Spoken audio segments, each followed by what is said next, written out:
years were over, I had earned an opportunity to go to officers candidate school, and I turned it down and got out because within 4 years I violated every principle associated with being a Marine, up to and including leading a combat patrol in a blackout. You know, we took fire. I don't remember it, but fortunately nobody was hurt. So I violated virtually every principle associated. And what I'd do then is I'd leave that way of life, and then I'd blame them for what had happened to me. And that's my alcoholism. It lasted 12 years. In that 12 years, I did more damage than I think a human being ought to be allowed to do to the people close to me. I joined many areas of life, including marriage, and I violated every principle associated with being married. When my first daughter, Kelly, was born, she had a good sense to be born in the daytime, so I was sober. But when my second daughter, Kimberly, was born, she was 3 months premature. And I was passed out on the living room floor. And my wife had thrown water on me to try to wake me up, and she couldn't. So in a panic, she got to neighbors. So when I came to, I was laying in my underwear watching the test pattern, and the neighbors standing there looking at me. I was just infuriated, and I knew that if she'd had that baby on time, I'd have been all right. And you know, if she'd have waited till I was all right, she'd have carried that baby for 2.5 years. And but you know, the amazing thing was I worked at a great teaching hospital at the time, and I got in a car and we raced. I was drunk, and we raced across Washington D.C. with the flashers going and all the drama that a drunk can generate. And I got her to the emergency room, and I began to demand that they take care of my wife. I directed genetics units at this laboratories at this place, and I began to demand that they take care of my wife. And I think of how mortified. She was terrified to begin with, having this baby almost 3 months early, and she's mortified having this drunken husband who was arrogant and everything. And so the baby was born and weighed about 2 pounds, or a little less than 2 pounds, and I went home and went to bed, and as soon as I went to bed, the phone rang, and it was her, and she was crying and said, the baby has hyoid disease, and they don't expect her to live. Would you please come back? And I remember how angry I was. I felt put out. I didn't know how to handle these things. My father knew how to do these things. He knew how to be a father. I didn't know how to be a father. I didn't know how to be a husband. I didn't know any of these things. And I went back, and a wonderful physician, a girl I'd gone to high school with, was a chief resident in a neonatal nursery, and it was a wonderful physician there who headed that service. And 3 days before Kimberly was born, they bought an experimental machine. It was the first one on the East Coast. It's called a negative respirator, very common now, but it was developed, I think, at UCLA, and it was the very first one they had on the East Coast. And it had come in 3 days before Kimberly was born, and a day or so before she was born, they came in on their own time with an engineer, and they put it together. And David, this doctor, said to me, my wife by this time was in a state of shock. She looked like 1,000-yard stare. And David said to me, would you mind, Keith, if we put her on this? He said, I don't think she'll live, and if she does live, I think she'll be retarded because of lack of oxygen. But do you mind if we put her on the machine? And they knew I wouldn't sue them because I worked there. And I said, do whatever you feel you need to do. And then I found out what had happened to me, how low I had sunk. Our offices were across the hall from the neonatal nursery, and I sat in there at night, and I didn't drink for a few days, and I sat in there at night, and I kept the door slightly ajar and sat in the dark, and I watched this little kid struggle for every breath, and these little kids retract, what they call retract, and they actually lift off their little mattresses in these things, and I was there. 72 hours is a critical time, and I was there watching when my wife went into this nursery and baptized our little baby because they didn't think she'd live through the night. And I couldn't go to him. And I hated myself. I sat there and loathed myself for what I'd become, the coward that I'd become. And I went downstairs to a chapel, and I got in front of the tabernacle, and I hadn't been there in a while. I hadn't been there in a long time. My alcoholism cost me my religion too. And I got on my knees in front of the tabernacle. And when I was a little kid, this was a special place for me, because I knew that even when I couldn't talk plain, God understood me. And I got in front of the tabernacle, and I begged him to let this little girl live. And I said, I'll do anything if you'll let her live. Anything. If you'll let her live, I'll stop drinking. And I was drunk in less than 24 hours. I drank when I thought drinking would kill my little baby. And I could not drink. You know, There's a great philosopher and mathematician, Blaise Pascal, a Frenchman, who probably the last good Frenchman, but he's a Frenchman who said something that sort of fit me. He said, God created man in his own image, and unfortunately man returned the favor. And I had created a God in my own image, and that was a God who would kill a little baby because her father was sick. And God didn't kill this little baby, and she survived, and it's absolutely miraculous. And she's 28 years old, and she's not retarded. She's an honored graduate from Auburn University. I always point out to her that I think you can be a graduate, an honor graduate from Auburn and still be retarded, but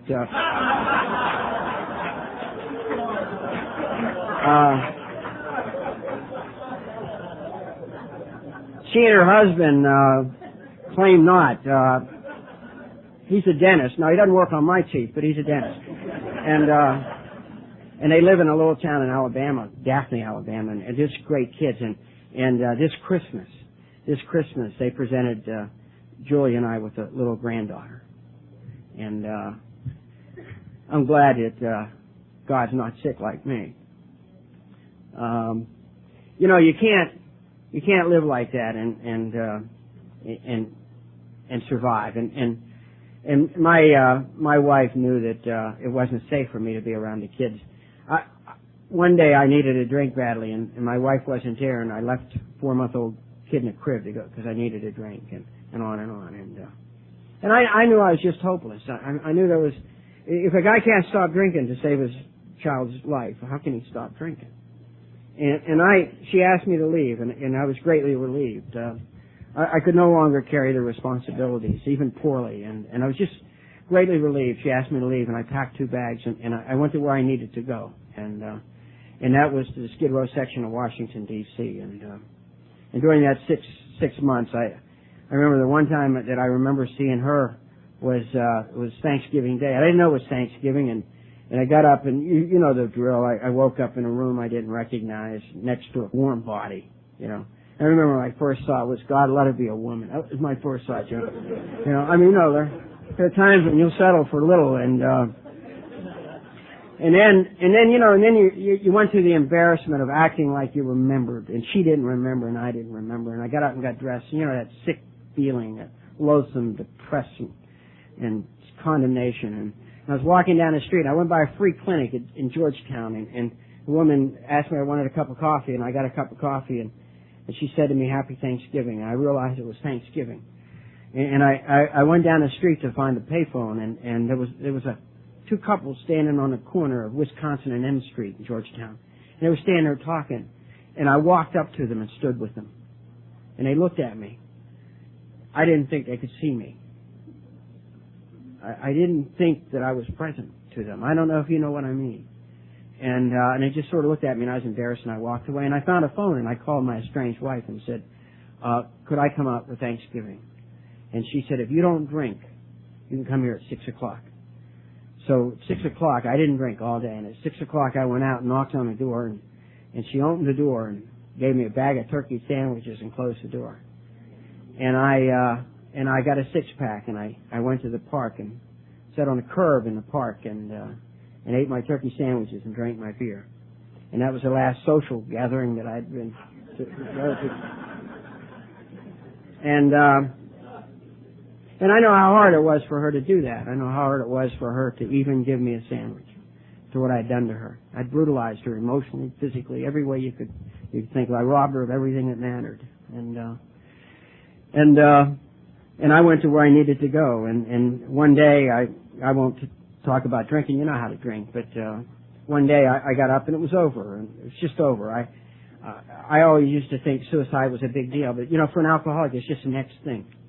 I kind of think that I'd pay whatever it costs to go to Pittsburgh, because I'll never forget that night in Pittsburgh, that first night. And you know, one day I was in the NCO club, and I said, give me a double scotch, and the guy said, that'll be 70 cents in your Marine Corps career. And I thought, well, that's about right. And so I paid it. And, you know, one day I probably wanted a bottle of gin or something, and I said, you know, give me a bottle of Tanqueray gin. And he said, well, that'll be $8 in your wife and your children. I thought, well, that's about right, to get to Pittsburgh. And then one day I'm living in the Skid Row section of Washington D.C. and I don't know, and I bought something, who knows what, and he said, it'll be your life. And I thought, well, that's about right. And it's just the next thing. It's the next price. That's all. And I went on May the 13th, 1973. I went in to what passed as the bathroom where I was living in front of a mirror. And Mike remembers that place well. And I said aloud, I had all these pills I was going to take. And I never took pills. I worked in hospitals, and they gave me a bunch of pills, and I never took them. Brenda thinks that's the saddest story she ever heard, but I just never took them. And I decided I'd take them all. And I said aloud, you're 29 years old, and at least it'll be over. And this woman's voice outside of me, it startled me, said, when you're 29, it's not supposed to be over. And I remembered that my ex-wife had given me a phone number when I left. And she said, I can't help you. Maybe these people can. And she gave me 2 numbers. And I ran out and I pulled the drawer out and everything fell on the floor. And I found one of the numbers and I called it. It was a little treatment center outside of Washington, D.C. Now, I know there are people that stand at podiums, people who don't have an opinion on outside issues, who criticize treatment centers. But I'm not one of them. Because if that place hadn't have been there, I'm convinced I'd be dead. And a woman answered the phone and she knew precisely how to talk to me. She knew exactly how to talk to me, and she knew I was suicidal, and she asked me for my phone number, and she said, I'll call you right back. And I know the trick. The trick was to find out my phone number so they could trace me. And she called me back, and she told me that I could come in 3 days. And then she said a strange thing to me. Do you need trouble stopping drinking? And do you need help stopping drinking? Do you think you have trouble? And I thought, I don't know what she's talking about. I'd never stopped. And I found out what she's talking about. I heard those things and saw those things and had to get some money. And for 3 days I heard Beethoven's Fifth Symphony. Lovely piece of music, but not for 3 days. And it was coming out of the strangest places. Like I'd park my car and I'd put money in the parking meter in Beethoven's Fifth Symphony. I'd say, wow, it's worth a quarter, And I went to the bank to get some loan on an alcoholic car and I'm listening and I'm really getting into it, and I realized they didn't have Muzak. I was the only one who was hearing this beautiful music. And then I saw those things out of the corner of your eye that would dart out and that sort of thing. And somehow I knew that at the end of 3 days that it was up, and I got in my car and I drove out to this place. And it was 30 miles away, and Mike and I had driven it many, many times. But that morning it took me 6 hours to drive 30 miles because I had what they used to call the running fits. Now we call them anxiety attacks, but then they were the running fits. And I wet my pants and I threw up, and I could only go for about a mile and I'd start to shake and everything. And it took me a long time to get out there, and I finally got out there. And that night they put me on a bus and took me to a place called Alcoholics Anonymous. And, like Brenda, I never knew Alcoholics Anonymous existed. I never knew a thing about it. I thought it was an old organization. My ex-wife had found an old book in the trash room, Alcoholics Anonymous, and I thought it was a history of an organization that existed in the 30s. But they learned so much more since then, and they did away with them. And so they put me on a bus and take me to Alcoholics Anonymous, and then my life changed. It was like my trip to Pittsburgh. And I'll never forget, there was a man standing at the door, a strange guy, sort of an obnoxious kind of guy, look you in the eye, the kind. There are a lot of them around here, look you in the eye. I was a shoe guy. I looked at shoes, but this guy's looking me in the eye and he's shaking my hand, and he shook my hand. I tried to look away like he had 2 heads. Every place I looked, he's looking me in the eye. And he said a strange thing to me. He said, son, he said, and first he said, you're new, aren't you? And I thought, my God, he's psychic. And then he said, if you keep coming here, you never have to drink again. And I wanted to scream at him. What do you know? I'm a guy who drinks when he thinks drinking will kill his kid. What do you know? He knew what I didn't know. And that is that the God of my understanding put me here. Because with you, I don't have to drink again. And from that day till this one, you've kept your promise. By the grace of God and the fellowship of Alcoholics Anonymous and a series of pretty mean sponsors, one I share with Wallace and Mark and a few others, I don't have to drink. And it began an odyssey, and if you kind of knew, I don't expect you to believe this because I would never have believed it. I admire anybody who's sober a week and can sit in a room. I couldn't sit in a room. I couldn't be around people a week. I mean, I just couldn't do it. I mean, I'd be hanging from the ceiling someplace or something. So I'd really admire you being here. But if you don't remember anything else, please remember that all of us were sober 1 week. Wallace, who's sober 34 years, was sober 1 week once.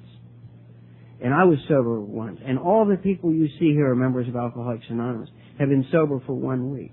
And we wouldn't lie about something as precious as that. We couldn't lie if we weren't sober. I mean, we could lie, but nobody would believe us, you know.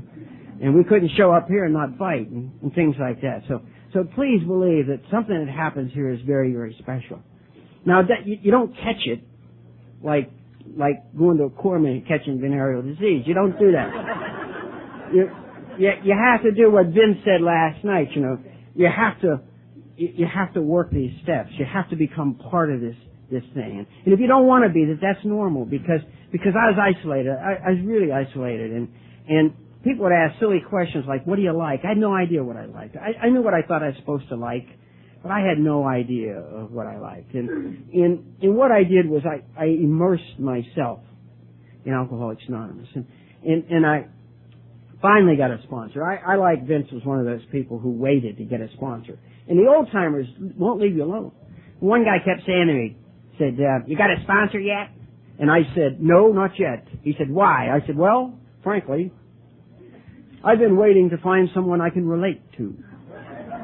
Back in the early 70s, Vince would tell you relating was important. And he said, you want someone to relate to? Go to a bar. He said, he said, what you need to do is find a man you want to be like if and when you grow up and ask him to be your sponsor. I thought, well, I wonder what I did to offend this man, you know. That's the way the old timers were. And I'll tell you, if you're new, well, it is an honest program. Let me caution you, stay away from the old timers, okay? I mean it, right? Stay away from guys like Mike and Vince and Wallace, guys like that. Stay away from them. They're not nice people. They're really not. And I'm telling you the truth. And they say things that just aren't true. They say stuff like, I go to AA because I need to. That's a lie. They don't need to go to AA.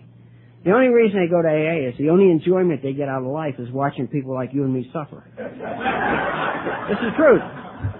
It's true. If you don't believe me, go up to Milt after the meeting and tell him a problem. You know what he'll do? He'll laugh. You know? The first thing he'll do is he'll laugh. Hey, you know? And if you really want to make your day, tell them a problem related to sex. They love problems related to sex. You know? And their answer is always the same thing, no sex. You know? They're not having sex anymore, and they don't want us to have it either.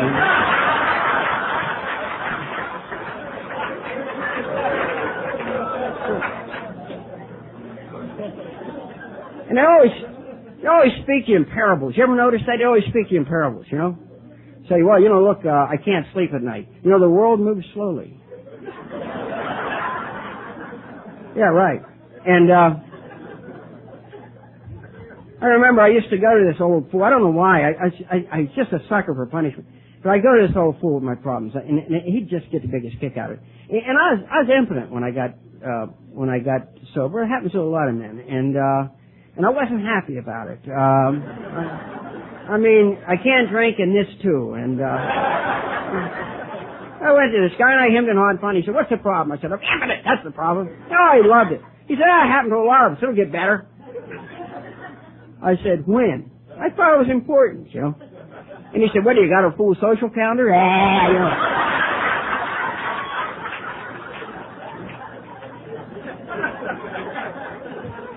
So then I go to the same idiot. You'd think I'd learn, you know. I go to the same idiot with another problem. And he said, "You got a lot of problems, don't you?" I said, "I really do." I said, "I have thousands of problems." He said, "Well, I'll tell you what I want you to do." He said, "I want you to borrow lipstick from one of the girls." He said, "I don't want you to do anything else for a girl." He said, "Oh, that's right, you can't." So I want you to borrow lipstick. I want you to go home and write on the mirror, "Keith, you are wrong."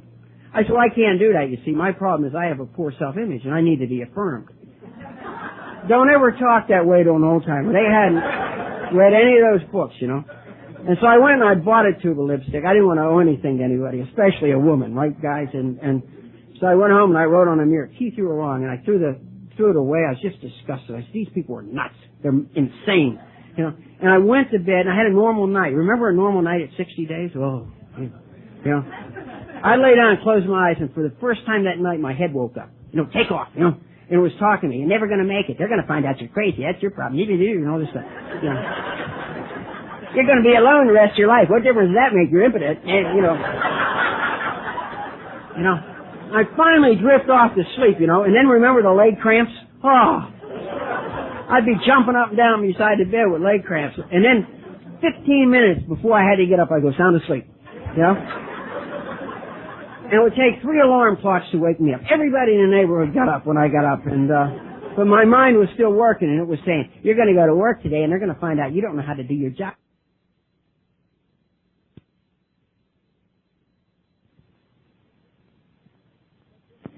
You know, what difference does it make? You're hopelessly in debt. You know, just the normal stuff. And when I started coffee, I just wanted to slash my wrist, you know. And I went in the bathroom and looked in the mirror and said, Keith, you were wrong. I said, well, thank God, because if I'm right, I'm in a hell of a lot of trouble. And I just lost it. And I began to scream on the phone, well, Mr. Fulbright Scholar, one of us is leaving here in a few minutes, and the other one's going to go back to a cell and get locked up. And Dan thought it was a little inappropriate, and he was trying to take the phone away from me, but I wasn't finished.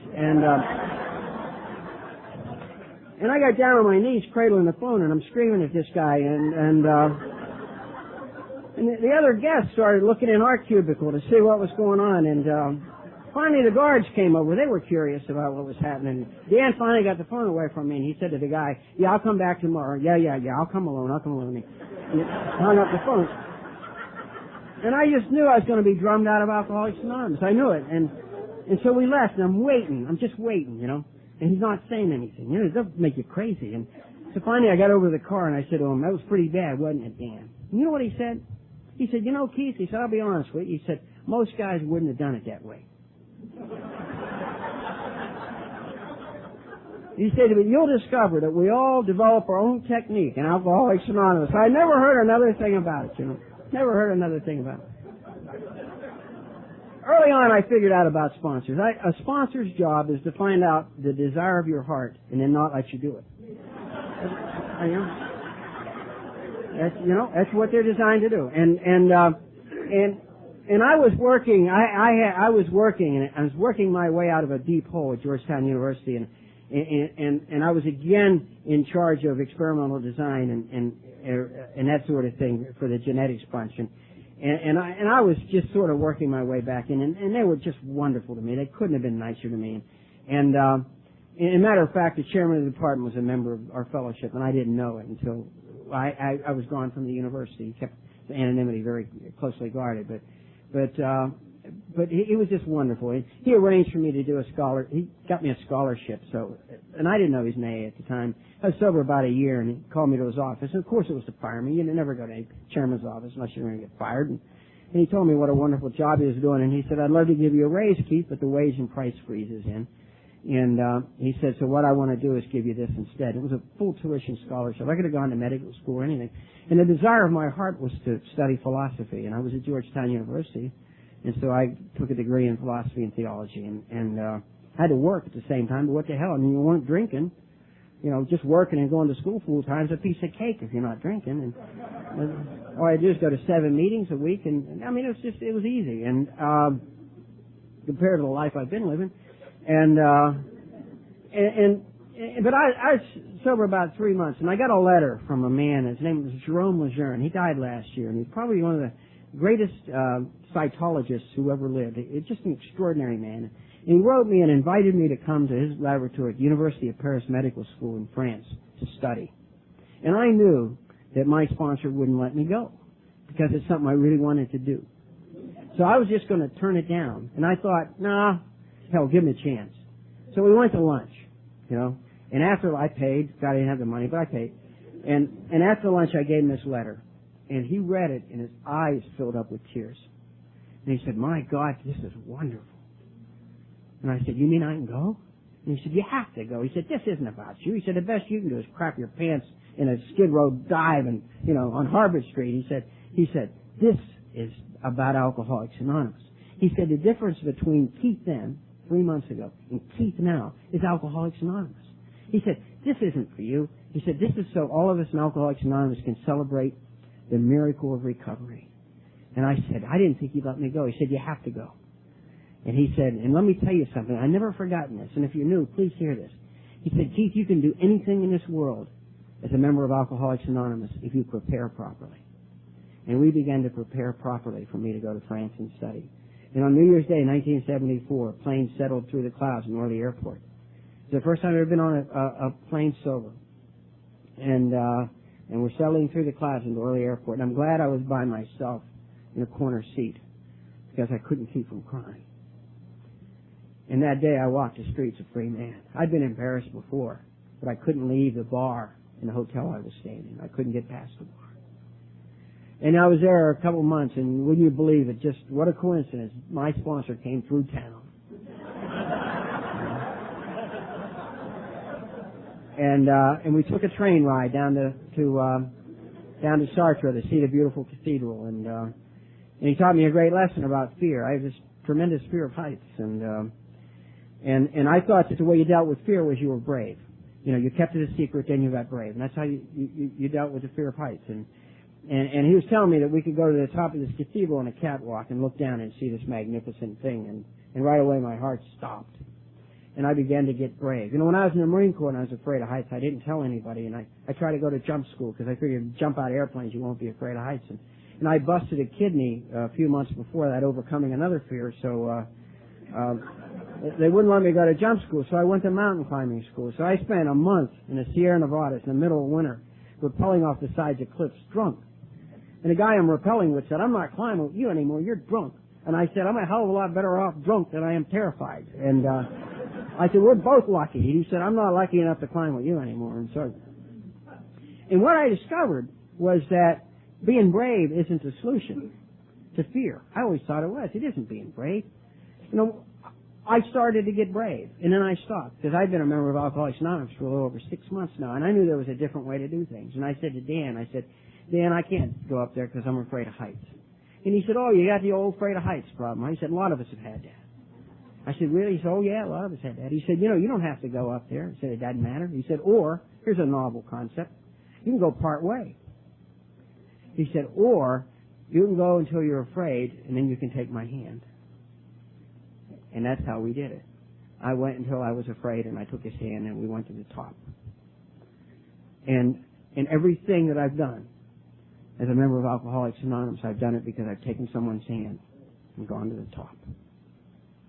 I could do nothing before I met you, nothing, except make big plans and talk big and make excuses for why it didn't work. And you know the thing, if you're new, the thing about Alcoholics Anonymous, you don't have a problem we can't help you with, and you don't have a problem. You know, we may refer you to somebody who knows more about it, but you don't have a problem that's going to shock us into asking you to do anything but to keep coming back. And that's the truth. And I mean, I don't care what your problem is. There's nothing that's going to scare us off because we need you here. You know, I remember one time I had such thinking problems when I got sober. I mean, my brain just wouldn't work. I was driving to work one day, and this is a true story. I forgot where I worked. I was sober about 2 months, and I forgot where I worked. And I tried to remember, and the more I tried to remember, the crazier it got and everything, you know. And I had Dan's phone number. He made me carry it in a card. He taped a dime to a card, and he made me carry it. And so I called him, and I didn't want him to think that I was as sick as I was, because I didn't think he wanted to sponsor a guy with problems, you know. So he answered the phone, and I said, good morning, Dan. He said, Keith, is that you? And I said, yeah. He said, what's the problem? I said, no problem, Dan. I was wondering how you're doing. And he said, I'm fine, Keith. He said, what's all that noise? I said, well, I'm calling you from a phone booth. He said, tell me, buddy, did your car break down? I said, no, car's fine. I was just wondering how you're doing. And he said, Keith, what's the problem? And I said, well, it's not a real big problem, Dan. I just can't seem to remember where I work. And he said to me, he said, oh, you got the old can't remember where I work problem, huh? I said, a lot of us have had that.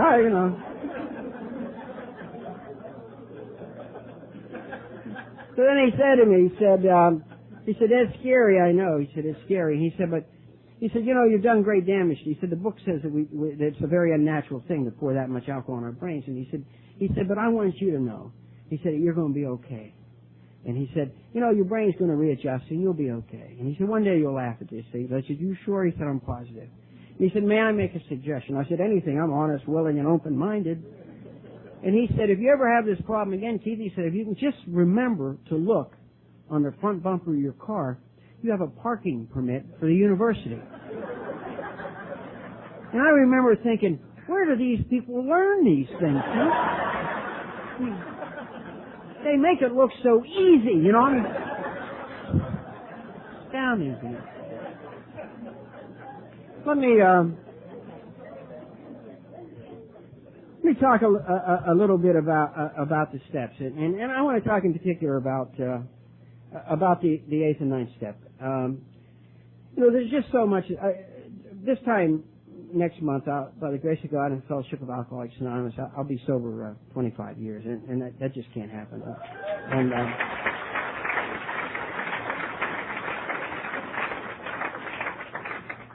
And I never planned to stay here 25 years. I mean, I really didn't, because I didn't know what was here. If I had known that this was a treasure trove of great wealth that it is, I would have made plans to stay here, but they weren't my plans to stay here. What I did was I fell in love with who and what you are.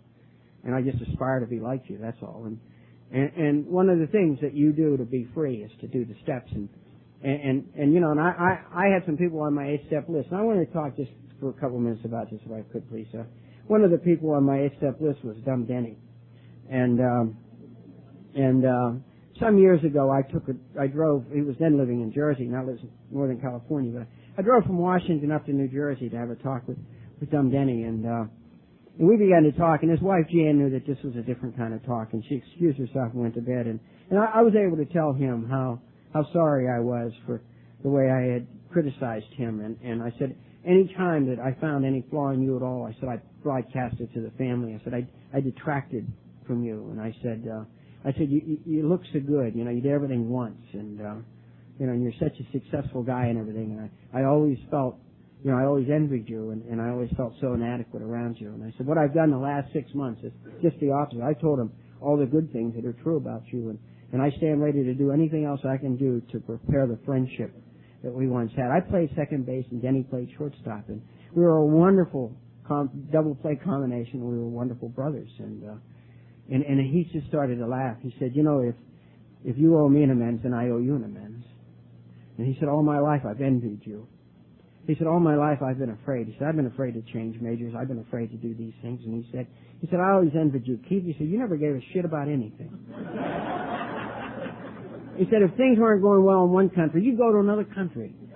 And he said, you went to Skid Row and you came back. He said, you lost your wife and your children and you came back. He said, the strength and the fortitude and the character that you portray to me, he says, is beyond anything I've ever experienced. And I discovered that we weren't good and bad, we're just different. And now we're best friends. And we play golf together. As a matter of fact, last year we won this golden putter championship out of this club, and old guys never win that. I mean, young guys from Stanford win that, and we won it. I mean, we just whooped up on those young guys, you know, and it was like the old days when we won championships together and things like that. It was incredible. And then, you know, I grew up in this church, and this church was so very, very important to me. And when I came to Alcoholics Anonymous, I was one of those people who was religiously anti-religious, you know the kind, and waiting for somebody to offend me, and by talking about God, and my sponsor pointed out to me that I had a pretty negative attitude about organized religion. And I used to say, I don't like organized religion. The truth was, I wasn't the Pope. If I'd have been a Pope, I'd have loved organized religion, you know. And so I put religion on my 8-step list. And I went down to a little retreat center where Mike and I would go quarterly for retreats. And I went looking for this young theologian who would understand the significance of this incredibly humble act I was about to perform. And I couldn't find him. And what I found instead was an old priest who was sitting in his rocking chair, rocking back and forth in his room, and he was reading his breviary. And I knocked on his door and said, Father, can I talk to you for a minute? His name was Jim. And he said, come in. And I sat down in a rocking chair across from him. And I talked to him about Alcoholics Anonymous. I talked to him about the kids that I had lost and everything. And I talked to him about where I'd gone. But most of all, I talked to him about how I ridiculed people like him because I was afraid of them and how I blasphemed the church and blasphemed God and everything. And I got about halfway through, and the guy put his book down, and he got up and he pulled me up and he began to pat me and he began to cry. And he said, "Son," he said, "please stop." He said, "I was just asking." He said, "I have a disease that's going to allow me to go home soon." And he said, "I was just asking God, as I understand Him, where I'd missed it." And he said, "He sent you." He said, "Too often I stayed with the 99 who agreed with me, and I didn't go after the one that was lost." He said, "I'm sorry you had to be out there all alone." And what I know about the 8th and 9th step is it isn't about me. I'm very concerned about some of the things I see in Alcoholics Anonymous. I'm not going to give a lecture, believe me. But one of the things I'm concerned about is people think it's about coming here to get better for me, and it's not. It's about coming here to become spiritually fit so I can carry the message of Alcoholics Anonymous. And I carry the message to a holy man who spent 50 years as a priest doing the right thing. And God would pick a dirt ball like me. Carry the message to a holy man amazes me. And then I was free to be in that church or not be in that church as I chose to be. Prior to that day, I wasn't free to do that. I made amends to God. I put on a 3-piece suit. I went to a little chapel and I sat down and I just told God the truth. Just told Him the truth. And I left there knowing I was loved beyond belief. See, I'm the prince of the king. I went to my father. My father was one of those guys who never told me he loved me. That's what was wrong with me. Mother had a square nipple and father never told me he loved me.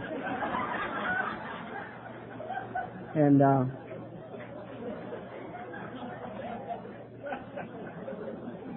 it took me years I'd go to make amends to my father and within a few minutes I'd be in a rage. I used to drive from Washington to Ohio to make amends. And in a few minutes I'd be in a rage and I'd drink half a cup of coffee and I'd storm out of the house, get in the car and drive back to Washington. And my father used to say to my mother, "I'm worried about that boy. He drives a long way for a cup of coffee." And then suddenly one day I knew it was the right time and I didn't know what I owed him an amends for. I know I'd worried him and I'd done all those things and I'd called him names and I'd done all those things. Once I almost hit him. Fortunately I didn't. And but I knew what I owed him an amends for and he was talking to me and he said, "Son, do you remember your first job?" And I said, "Yeah, I started working in a bowling alley. I set pins." And he said, "Do you remember the first day you went to work?" And I said, "No." And he said, "I took you to Louise hot dog stand. We had lunch together." He said, "Do you remember what you ate?" And I said, "I'm going to go out on a limb, Dad, a hot dog." And he said, "Of course you had a hot dog." He said, "Do you remember what you drank?" And I said, "Well, I always drank orange pop." He said, "Not that day." He said, "That day you had a root beer." He said, "I drank root beer, and I think you thought men who drank or worked drank root beer." And he said, "And I explained to you what it was like to be a good day's work for a good day's wage, and that you owed your boss respect, and he owed you respect." And he said, "I explained it all to you." And he said, "You were such a frail little boy." And he said, "I was terrified." And he said, "Well, you had to get on the bus to go to the next town to work. And I said to you, 'Son, you want me to go with you on the first day?' And you said to me, 'No, thanks, Dad, I'll do it myself.' And he said, 'You got on the bus.' He said, 'I watched the bus till it was out of sight and you never looked back.' And I realized that I robbed this man of what he did best, and that was to be a father. He said to me, he said, 'You never ever needed me for anything.' He said, 'From then on, you bought all your own clothes, you paid your own way.' He said, 'All your brothers and sisters who went to college and to graduate school,' he said, 'they all let me help them.' He never bought a car until the last kid was out of college. He said, they let me help him, but you did it all on your own.' And I thought, my God, I'm sorry that I robbed you of what you did best. And a few months later, I needed to borrow a couple $1,000. And from that day till this, we've been like that. You know? If you're new to Alcoholics Anonymous, if you'll stay with us, I can promise you great things will come to pass, things you can't understand. And my mother, who was such a wonderful woman, and like I say, she passed away, and she died what some people would call a horrible death because she suffered greatly for 6 months. She didn't see it as a horrible death. She believed that everything that we do is a prayer, and particularly suffering. And she offered her suffering that her children would come back to God, those who were away. And she raised 11 of her own kids, and they raised kids who had no place else to go. And on her 50th wedding anniversary, they had 11 children, 20 grandchildren and 20 great-grandchildren. And Mom died at home, and my sisters and brothers took care of her. And Julie and I would get up when we could. My brother Larry is also in the fellowship, lives in Wilmington.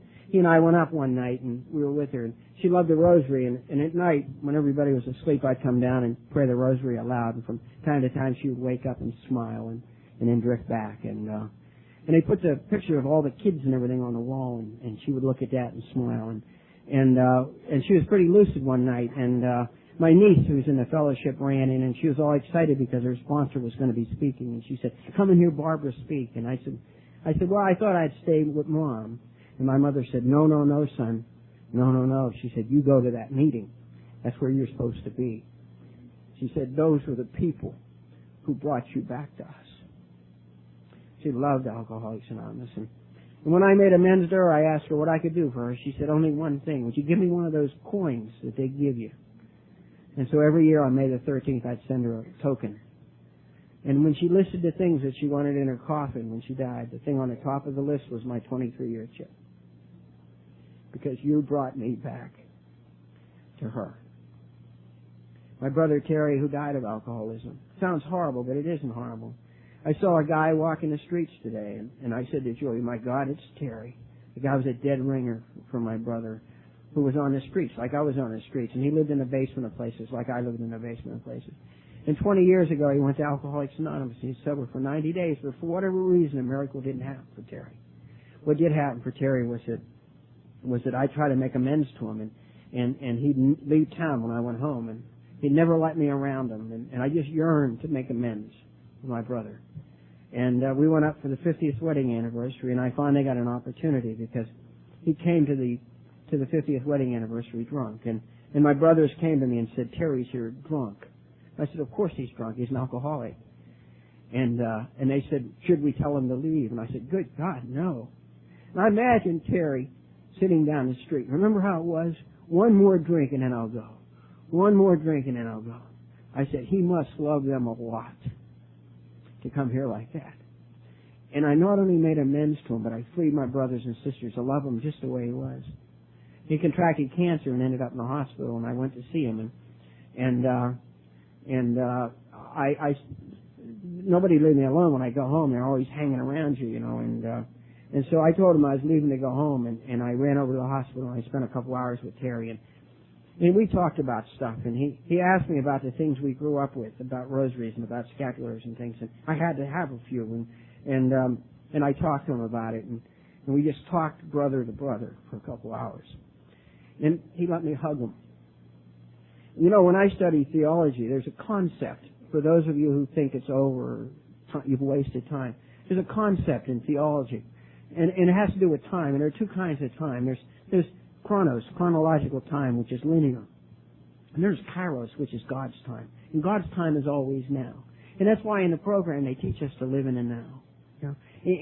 And I got to hug my brother Terry. He was frail. He was pretty sick by then and pretty wasted away by cancer. But I got to hug him. You know how it is when you're an alcoholic. You can't hug much. And I only hugged him for a few seconds, but I hugged him forever in God's time. And when I left, we were all right. And my family got to take him home, and they got to nurse him and take care of him. They got to watch him come back into the church that meant so very much to them. And they got to watch him die with dignity. Incredible stuff. Great things will come to pass. Great things if you join us in this way of life. There's a power that happens in Alcoholics Anonymous that I believe happens no place else. Don't get me wrong. I don't make a religion out of Alcoholics Anonymous. Alcoholics Anonymous is a way of life which frees me up to practice my religion, frees me up to practice my politics, frees me up to be a good husband, it frees me up to be a father, it frees me up to be all the things I want to be. I don't quote the big book like it's sacred scripture.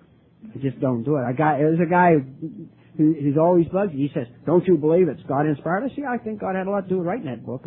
A drunk couldn't have written it. But he said, "I think it's the inspired word of God." And he said, "I think they ought to put numbers on it and chapters and things." And I said, "Well, what would it be?" I said, would the pictures, would the personal stories be inspired?" "Yes." I said, "Well, after the first edition, they threw some of those stories out." I said, "That's heresy." And And he said, well, only the first 164 pages are inspired. I said, well, how about those ones with the I, V, V, the ones that Mike talked about? And I said, are they inspired? You know, the guy goes nuts. So I think then we got to be careful about that. I think what Alcoholics Anonymous is about is a message. It's a way of life that we transmit one to another. And I want to close with this. And I talked too long, and I apologize. I'm just so excited about being here. But you know, one of the things I like to do is we have a teaching hospital, and if you have a teaching hospital, go and talk to the interns, the young doctors who come. And I put on a coat and tie, and I went over and talked to them about Alcoholics Anonymous. And I said, you ever get a patient who wants to talk to someone in Alcoholics Anonymous? I'll come anytime. And I got a call from somebody, and this little doctor, and she said, it's probably a waste of time. There's a man here who won't talk to anybody, but I asked him if he had talked to a member of Alcoholics Anonymous, and he nodded his head. She said, so if you're not too busy, I said, I'll be right there. And I put on a tie, and I went over to our hospital, and this nice little doctor, cute little girl, and she had her, you know, the obligatory stethoscope around her neck, so you know she was a doctor, and not a high school student, and so she took me to this guy's room, and she said, would you like to see his chart? And I said, no, I don't think I'll need his chart. I said, I want to show him my chart. And so we went to his room, and she was going to make herself comfortable, and I said to her, would you please excuse me? And there was a man laying in the bed, and he was a black fellow, and he was laying in the bed, and he was looking at the ceiling, and he didn't acknowledge my presence. And I pulled up my chair, and I said, my name's Keith, and I said, I'm a member of Alcoholics Anonymous. I understand you wanted me to come over here, and he nodded his head. And I began to tell him my story. You know, that's all we do. We don't have any answers for anybody. I began to tell him my story, and I told him that I almost died on Harvard Street in Washington, D.C., and his head jerked, and he looked at me, and he said, when was that? I said, 1973. So I was living on Columbia Road, Washington, D.C. in 1973. I said, Ontario Liquor. You used to go to Ontario Liquor Store. He said, yeah. And I said, remember the barrel where they had 3/5 for $10, the good stuff? He said, yeah. And I told him, I said, you know what I used to do? I said, I used to put on a sport coat and an ascot so nobody would think I was a bum. He said, I put on a tie. And I remember I went in there one time, I was telling him, and I was holding up the bottles, you know, 3/5 for $10, and I said to the guy behind the counter, tell me, sir, is this a pretty good vodka? And he said, what the hell do you care? We'll get you where you need to go, you know. And he said, that was a nasty guy. I said, yeah, he really was. And we started talking, and pretty soon, and this little intern's wandering around back and forth and peeking in the crack of the door, you know. And this guy's sitting on the side of the bed, and we're talking as only alcoholics can talk to one another. And we're great friends. I mean, we're lifelong friends. We've known each other. We've known the degradation and the fear, and we've known each other forever. Our whole lives we've known one another. And we talked, and he made me promise he'd come back. And I said, I'll be back tomorrow, and I'll bring another guy, and on and on. And I left, and this girl had gathered all the other interns together. And they were so excited. And she said to me, that's the most wonderful thing I've ever seen. She said, that was magic.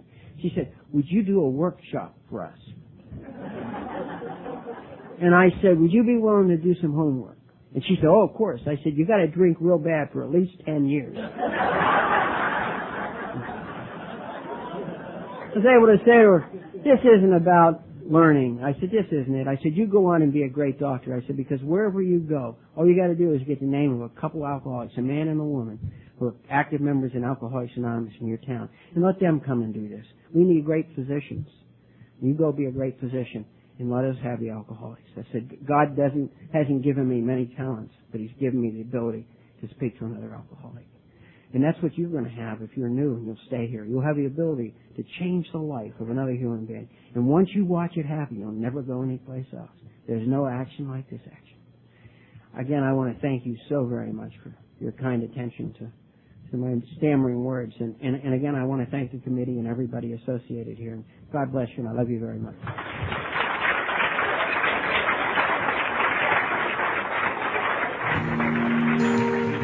Thank you for listening to Sober Sunrise. If you enjoyed today's episode, please give it a thumbs up as it will help share the message. Until next time, have a great day.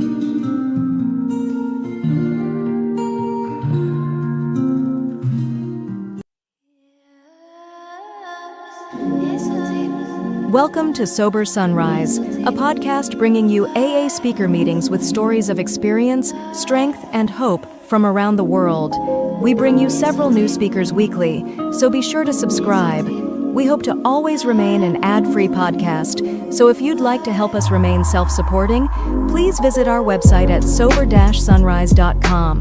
Whether you join us in the morning or at night, there's nothing better than a sober sunrise. We hope that you enjoy today's speaker.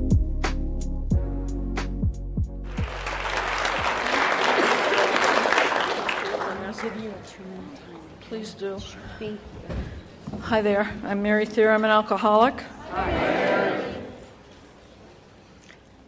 We'll see what happens. There's no oxygen up here, and the brain doesn't. So I was asked to speak, and I said, I got to go lay down first for a minute. Anyway, and we're all out of water, so we'll see what happens, right? So this is about the second step. I don't know, can I move this? You can. Thanks. Yep. Appreciate it. Second step. Yeah, okay.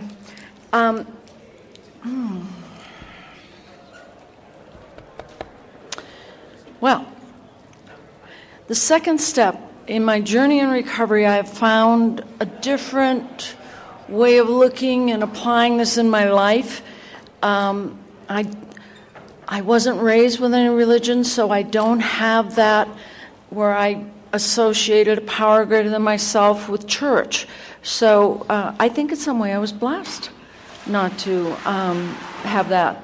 But at the same time, I didn't feel like I was worthy for some kind of God and what I knew of it. My experience is that I had a situation occur about 3 years before I got into recovery with my daughter that where I brought her over a period of about 9 months to 3 different specialists, and nothing was working. And I remember I had to stay out of work for about 3 or 4 days, and when I went back to work, one of my bosses said to me, how's Candace? And I broke down and I started crying, and I said, I've done everything. And it just so happened, this is just the way it went, he had a brother-in-law that ran a ministry, and it was called the Invisible Ministry. It was in La Jolla, I believe. And you didn't have to go to church there, but he helped a lot of people. And he said, maybe you could call him. Well, you know, I thought that was a little odd because I had had an affair with this guy, you know, but he's telling me to call some minister. But anyway, you know, when you run out of everything, you kind of surrender. And so I called this man, and he told me his name, and he said, our religion is based on Emmett Fox. And I didn't know who Emmett Fox was or anything. And make a long story short, my daughter, after 3 weeks, had nothing the matter with her. So I knew there was a God. I know it was her God, but I knew there was a God. I was 3 years in recovery when I went to a long-timer meeting in Pasadena, and there was one of the original 100 drunks that talked. It said that before the big book was written, they used Emmett Fox's works, and I went, oh my gosh, wow, no wonder. So I really feel as though there is a power that deals with drunks and kids, and we don't even know what's happening sometimes. So when I came into the halls, I knew there was a God, and I came to believe in a God here and I think that's what the step says. It doesn't say, what do you believe, but what have you come to believe in? What have you come to believe in? And the first thing that happened for me is that I knew there was something going on because I could see it with you. That was what I came to believe in. I saw something in you. And as the years have gone on, I think I was around 20 years in recovery when I realized that I knew there was a God, and I knew it was there, and I knew I had experienced a lot of things, but it wasn't personalized to me. It was almost intellectual. And I tell you that because I have run into a lot of people. It's funny, the first 20 years and now almost the second 20 years, I'm doing something different. And my God and my understanding, what I've come to believe in, I actually found right off of Bill's story. In Bill's story, he talks about he found a newfound friend. And I remember reading that one time and sitting there and saying to myself, do I think of my God as a friend? And I pondered that and pondered it. And a lot of you people have heard my story, but the truth is that I have a best friend. I have a couple of best friends that I've known since I've been 6 years old. And one who happens to have, God, I think she's got 34 years this year. And I sponsored her the whole time. And but I went to her house whenever my folks were away. She was like a sister. She's truly a best friend. So that if she walked into this room right now, I could take a look at her and she could take a look at me and we'd go, we don't have to speak. There's an energy. And what was the energy? The energy is this. It's safe. Now I tell you that because I'm a woman and I'm an alcoholic and I'm a mother and I was a wife that was battered.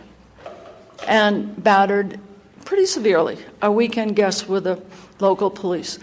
And so what I want to say is that for me to make a decision or, to turn my will and my life, my thoughts and my actions over to some power, I would tell you I'm going to do that. I ain't going to do that one. Boy, you're not going to hurt me. I was hurt. I was damaged a lot. And I didn't really feel safe. I felt safe with my sponsors. My sponsors had an energy about them that I could tell them anything. My best friend I could. But I had never considered to have a God, a loving God as he expresses himself, which I was seeing the expression in my life personally. And I remember when I pondered that, I was going through one of those trials and tribulations. It says in our book something, in fact, if we fail to enlarge on our spiritual life, we will not be able to face the certain trials and low spots ahead. Certain. Doesn't say maybe you're going to have a bump in the road. It says certainly you are. And if you don't have a God that does business with you and you can do business with that God, I'm here to tell you I've experienced watching some people not be able to get through that. So I have not arrived anywhere. In fact, I consider myself a seasoned beginner. And through the years, and my conception means it continues to grow. Concept, you've already got it and it's not growing anymore. We found that in the book study one time. It says conception, not concept. We kept saying, what's the difference? And we looked it up. So I really believe that a power greater than myself, I've come to believe in, that's a friend. And because of that, I've been restored to sanity, which is sound thinking and balance in any area of my life that I have finally admitted that I am powerless over to my innermost self, that I have no power and my life's unmanageable. If I just say, I'm powerless over that, and I really don't admit it to my innermost self, there is no way that power will enter. It's a very strange thing. I found that for myself, that it wasn't until I admitted to my innermost self that I was selfish. I heard the words, I read the words, I saw selfish self-centeredness was the root of my problem. But if I hadn't admitted to my innermost self, there's no way there was a power greater than myself that could come in. And this power for me is a friend. And I don't know how much time. Do I have any time left? What have I got? 2 minutes. 2 minutes. Oh, good. I hope I've made some sense. One of the best promises here in the book, and I love this promise. It says, when I draw closer to my best friend, he's going to reveal himself to me. That's on page 57. The big book has 58 pages, plus the doctor's opinion that deals with steps 1 and 2. If you count in the big book, the rest of the pages that deal with step 3, step 4, step 5, they don't add up to 59 pages. They really don't. So there's an awful lot in these first 2 steps. If you do not have a power that you can do business with, that does business with you, that's your best friend, and you have the quality of safety with that, I don't think you're going to do it. Now that's my experience with the people I sponsor. They have to tell me where they feel safe. Where do they feel safe? What's the energy around it?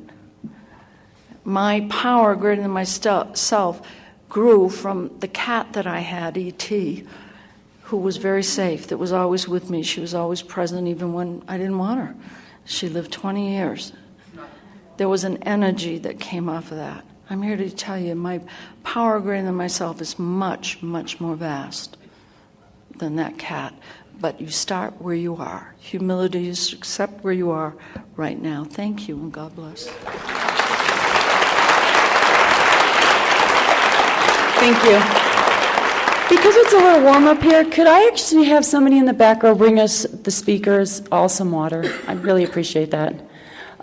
Next we have Donna D. Donna's home group is Thursday.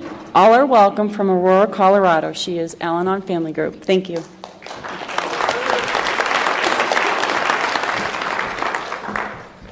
Hi, I'm Donna, and I'm very nervous.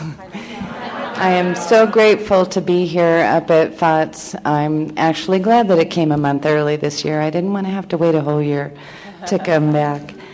And thank you, Brenda, for asking me to speak. I thought I listened during the second meeting, or the first step panel, and I thought about the whole step and the sanity and the insanity. And I'll start in the beginning. I came into Al-Anon, it was the end of February, so I missed our second step study. And I didn't hear about it for quite a long time. But we always read the steps at the beginning of the meeting, and I never liked the second step. I didn't like the word insanity. I'm like, okay, I don't belong here. I am not insane.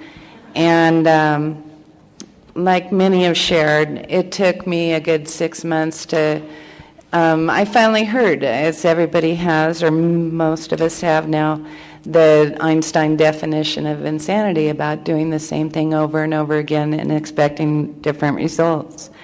The first time I heard that in a meeting, I knew I belonged. And I said, okay, yeah, that is me. And even as I was driving up the mountain, one of the things that I used to do over and over again was committing to something and getting out of commitments. And I even asked a friend in the car, I said, hey, so are you going to be speaking on any of the panels? And she said no, she was doing some other service work here. And I said, do you want to? and she goes, well, I wasn't asked. And I go, well, I could ask you. And I would find some way to get out of it. And sitting through there thinking about this stuff, I wouldn't be up here right now if it wasn't for a power greater than myself. And it took me a long time, much like Mary mentioned, about feeling worthy. I didn't grow up in any formal religion or anything. And I really, by the time I came into these rooms, thought that I'd done a lot of not so good things, that I had heard that I felt I wasn't worthy. My father would tell me I wasn't worthy. My husband would tell me I wasn't worthy. But worst of all, I would tell myself I was not worthy of a power greater than myself helping me and taking care of me and loving me. And I heard in the rooms about let the group be your higher power if you have no concept. And I didn't really understand that, but I saw these people believed in a power greater than themselves. And I believed that they believed that. And I saw them going through things I felt were much more difficult than I had ever had to deal with regards to alcoholism. And they were happy, they were restored, they were human, they would cry, they would laugh, and I learned to do that. I came into these rooms numb. I was cried out, I was laughed out, I was just numb. And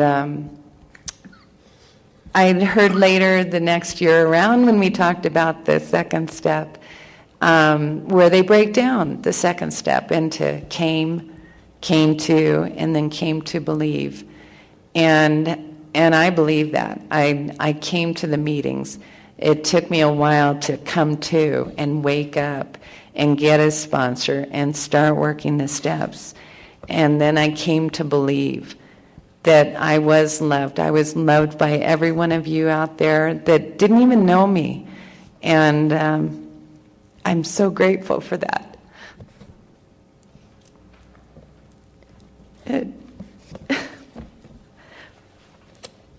And I am getting restored to sanity, because I will go into those things I used to do over and over again, and expecting different results.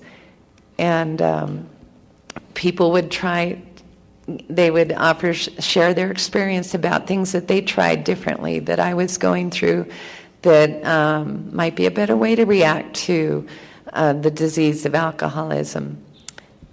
And I would reluctantly try it, and I was amazed at the results. And I didn't expect certain results. I just tried it, and it was powerful.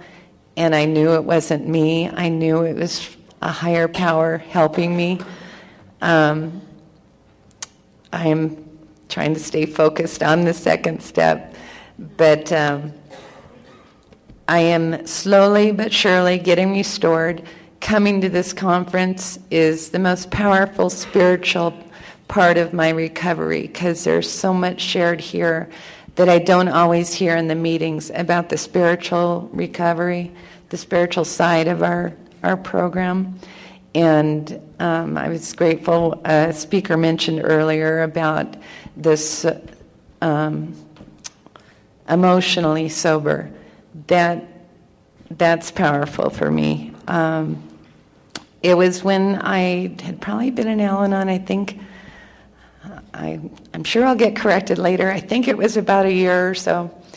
I started doing a big book study with another Al-Anon friend of mine, and it amazed me. It opened up so much understanding in my journey, as far as I saw no difference. I read those stories. I thought I was an alcoholic for a little bit. I go, maybe I am an alcoholic because I do this and this and this. I'm self-centered. I obsess.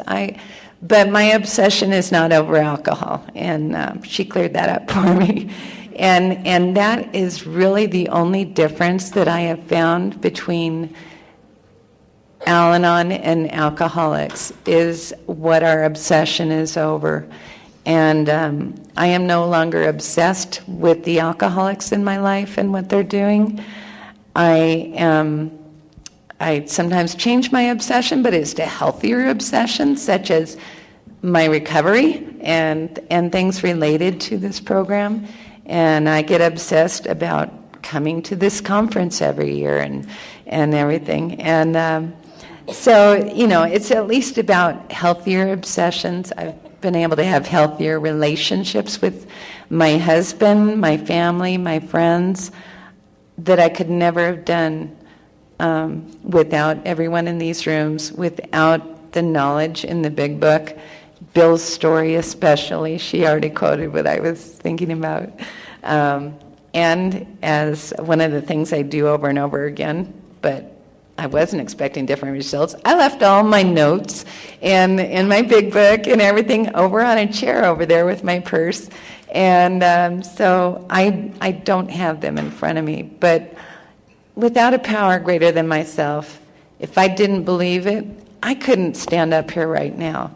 I have never talked to this many people at one time in my life, and I couldn't have done it without your love, your program, your patience, and everything else. So thank you very much.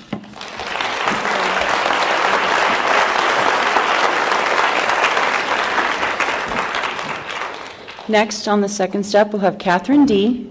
from the Sherwood Group in San Angelo, Texas. Welcome.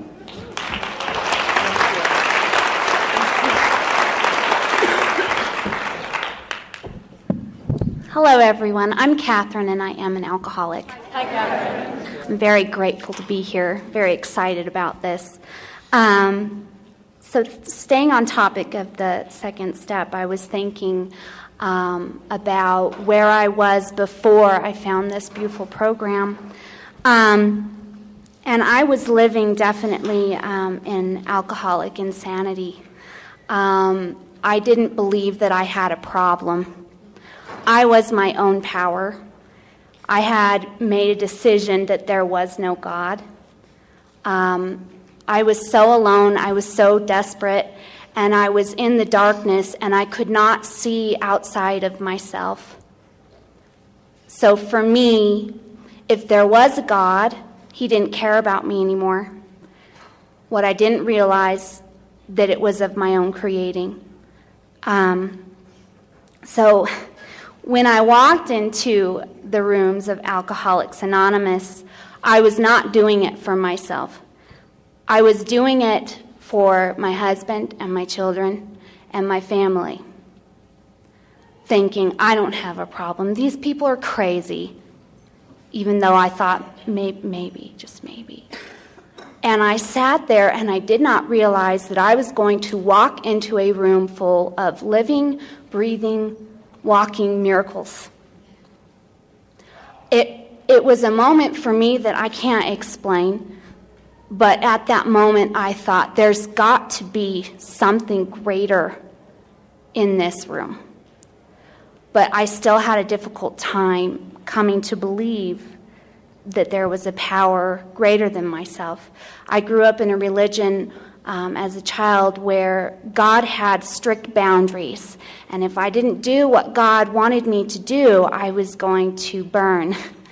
And it was scary. I was scared, very scared of God and scared of what he thought of me.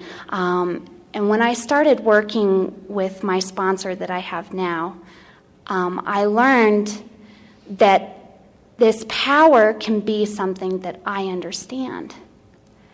And that opened a big door for me to believe in something greater than myself that loved me. Because I didn't love myself.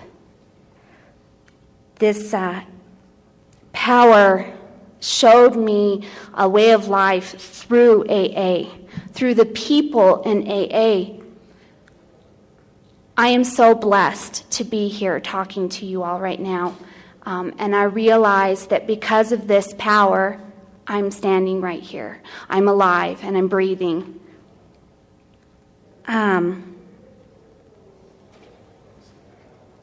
I don't really have much more to say than that. I kind of drew a blank. I had all these things I was thinking about.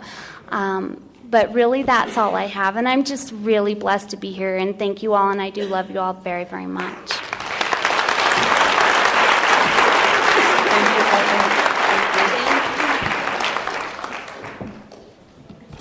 Next, we have Aaron M. from AA, the Primary Purpose Group in Cheyenne, Wyoming. Thank you.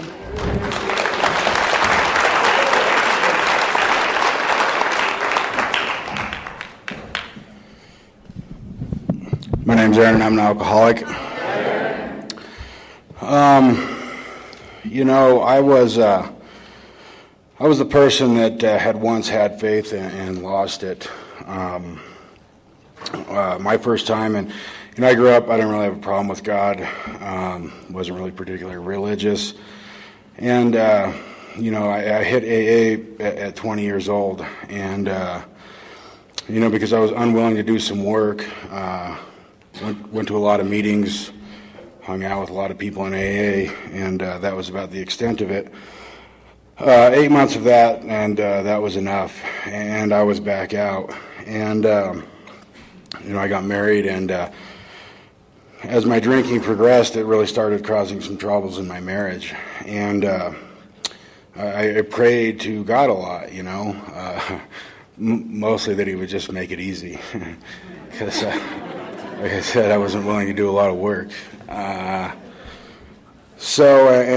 would pray, and I went to church, and a grandfather was very spiritual, and went to church with him, and when nothing got better, and my drinking got worse, I said, I had about enough of this. This is phooey, and this is not for me.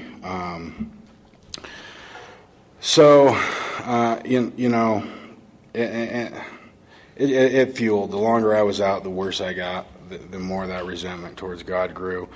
And much like Catherine, at some point I think I decided that he had pretty much looked into my soul, and saw my wretched soul and the wickedness of the way I was living and wanted nothing to do with me. I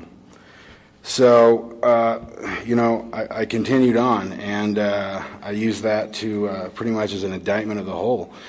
Anybody that was believed in God and that was not living life perfectly was a hypocrite. And so 15 years later, after the first time, when I ended up back in treatment, I called. They said this was a 12-step program, and I'd already done AA, and I certainly wasn't believing in God. So, yep, I got you. Like I had a plan, and figured I'd go to a rehab treatment and get some more therapy, because the 5 years of therapy I had was working so well.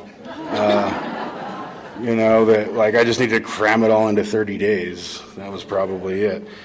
And, really where I got that willingness was, once I got straightened out and got everything out of my system, it was that point of decision, that gets talked about at the bottom of page 25, really, as I saw it, I was down to two options, one to keep going,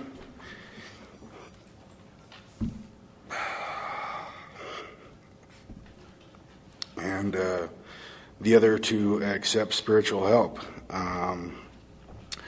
We were sitting there, and I wasn't in treatment very long, and they had a step study meeting there, and they were reading out of the 12 and 12, and when they read about the fellow that had lost faith and then had once had faith and lost it, that would pretty well describe me. And then I went into this internal dialogue, pretty much, haven't you had enough? What is it going to hurt? Just do whatever these people say. And it was from there, and it was good that, the only thing that I needed was a willingness at that point. I did not have to accept any religious figure as my personal savior that day. I just had to have, a willingness, and like it talks about, and we agnostics, like I could not comprehend or understand God. I was willing to try. I was willing to go back to my cabin that night and pray to a God that I was pretty uncertain about that God's existence. And the promise of a return to sanity, and at that time.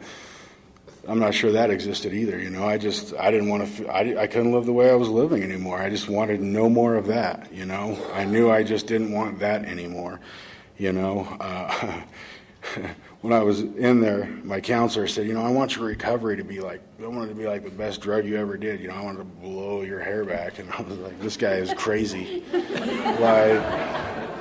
Hopefully I can stay sober. Hopefully I make it, hopefully I stopped neglecting my wife,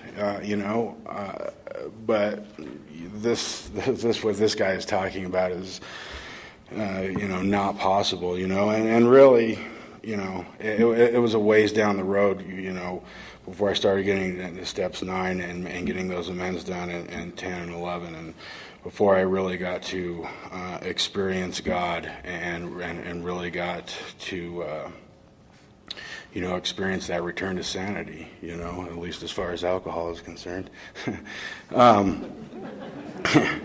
It comes and goes. Usually I get up and I talk and I can't stop talking, and now I'm looking down and there's still some time left, and reaching, hoping something comes to mind.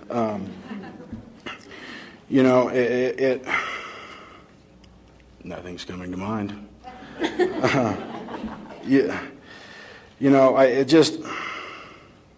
As I got further, as I progressed, I realized the importance of that second step. All the foundation of what I have, reliance upon God, seeking God in every area of my life today. all came from that willingness to believe, But I wish I could just say I had a change of heart and that I decided to try something different, but it wasn't. It really was, man. I don't know what the hell I'm going to do if this doesn't work. I have no idea, So, given that perspective, that willingness was a little bit easier to come by. And fortunately, the guys that I've worked with, they haven't had a problem with God. I'm pretty new at this still. Only had a couple of guys, but that's something I haven't had to address with them. Is going through step 2, and just are you willing or are you not? I don't know what to say. If I talk any longer, it's just going to be rambling nonsense. So I'll be quiet now. Thanks.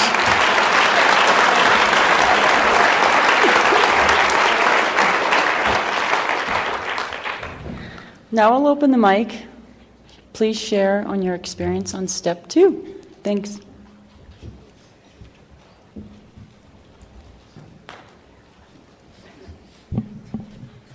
Hello everyone, my name is Tony Blankenship and I'm an alcoholic. It's really nice to be here. I haven't been here. I was here the first year that we had it at Copper Mountain, and I haven't been back since because I'm busy. And a couple things that came to really struck me is that I came in and out of Alcoholics Anonymous as first time I was 15, but I didn't really want to get sober. At 19, I wanted to get sober because I had 2 DUIs. And, alcohol was a problem. And I came in and out of AA for 6 years. And I looked at the steps and I worked every one of them in my head. And I would not do the God thing. I just wouldn't do it. I'd come here and they'd be like, you got to find a higher power. And I'm like, that's good for you. And I just wouldn't do it. I don't know why. I don't know what I was so scared of. And then, the day came where I just couldn't not drink. And I quit stopping. And when I got separated from alcohol and got brought to Alcoholics Anonymous this time, I knew it wasn't going to work. I was like, this ain't going to work. I'm not going to be able to stay sober. I might make it 30 days because I'm locked up, but that's it. And I'm leaving. And there were people around me like, I'm done. And I'm like, I'm not. Because I knew I wasn't, because I drank again all the time. And I got a sponsor, and he suggested this novel concept. He says, why don't you start praying on your knees in the morning and at night? And I was like, yeah, but he said, Tony, just shut up and do it. And I was like, okay. And what became real apparent to me is it didn't matter what I believed at that point. It didn't matter what I thought. It didn't matter what any of those things. It just mattered that I did something. And I got on my knee. I had to pray out loud for a long time because my head would scream so loud about how stupid it was and how lame I was and how, blah, blah, blah, blah, blah. And is that for me? No. Am I done? Oh, okay. All right, you're done. Okay. I was like, I can take a message. And it worked, man. It really worked. It really worked. I got sober in 1998. I'm 14 and a half years sober. I'm almost 15. And here's, so here's where I'm at today. I think faith is my decision. And the deal is for me, I'm just not all in. I've been restored to sanity with alcohol, but I'm just not all in. And I'll be like, yeah, I'm sure, yeah, I believe. And I'm like, yeah, but it's not really. Not really, because I'm not doing it, right? I'm not really, I don't think I'm crazy, is the deal. I think I'm okay. I think all these things that are unmanageable at 14, Mickey said that in the first step. It's I have all these bedevilments going on, and some are bigger, and some are smaller, and some are, whatever, but they're going on. They haven't stopped, because I'm living a spiritual life. And once in a while, about every day, I'll try to manage one of those bedevilments. And I'll be like, I don't need God for that. I'm good. And I'll talk to my sponsor. I'm like, yeah, but I'm doing it. And he's like, no, you're not. You're not invested. And it's a reminder to me is that faith is my decision. That's up to me. It's my decision. That's not God's job. That's my job. It's my job to have faith. And I'm just grateful to be here. I feel good. It's nice to be here, and it's nice to see everybody. So thanks.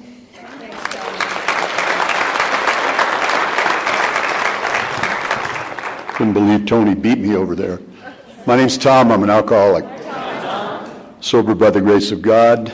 I've been continuously sober since June the 15th of 1986. And my home group is an AA group in Santa Fe, New Mexico. We used to introduce ourselves like that when we got up here. This is my home conference. A lot of extremely good friends in this room, and I owe them the truth, you know.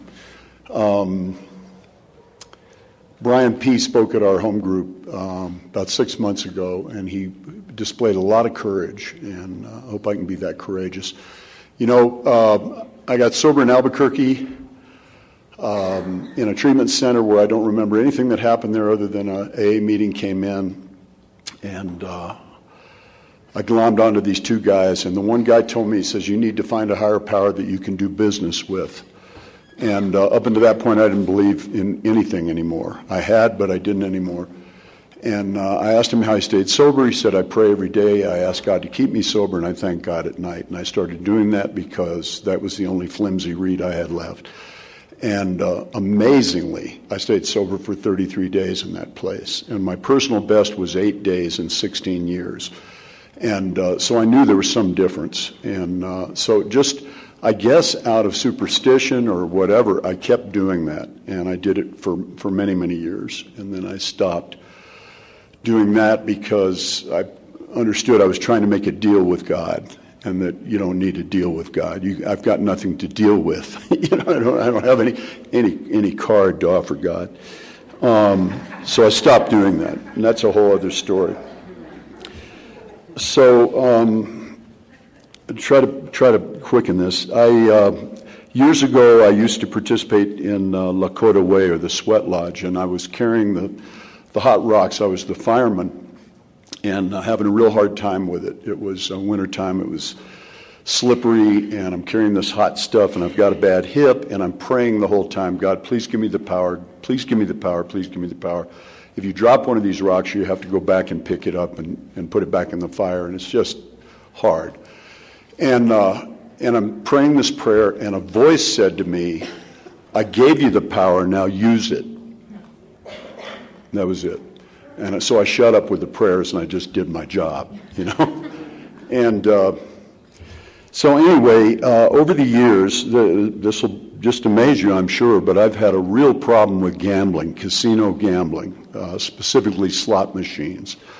I've been fighting this probably most of my sobriety. This is what you can expect at 27 years, by the way, just to give you a little hope. The spell was broken at one point through prayer, and I thought it was over with, and I just slid back into it. And I tried to play it down, and I tried to pretend like it was spiritually okay, and I speak at conferences, and I stand at the podium, and I go on, and I know that I've got this secret that I'm not telling anybody, that what? Well, I love you too. That's why I'm telling you this. And then I'm lying to my wife. I'm not lying to her, but I'm phrasing things in such a way that I don't tell the truth. That's lying, right? I'm being dishonest to my wife, and that's not good for a relationship, guys. It really isn't. And some people have heard this story, but most of you haven't. Anyway, and I'm praying the whole time, God, please give me the power not to go into these casinos. God, please give me the power not to go into these casinos. Please give me the power not to go. Over and over and over. And I'll be praying it as I walk into the casino, okay? And my rationale is I'm not bankrupting us, so it's really not that bad. And, you know, there's no work right now anyway. And, you know, maybe God wants me to hit the big one, you know? That could be possible, right? I mean, and I even tell my sponsor, and I'm even fist-stepping it with people and telling guys that I sponsor about it, and my sponsor says, you need to go to Gamblers Anonymous. I don't want to go to Gamblers Anonymous. I don't say that to him. I say, well, I'll look into that, you know? But I don't want to, for reasons of pride, and how many more programs can I do? So I'm going on like this. Then I start saying, "Thy will be done," as I walk into the casino. And what happened, guys, is if I had the thought of going in, I'm in. I mean, it had me. I mean, it absolutely did. So now, because I'm being dishonest with my wife, I can't do nightly review anymore, because who wants to look at being dishonest? Every night you check that off. Yeah, I lied. I was dishonest. So I just stopped doing that, okay? And, you know, I vaguely sensed I was not being any too smart. You know what I mean? Remember that? Anyway, what happened was one day I sat in meditation, and I remembered that time when I was picking up those rocks, and I heard the voice say, "Use the power I've given you," okay? And so what I did was, instead of this, please help me, I made a covenant with God, and I said, "God, today I promise I won't go in there." And I didn't. It was like the spell was broken. And every day I said the same prayer, "God, today I promise I won't go in there." And I haven't been in since. It's been about 3 or 4 months now. And the idea is that I'd rather beg for power that I already have than use the power that's been given. How many prayers do I have to say before the prayer is answered? Probably one, but I'd rather beg for it than use it.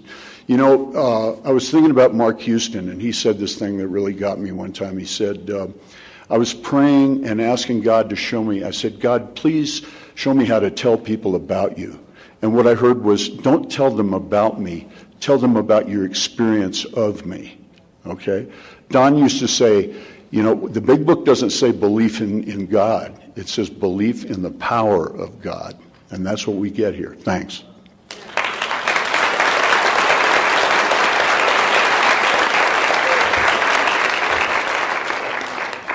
Hi, I'm John, a member of Al-Anon. I had to say about one thing. It took me a long time, like years, to figure this out. So, in case somebody else is like as thick as I was about this, I will simply say that religion and God are two separate and distinct things. A religion may say that they are the only one and that's the only way you can talk to God, but they all say that. And in any denomination, you can find someone who is very spiritual and connected and can very help you, and you can find the evilest people on the planet in that same religion. It doesn't matter. And as far as religious texts go, you can find some wonderful inspirational things in some of those religious texts, and you can find the ugliest, nastiest thing that will drag you down to whatever pit there is in the same texts. So it took me a long time to figure out, in a way, that I'd been sold a bill of goods when I was growing up, because this is the only way to work. Well, I tried them and it didn't work. So God doesn't love me. No, it's they can't help you. It's that religion gives God a bad name. Religion is a man-made thing. God didn't make it. I'm sure if we ran across him, they'd say, "What are you guys doing? What's all this stuff that you say is in my name and it really isn't?" I don't know. So I've had to really work on breaking that away. When somebody says, "This is what was written and this is from God," it's like, well, no, it's from somebody who was spiritual at the time, whatever time that was. People found it really valuable. Maybe there's something in there, but I might read something from God in the big book, or I might read something from God in some of the Al-Anon literature I have. I think probably I have not really been to church. I have been in a building that was built around a religion, but I really didn't go to church until I actually went to an AA meeting and thought, now these people are really in with God. So that's what I had to figure out. I hope that helps somebody. Thanks.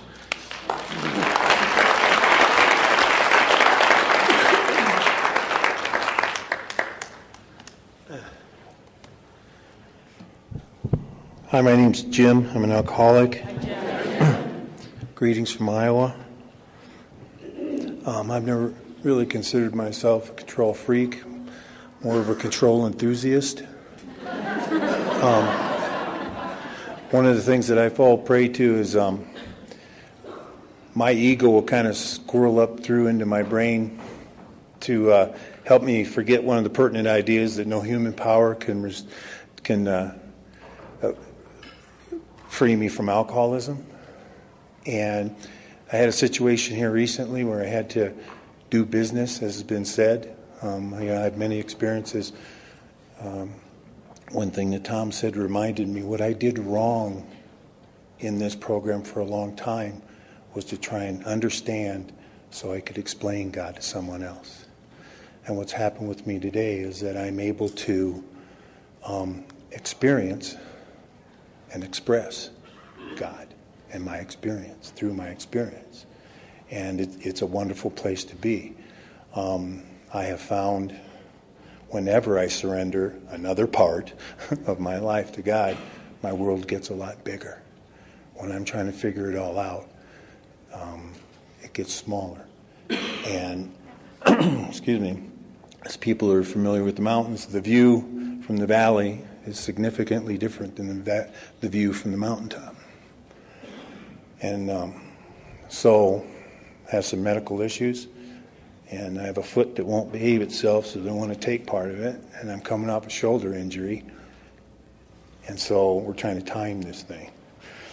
And I'm not second step stuff is I got to figure this out, okay? I got to know what it's going to look like. So all of this stuff's going along and coming off the shoulder surgery, and I'm sitting in church, and it kind of was like the scene in The Wizard of Oz, where the house is spinning around, and all those scenes are going by, and I'm going, oh, maybe I'm consumed by fear here. Maybe I ought to inventory it. So all by my itty-bitty self, before they started the sermon, I wrote down 18 things about losing half my foot that I was afraid of. And my world was real small. And I said, well, you can concentrate on the answer or the problem. And I turned right around, and without breaking a sweat, I ripped off 47 gratefuls. And I'm back in the moment. This is one aspect of my foot. So 2 days later, I had to go see the shoulder surgeon who was going to give me some definitive direction on what to do with the foot. And Monday night, I'm sitting there going, okay, God, I'm going to allow this, whatever the directive is of the shoulder surgeon, to be as the direction of the foot. I'm going to make him a reflection of you, my higher power. And what he says goes. And I thought I had it all figured out. Well, I'll be able to do this because I'm trying to get it cut off in time so I can get here. Okay, I'm trying to work backwards from the last weekend. And anyhow. So I asked him, I said, Doc, what would be the optimum time? And he goes, 3 months. I mean, I was grinding myself into the ground. 3 months was not one of the options because I was trying to figure it out. I was making myself insane. And as he talked, the clarity became just, because I said I'd made, I'd offered this covenant to God. What he says goes. And all of that angst, all of that fear, and all of a sudden, on a clear day you can see forever, all of a sudden my world got real big. And I realized that my shoulder's salvageable, my foot's not. Very practical thought, so maybe we'll let that be a priority. But in that, I got back to a point of sanity. And my second step prayer today is, God, I don't have the answers for my life. Will you show me where to find them? Thank you.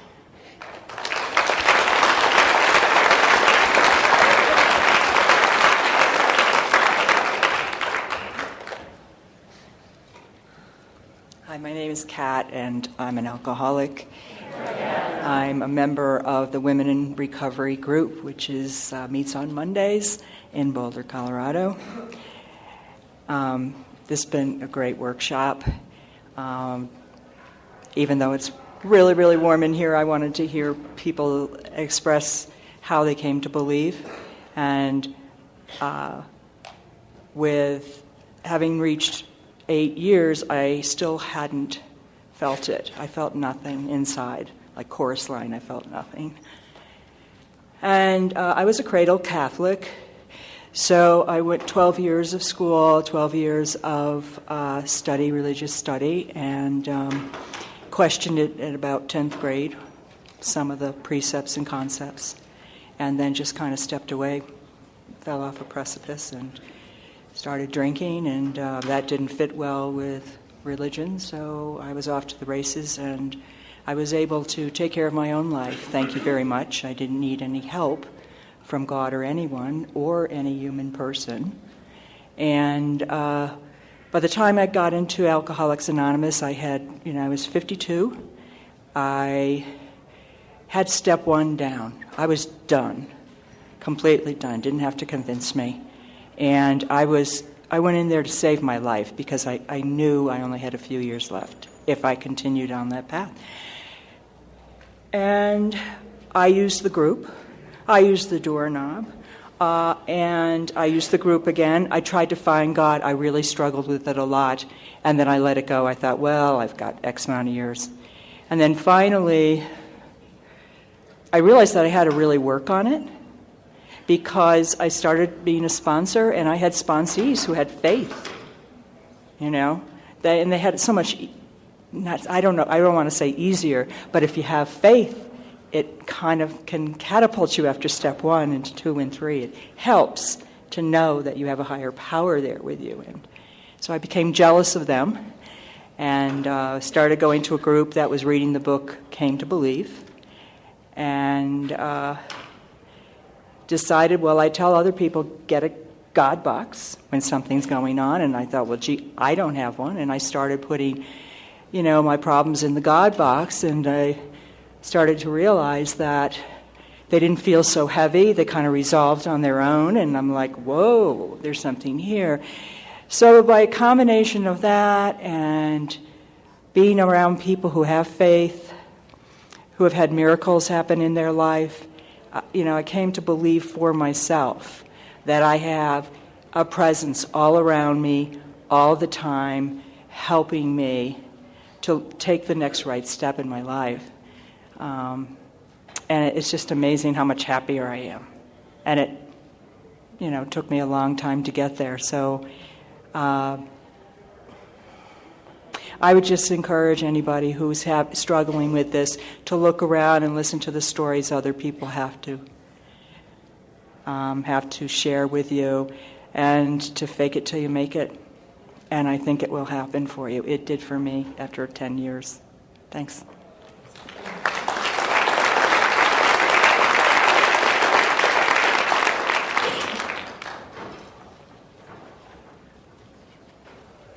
I'm Maryanne, and I'm an alcoholic. I'm really grateful to be here. I just love Alcoholics Anonymous, and to be here is such a gift from God. I just can't say enough good things about this conference. I came here for my first conference last year, and I hope to make it a yearly event. I love step 2. When I came into Alcoholics Anonymous, I was dying from active alcoholism. I was dying, I was done. I had no place to go. I had no idea what I was going to do with my life, and one of the first things I heard all these things, but get a home group, start praying, many things, but the thing that stood out the most to me was get a sponsor. And so I did, and within my first 2 weeks I had a sponsor, and she said, my job is to take you through the big book of Alcoholics Anonymous so you can go through the 12 steps. And she said, we're going to meet once a week, and we're going to start reading this together. And that's what we did, and I had no idea. I had never been in Alcoholics Anonymous before. I had no idea what to expect. And so we started meeting, and we started reading. And when we got to step 2, we would talk about each step, and we would read a little and talk a little and read a little and talk a little.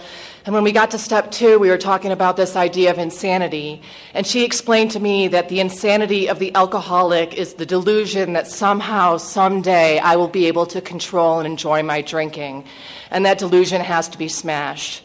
And And then after knowing my first step, where I gave many examples of how I was powerless over alcohol and how I would pick up the drink and then the drink would take me and then I'd be gone and I could not stop. After all of these examples of powerlessness, to think that I would be able to drink in safety was insanity. And that was the insanity of step 2. And she said that, I'm going to have something come between me and the drink. And it needs to be a power greater than myself. And, we talked about what that would look like. And, can I do that? Can I get a power greater than myself? And I came here, like other people said too, I was kind of like a blank slate. And I said, yeah, I'm willing to try that. And I heard today also that I had that gift of desperation, and I didn't know what that was. I was just terrified. That's all I knew. And so she said, when you get this higher power, you're going to need it because there's going to be a day when you won't be able to go to a meeting. You won't find a meeting within your, vicinity. You're not going to be able to get somebody on the phone. There's going to be a time that you're going to want to drink. And, you need that power to come between you and that drink. And, I'm just so absolutely grateful because I didn't know anything about Alcoholics Anonymous. And to get this sponsor that knew the deal and was able to teach it to me because, I had a really solid foundation right out of the chutes, not knowing anything. And so I continued to go through the steps with her, and I moved a lot around in Alcoholics Anonymous, and I had different sponsors, and each time we went through the steps again to get to know each other better. And about 8 years later, I was living in Sarasota, Florida, and I went on a vacation, a weekend up in New York City. And in Sarasota, Florida, I was really busy in AA. I had, sponsorship and service, and I had a full-time job that I loved, and life was really full, it was great. And I went to New York City on this vacation for the weekend, and I was feeling a little off, and I was all alone, and I went, it was late at night, and I had this restless, irritable, discontent feeling, and I was, in it with my sponsor, I've seen people do everything right in Alcoholics Anonymous and they get drunk, and I've seen people do everything wrong and they stay sober, so who knows what it was. But that night, I went out walking the streets of New York, and I felt the urge to drink. And I didn't know where I was. I had gotten off a train somewhere way far away from my hotel, and I was walking back to my hotel, and I kept seeing the people drinking in the bars, and that kind of the hotel Bill Wilson scene where they looked like they were having, fun, and I wanted that. I had that, loneliness, and I started to pray. And I didn't know where I was, as I said, and I was just walking. I remember it was raining, and I just kept saying, God, please keep me sober. God, please keep me sober. I was terrified I was going to drink. And I'm walking, and I'm walking, and I'm praying, and I'm praying. And suddenly, for some reason, I just stopped, and I looked up, and there on a door was a circle and a triangle. And it's 9:30 at night, so I'm thinking, yeah, right, what's that going to do me? At first I was like, oh, thank God. And then I'm like, oh, And suddenly this man comes over and he goes, you got to ring the buzzer. Bzz, come on in, And so we went upstairs, and there was a meeting at 9:30 at night. It was a rainbow meeting. It was the best meeting I ever had. And I said, I have 8 years sober. I don't know what's going on, but I think I want to drink. And that night God came between me and the drink, and that's the insanity of the second step for me. Thanks.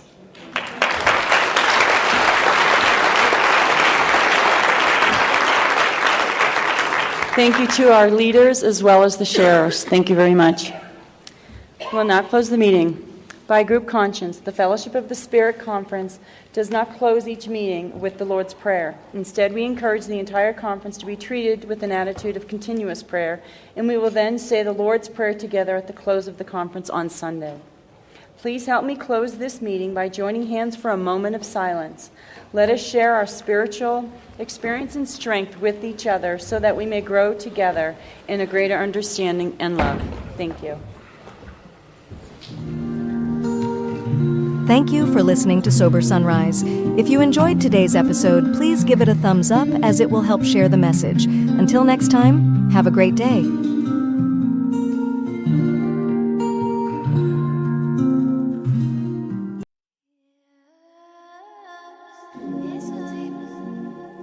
Welcome to Sober Sunrise, a podcast bringing you AA speaker meetings with stories of experience, strength, and hope from around the world. We bring you several new speakers weekly, so be sure to subscribe. Whether you join us in the morning or at night, there's nothing better than a sober sunrise. We hope that you enjoy today's speaker.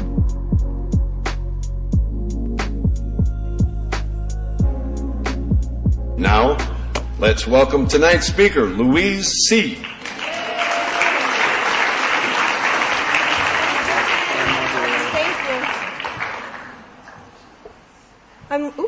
I'm Louise and I'm an alcoholic. I hope I didn't mess up the tape. Anyway, okay. I'm Louise and I'm an alcoholic, and I want to thank Denny for having me here tonight. And it was fun to walk in and see a lot of people that I know. And thank you for your warm welcomes. Okay, let me synchronize my watch so I'm not kicked out at the last minute. My sobriety date is August the 8th, 1993. I don't know why that is my sobriety date, because there were many other reasons prior to that, God, it was a good idea, she ought to get sober, and change her life. But it was just that little window that came that morning, and I just that pathway, and I just followed it, and I want to keep it. So I just do whatever is asked of me. I do a lot of what I don't feel like doing. I take a contrary action, and and as a result of that, my life is pretty balanced out, and it feels good. I grew up down in Venice with my mom, and it was just the two of us, and she was Scottish. She was from Glasgow, and she had a really thick Scottish accent, and she sat on the edge of the sofa, she drank, she knitted really fast, she watched TV, she drank really tall drinks, and talked on the phone, and took sleeping pills and could never sleep. So this was like her routine. And I sat on the shag carpet in front of the TV and played with all my Barbie dolls. I just loved my Barbie dolls. And I just got rid of them about 3 years ago. And I sent them down to Mexico because I have a stepdaughter, and God forbid she's going to be playing with those, because I get a little jealous still sometimes. So I just, I don't want her playing with Tuesday Taylor and spinning her head around. And so anyways, I sent them somewhere else. But I was just this shy, quiet little girl, and my mom, she just adored me. She just wanted to love her daughter, and I was always presentable. She just always had me on display, and my friends would come over. We had a lot of kids in our neighborhood, and they would come over, and they would say, "What is she saying?" And I would translate. My mom would do this kind of thing, taking me in the other room, and she says, "What the bloody hell are you doing?" And I say, "Well, I'm translating. They don't understand you." And she goes, "It's bloody English. You could tell them to get out ahead." And I'm like, "Oh my God, it's already starting." And they just asked, "Can I have some water or something?" I mean, it's just weird. So, anyways, that's just how it was. And so I enjoyed going over to your house, and I didn't care, if your dad was beating your mom. I mean, I felt bad for her, but I didn't ask any questions. I was a really good friend. Because I didn't want you asking questions when you came over to my house, like, "Where's your daddy?" Because, honey, I don't know. I don't have an answer to that. We couldn't ask a lot of questions in our house, so you couldn't ask. If you can't ask what's for dinner, you can't ask, who's my daddy? And I just knew, you got to be quiet around Sadie, because she's got to just stay, calm and smooth. So there were a lot of Scottish people and Irish people that were in our little neighborhood, and the ones that are still alive still live in their little homes down there in our old neighborhood. And every Saturday night I would watch my mom get ready. She was always wallpapering and fixing up the house and stuff. And we shared this bedroom, and it was all that white furniture from Sears with the little gold on it and stuff, and the canopy bed, and we had these big floral wallpaper all over and stuff, and she'd put Engelbert Humperdinck on the radio, and her album, and she'd have her tall, her highball and stuff, and this was like in the 70s, she put on that, blue eyeshadow, and do her hair. She was very tall and blonde, and she had beautiful blue eyes, and she wore those long kind of gowns that women wore in the 70s and stuff, and Engelbert's singing, and she's drinking her highball and smoking her cigarettes and putting on all her makeup and doing her hair in the French twist and stuff. And we had one of those on the dresser, the styrofoam head, with her little hairpiece on it and stuff. That she just picked up from the hairdresser that day, because she's, it's Saturday night, party night and stuff. anyways, then she'd finish her drink. She'd go over, she'd get the little hairpiece on. We'd be really quiet, so it was on, super steady and straight and stuff. And put all the pins in and go to that tall can of Aquanet and just lacquer the whole thing up and stuff. I still have a bad cough, with that today. And I'm convinced it's her fault, And it was on the first 4-step. Anyway, so, all that. When they said let loose on that 4-step, I did. Everything, Sean Starr's stealing my first Barbie doll, I kicked that kid every chance I got. And it felt good. And I didn't have a drink yet, but that's how it felt. It felt good. So, and then when my second sponsor said, you're a bully, I thought, how, a nice girl like me, how could I be a bully? And, anyway, so, my mom would finish getting all ready. She'd put on her little Estee Lauder Youth Dew perfume, and she'd look over at me and she'd go, right, come on, we're going over to the party. And, all the Scottish and Irish people would take turns, at each other's houses and stuff. And someone would bring a microphone like this or a little speaker and a drum or 2 sticks, and that was Uncle Mike, and he was the band. They called him the band.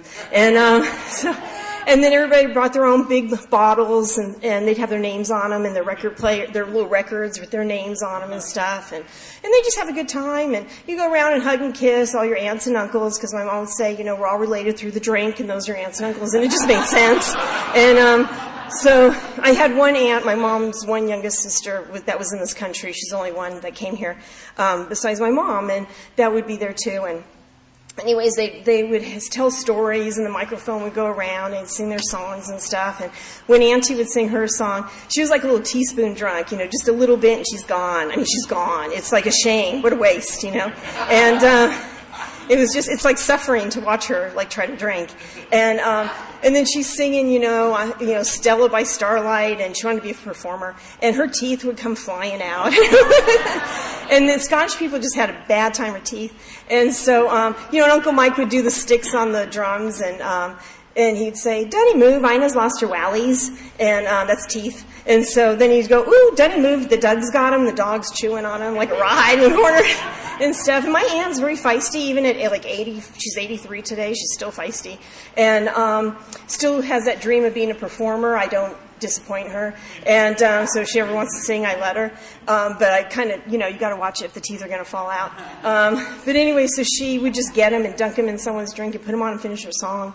And so anyways, then people just got over that real quick, and then my mom would sing, and they just all were very happy people until it was 2 or 3 in the morning, and someone mentioned the Pope.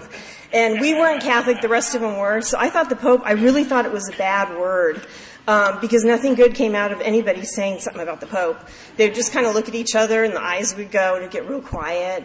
And then you'd hear the Irish one go, Jesus, Mary, and Bloody Joseph, there's going to be a fight. And then boom, it started. And they're outside, and my mom's out there hitting men. It's the only time I ever saw her have contact with a man. It's just, God, now I know she must have had some resentments going. And all the little Al-Anon aunties are, they got the kettle on, stack of sandwiches like that. And just trying to get everybody in. All the kids want to be outside and watch because it's the action and stuff. And the next day everybody comes and helps clean up, and they're all friends again. It's just the way they roll. They were just like that. And they're very supportive. Like if someone was going, I remember we were going to Scotland a lot, and they would all caravan and take you to the airport, and when you were coming home, they would all be there because you can go to the gate then and stuff. And they were just like this sweet little community that had its quirks.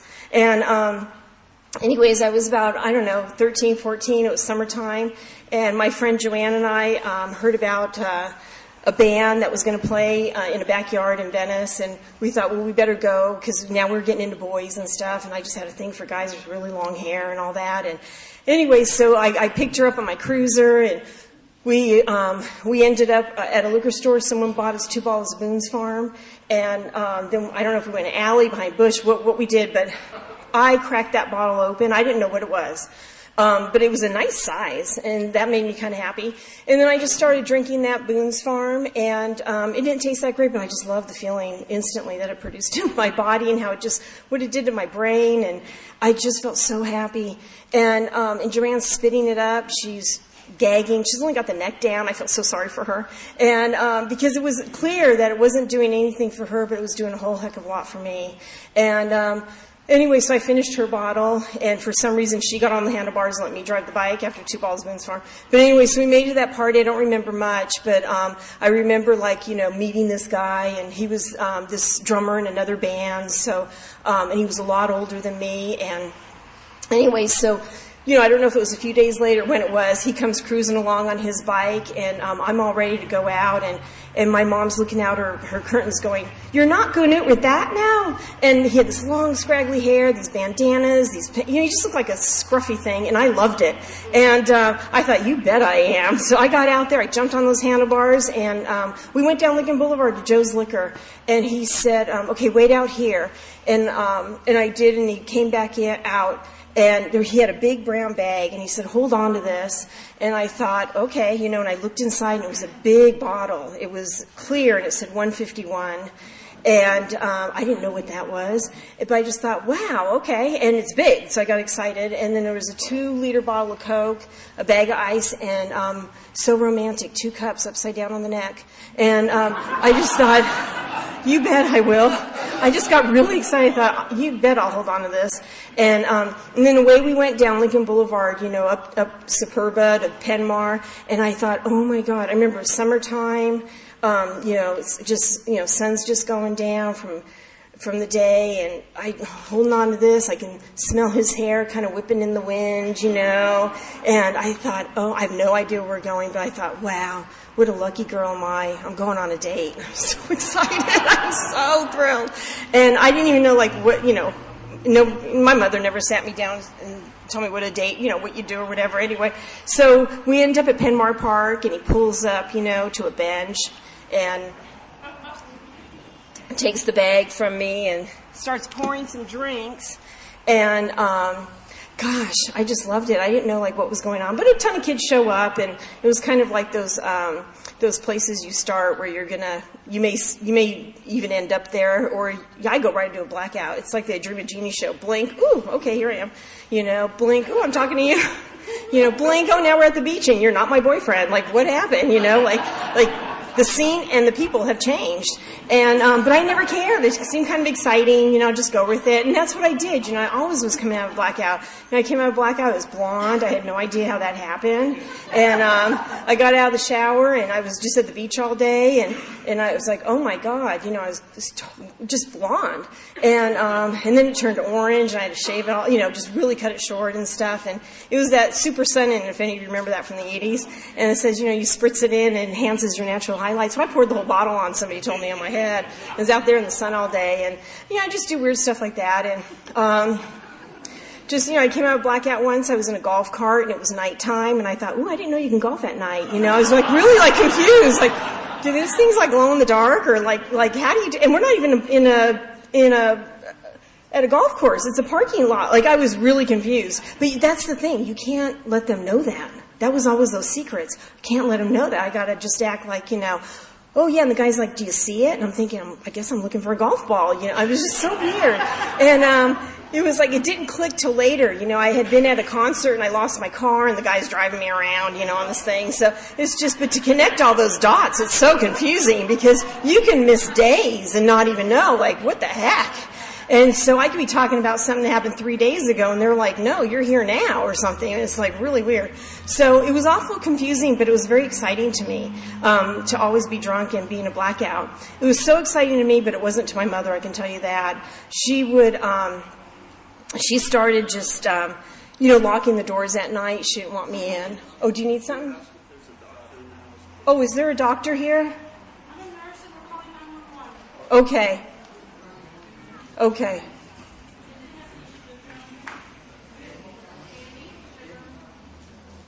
Where are we? Does he need... Oh. Keep going. Okay, so...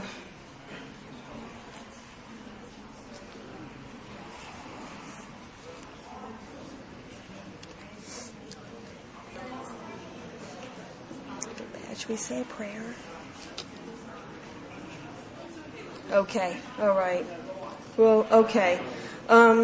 Maybe we should just have a moment of silence and say a little prayer. Okay? Let's bow our heads and do that, please. Okay?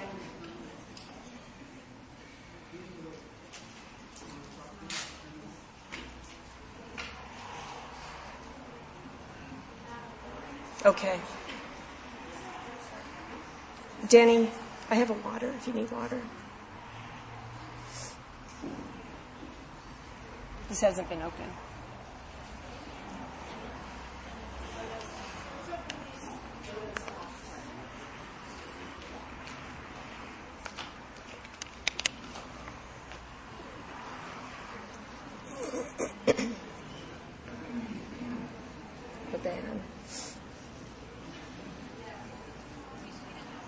Go ahead. Okay. All right. We'll try to do the best we can here. Feel bad. Okay. So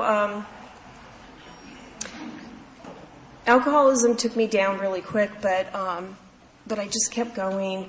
When I was 15, my mother, I came home one day because she started double bolting the doors, and I wouldn't let me in.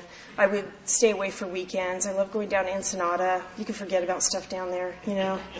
You come back with a whole set of new problems, but you can forget about everything, all the ones going on your way down that you've got. And I remember coming out of a blackout. I knew I was down there, but I came out of a blackout. It was morning. You know those mornings you'd come to, and like your head is pressed against something. It's either sand, dirt, grass. You know, those sharp blades are horrible.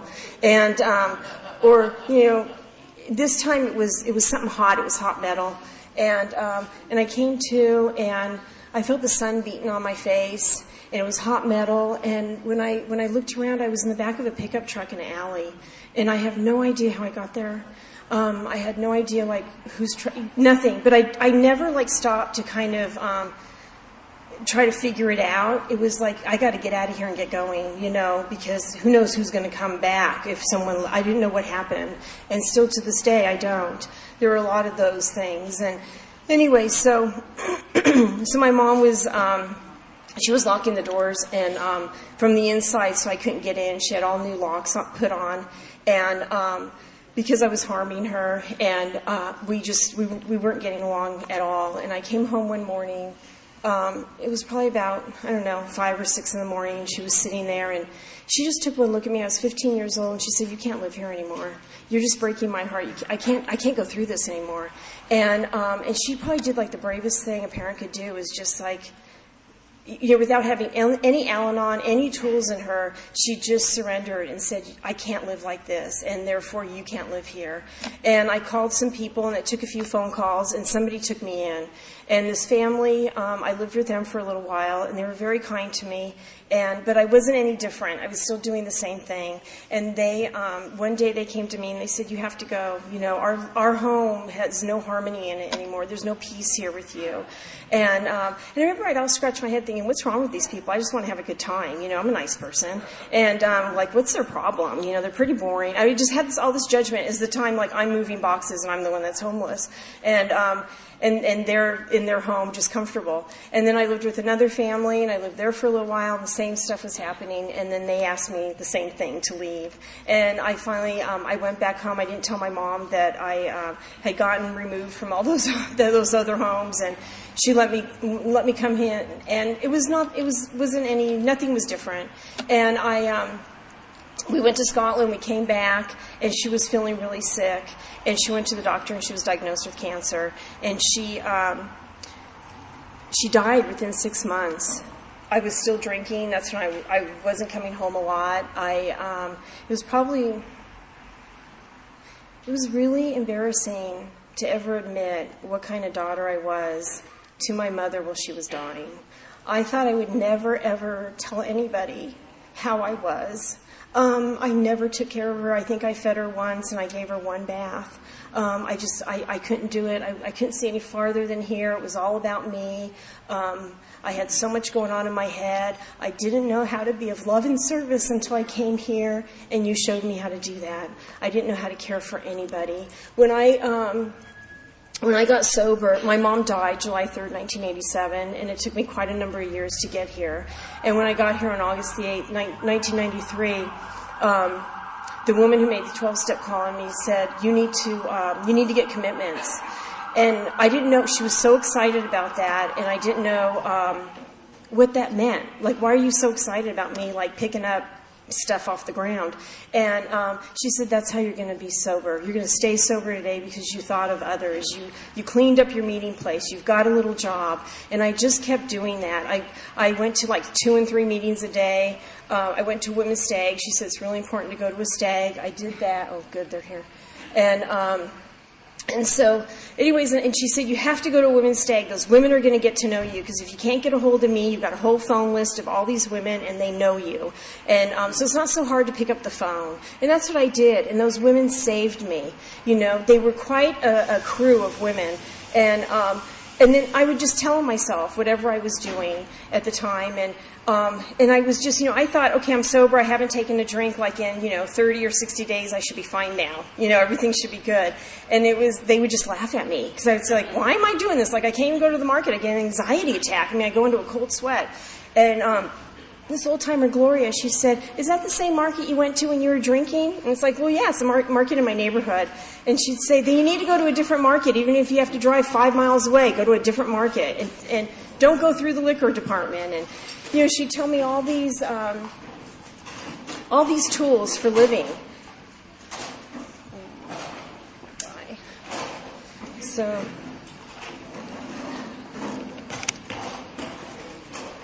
do you keep going? Keep going? Do you keep going? Okay.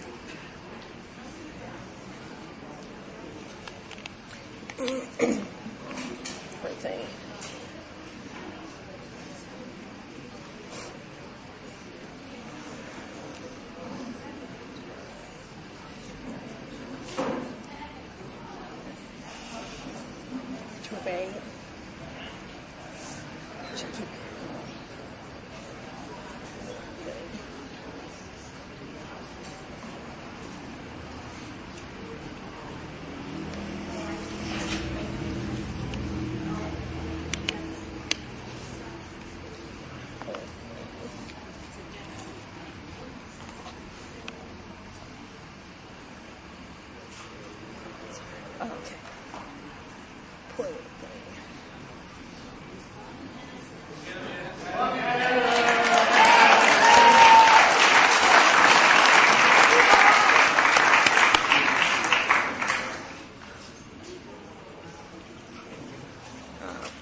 What's that?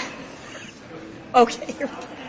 Oh, well, thank God they came and got him really fast, So, and he wasn't by himself. Anyway, so, okay, it just, anyways, when I came here to you, I was told a lot to get commitments, and I thought that was a really weird thing to do, but I did it. I didn't know what else to do. I didn't want to go back to drinking. I wanted to be sober. And so I did whatever you told me to do. I went to a lot of meetings. I didn't like it. I wasn't happy. It wasn't like, oh boy, I'm going to go to a meeting tonight. But I couldn't wait to get to the meeting for this purpose. I wanted to hear whoever was sharing. I wanted to hear what you were like. I needed to hear that. I needed to relate to that. So then when you said what you were like today, you gave me hope. And then I could do the commitment, In this women's stag, we had this crew of women. There was Debbie. She was waiting. She wore a pager because she was waiting for a liver. And then she did the coffee. And it was just this little Mr. Coffee thing from CVS. And so they said, Louise, you better take on the coffee, because if Debbie gets the call, so, God forbid, there's no coffee at the meeting, you better take on that coffee. And I thought, oh my God, okay. And it was just this little crew of women, this round robin kind of meeting. So I went home with Mr. Coffee and I started practicing, because, it's all about me. That's what I do. And so I'm practicing, and it's making a lot of noise. Something's going on with this. It's broke. I just know it. And I always would call Debbie. They kind of assigned her to me.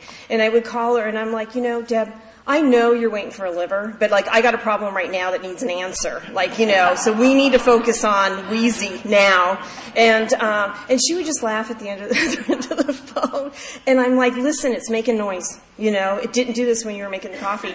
She's like, well, yeah, because you weren't consumed with, with me making the coffee because you're too busy thinking about yourself. And so anyway, she's like, don't worry about it. But it was just so weird, like those things that I would get so twisted up about, just so twisted up. And then when I was about 3.5 years sober, I was really afraid I was going to drink again because it was sounding really good. I was breaking dishes in my house, and the feeling that I got from breaking those dishes was like a feeling after I cracked open a 12-pack of Mickey's Big Mouth, It was just a good sigh, and I thought, that's coming next. I just know it. And so I called this woman I had met at a conference named Rita, and I went to, she was part of the Pacific group, and so I went there, and she told me what meetings I was going to, what I was going to do, how early to get there.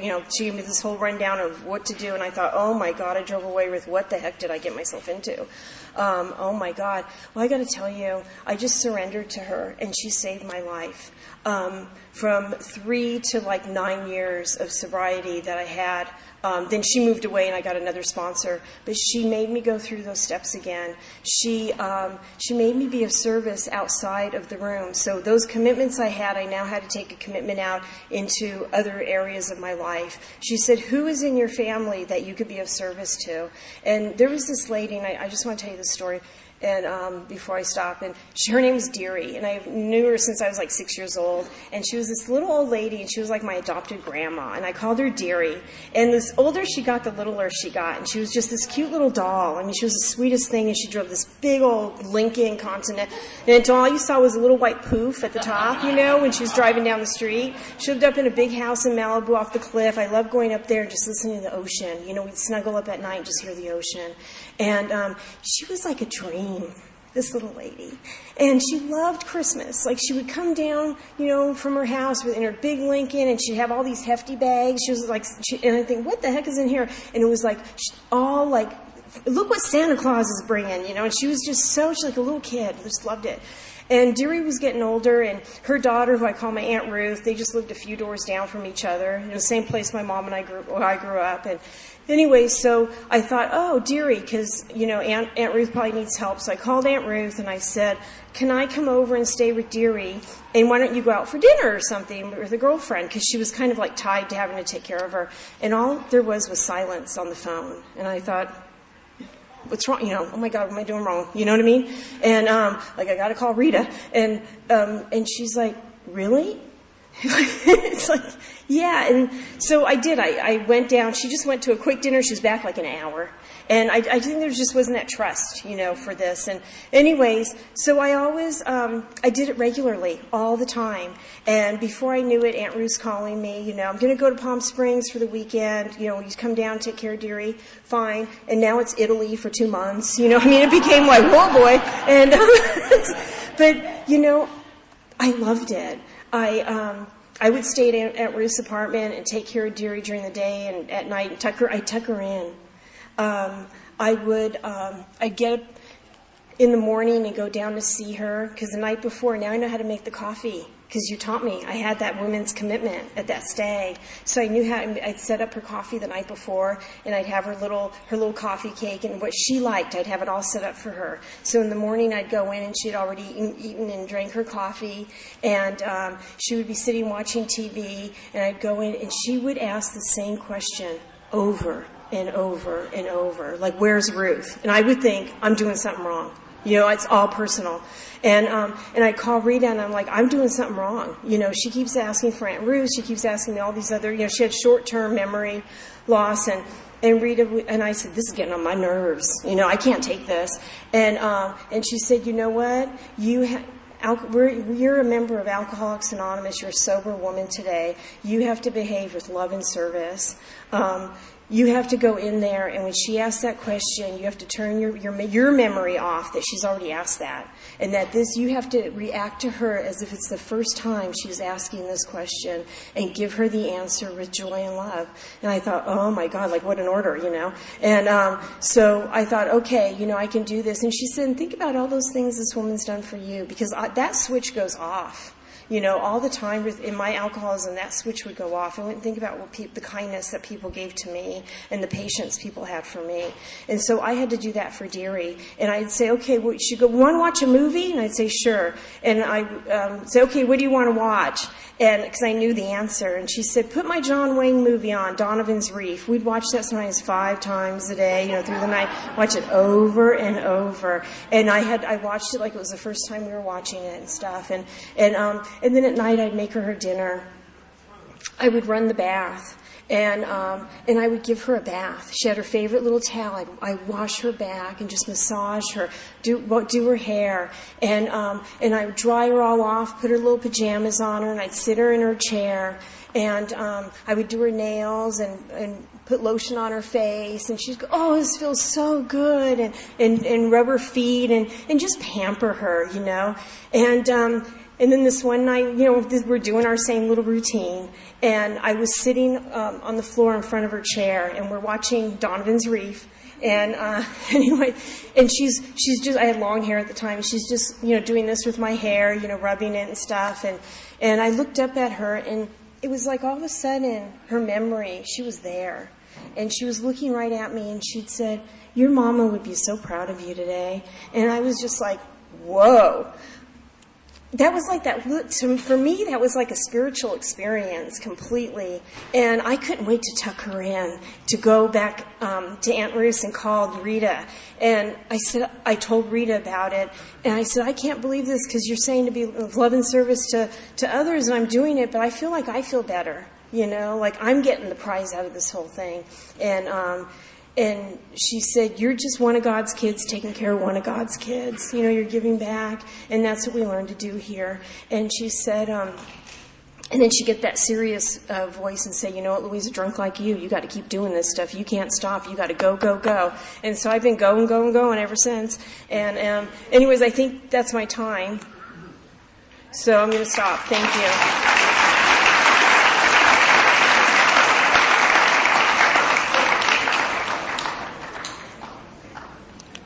Okay, anybody have a question that I hope I have an answer to?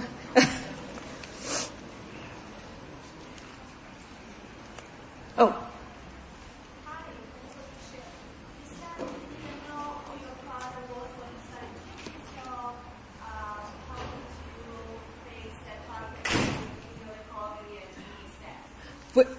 How did I face that with in recovery? Oh, okay. Okay, the question was that I knew that I never knew my father, and then how did I face that once I got into Alcoholics Anonymous? Right, okay. So, not well. Not well. I was very angry. I was very angry at my mother for never telling me. I got escorted out of the hospital when she was dying because she would not tell me. I was asked to not come back because I was bullying her, and she would not tell me, and my aunt would never tell me. And when I got to Rita and did another inventory, she had me write a letter of amends to my father. And I learned early on, you don't debate and you don't negotiate with yourself. I'm asking someone for their time, and it's somebody, obviously they have what I want. So in my head, I need to just surrender and have a little trust there. But I drove home thinking, didn't you remember? I don't know the man. Like, what amends do I owe here? But I thought, you know what? I'm just going to say a prayer and I'm going to write this letter. And I still have it. I keep it on the side of my bed. And I just started off, I don't know you, and I don't remember the whole thing, but it was, but as I got to the end of that, I realized I have held every man that has come into my life, not on just going to the hardware store. Like, I will beat you up. I have held every man accountable that I have come into contact with for having a chip on my shoulder, for not knowing who my dad is. Like, I don't like it if you're nice. I don't like it if you're mean. I don't like it if you ignore me. I don't like it if you give me too much attention. Like, I just go crazy. And I saw that. And I had to go and read it to Rita, and she said, now every man is off the hook. And you have to continue to live like that. So you guys are lucky tonight, aren't you? Hey, it's a good night in Brentwood. So I just, I had to live like that. And then she said, and the other thing is you can't live your life holding your fist up, wondering who it is, what's the answer, what is the whole deal?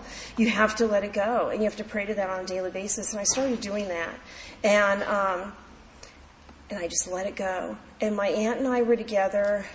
This was probably about 8 or 6 years ago. I don't remember, but we were down in Palisades. I had her helping me do a job, and we were coming home, and she said, you're never supposed to know this, but you're different. Like, I used to take her out a lot, and she would just start crying. And I'd say, what's wrong? Like, oh my God, do you have cancer? You dying? What's wrong? And she would say, you're just so different. I just don't, like, you're just so different. And you've just changed so much. And so that's what she said, that night. You've changed so much, and you were never supposed to know this, but your mother was raped. And your mother came to us that morning, the next day, and we moved her in immediately.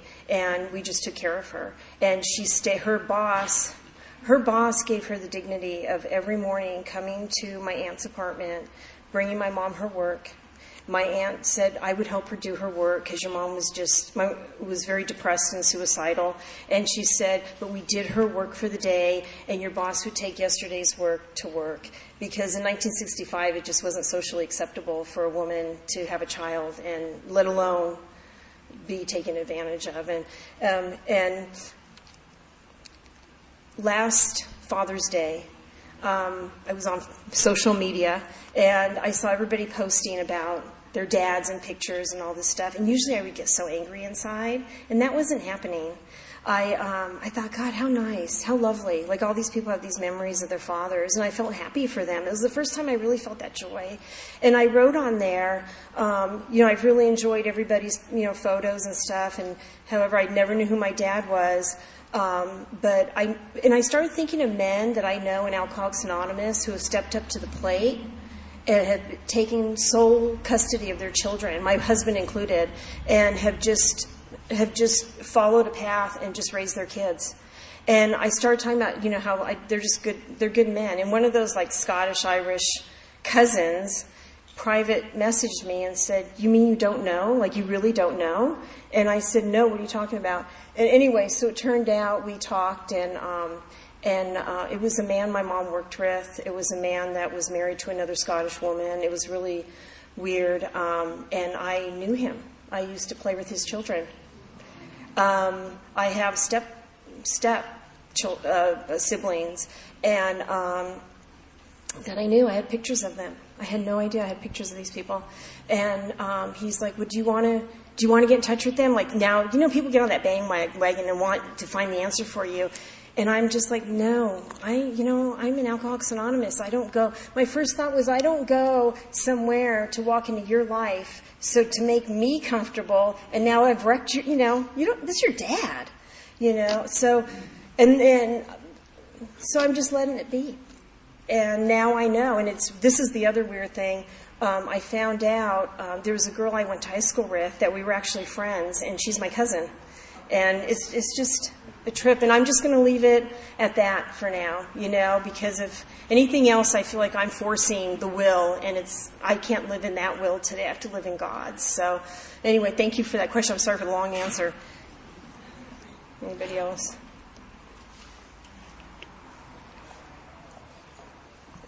Jerry. Thank you so much. Getting sober is such a big adjustment from the life we lived before Alcoholics Anonymous. In your first 5 years of sobriety, were there any struggles that come to mind, and how did you deal with just the struggle of turning your life around so dramatically? Was your sobriety ever in jeopardy? Did you feel you might drink? Yeah, when I would go to the market, because I love the liquor department. So that's why I had to go and find another market to shop at. But going to work was really hard, and I became very arrogant, enormously arrogant at this. I worked for this man for many years, and it was a doctor's office. I worked in the front office, and sometimes I would show up there kind of drunk from the night before. I couldn't drive myself. My friend would have to pick me up and drive me. In fact, I knew Sam then. And he was one of our... Anyway, so I was so arrogant with this man, he ended up giving me an exit going away party and invited all the other doctor's offices that we dealt with and all this. And I remember leaving there. Now I've got the Pico Deli trays in the back seat because he handed them all to me. I've got the balloons going, the cake, everything. And I remember driving, and I stopped and called Rita, and I said, you know, he didn't give me a Christmas bonus. And she said, I don't know if I can say it. She said, you asshole, you've just been fired. And he gave you a party so you wouldn't be shamed. Like, he saved your dignity. Like, just stop, you know? It's like that arrogance got really big for me. And just going through that four-step and the rest, just that smashing of the ego, like in 6 and 7, like character building is not something I wake up to and think, whoa, what's coming my way? It's like I build my character today, you know? I'm not there. It's like, who can I duck and dive so I don't have to deal with people, you know? And, like, even I have an office now in the back of our house, and like, even today, like, my husband comes in because it was my office day, and it's like, sweetie, what are you doing? And he's sitting there and he's starting to doze off. I'm like, what are you doing? You're bringing me down. Get out. Like, this is my domain. Out. And Stephanie's like, oh, I just thought I'd help you. It's like, what? Anyway, okay. Anything else? To go on?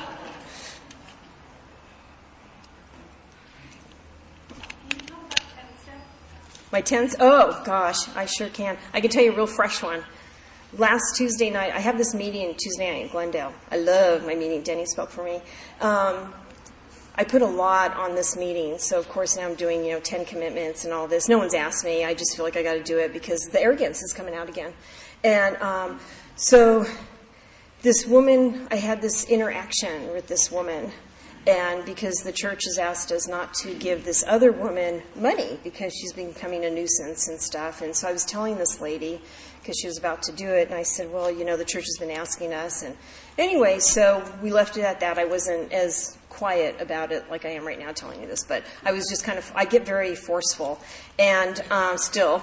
And so we had the meeting. When I leave the meeting, I always call my husband, put my phone on when I get in the car, and I see if he needs me to pick up anything. And then, anyway, so there's this message from this lady, and she is just going to town on me. And I thought, whoa. My first thing is, oh, good, okay, good, it's okay, good.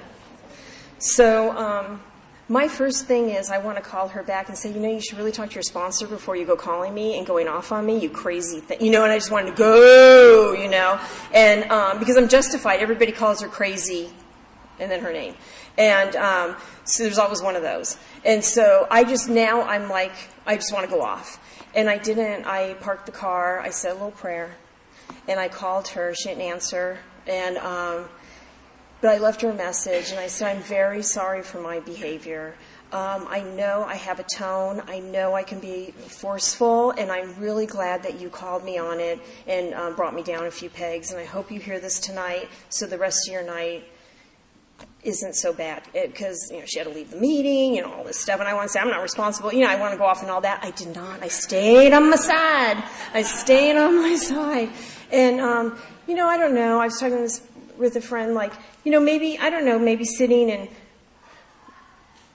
reading the literature and doing that, and then just, I don't know, having that open mind to just be able to let God come in.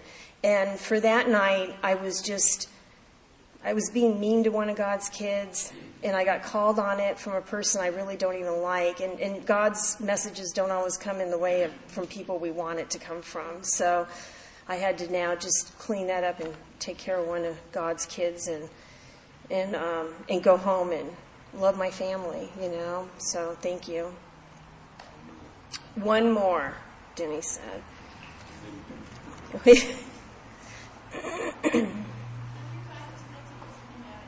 How do I practice principles in my marriage? This is what I do every morning when my husband gets up, because we have a lot of sense of humor, and we laugh a lot about nothing in our house, and it's fun. I've learned that in sobriety I love to laugh. I really do. And sometimes it's hard, So when my husband gets up, I always say, because I'm always up first, and I say, okay, sweetie, God came down this morning and conferenced with me and gave me the 411 on the day stuff. Anyways, and he'll say, if you want the real answer, ask old timer, because he's got a lot more time than me. So we just kind of do this little giggle and stuff. And I have 2 stepchildren, and when I first started dating my husband, he had them every other weekend and one night a week. And I thought that's okay, because I don't like kids. And I really don't. They were little. They were like 4 and 5.5. And so they're needy. They're a lot like newcomers. They need you. They ask a lot of questions. You don't know where their hands have been. I mean, it's just like, oh my God. And then they just want to like hug you all the time. And it's like, get off me, I'm going through a hot flash. Get off me, kind of thing. And anyways, and so I thought, okay, that's okay. And we were just dating at the time, and then he called me. It was April 2nd, 2008. I remember where I was standing on Beverly and Doheny, and he said, I'm now going to have my children full time because something happened with their mother. And I thought, wow. And then it was just the weirdest thing. This next thing came where it was, you know what? I am shoulder to shoulder with this man, and I know it's not going to be easy.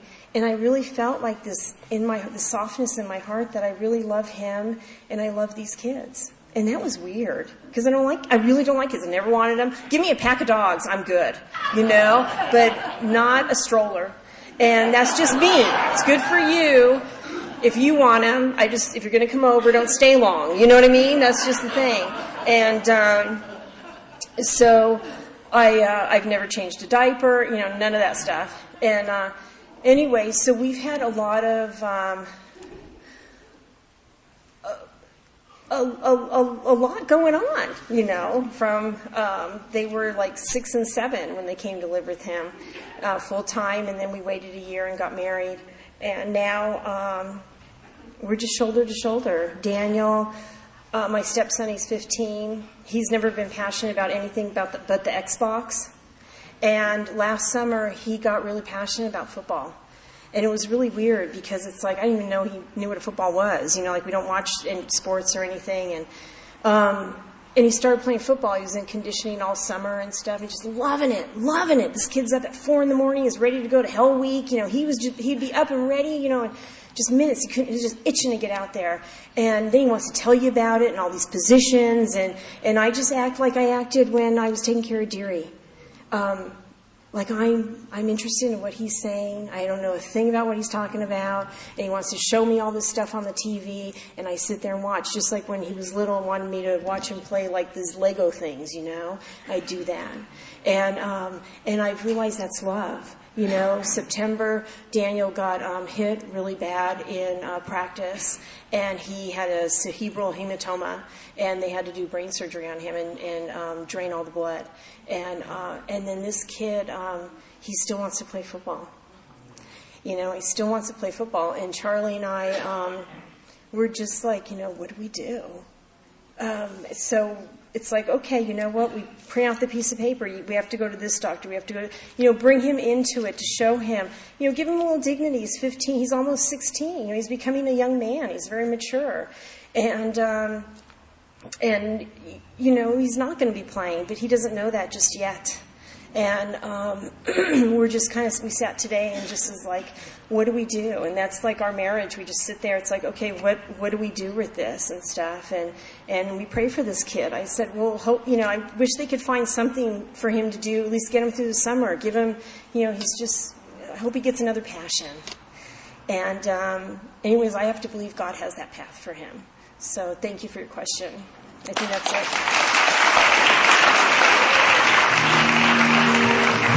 Thank you for listening to Sober Sunrise. If you enjoyed today's episode, please give it a thumbs up as it will help share the message. Until next time, have a great day.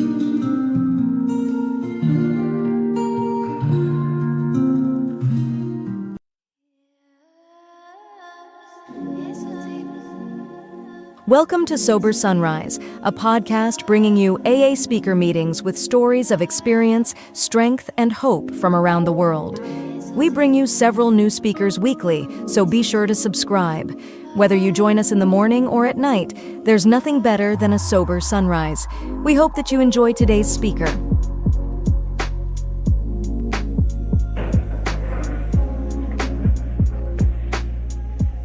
Thank you, thank you, thank you. I don't think we lost anybody. I figured we'd lose half of them, you know. The pretty part of the family has already been up here. My name is Chuck C. and I'm an alcoholic. Hi. I'm glad to be here, and I'm glad you're here. I'm in my 37th year without a drink or a pill of any kind.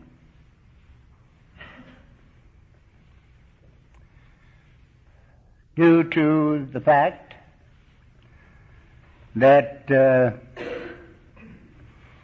a program called Alcoholics Anonymous, and there are people like you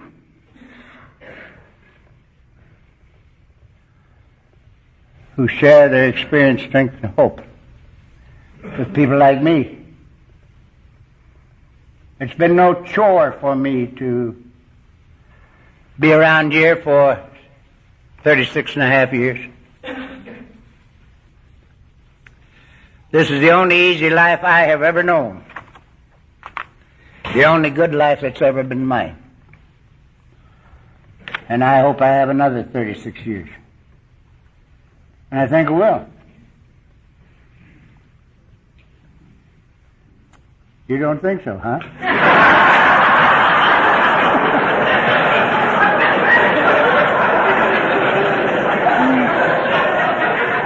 He looks like he was mad at me. He's not mad at me.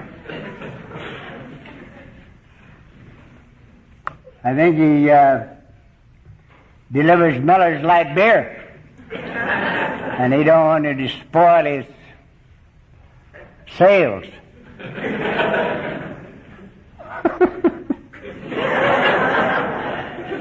feel like a clown. You're in the right place.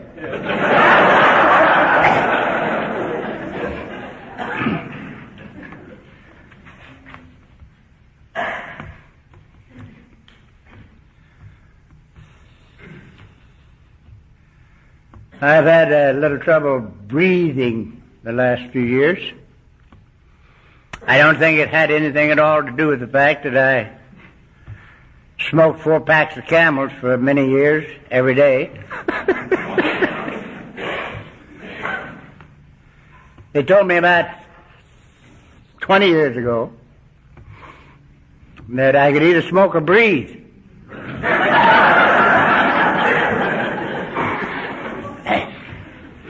And I chose breathing. But this thing didn't catch up with me till about 4 or 5 years ago. And their prognosis is glum. They tell me that there's no reversing lung damage. So that was not acceptable. So I took a good look at myself, and I said to me, any power that could keep me from wanting a drink for 36 years, a tongue-chewing, babbling idiot drunk like me, I haven't even had one conscious desire for a drink since I got here. And I said to me, any power that could do that, this thing's peanuts. So I'm going to get well. And I've been getting well ever since. I don't know as I'm going to continue, because in July I'm supposed to let's kill you. I'm supposed to talk to the doctors at Hoag Hospital at lunch. And then I get through with that, and then I'm talking to the patients. The doctors only get 30 minutes, but the patient's supposed to get an hour and a half.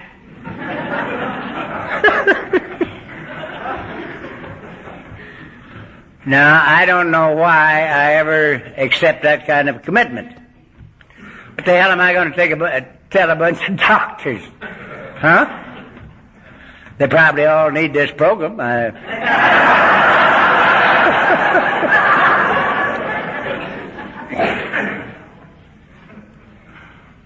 My own doctor, who is quite an expert in chest problems, told me after he had been treating me for a couple of years that he would treat me and not charge me. That I'd treat him and not charge him.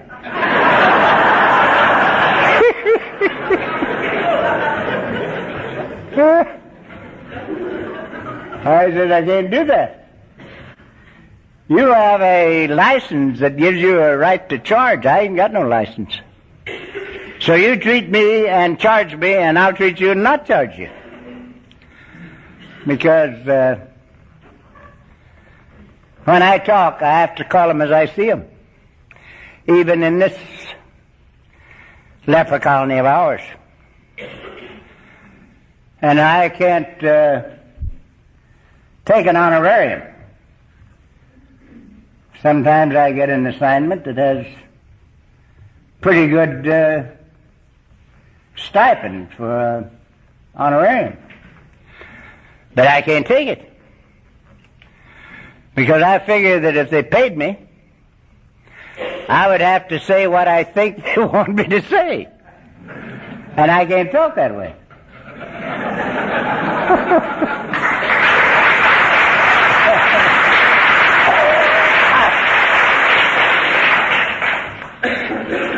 So, I'm not charging you for this deal tonight.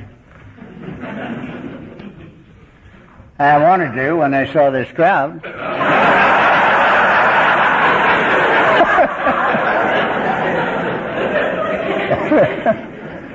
And most of you look like you had money. I've been conditioned to believe that all Texans have a large bankroll because they're sitting on an oil well. That's what they're doing. But I will be happy just to get my car fare. I don't want to leave owing myself money.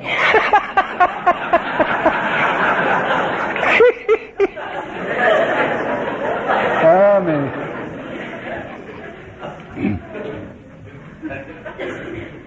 In an hour's time, I can't tell you much about my drinking career other than this.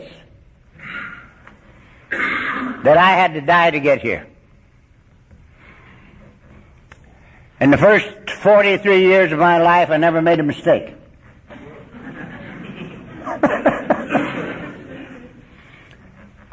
I always had some place to point the finger. It was never my fault. It was your fault.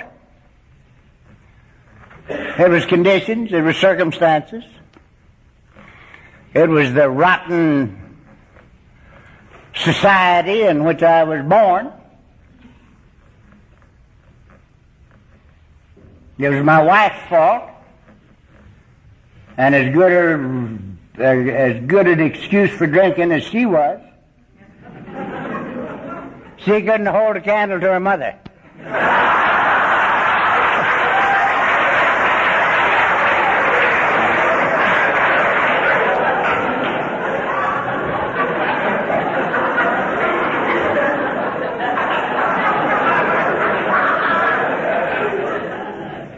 Her mother lived with us for the last 5 years that I drank. And she had a grandstand seat watching me crucify her only daughter. And she didn't like me very good. And I didn't like her that good. Because if she hadn't been living with us, I wouldn't have had to crucify her daughter. It was her fault. All the way through. She lived with us 5 years after I sobered up. And I could spend this evening beautifully telling you what this program did for her.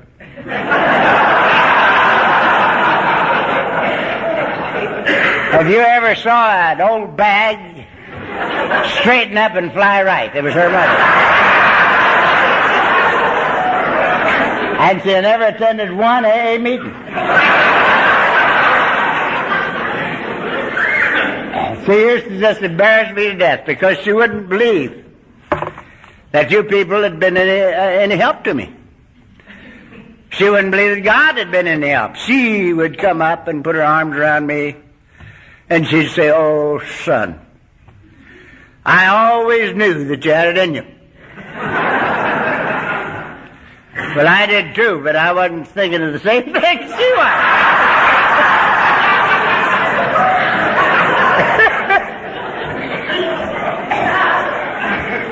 And I want to tell you something.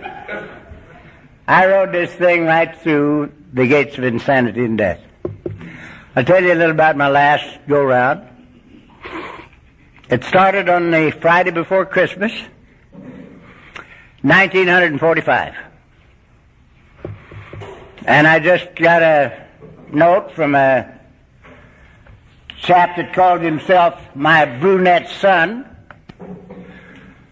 He's a little darker than I am. So, he's brunette all right. And he sent me a thing that gave me the date on which the Friday before Christmas fell in 1945.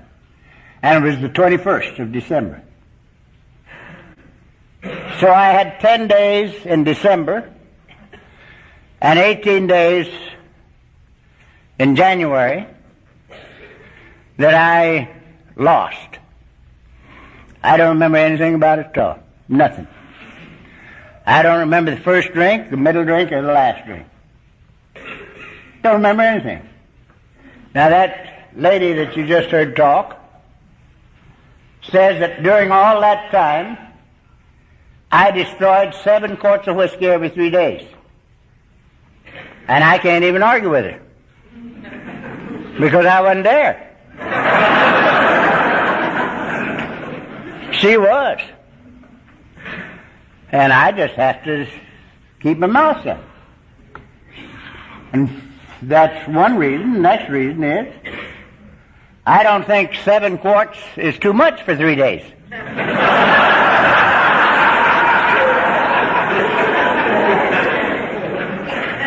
If you only work at it, maybe 15 days. But if you go 28 days, it's either too much or just enough. And in my case, it was just enough. Because I came to, after the middle of January 1946, with the clearest head I had ever had in my life. Because all of my excuses and all my I wants burned out in that 28 days. I did not surrender consciously. I had nothing to do with it. I can't even say to you tonight, well, I drank the whiskey, didn't I? And that's what burned them out, but I don't remember drinking the whiskey. So I can't even say that. I think if I could remember anything at all about that deal, I could figure out a way to take credit for the last 36 years. But I can't remember. I can't even say, well, I drank the whiskey, didn't I? Because I don't know. But when I came to, my excuses were gone, and my I wants were gone, And I saw me for the first time in my life with nothing between me and me. And for the first time in my life, I admitted defeat. I had not one time in 43 years admitted defeat. I could not admit defeat. I had an older brother, 3.5 years older than I, and 3.5 years stronger. And we had one fight that lasted 20 years on the installment plan. And he beat the bejesus out of me for 20 years straight. But he couldn't make me believe it. I left home at 20, believing I could whip him. And he had whipped me for 20 years straight. I became a periodic 11 years before coming to this program because I was not going to lose to a bottle. No way. So I became periodic. And for 11 years, I was as dry as I am tonight, between every two drunks. But I always got drunk again. So, I could not admit defeat. And fortunately for me, and I believe it to be the most fortunate single experience in my life, sometime between the Friday before Christmas and the middle of January,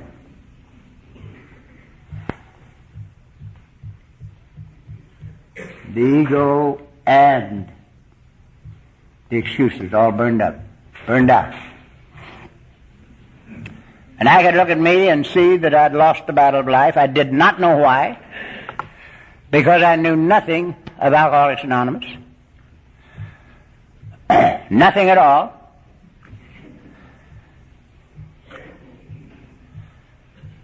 I didn't know anything about the disease of alcoholism. I knew an awful lot about the inside of jails. I knew a lot about the DTs and the convulsions and very dirty beds, but I didn't know anything about alcoholism. And so, fortunately for me, the second great good fortune was that after I'd been looking at this thing a little while, the morning I came to, I remembered that Mrs. C had found Jack Alexander's article in the Saturday Evening Post, March 1st issue, 1941. She had read it, thought it might help me if I read it, so she put it on the left arm of the chair I sit in today, open at the right place, hoping that when I came in, if I came in, I'd read it. And evidently I did. But I never remembered a thing about it until that morning. And I remembered that I'd read it. Remembered only two things about it. Drunks help drunks. And didn't drink. And they called it Alcoholics Anonymous. And I said to myself, if I ever live to get out of this bed, I will find Alcoholics Anonymous. And immediately the curtain dropped, and I was sickened to death, drunk, and insane. And I had a lot of dying to do. But from the moment of commitment until right now, I have never had a drink or a sedating or tranquilizing pill of any kind. Such is the great significance of this thing called surrender. Surrender.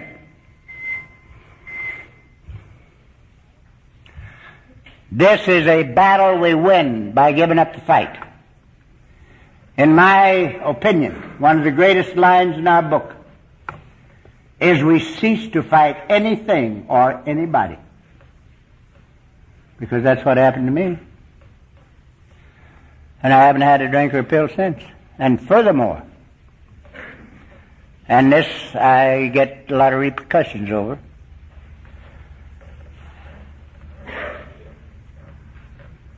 My first group was Beverly Hills group because that's where we lived. And when I'd get up before my group and tell them that I never had a conscious desire for a drink since my first appearance with you guys, half of it hit the floor. And they would say something that you shouldn't say in church. They'd say, Chuck, you're a goddamn liar. That's what they'd say. In chorus. Because they were having trouble, most of them, hanging on to not drinking. We call it white knuckle sobriety. I've never had it since I came to you. My 11 years trying to keep from drinking and get off the stuff to get well enough to get back in the ring for the next round. I had white knuckle sobriety then, or not sobriety, but dryness. I think we used the term sobriety too loosely amongst us.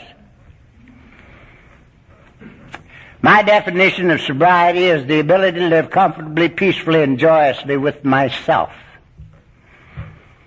Because, in my opinion, alcoholism is not caused by drinking alcohol. Alcoholism is a living problem. And you and I have to have a living answer, lest we drink again. For instance, insofar as I am able to perceive, there is only one reason that I'm not drunk right now. Just one, not two. Just one. And the reason is I've got the thing I was looking for in the bottle. I've got it. And what's the thing? It's the ability to live comfortably, peacefully, and joyously with me. And having that ability, I don't have the slightest difficulty living with you. Even the meatheads sitting here. Some of you I've known for quite a while. Henri. I don't have any trouble living with you. I've had the privilege in the last 36 years of talking in many, many, many penitentiaries in different parts of the world. And I don't have any trouble there. I don't have a bit of trouble. It's not, the problem isn't out there. Our problem is inside. And I believe that every society that we have allowed to use our program is a living problem, just the same. I don't think Fatties Anonymous is an eating problem. Some of these days when I'm going to bounce a steel chair off my forehead.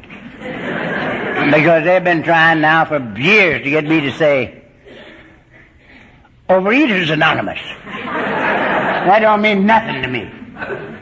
Fatties Anonymous has a real ring.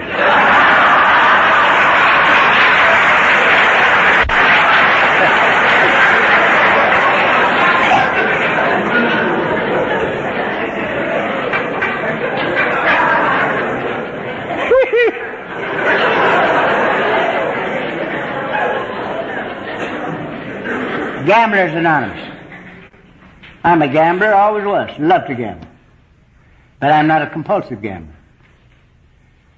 I sort of grew up in the South, and the blacks taught me how to gamble, and they taught me good.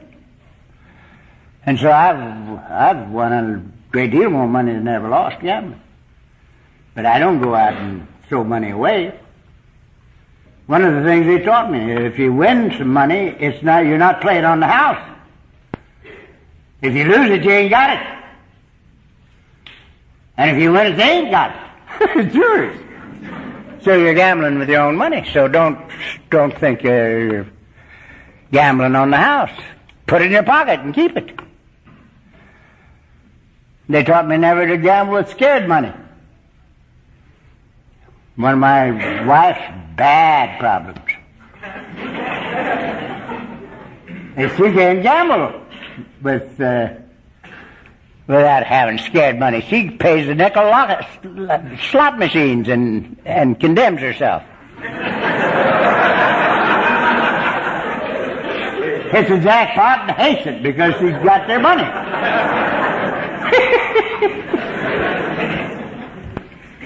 That's not what they taught me. If you win, it's yours.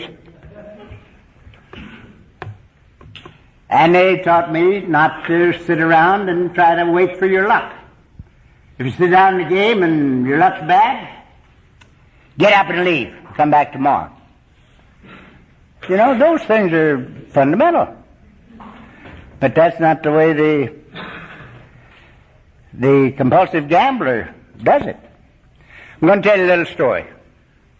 It illustrates this. A few years ago, I got a call on a Friday night from a man in Whittier. We live in Laguna Beach.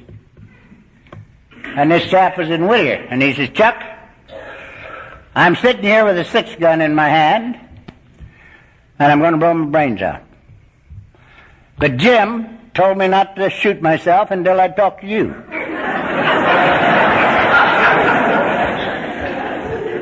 Now he says, what do you got to say? Well, I says, you called me on a bad night.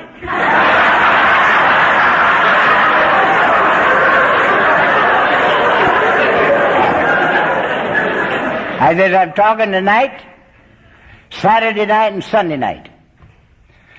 But I'm open Monday night. If you want to talk to me Monday night. And he hung up the phone. And I thought that was it. Well, Monday night about 7:30, the doorbell rang. And I go to the door, and it's my boy from Whittier. And he comes in, and he sits down. And he was a alkie and a compulsive gambler. And he lost a lot of money that he didn't have. And he lost it to professional gamblers. And that's not a good way to establish and maintain longevity.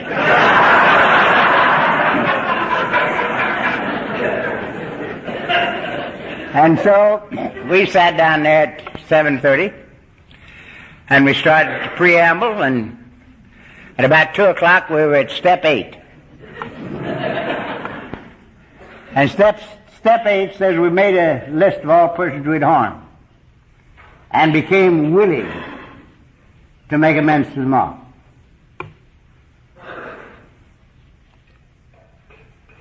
And I was getting strung out on that. And I was telling this old boy down, look, you're going to have to go to these people, and you're going to have to tell them that you admit the debt, that it's legitimate, you lost the money, and you'll pay it back as soon as you can, but you ain't got no money now. Yeah, Chucky says I can't do that, they'll kill me. I said, so what, you won't have suicide on your mind.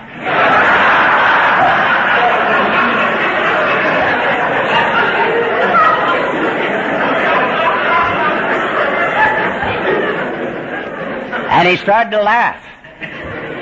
And he's never quit laughing. He has never quit laughing. I walked out on the porch and listened to him all the way down the hill, laughing. Every time I meet him, he's laughing. And he ain't very dead. And he's paid off all his bills. And nobody killed him. You see, this is a beautiful thing. It's a beautiful thing.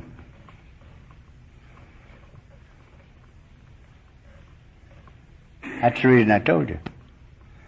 Because until we get rigorously self-honest, we're going to have trouble with this program.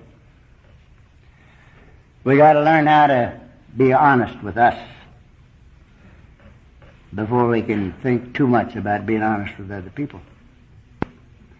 Rigorous self-honesty is the golden key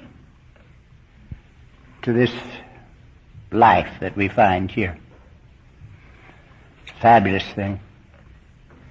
So I threw that in to make a point, and I won't belabor it. Mrs. C told you a few times how her life has changed since she has gotten to the place where she can laugh at herself.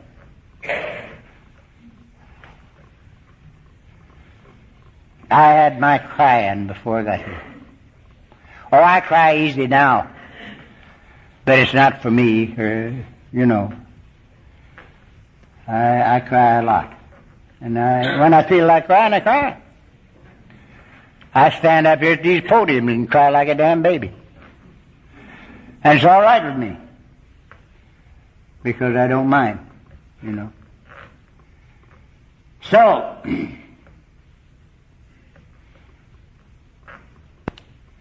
I decided to come to this program, and I didn't know how to find it. I didn't know how to find it. I knew that you wouldn't be in the phone book, because you were anonymous, weren't you? So knowing you weren't there, I never looked. Which is the story of my life. I knew so damn much that wasn't true, I couldn't learn anything that was. So I had to call people and ask them if they knew anybody that knew anybody in Alcoholics Anonymous. And from a doctor that had treated me on a few occasions, keeping from dying, he gave me the name of a man that was a member of our society. Motion picture man. And I talked with him, and he told me a little about the program, and he said, have you had a drink today? And I said, no. Well, he said, don't take one. He says, I have to work tonight, so I can't take you to meeting. But I might not have to work tomorrow night, so call me tomorrow. I called him tomorrow, and we talked a little while, and he says, you had a drink today? And I said, no. Well, he said, don't take one. I'm still working. Call me tomorrow. So I called him the third day, and we hadn't gotten very far into the conversation when I knew he was still working. So I said to him, I know you're still working. He says, yeah. I said, you don't have to take me to meeting. Where's the meeting I can go to? And he told me. And I decided to go. And I felt real good about it until about 10 minutes before I was supposed to leave. And then I did the unforgivable. I started to think. Now, I came all the way down here to tell you two things. First one is quit thinking.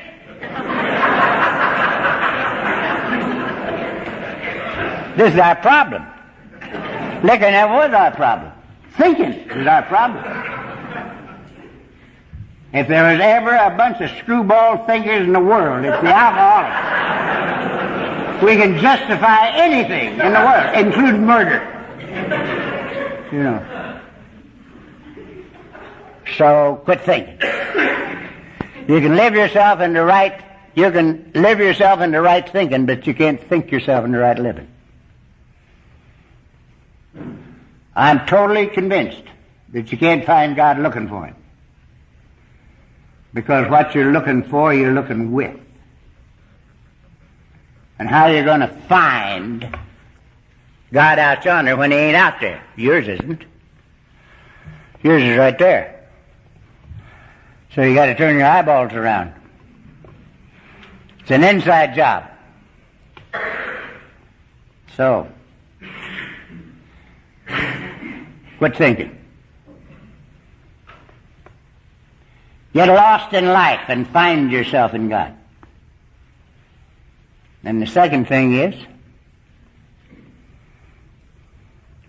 I've forgotten.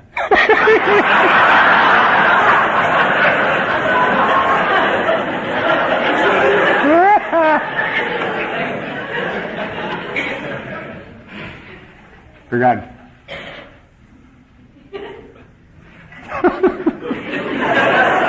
I'll bring this up a little later.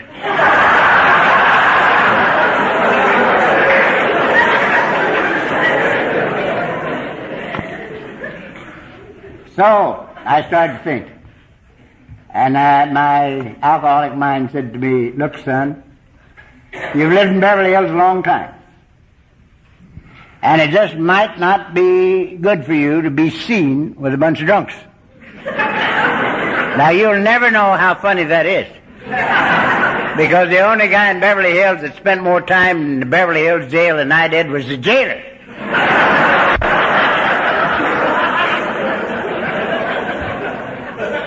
I killed 2 chiefs of police in Beverly Hills in about, maybe 15 years' time. You know? I mean, worried him to death. So, I was a little bit afraid that it might not be good for my reputation to be seen with you guys. But I talked myself out of it because it was time to do something. And I said to myself, all right, disguise yourself. So you won't be immediately recognizable. And get to that meeting. And I did. And I went to the meeting, and it was a great big hall, big as this one, only way deep, too. And right in the middle of the back wall, there was an outside door. And it was open. And I came up there and looked in, and there might have been 35 people there. Mind you, this is over 36 years ago. And they were all in the middle of the room, every one of them talking and nobody listening.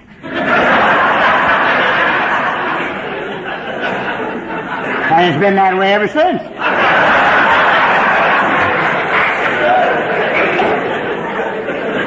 Now, I couldn't hear a word they said, but I could hear the mumbling, and it was happy. It was happy talk. I didn't hear the words, but it was happy talk.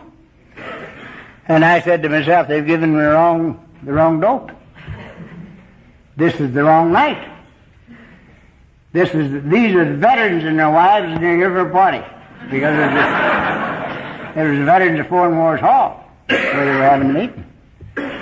And I'm going to have to leave and come back tonight. The drunks are here.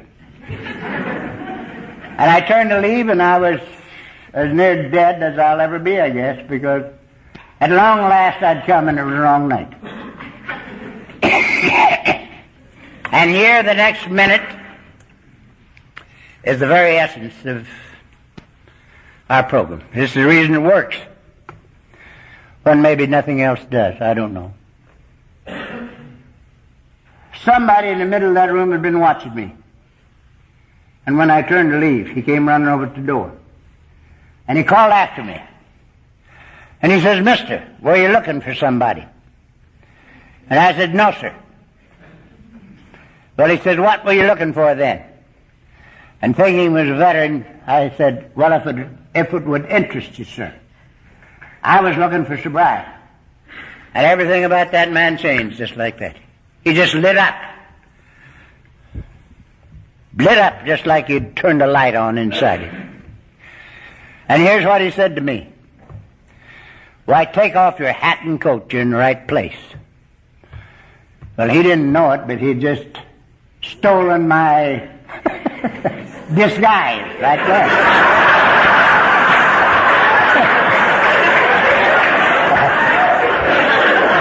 He'd undressed me as well. And so, they took me and rocked me to sleep. I remember that meeting, the first one I ever went to, better than I remember last night's meeting. Everything about that thing I remember.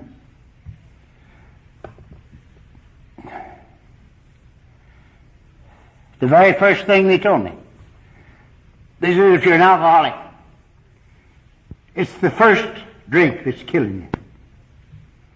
Now, I've been drinking for a lot of years, and it had never occurred to me it was the first drink.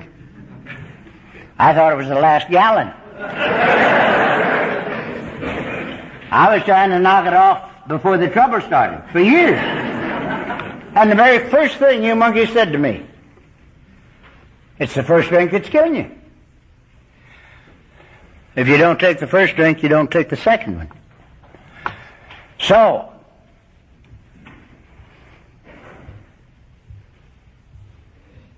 I played with that a little while and bought it, and I still got it.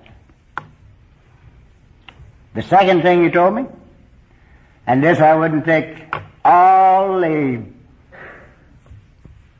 oil in Texas for. There's a lot of oil down here.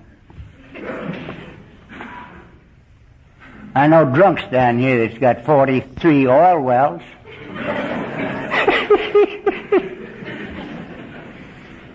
My host up the way a year or so ago had an income of $10,000 a day. And he had 8 wells that were supposed to come in that weekend. So I wouldn't take the whole deal for what you told me the next time you open your mouth. You says today is the day we don't drink. Today is the day we don't drink.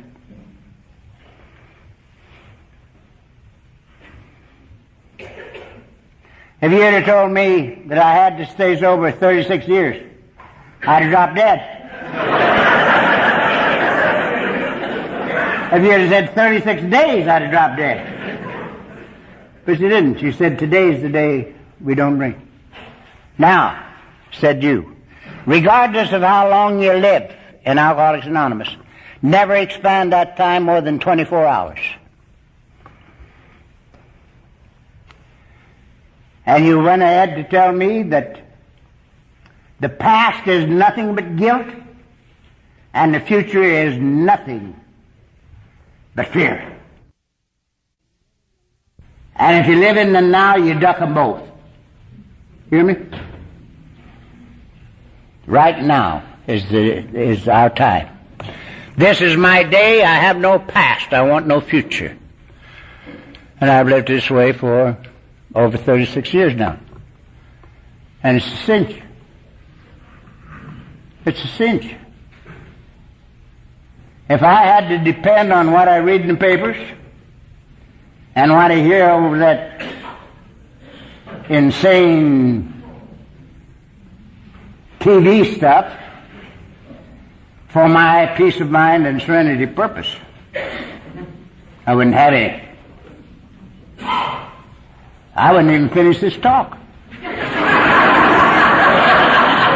I'd say, call me an ambulance. I'm going to the hospital.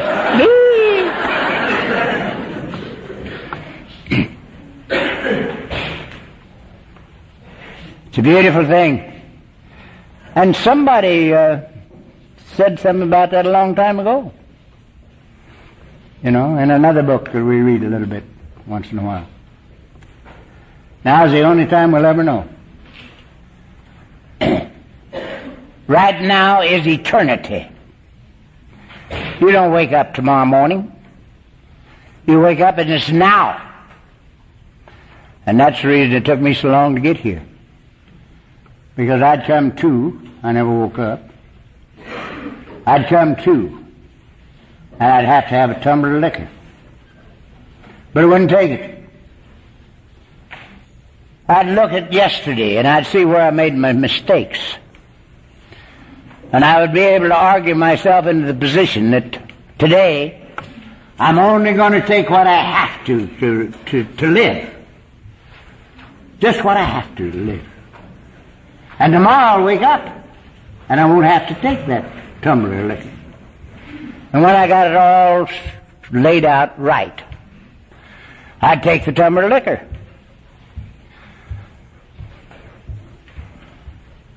And tomorrow I would come to, and I still had to have a tumbler of liquor, you know. So, when we live one day at a time, we don't have to do that. Second greatest thing I ever learned in my life. This is my day, I have no past, I want no future. The first one is not, it don't belong in this position in my yak, but I'm going to give it to you, is that if we are going to live without drinking, we have to have some sort of personally acceptable, conscious partnership with the living God that made us in the entire business of living. The whole thing, if we're going to live without drinking. Because drinking is a living problem. And the only reason that I'm not drunk right now, I've got the thing I was looking for in the bottle. And it's better than any liquor that I ever had. There's nothing in a bottle, pot, acid, that can do anything to me but tear me down. Because I've got the answer that I was always looking for. And I'll tell you a little about that. As I told you, I didn't come here looking for permanent sobriety for myself. I came here to find out a way to not drink right now, so I could use the time rubbing out the record. I didn't want my wife and my kids to remember me as nothing but a tongue-chewing, babbling idiot, drunk. And I came to you to find out how not to drink right now, so I could use that time to rub out. And I stayed because it was comfortable. I knew you monkeys were alcoholics because you were marked up like me. You had headlights here, and you had bags under bags, and your wiring was exposed. And I knew you were drunk. But I also knew you weren't drunk because I saw your eyes and I heard your voices. And it was comfortable. And I was back there. Every night I was back. Because it was comfortable. Now I didn't, I knew you had something I'd like to have, but I didn't expect it. Because I didn't have the right to it. I didn't figure that God owed me anything. That I wasn't entitled to any of His goodies. So I wasn't asking Him for anything. But it's back here because it's comfortable. Now this is the series that happened to me. In 6 months, I discovered that I hadn't had a drink or a pill for 6 months. And I hadn't wanted one. Now that ain't bad. For a tongue-chewing, babbling idiot drunk, is it? So I got so busy trying to give it away that another 6 months went by. And I discovered I had a family. And they were living like kittens. And that wasn't a bad discovery. And a year went by. And I discovered that I was still down to the office trying to clean up my desk. And business was good. It was just good. Not a bad discovery. And another year went by. And I discovered that my own state of being was better than anything I'd ever known. It was just good to breathe in and out. I've rediscovered that lately, too. Those are pretty good discoveries. 6 years went by, and I discovered I had a God of my very own. Wherever I am, He is. Now this is the great discovery. This is what I was trying to bring about for 30 straight years, from 13 to 43, and missed on. And what I had given up on 6 years before, wasn't trying to bring it about at all. And 6 years went by, and I discovered I had a God of my very own. Wherever I am, He is.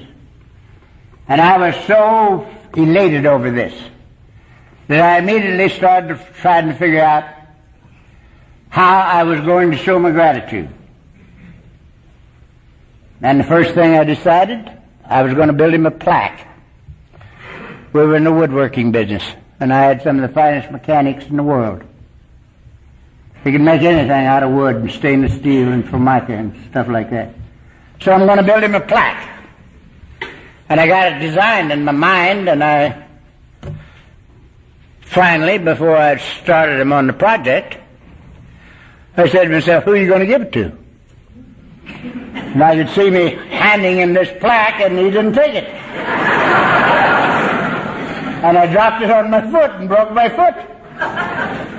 So I had to laugh about that. So then I was back to the starting gate. I says, who are you going to give it to? And my second decision, I was going to become a Trappist monk. Now, I knew a lot about the Trappist monks. I'd read a lot about them. I loved them. And I said, I'll just be a Trappist monk. And then it hit me. Man, you're not even a Catholic.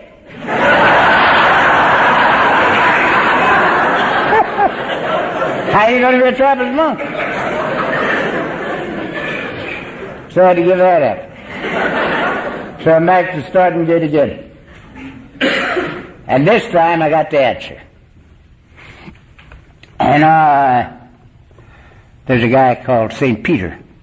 The Catholics think he was the first pope. I don't think so.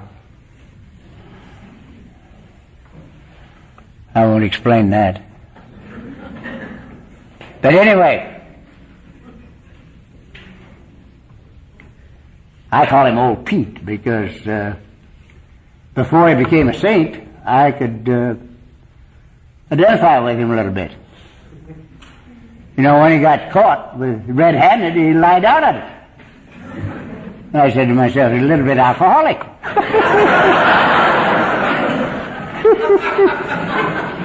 You know. So, here I ran into this little dealie. The carpenter man called Old Pete in before he left, and he says, Peter, do you love me? And Pete says, yeah, Lord. He says, tend my sheep. Now, if you're Catholic, he said, tend my lambs, but I'm not Catholic. So he said, tend my sheep, as far as I'm concerned. I happen to be looking at an ex-nun, so I'm having a little fun out of her as they go along. Hi. Anyway,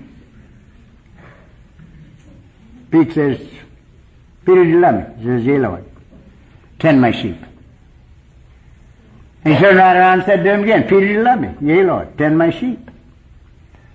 And he turned right around and asked him again, Peter, do you love me? Yeah, Lord. Tend my sheep.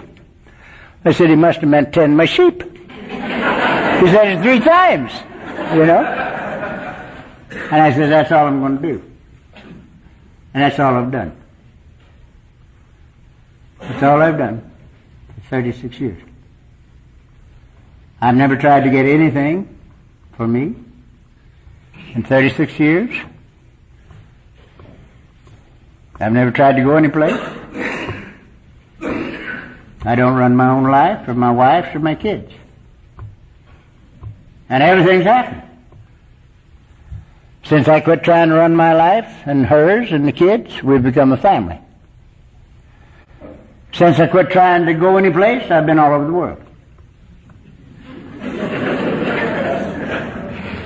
And since I quit trying to get something, I got rich.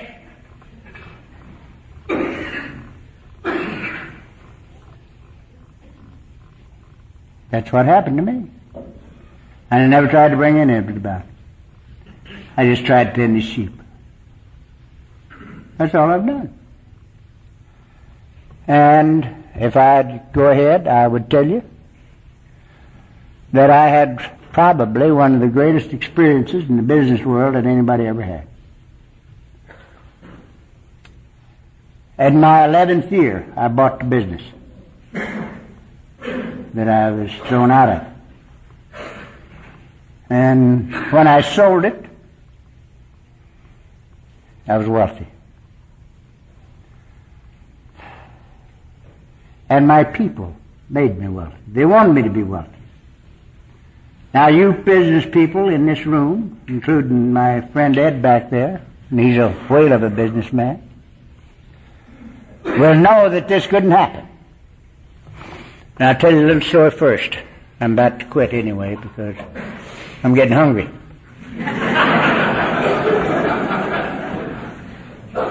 Nobody give me another cookie or give me a cup of coffee or anything else. Won't even give me a cup of coffee.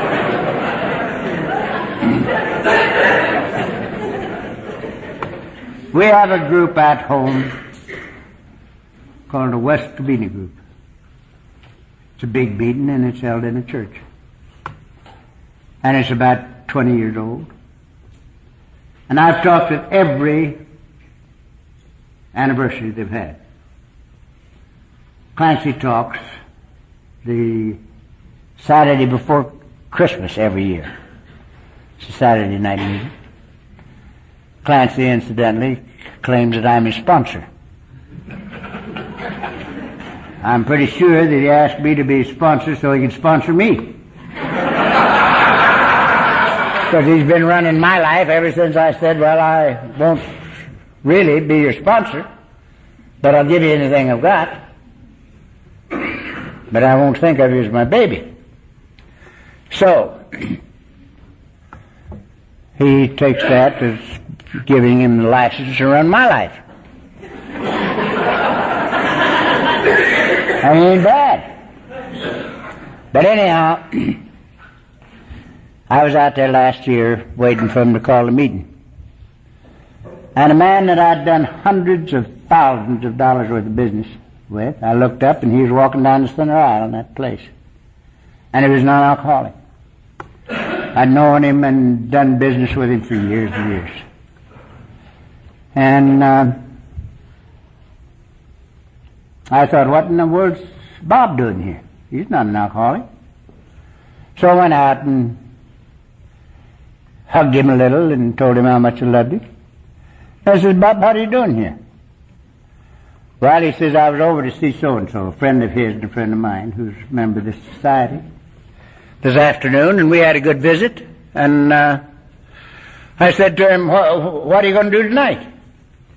He says, I'm going to an AA meeting. He says, you know who you're going to listen to? He says, yeah, I'm going to listen to old Chuck C. Because he always talks at our anniversary. Bob says, can I go with you? And here I am. And so I introduced him to the 4 or 5 guys that were talking with him there. Bob stood there looking at the floor. And he says, gentlemen, I want to tell you something about this guy. He says, he's the only man I ever did business in my life that I never asked to write down anything. And then he just stopped. And I figured that I ought to say something, you know. So I said, that's true, Bob. But it's also true that I never asked you to write down anything, isn't it? He says, yes. Now, again, you businessmen know better than that. A little deal with me was $25,000 because we were in the fixture business, market fixtures only. We built them, designed them, built them, installed them. And a little deal with me was $25,000. The big one was $250,000. And the whole time I owned that business, I never had a written word. Not a written word. And nobody ever beat me out of a nickel. I'd put in a deal and bill them and they'd pay me. And it was more fun than dill-ass pickles. There was just nothing but love and mutual trust. And a lot of people think it can't be done. But they made me wealthy. And they were tickled to death because they were all wealthy. And they wanted me to be wealthy. And they made me wealthy. And it's a beautiful thing. And I tell you that because of this.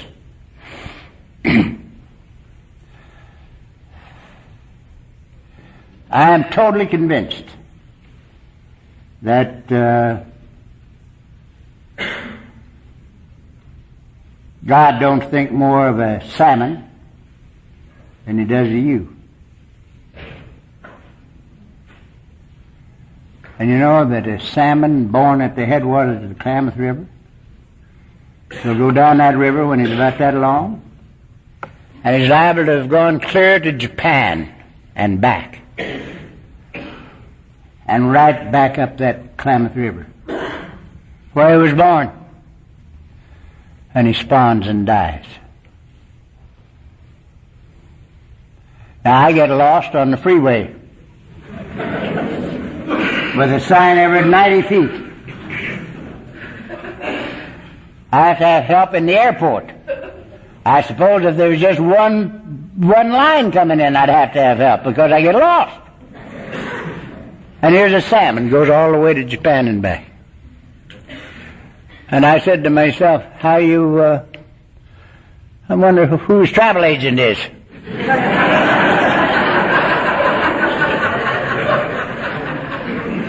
So I swam with him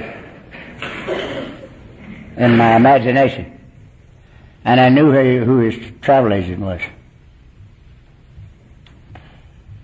God's idea of a salmon includes everything necessary for its complete fulfillment, even going to Japan and back. We have another little phenomenon down there where I live. We have the swallows that come back to Capistrano. Every St. Joseph's Day, they show up almost on the 2nd at the first mission that was ever built in California, right there at San Juan Capistrano.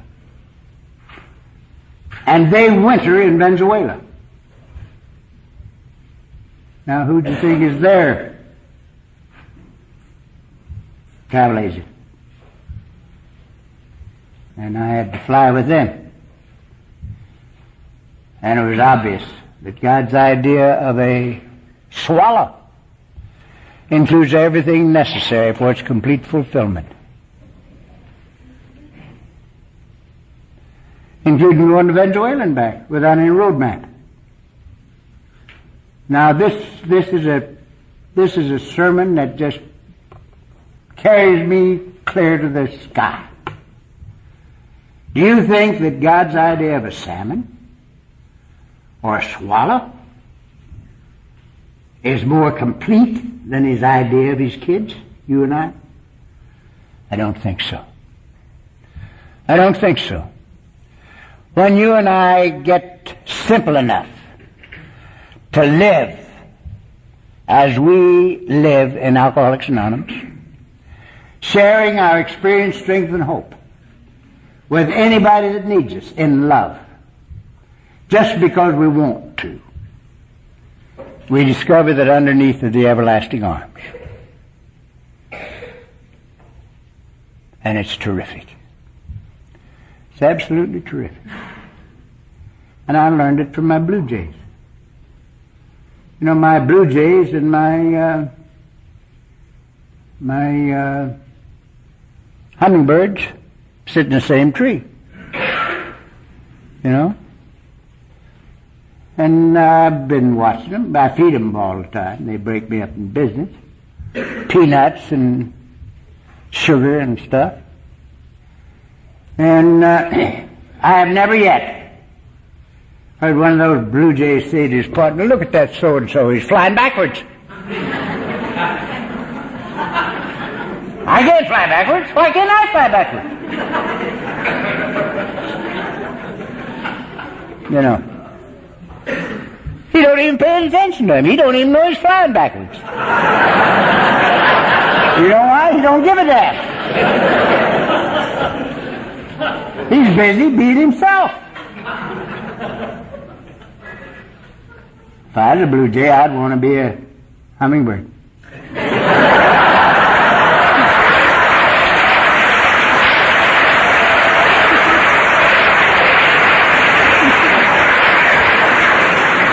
My bougainvillea, I've had it 25 years.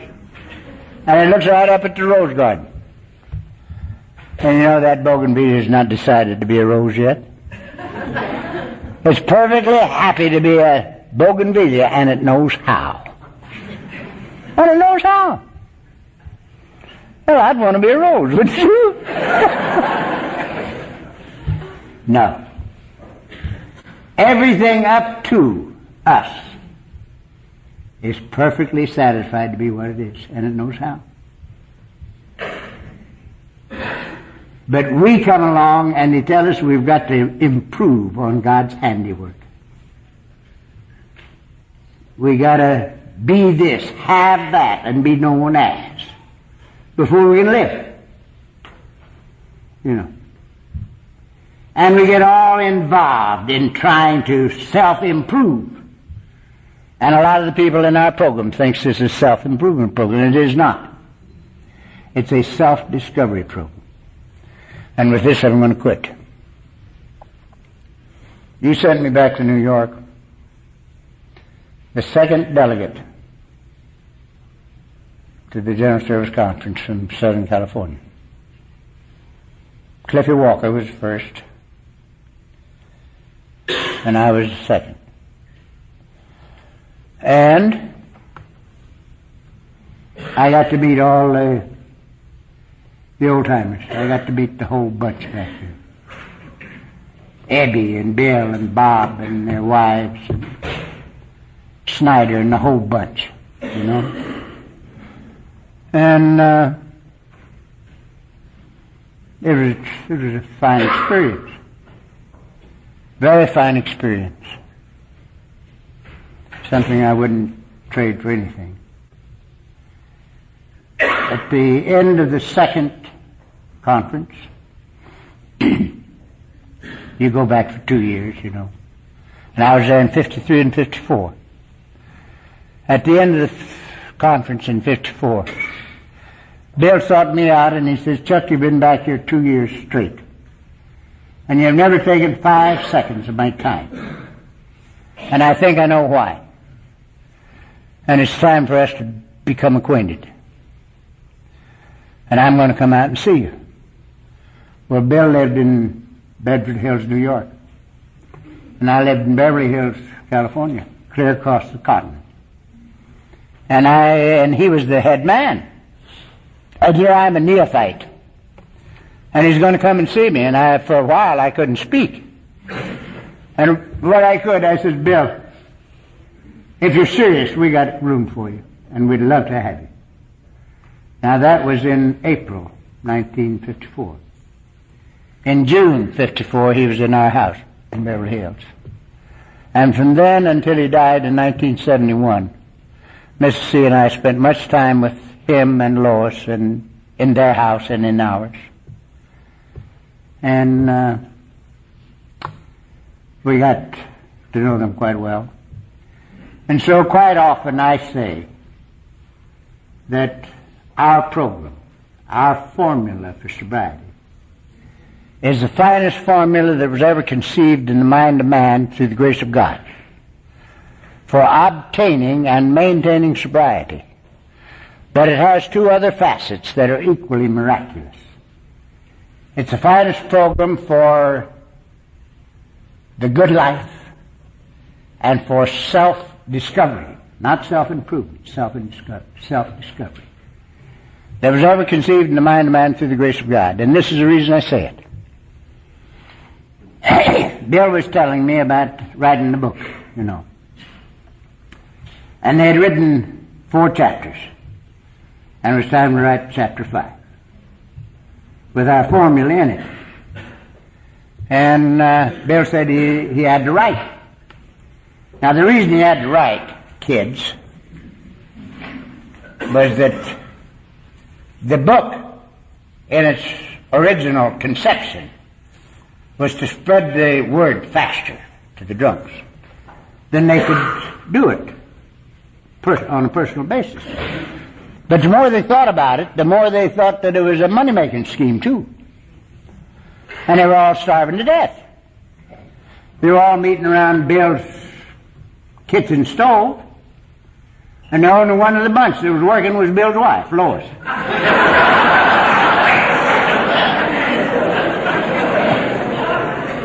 And she was working in Macy's basement. And they sort of wanted to get her out of that basement. So they were going to make a lot of money off the book.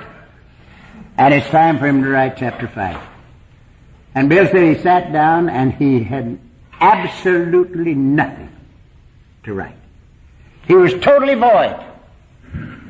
But he had to write. And they wouldn't have a book and they wouldn't have anything to sell. And Lois would have to remain in the basement. So he started to write. With nothing to write. And in 30 minutes he came up with the 12 steps. And the 12 steps have never been changed in essence. There's been a word here and a word there. But the meaning of the 12 steps has never changed in 47 years. And so that's the reason I say that it's the finest program that was ever conceived in the mind of man through the grace of God. Because these steps came out of where they were. You know, the carpenter man said,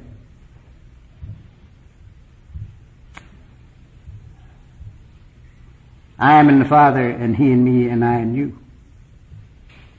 The carpenter man said, fear not, little flock, it's the Father's good pleasure to give us the kingdom. The carpenter man said,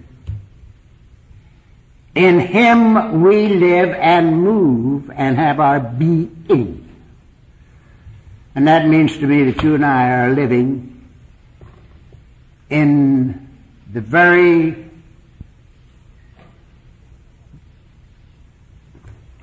essence of God right now. When we're open, we get it from where it is. And when we're self-thinking, the doors are closed and we don't get nothing. You know? So, we got the 12 steps out of where they are. The infinite intelligence in which we live. Because, you see, God lives in us. And in all other creatures that live on this planet. I'm particularly impressed with the Hebrew word for God. It's Yahweh. And it means that which is. That which is. And it means all of that which is. And so we're related one to another. And to everything else that grows. Everything that lives. The birds and the bees. And the beautiful flowers. I was looking at your pink dogwood in this town. It's beautiful.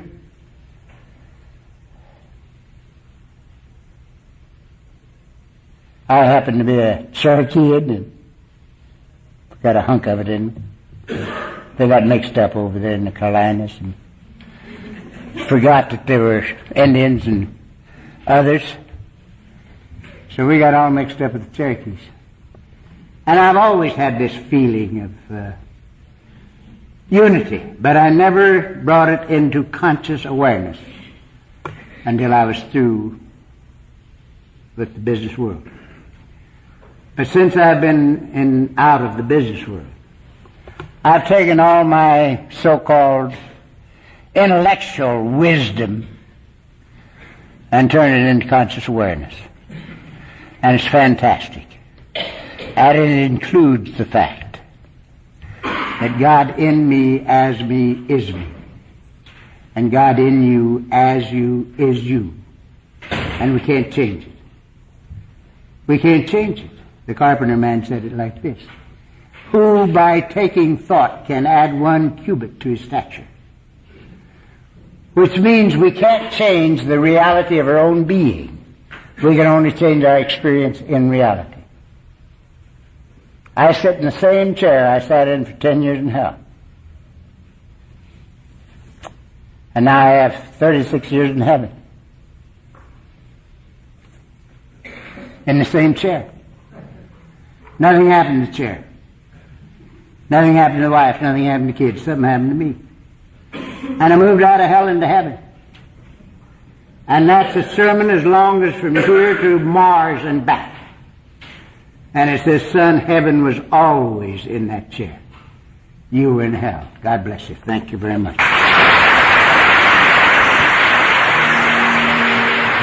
Thank you for listening to Sober Sunrise. If you enjoyed today's episode, please give it a thumbs up as it will help share the message. Until next time, have a great day.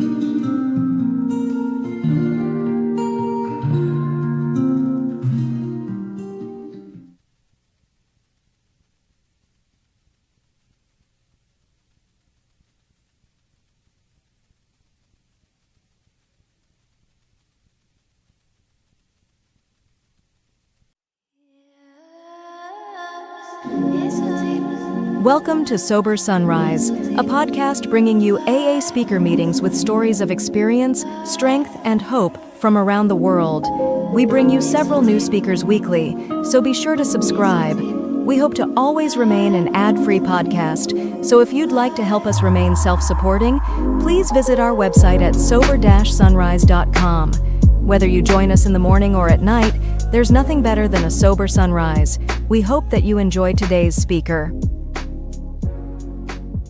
Having me out here, and I had a blast at the Taj Mahal.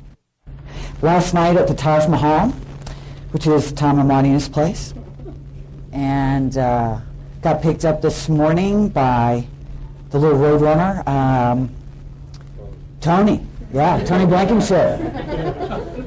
He was yawning about an hour into it. I said, am I wearing you out? That was kind of funny. If you know Tony, he's like a mile a minute. It was a blast. And we just had a great time harassing people and just laughing and just ate some great food and spent way too much money, and it was good. But not out of control money, which is a change. Responsible spending, that's a change. Anyway, so I have no idea what I'm going to do. So I was going to do what my previous sponsor did and what my current sponsor does at things like this and ask you what you want, since I'm here to be of service to y'all. So I thought we'd just kind of introduce ourselves, and if you just tell me who you are and how long you're sober and what you're looking for this weekend, that'll help me. So yeah, so that's all right with y'all. And kept coming to me was that my sponsor used to tell me all the time, he goes, Val, if you want to get to know God, you got to get to know God's kids. And at these things, that's the most important thing that happens. It's not necessarily who you've got talking or how profound what they have to share is. It's about what happens after the person's done talking. The magic that happens with one alcoholic talking to another alcoholic, one Al-Anon talking to another alcoholic, talking about recovery. That's where God is. So I'll ramble on and stuff, and God knows I can talk about myself ad nauseum. But that's the most important thing that happens here. And so you know that I'm a real alcoholic, I'll tell you a little bit about me. I come from an alcoholic home. My dad is an alcoholic. He's sober today, 26 years. So I grew up in that kind of insanity, lots of violence and craziness, and my mother chasing him around with frying pans and him bringing women home to say. And so that's how I grew up. My mom married a pilot. They got divorced, and my mom married a pilot in the Navy, and we moved around a lot. So I loved the geographic. Even before I picked up a drink, I was ready to go, and it was time to go. And a lot of that is because I never fit before I ever took a drink. There was something terribly wrong with me before I ever picked up a drink. And I absolutely was one of those people who was on the outside looking in. I never connected. I always wanted to connect with people, but I just couldn't. I used to blame that on my family, and I used to blame that on my mother had a square nipple, whatever. That's why I'm so different. That's why I can't connect with people. And today I think that's my alcoholism. I have defective relationships. I am absolutely separated on my own. I'm separated from you and from God. So I was waiting for a drink. I needed a drink. The first place I found some power, though, my sponsor used to talk to me about that all the time, that Valerie we're power seekers. We love power. Something that's going to make me feel whole, and a sense of power, and that everything's okay. And the first place I found that power was being a thief. And I used to sneak over to my friend's house, steal their toys, and put them underneath my bed. And they knew exactly where to go. They knew who took the toys immediately. I was like the neighborhood pariah. At 5, it was bad. So, I didn't have close-knit relationships. When I had my first drink, I was 14 going on 15, and I was ready to have a drink. And it was absolute magic for me, no question. And I got sick, and I got in trouble, and engaged in immoral behavior, and I couldn't wait to do it again. I didn't care. What happened to me was so profound, it was like a spiritual awakening. My head stopped. That huge hole in my gut was gone. That overwhelming sense of fear was gone. Me not knowing what to say to you or how to be around you was gone. So I didn't care what the price was that I had to pay in order to drink again. I was willing to pay it. And I immediately started pursuing drinking with a vengeance. And within a period of a year, and these were all, not that this is what makes me alcoholic, but to try to illustrate to you how hard I went after it. Within a year, I was labeled an ungovernable by the state of Florida, habitual truant, habitual runaway, transit youth centers, juvenile detention centers, and those were all consequences of my drinking or me trying to get the money to drink. So I didn't care. What's the price I have to pay? I'll pay it. If it makes all of this go away, all of that internal unmanageability, if the pain stops here and here, I'll do whatever I have to do. So when I was getting ready to turn 16, my parents, and that's what started the rounds of psychiatrists and psychologists, and God knows I've been saved numerous times. I've been dipped, dunked, and turned over twice. You know what I'm saying? I've been confirmed twice because the first one didn't take. And that's no joke. My parents thought I needed to do it again. So anyway, this one counselor who I was buying cocaine from, by the way, told my parents that I had an alcohol and drug problem and I needed to go into a treatment center. So in 1982, I went into the care unit in Jacksonville Beach, Florida, and I was there for 3 months, and I was pissed. I was not a good treatment participant. I don't like to follow rules. I never have. I heard Peg Martin describe it once. I always think that the rules don't apply to me. And I really believe that and have lived my life that way. I'll do what I need to do while you're looking, but the instant you turn your back, I'm going to do it my way. And if I get caught, I'll be sorry for a little while. And I might even have some genuine remorse, but it's not going to last very long. And that's the nature of me. Unrecovered, that's how I operate. So, anyway, so I'm not as a matter of fact, when you're in treatment, if you're good, you get to move up levels or days, and you get more privileges. When I left treatment, and I was in there for 3 months, when I left treatment, I was on level 1, day 1. So, I didn't do a good job while I was there. And when I got out, I had to start going to AA meetings, and my mom used to drop me off at the AA clubhouse. That's the worst. And back then in 1982, you could still smoke in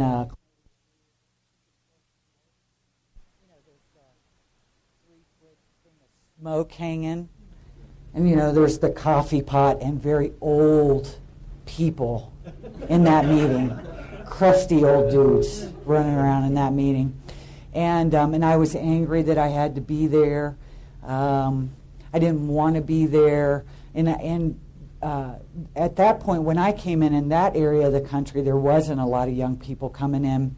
And I'll never forget this guy saying to me, Valerie, you need to go home. You're still young.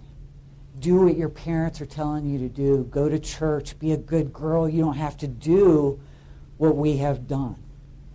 And I said, so you don't think I'm an alcoholic? He said no. So he goes, no, you haven't gotten that bad, or however he said that. What I heard is you're not an alcoholic, so it became my personal mission to prove I was an alcoholic to this man. So I started showing up at their meetings drunk. I stole the key to the AA clubhouse. That's where I take my friends to go party, was at the AA clubhouse. I stole their money. They used to put their money after meetings into this Coke machine, and any good thief knows all you need is a hanger. And you can stick that down in there and pull it out, and that's what I'd use to drink. That was my drinking money. They always used to wonder, what's happening to our money? I don't know. You know? I mean, because we're liars. I'm a liar. I lie about anything, everything. It doesn't matter. Habitual chronic liar. I lie even when I don't want to lie. I don't even know where I learned to lie. I just lied. Ever since I can remember, I've been a liar.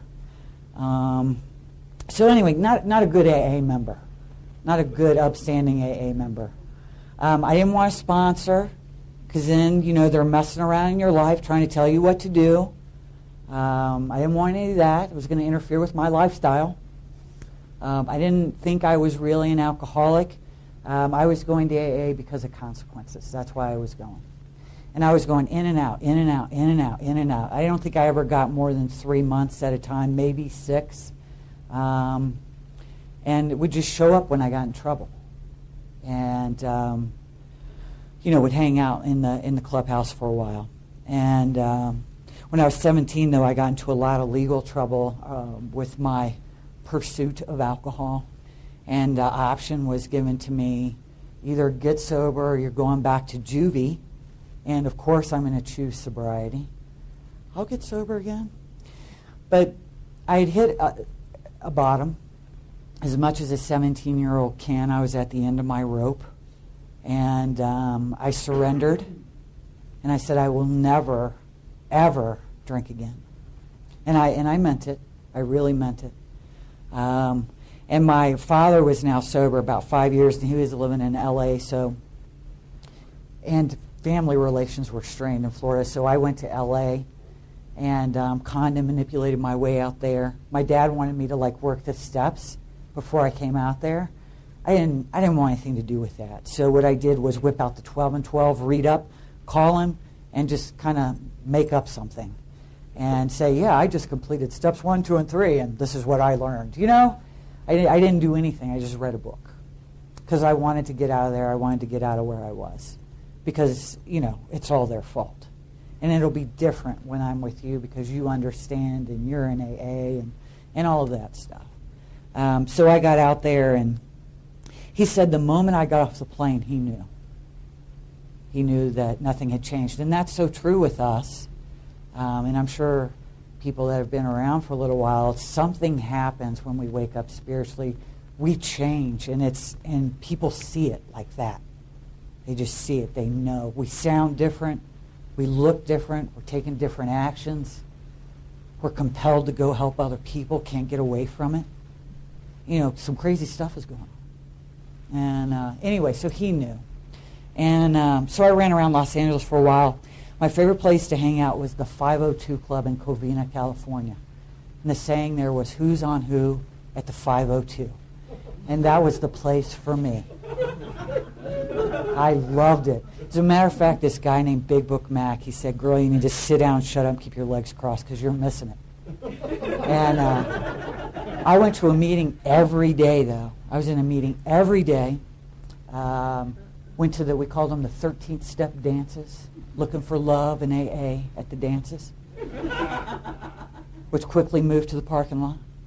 And we were just crazy. We were just insane. I was just running around. AA was very social to me. It was not about, I'm going to die from this.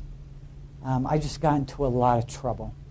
When I look back on that, I know I did not understand what it meant to be an alcoholic.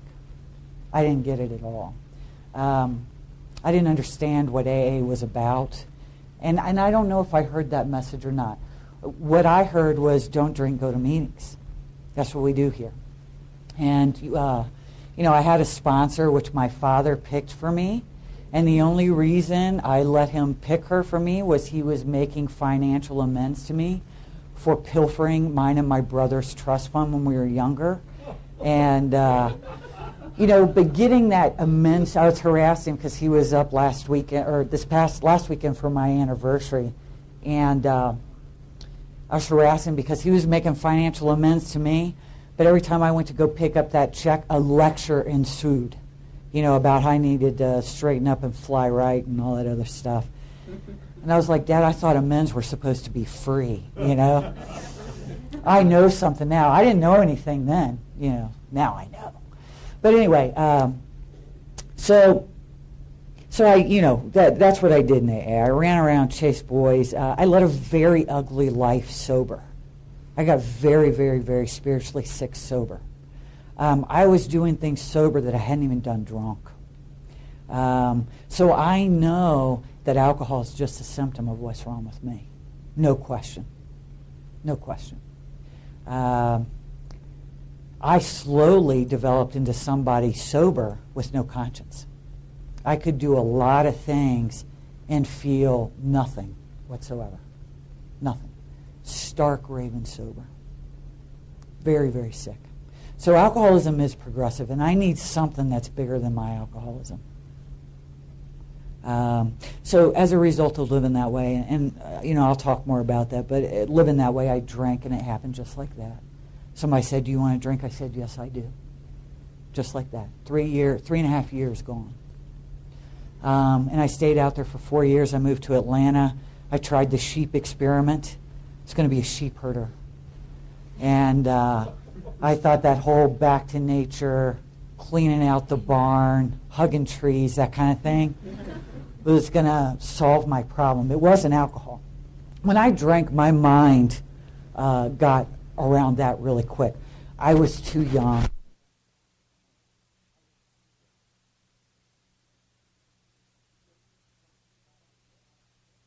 Steer sheep drunk, bad idea. And I say this with all honesty, it's a good thing I wasn't a man. I would have had carnal knowledge of those sheep. I see how that happens. They look good. They do. I'm not kidding. Not to offend, but it's true. I remember sitting drunk in one of the sheep stalls, just looking at it, and I got it, you know what I mean? But I'm a pig that way, you know what I mean? So it wasn't a big jump for me. So Atlanta for a couple years. I went to New York for a couple years. I hit my bottom in New York. My father, in essence, 12-stepped me back into the program of Alcoholics Anonymous. I wasn't looking for it. I wasn't like, God, I've had enough. The only thing that was different was I heard him. Because before that, I had been avoiding his calls at all costs. And when I got on the phone with him, I had very little to say. But for some reason that night, and I'd been out on a binge and doing what I do when I drink, which is raise complete hell and harm everybody in my path. And I said, when I moved down to Richmond, Virginia, I'm going to get sober. It never occurred to me that I couldn't make that decision and make it happen. Because I'd always said, oh yeah, I'm going to go back to AA and get sober. And then I'd go back to AA for a little while and drink for a little while, not drink for a little while at least. So when I got down to Richmond, I went to an AA meeting, and it was the Phoenix group. I was arising from the ashes. I thought it was very symbolic. No grandiosity here. And anyway, but I felt like I was home. And I'd never felt like that in Alcoholics Anonymous before, and I felt like I was home. I felt like they read How It Works, and I felt like I heard it for the very first time. It made sense to me. I knew that's where I was supposed to be. I got a sponsor that night. That's unusual behavior for me. She ended up being committed 2 weeks later, but she was perfect for me for those first 2 weeks. No joke, she's crazy. And I was crazy, bouncing off the walls. But I got a sponsor right away. I called her every day. I did what she asked me to do. I was willing. And I ended up drinking 2 more times, and I had no intention of drinking whatsoever. None. And my last drink actually happened up in Minneapolis, Minnesota. I had gone up there to see an artist. I was representing artists at the time. And I was in his studio, and he had a bottle of Jack in his studio on the table. And he said to me, "Do you want a shot?" I said, "Yes, I do." And I wanted to be here. And for me, it was a great experience because, you know, our book talks about no matter how great the necessity or the desire, it's not enough for an alcoholic of our type. That I truly am powerless over this disease. I did not want to drink. Everything in me wanted to be in Alcoholics Anonymous. I was doing exactly what you guys were asking me to do. I wanted to be here. So anyway, that night, and it was awful too because I'd just gotten 2 shots down, and my now deceased ex-husband showed up to pick me up, and I'd only gotten 2 shots down, which is the worst, interrupting somebody when they've only had 2. And I was a real nice person the rest of the day. And later that evening, after everybody had gone to bed, I'm going upstairs to drink because I'm going to finish off the job. And I just asked God for help. I said, "God, help me." And that is the only thing I think that kept me from finishing off the job. And I've been sober since then. It hasn't been necessary for me to take a drink since then. So sobriety's been really interesting. My sobriety date is October 13th, 1992. So I just celebrated 15 years. My home group is a Jaywalkers group. We meet on Tuesday nights and on Friday nights. Tuesday nights we've got a speaker meeting. It's an hour-and-a-half meeting, 2 10-minute speakers, a break, and then our main speaker. Our Friday night meeting is a 45-minute newcomers meeting, and I love that meeting. Maybe I'll talk about that more too. And then we have a 15-minute break, and then we have a closed discussion meeting. So my home group just got done meeting, and I love them dearly. They have saved my life on numerous occasions. Should we take a break? Is it break time? All right. Prayed up, and you know, I'm all nervous, and so I want to, you know, impress you all, of course. And he said, "That's a waste of your time." But anyway, he said, I said, "So Jerry, they don't allow smoking in this place." And he goes, "Great opportunity for you to really practice reliance upon your higher power, your Creator." I'm like, "Thanks, Jerry." He's been giving me a hard time about not smoking for quite a while. And Don used to say to me all the time about my smoking, he'd go, "You're missing out on some spiritual stuff, kid."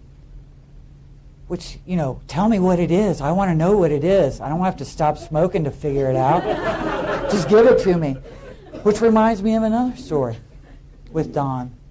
You know, when I started getting sponsored by Don, I was probably 4 or 5 years sober, somewhere around in there.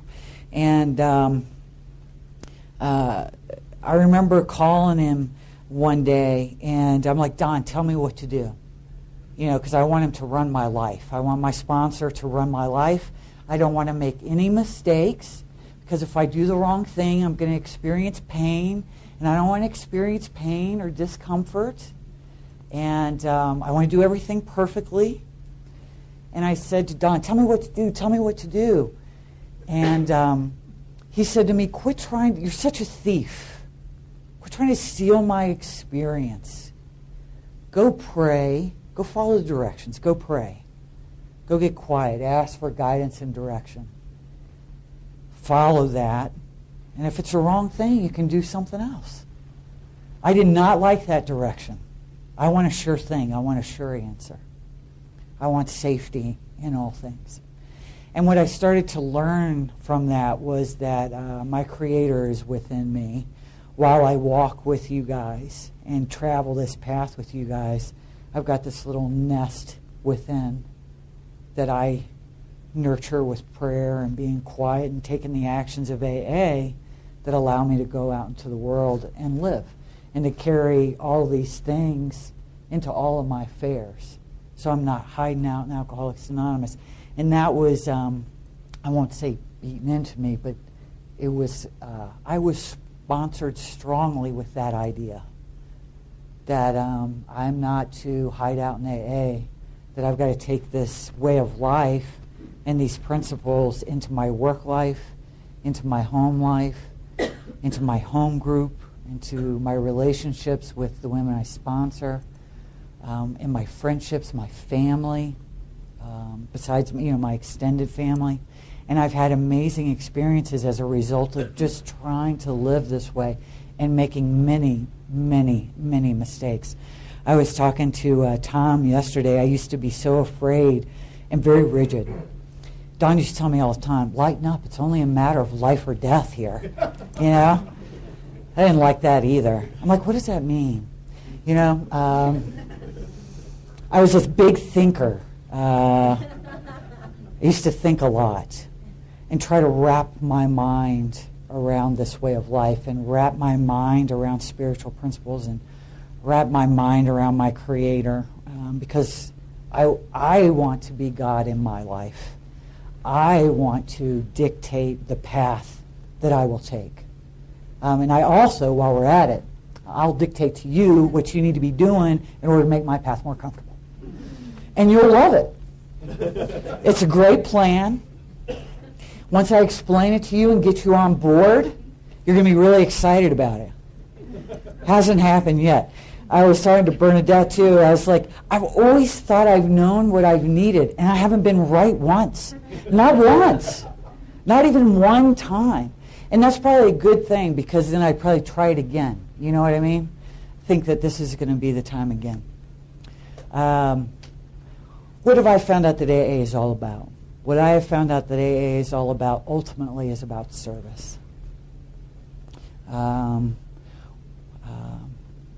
That's what it's about. In all my affairs. Period. That's it. And we have these really cool tools that help get me prepared to go do that in the most effective way possible. And as spiritually fit as I can bring to the table at that moment. But it's about service. And I see a lot of people, even service junkies, who miss that. I probably shouldn't say that, but that's what I mean. I just got back from assembly, too. That's chalk. Oh, God, they're going to hate me for saying this. Can we mute this? Mute. In my travels in Alcoholics Anonymous, I have noticed that there are service junkies. And after a while, I see them become burnt on this way of life of just service. And they become burnt out, and they miss the spirit of that. So, when I was about 3.5 years sober, I started to go insane. And I should tell you this, I've done AA just about every way that you can do AA. I've done Hazelton, the Hazelton steps. I've done Joe and Charlie. I've done the 7 questions. I have done the Course in Miracles. And that's not all AA, but that's the stuff that I was introduced to in AA as this is the way. The 12 and 12, taking the steps out of the 12 and 12. And God knows what else. Whatever else I could come up with, too, probably. So at about 3.5 years, I started to lose my mind. And what I was doing then was bits and pieces of the big book, a meeting every day, pick up a drunk every day, carry him to a meeting every day, that kind of thing. And I was ready to shoot myself. And I thought AA didn't work. I was very angry at God. I thought, I've been doing all this in AA. Look at everything that I've been doing. Why is this happening to me? Why is this happening? I was on the floor, like suicidal depressed, on the floor. It was absolutely my dark night. Everything that I had a dependency on was taken away. I know what it means to be in sobriety, to have nothing, to be stripped of everything. No car, no job, no money, no place to live. People in AA saying, go away. You need to be committed. You're crazy. Stay away from her. She's really sick. She will bring you down. And I was crazy. I got really, really nuts. And started carrying a gun again. That's not a good idea. It's a bad idea. Very paranoid. And would just go from complete rage and just, I can't, y'all know what I'm talking about. And then just on the floor, just wanting to die. And if this is it, I don't want it. And one night I set out purposely to drink, and it didn't happen. Shortly after that, I met Camille Frey in Louisville, Kentucky, and that woman saved my life. I met her at a conference that I didn't want to go to. And she looked at me and she goes, "Girl, you're a mad dog alcoholic, and you're going to die." She sounded like a bad Louisiana psychic. "You're going to die unless you get into, unless you get into all three parts of Alcoholics Anonymous." And I'm like, I am in all three parts of AA, and it doesn't work. And but I heard hope in her because she was sharing her story, and she talked about being 12 years sober, sitting with a shotgun, waiting for her man to walk in the door because she was going to blow the old boy away. And I identified with that. And I said, I love her, she understands me, and I asked her to help me. And my life has never been the same since. So what I did, I borrowed money, and I went out to see her in Louisville, Kentucky, and she talked to me. She talked about being in all three parts of Alcoholics Anonymous. I had never heard that before. I'm like, what are you talking about?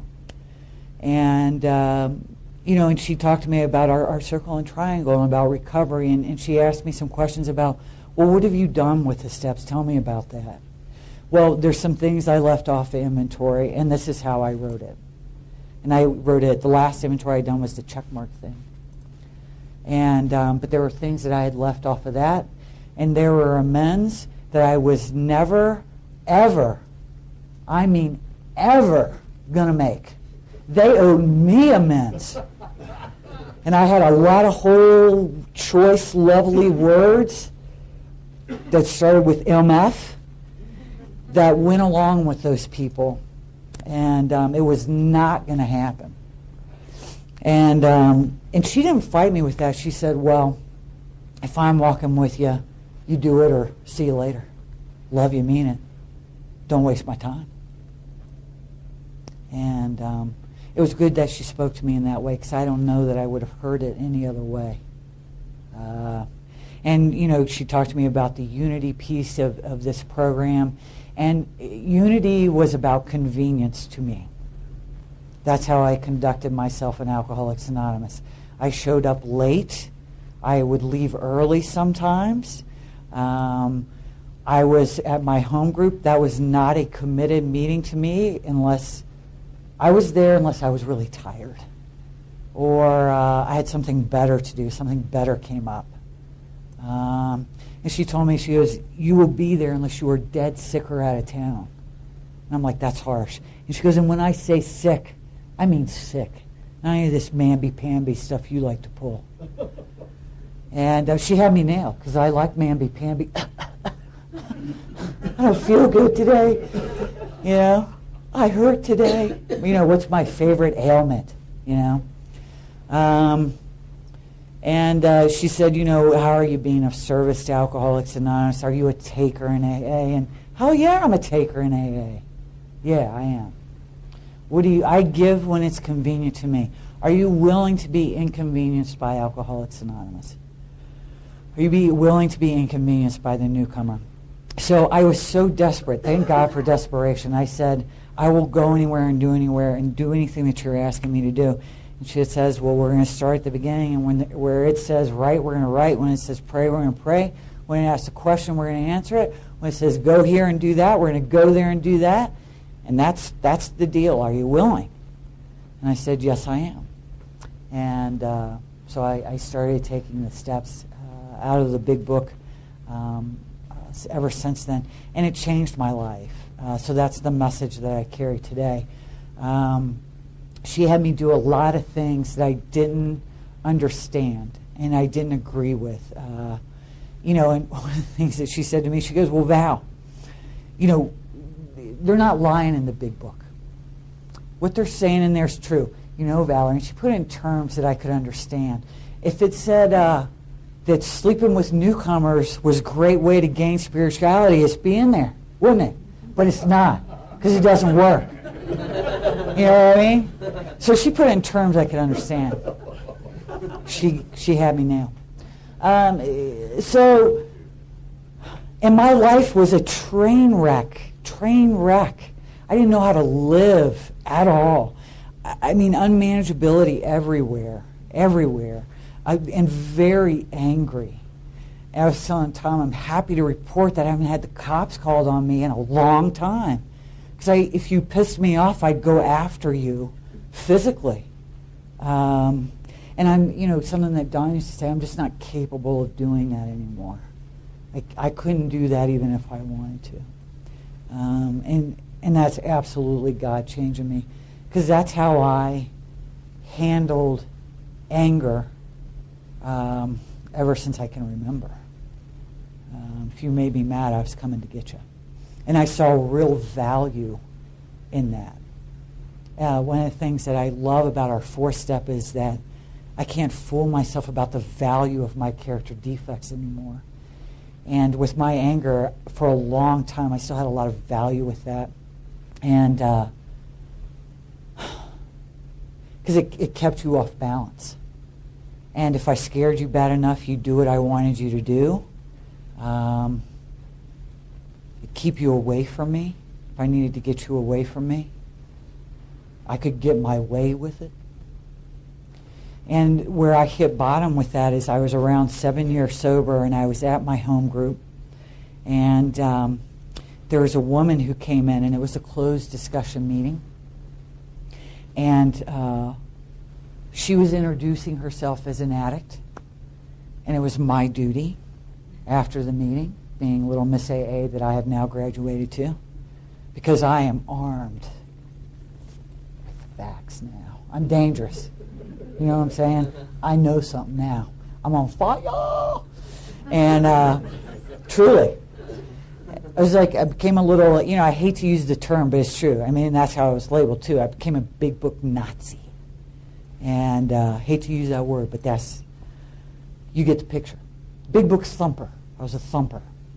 And anyway, so this gal says to me, and the traditions too, and I'm laying down the AA law, and I'm coming after the people that are trying to destroy AA, and I'm going to save them. I'm going to set them straight. So I was on a mission. And anyway, so this gal, she introduced herself as an addict in the meeting. It's a closed meeting of AA, so after the meeting, I thought it was my personal responsibility as a good home group member to go up and inform her of her error. And so I go up and I say something to her, and she says, "We the AA police? You can't tell me what to do. I can come into this meeting and I can do whatever I want." I'm like, "Are you talking to me right now? Are you talking to me?" And she went on, and I mean, I was like a peacock. It just went, whoo. And I was mad, and then it began, where I'm going to rip off your top part, except I was voicing it very loud. I'm going to rip it off and shove it up your bottom part. Other home group members are running around. Little kids are running around because we have babysitting at our meeting. People that came to visit the meeting that were trying to get off the ground. And it's a big book meeting, which was like, taboo in Richmond for a very long time. We didn't talk about that stuff. So we got people visiting, trying to check it out. And that's the example of solid big book AA that I'm demonstrating. And I mean, I'm yelling and screaming at the top of my lungs and cussing up one side and down the other. And then the guy that brought her, I get a hold of him and I'm yelling and screaming at him and ripping him a new one and just going to town. And I don't know who stopped me, but I got separated from that situation and went into the bathroom to pray. And I knew right away I was wrong, knew right away. And I made amends right away. And I went back out there, and she has never come back to that meeting. The guy has come back with his new woman, and he stays far away from me. And I've talked to him several times since then, and just, I was dead wrong. What can I do? Is there anything I can do to make it right? I scared the bejesus out of him. And I'm lucky they didn't call the cops that night. I really am. And I had to get up in the morning and make amends to the parents and the home group members. And I was in bad shape with that. I paid an awful price with that, spiritually and emotionally, and I haven't had that since. And I'll never forget calling Don the next day, and the only thing that he asked me was, "Why were you so threatened?" And that's a great question to ask. When I'm ready to go to war, why am I so threatened? Because I like going to war. War is fun. I can get a lot of power out of going to war, especially if I think I'm right. So that was, and I've never forgotten that question, and I ask that of myself frequently. Why do I feel so threatened right now? What's going on? Is it break time yet? Yes. It's break time! Yay! Smokers Tribe. Well, I have no idea what to say now. Where do you start? And I'm just praying and asking that my Creator guide me and direct me. Do we have a question from the crowd? You were going to tell us why you were threatened. Oh, I was? Yes. Well, what came out of that is I was afraid that I was doing it wrong. I was afraid I was wrong. And that she was right. And my beliefs and convictions were so new. I was so very fragile with them, I think. And anybody that questioned me on my newfound fire and passion, I would automatically get into an argument with them and defend my experience, or actually it was my newfound knowledge.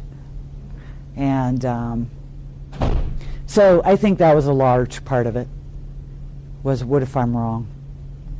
And I didn't like it. I didn't know what to do when people disagreed. All I knew how to do was go to war if you disagreed with me. And very invested in being right. And that little saying around AA, I thought was just complete hooey. Would you rather be right or happy? And I'm like, what kind of choice is that?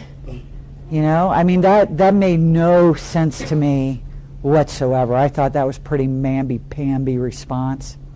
Something that my current sponsor today, Jerry, said to me, I don't know what I had my knickers in a twist about, but I was probably defending something. And he said, "Valerie, what I have learned is that everybody's right. Everybody's right, even when they're wrong." I was like, whoa, that's true. And I like that, even when they're wrong, because I want to hang my hat on that, because I still got a little oomph there. But more and more I see how true that is, that we really do cease fighting anything or anyone. Which is paramount for somebody like me, to cease fighting. And every time I have ceased fighting, it's always worked out fine. And usually in ways that I didn't expect, and better than anything I could have planned. I used to hate to hear that too. God's will for you is better than anything you could have planned. And I remember too, I used to have some real issues with the spiritual way of life, or with this God reliance thing. And I was very afraid of God. And I remember calling Dawn up one time, and I was very uptight, very rigid kind of a girl. And I don't remember what was going on. All I knew was that I was praying, and I wanted relief from my mind and from my emotions, because they were on me like this. I couldn't get them off. So I'm praying, and I'm afraid that I'm praying wrong. I want to pray just right. I got to say it perfectly, or I'm going to get no relief. And I called him up, and I said, I'm praying, and it's not working. This stuff, you seem to have some kind of special connection to God. I do not have that. And he said, well, Valerie, and I've been through the steps by this point several times, out of our big book. And so I was surprised to find myself in this place. And I was surprised at what came out of my mouth, actually, because intellectually I knew differently. But out of my mouth, he goes, well, what are you praying to? Tell me about what you're praying to. Tell me about your conception of God. And I said, God is punishing, and God is vindictive. And if you don't do this spiritual stuff just right, you're never going to go anywhere, and you're never going to be happy. And you got to suffer for God, and you got to suffer for a spiritual way of life. I mean, you just blah, all this stuff came out, and it was not a good story, And he said to me, Valerie, you've got God set up as a version of you. And I was like, wow, that's a low blow. Thanks. But that was true, because I am all of those things. I am vindictive, punishing, play favorites. Like, I thought there were the haves and the have-nots in the spiritual life, and I would always be a have-not. I would always be somebody who was struggling with this spiritual answer. I would never get it. And, I'd hear these great speakers that I just adored in Alcoholics Anonymous who seemed to get it. And I just used to, judge them, because I wanted what they had, but I didn't understand how they got that, and I thought it will happen for them, but it's never going to happen for me. And then, Camille said to me, well, are you willing to do what they have done? If you want what they have, are you willing to do what they have done? And also, I was never happy where I was at. When I was 2 years sober, I wanted to be 20 years sober. When I was 5 years sober, I wanted to be 25 years sober. Not comfortable at all where I'm at currently today. I always wanted to be somewhere different and better. In my mind, it was different and better. Now I understand a little bit more about the journey and being present in today. And also today, very grateful for my character defects. And not afraid of suffering at all. And that's a complete change for someone like me, because I would try to control my experience in my life so to insulate myself from that stuff. And because I want to feel good all the time. Unless I'm on a tear. If I'm on a tear, the worse I feel, the better, and I like to nurse it. And I like to feed it. Feel some misery with it, go down dark with it. Go on to lockdown, you know what I mean? So, and I can find power in that too. Love to be the victim of my own mind, and woe is me. It's a son of a bitch being me, you know what I mean? So full of shit. And but anyway, so I don't fear suffering at all, and not that I'm asking for any to be delivered, but when it comes, it's okay. I know that there is another side to that. And I don't care when it shows up. I'm not attached to a time frame anymore. Like I'd be like watching, waiting. I don't feel better today. I don't feel better today. When's this going to get better? I'm working with newcomers. When's it going to get better? I'm throwing myself into AA. When's it going to get better? You know, all that stuff that we get told to do. Well, go find a newcomer. You know, get your head out of your buttocks. Go work with a newbie, you know. Go pick up some drunk and take them to the meeting. Do you have inventory to write? Do you have, you know, whatever? Do you have unfinished amends? I mean, I can get so wound tight with, have I done this perfectly? Because I shouldn't be feeling this. I'm feeling this, so something's wrong. You know, I mean, and going into a mental whirlwind. My friend calls it a psychic shitstorm. And I like that. That describes it perfectly. So today, I just don't fight with that much anymore. And I have, my faith has changed. You know, one of the things that I love in the We Agnostics, where it talks about we have to make that step from bridge to shore. And for me, what that meant is I had to leave my mind and what I knew and really start to trust this voice that was starting to talk to me within, because it was starting to happen. And all my life I had been running from that, running, and then it got so bad where it was just completely shut off, where it was gone. You know, and I come back into AA and it starts to open up a little bit more. I start to have a conscience again. I can't do the same things that I used to be able to do. And it was frightening for me to start trusting that. And I remember, too, this one instance, and it kind of changed my faith and was like a stepping stone for me, where I trusted my gut and what I was being directed to do. And on paper, it was something that someone like me should not be doing. And Don used to tell me all the time, Valerie, and this had to do with work, follow your heart's desire. Do what God intended you to do. We all have a contribution to make. We've all been given the gift to do it. Go do it. Well, I can't do that. I dropped out of high school. You got to be educated to go do this. There's no way it's going to work out. You know, at that point, Camille had made me go back and get my GED in sobriety. I had dropped out of high school a long time ago. And but Don said, this is about the world of the spirit.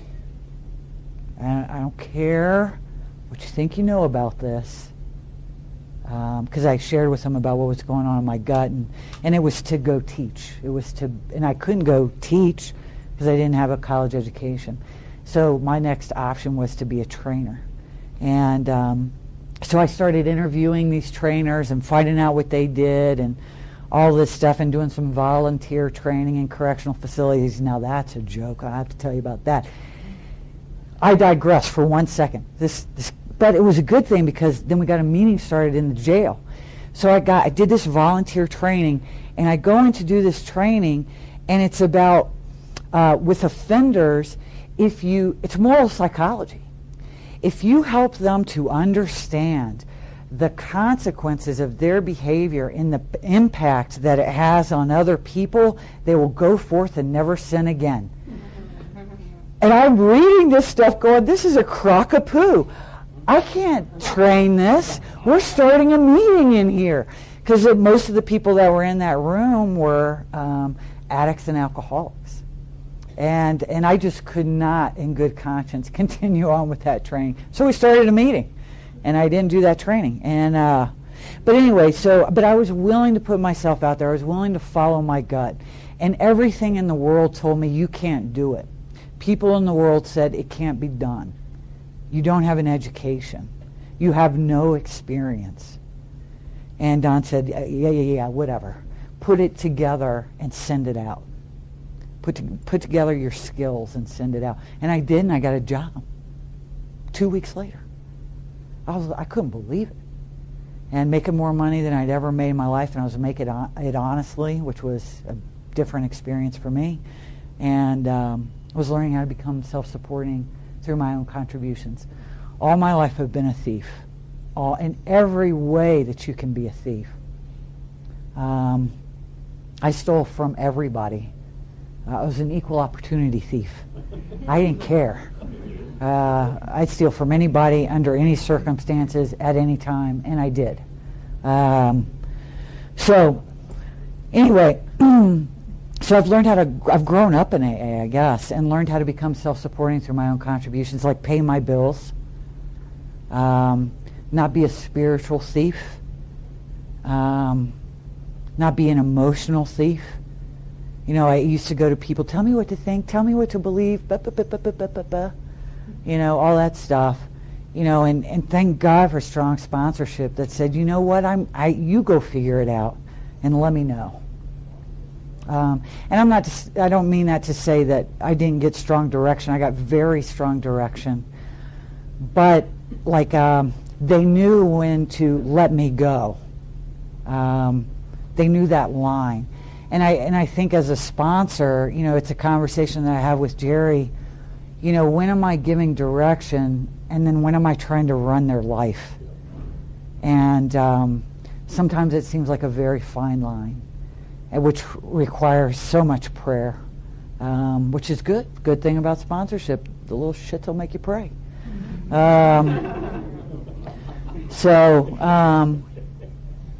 That probably wasn't very nice, was it? But it's true, you know.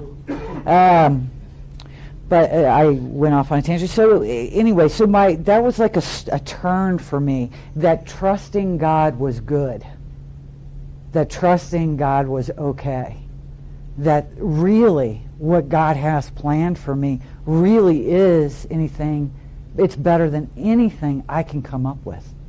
It really is.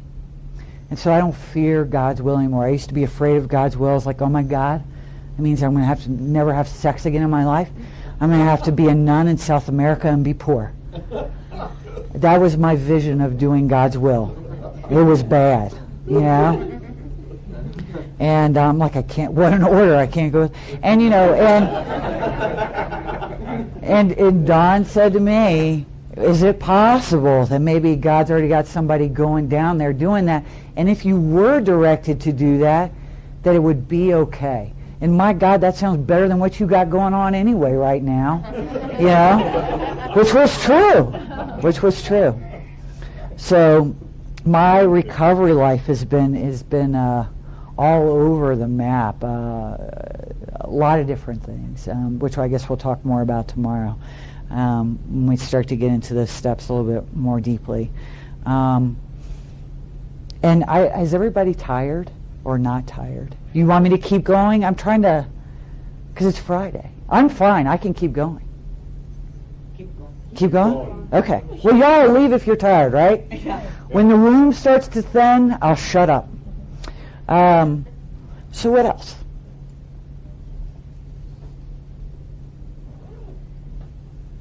Is anybody here questioning whether they're an alcoholic? Leo's going. If Leo's going, it's time to go. You just hurt my feelings.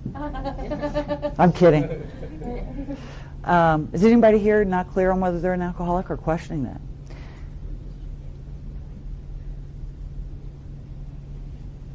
Does everybody think it's okay to question whether you're an alcoholic? Yes. Sweet. See, y'all are like on the page.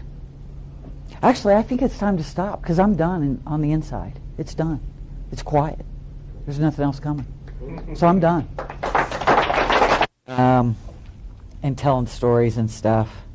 And just about our alcoholic mind, or our mind that is just unbelievably insane. And the stuff that we come up with that really seems like a good idea. It's always entertaining until we go to jail. But anyway, so really, really excited about being here. It's just really neat. It's really neat, and it's neat to be with AA family out west that I didn't know really well yet. And I run around a lot on the East Coast, and it's been really neat, and getting to spend time with you guys out here. And AA has become my family. I never fit in anywhere else. I desperately tried to and wanted to, but I never fit in anywhere else. I was always very awkward and never really fit in with a group. And I would move from group of people to group of people to group of people, either by the consequence of my actions. You know, I wear out my welcome in a group. And I was just weird. I was just strange. And always doing and saying the wrong thing. And their things would go missing. So, just not a very nice person at all. And just very awkward. And when I got into AA, and started to recover and started to get well and really started to be a part of this incredible fellowship that we have, and started to be a member of life. And it was because of what happened to me in Alcoholics Anonymous. So when I go to work today, I don't feel like odd man out. I don't feel separated from everybody. When I'm with my family and they're all lunatics, I don't feel like odd man out or that I have to change them or whatever. And I'll talk more about that, and that's just because of what Alcoholics Anonymous has done for me, and I found that first here, that sense of understanding and acceptance, and then being shown a way to live that I just could not find before. And the only place I ever got relief from all the uncomfortability was, of course, through alcohol. So I wanted to tell you a little bit about my experience with these steps. When I got sober this last time, I was really desperate and willing to go to any length. And this is crazy, but if people had told me, Valerie, if you go stand in the corner on your head and that's going to keep you sober, I would have done it. I had gotten to that point where I was willing to go anywhere, do anything, if it meant that I didn't have to be me anymore, or lead the life that I was leading. I was married at that time. My son was 2. My life was very ugly, but on the outside it looked great. My first husband made pretty good money, but I was not a good wife. I was not a good mother. I was one of those women that would drop their kid off and say, I'll be back in a couple hours, and not come back. I'd come back when I was done drinking. And sometimes I'd be 10 hours later, sometimes it'd be a day and a half later, sometimes I'd only be an hour late. But once I started drinking, something happened where I had to keep drinking. And again, I don't care what the price is I have to pay. That I just don't care. And that's the point I got to. I really didn't care. And I would show remorse if it was fitting. If I could get you off my back. When I would get into arguments with Steve, who was my first husband, about my drinking and stuff, and come home, be a good wife. This isn't what I signed up for. I'd do whatever I had to do to appease him so I could go out and do what I wanted to do. And I did exactly what I wanted to do. I absolutely did not consider other people or the harm I was causing him or my son at all. That's not a nice person. And for a long time I had this delusion that I was a nice person, that I was a good person. And I'm not. Left on my own steam, I am not a kind person at all. I will be like the tornado, like our book talks about, running through your life. As a matter of fact, when I went to go make amends to him, he told me, he goes, Valerie, that 4 years I was with you were the worst 4 years of my life. That's not a stunning recommendation, you know what I mean? Because we run through people's lives and create all kinds of damage, and then completely arrogant about it. Like, get over it.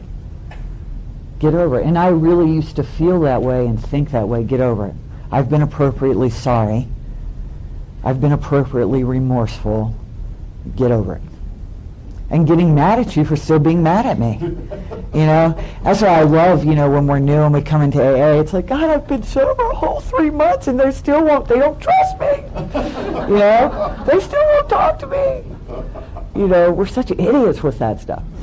And I mean, it took 5 years before my mom, I think, really believed that I was sober and not going to take something from her.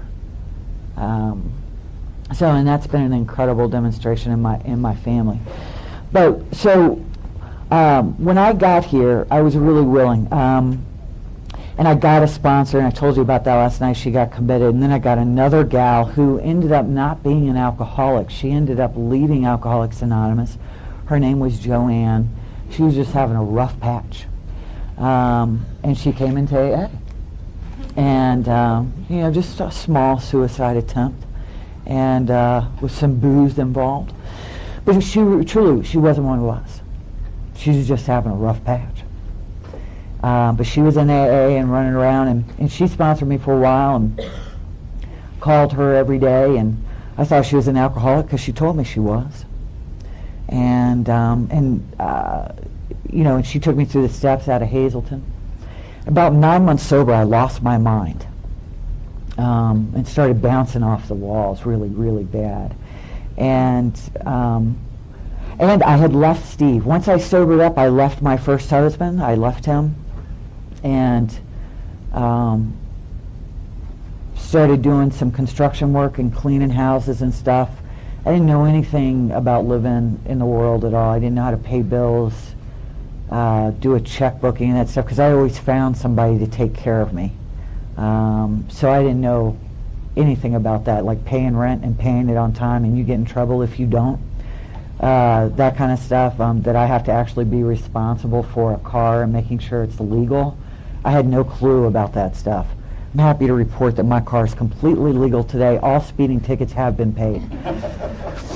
That's for a long time. I mean, nothing was legal. I didn't pay my tickets. When I left California, and I this was sober before, well, my friend in North Carolina calls it sobriety. I'm sober, but I'm dry, sobriety. But when I left California, when I was sober for that 3.5 years, I think I had 13 warrants out for my arrest when I left that I had racked up stark raving sober. And just not paying attention, the rules don't apply to me. You know, I just throw that stuff away and keep going, you know. But anyway, I feel like Tom this morning. I'm like, here's a story, then I jump over this story, and then I go over this story.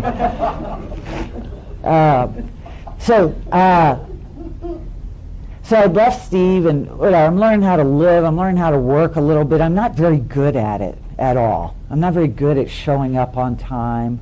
Still not very good at being where I'm supposed to be when I say I'm going to be there. A lot of times I don't feel like working, so I don't. You might get a call from me, you might not.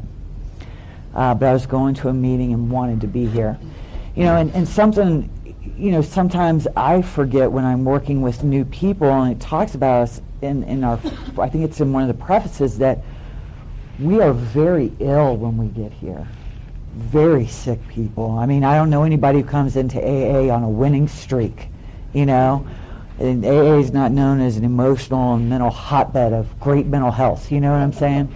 So that when we get here, we're sick people. You know, to be compassionate and to remember. So I'm 9 months sober, and I'm starting to go a little mad, and I started going to this big book meeting called The Fourth Dimension. And it got started, and they were big book thumping and all this good stuff, and it was great. You know, I had no idea that how it works was in the big book. I'd heard it read in meetings for years, had no clue. I mean, if you want to hide something from a drunk, stick it in the big book, right? It's the last place they're ever going to look. And not a clue.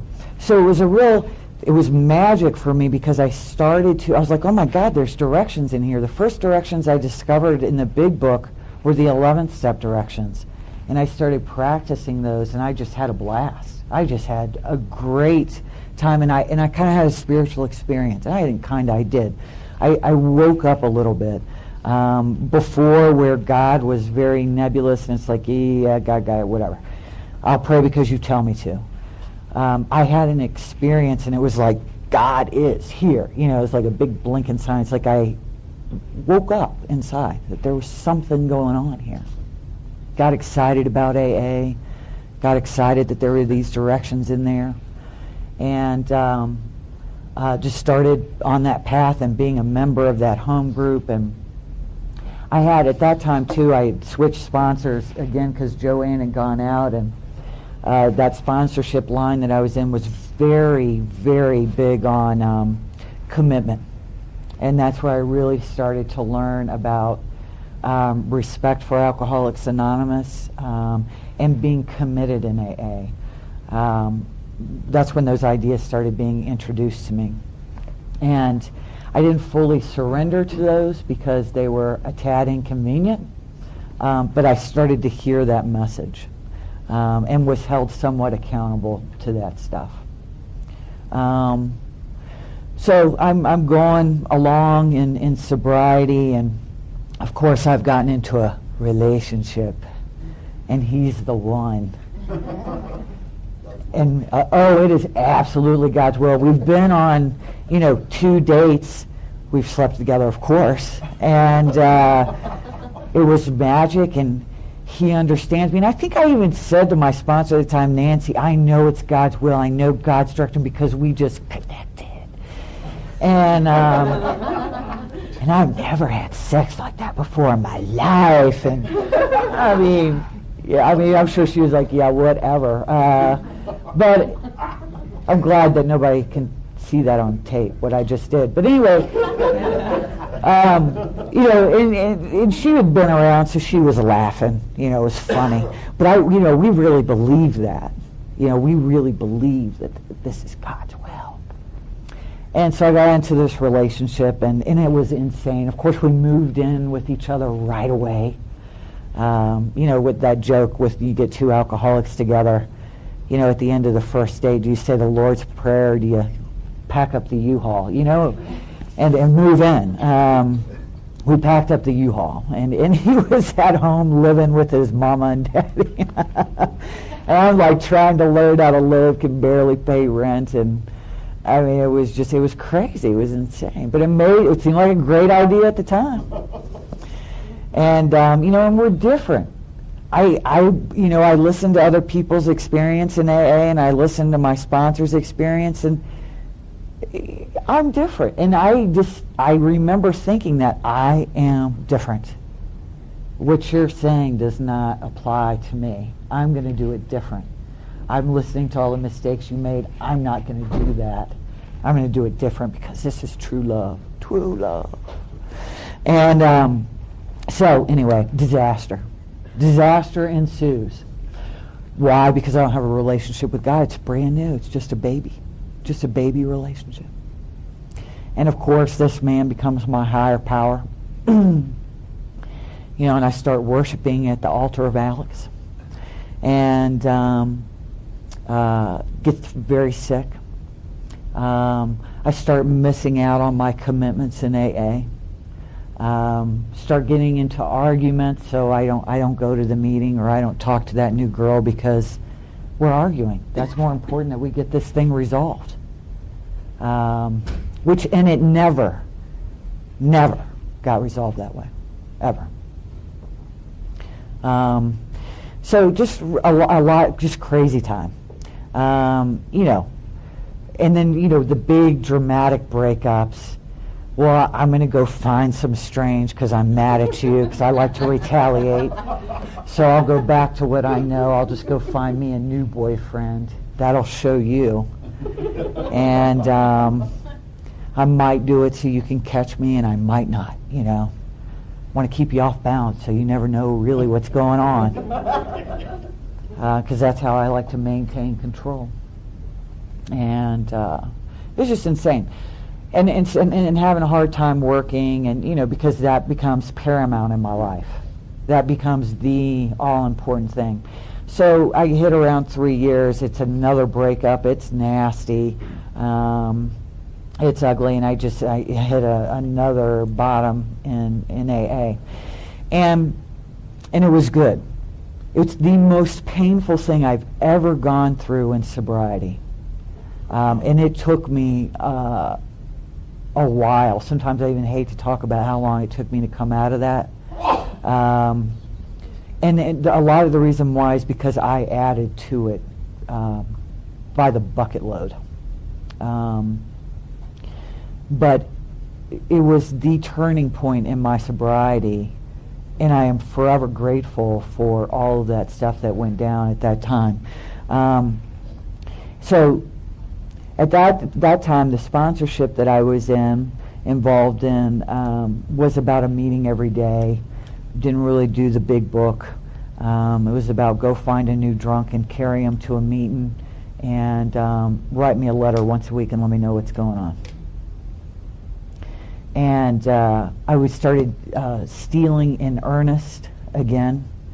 I started going to work and say I was working for a film producer at the time, and I said, well, I'm going to go into D.C. and make some calls on some prospective clients. He did corporate films and stuff.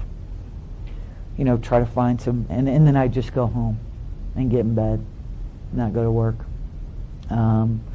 And I talked about that a little bit last night. I eventually stopped working, couldn't work. Everybody in AA that I knew, my behavior became so bizarre that I was disowned by everyone I knew in AA. Stay away from me. I started getting, my anger started showing up in earnest. Small anger problem, small one. I wasn't welcome at the Rebo Center, the Sober Center. It was just a really ugly time. It was a really painful time. And he had left, and he had started dating someone else. Oh, I know, that's a bad one. So what's our natural response? I will stalk you. So, how I added to that was, by hiding behind bushes and underneath cars and vandalizing his things and scaring him. I mean, he... I know. It's a true story. And he told me later, he's like, I was afraid. He goes, I didn't know what you were going to do. He goes, it was terrifying. I didn't know what you were going to do, what you were capable of doing. You were so weird. I mean, I had bad vibes coming off of me. I'd go into the meetings where him and that girl were, and I'd just stare hate, and hope that they were feeling it, because I had been wronged, and I was the bad person. I was the crazy person, and then he was the angel, and I'm like, you're all wrong, and I wanted to show him whatever. I wanted to prove to them, to everybody in AA, that he was bad, and I was the victim, and how can y'all do this to me? And it was just crazy. And then I met Camille, and literally the woman saved my life. If I hadn't have met her, I know I'd be drunk or dead. No question in my mind. No question. Because that's where I was headed. Because I got very angry at AA and very angry at God. I didn't understand why all that was happening to me. I thought God was punishing me. I thought that AA didn't work, that all you guys were a bunch of hypocrites, that you guys didn't walk what you talked, that I was in real trouble and you weren't helping me. You were just standing back there judging me. And I was in real trouble. And I tell you, Camille likes the crazy ones, I guess, because she just scooped me up.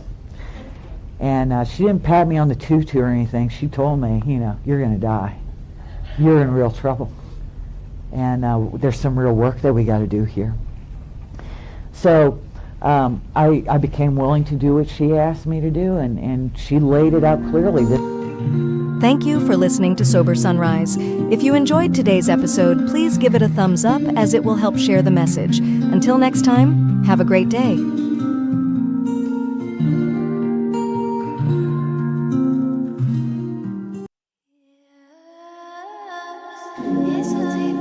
Welcome to Sober Sunrise, a podcast bringing you AA speaker meetings with stories of experience, strength, and hope from around the world.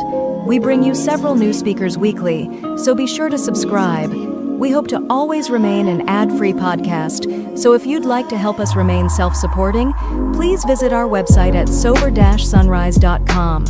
Whether you join us in the morning or at night, there's nothing better than a sober sunrise. We hope that you enjoy today's speaker. Hello there, everybody. My name is Brooke, and I am an alcoholic. My sobriety date is on or about September 21st, 1984, and my home group is an AA group. I want to thank Carrie for asking me to do a little bit of sharing about this. And before I get started, somebody want to tell me how much time I have? I was named Brooke because I babble, and I don't want to babble too long. So go ahead and talk until 5. Yeah, that's fine, Brooke. Go ahead and talk until 5 minutes until the hour. Okay. Well, thank you very much. Okay. Again, really appreciate you all showing up. I am sitting in a parking lot surrounded by a whole bunch of snow in northern Wyoming, where it's been just a little bit chilly and stormy. And I really appreciate the fact that people have come to the meeting, even though I think, I couldn't remember who said it, but somebody said, this is not a very popular topic. So I think it's a pretty important one. So for that, again, I appreciate you all being here, and thank Carrie for inviting me to talk a little bit about it. Because I got sober in a small town in Wyoming, I have maybe a little bit different experience than those of you that maybe got sober in larger towns. First, I should let you know that I was in Al-Anon and Alateen before I figured out who the real drunk in my life was. I thought I could go to those two programs and quote-unquote work the steps and drink and do other things and basically blame everything on the drunks in my life. And that worked until it didn't. And I got to that point where it's really kind of interesting, my last drink, and I don't exactly know when my mind and body were cleared, so that's why I say I'm not entirely sure when my sobriety date is. It's on or about, but I do know that that last drunk I had was that I thought my problem really was that I couldn't get to enough meetings. And so I was going to a lot of Al-Anon meetings. Things were really kind of going badly in my life, and I didn't see drinking as being the big part of that. But I thought as an Al-Anon, I wasn't making to enough meetings. And so out of town where I lived, there were some folks that wanted to start an AA group and started a meeting. And there came a point when they decided to be a group, and they were going to have elections. And I was totally prepared to stand as the secretary-treasurer of that group. I thought it might give me access to a little additional funding, and I thought it would be a really good alibi because people were starting to ask me if maybe I didn't have a little problem, and I thought if I could say that I was a secretary-treasurer of an AA group that they would get off my back. And so I stood, they were about ready to elect me, and there was a delegate in the room that said, "Wait a minute, she can't be your secretary-treasurer. She's not an alcoholic." So I wasn't elected, and it made me so mad. I thought I would go out there and get really good and drunk at that group, and especially that delegate. And that was the one night that I couldn't quite get there. It was getting harder and harder to get there. You guys probably know what that is. That's any place but here. And no matter how hard I drank or how fast or what, and doing my usual shucking and jiving, I was still stuck here, and it was quite a dilemma. It's like I couldn't drink, I could not drink, I couldn't get drunk enough, and that was my last drink. And then it gets kind of fuzzy for a couple weeks there, so I have no reliable witnesses to tell me what my sobriety date might be. but I think it's somewhere there in September. I went into a meeting somewhere after I detoxed, and I'd been practicing in the mirror saying, my name's Brooke and I'm an alcoholic, and it was like, oh, no, I don't want anybody to know. And really I was hoping for some of the pain to go away and to get some people off my butt. And I went into this meeting and I accidentally said, my name's Brooke, I am an alcoholic. At that time I was at ANDA, and I don't remember anything because it was like a piano dropped on me and I couldn't breathe, and it didn't matter that I'd been around AA for 30 years. It was something different because, I couldn't breathe, and the only thing I remember from that one meeting is that there was a guy over in the corner who was like, it's about damn time. I really didn't think they knew what I'd been up to, but that was because there were groups there in Cody where I got sober, and in talking about Cody maybe being a little bit different, I got sober just about the time that we were getting some of the fruits of having a lot of treatment centers around, and a time when we were not being very good at practicing our traditions, and that's kind of where things began to split a little bit. And we would hear things like, you need to go to 90 meetings in 90 days, and where I got sober, there weren't 90 meetings in 90 days, and we would try to go to more than 2 meetings a week. And the way that we would do that is a bunch of us would get together and, get into an old jalopy with, 8 people and everybody smoking, and we would drive an hour to some other town and we would go to their meeting, and then we would drive back. And it was really kind of an amazing thing. It was like, get in the car, we're going to this meeting, and we would go to a meeting someplace. And I really learned about the group because we did things together. We, after our meeting, we would go out and have coffee, and some of us would stay in the country kitchen until we got kicked out late at night. And there was a lot going on in between meetings. And in that time, we started hearing bizarre things like, all you need to start a new group is a resentment and a coffee pot. And looking back on that now, it's like, no, you need like a resentment and a big book, because if you read your big book, you wouldn't need another coffee pot. You'd learn how to deal with your resentment and stick there with your home group. But it was a lot easier for us to just kind of take our ball and go someplace else and start a new meeting. That didn't happen so much where I got sober. I got to witness that later.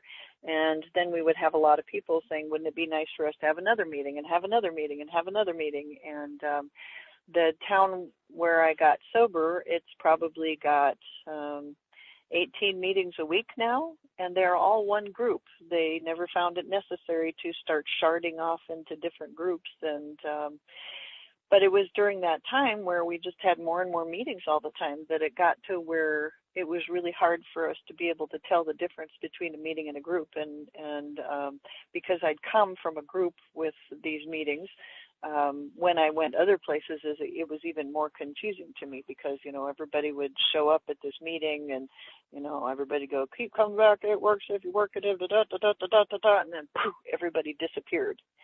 And I began really kind of understanding a little bit more about the group. And please understand that I've been in service work.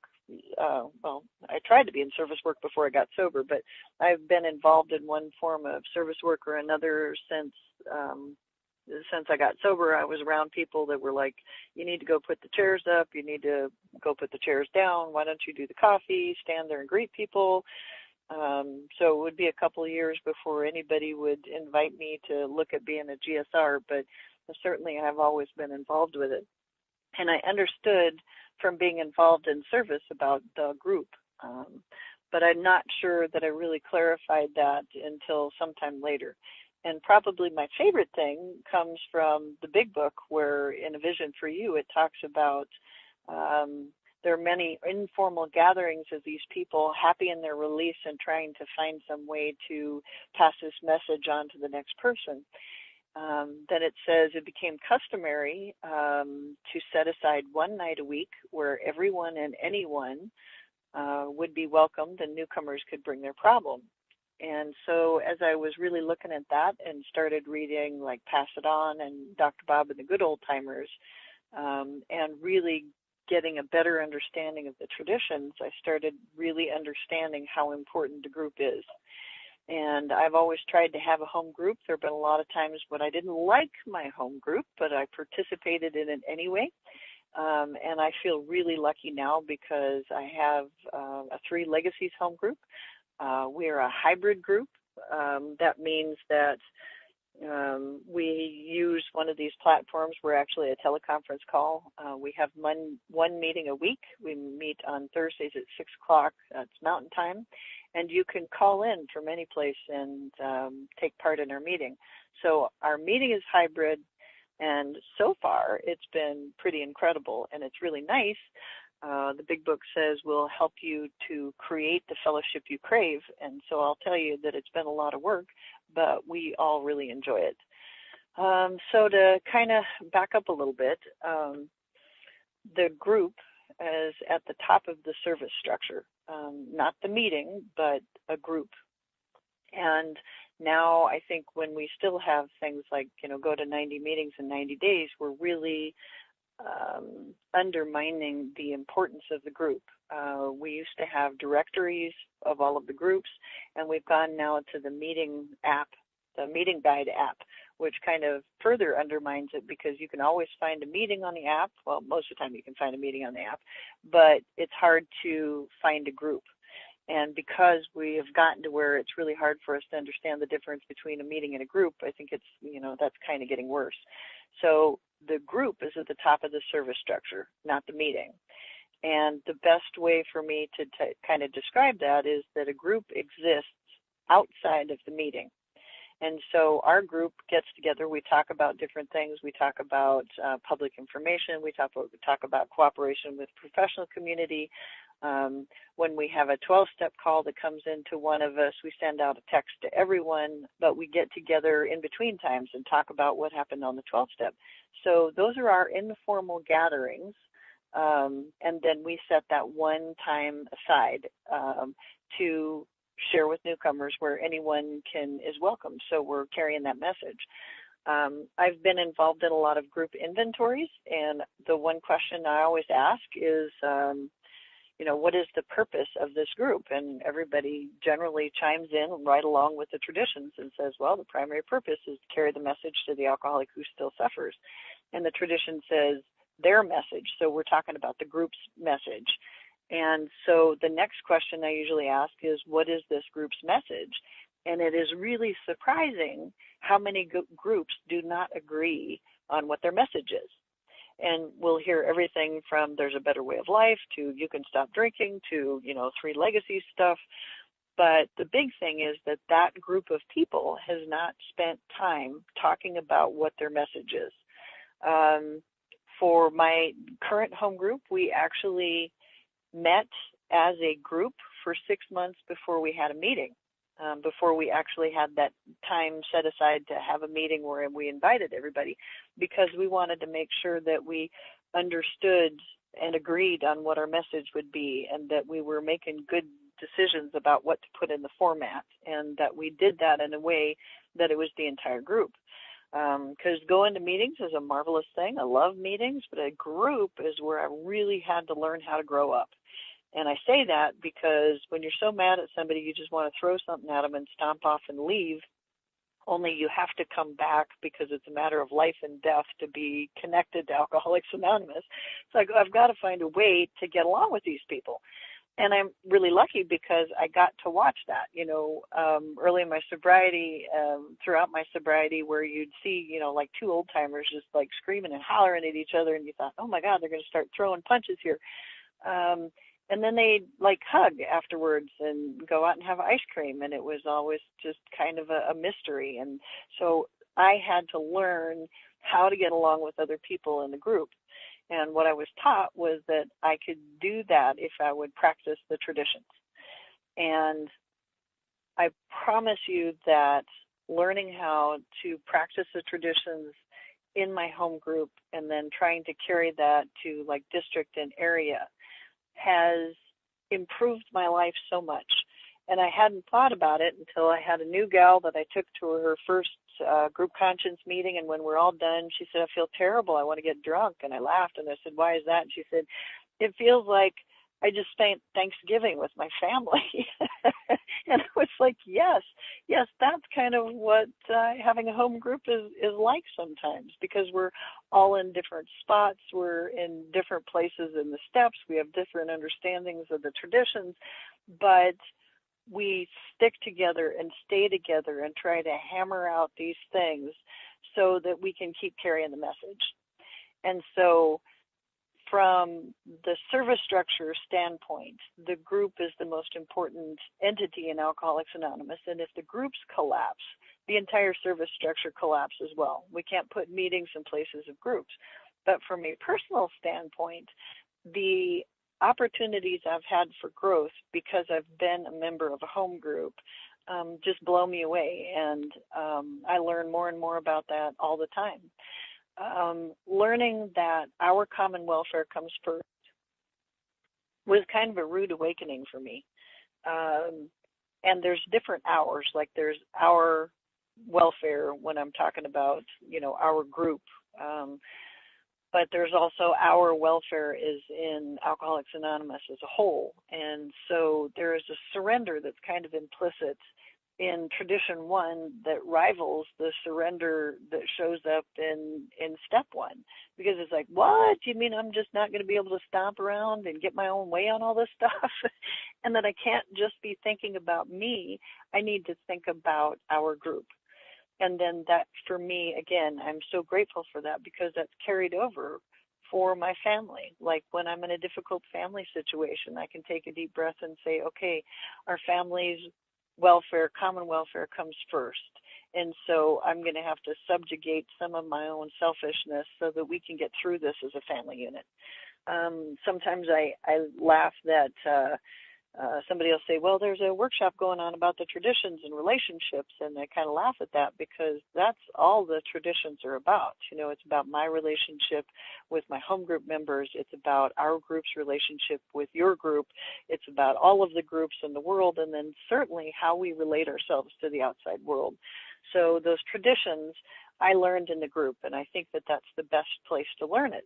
And if we're not teaching each other, and it's really kind of sad because we're like practicing on each other, and sometimes we're not very good at that. But if we don't learn in the group setting, then how can we ask a DCM to try to bring the traditions into district when they haven't learned how to practice it in their home group? And if somebody ends up as a delegate, it's like, and has never learned how to practice those traditions in a home group, then how are we going to get them to start learning to do that at the conference level? So the traditions in the home group for me tie very closely in with each other. And why would you want a home group? It's like, well, because the personal frustration translates into personal growth. And so that's why I want a home group.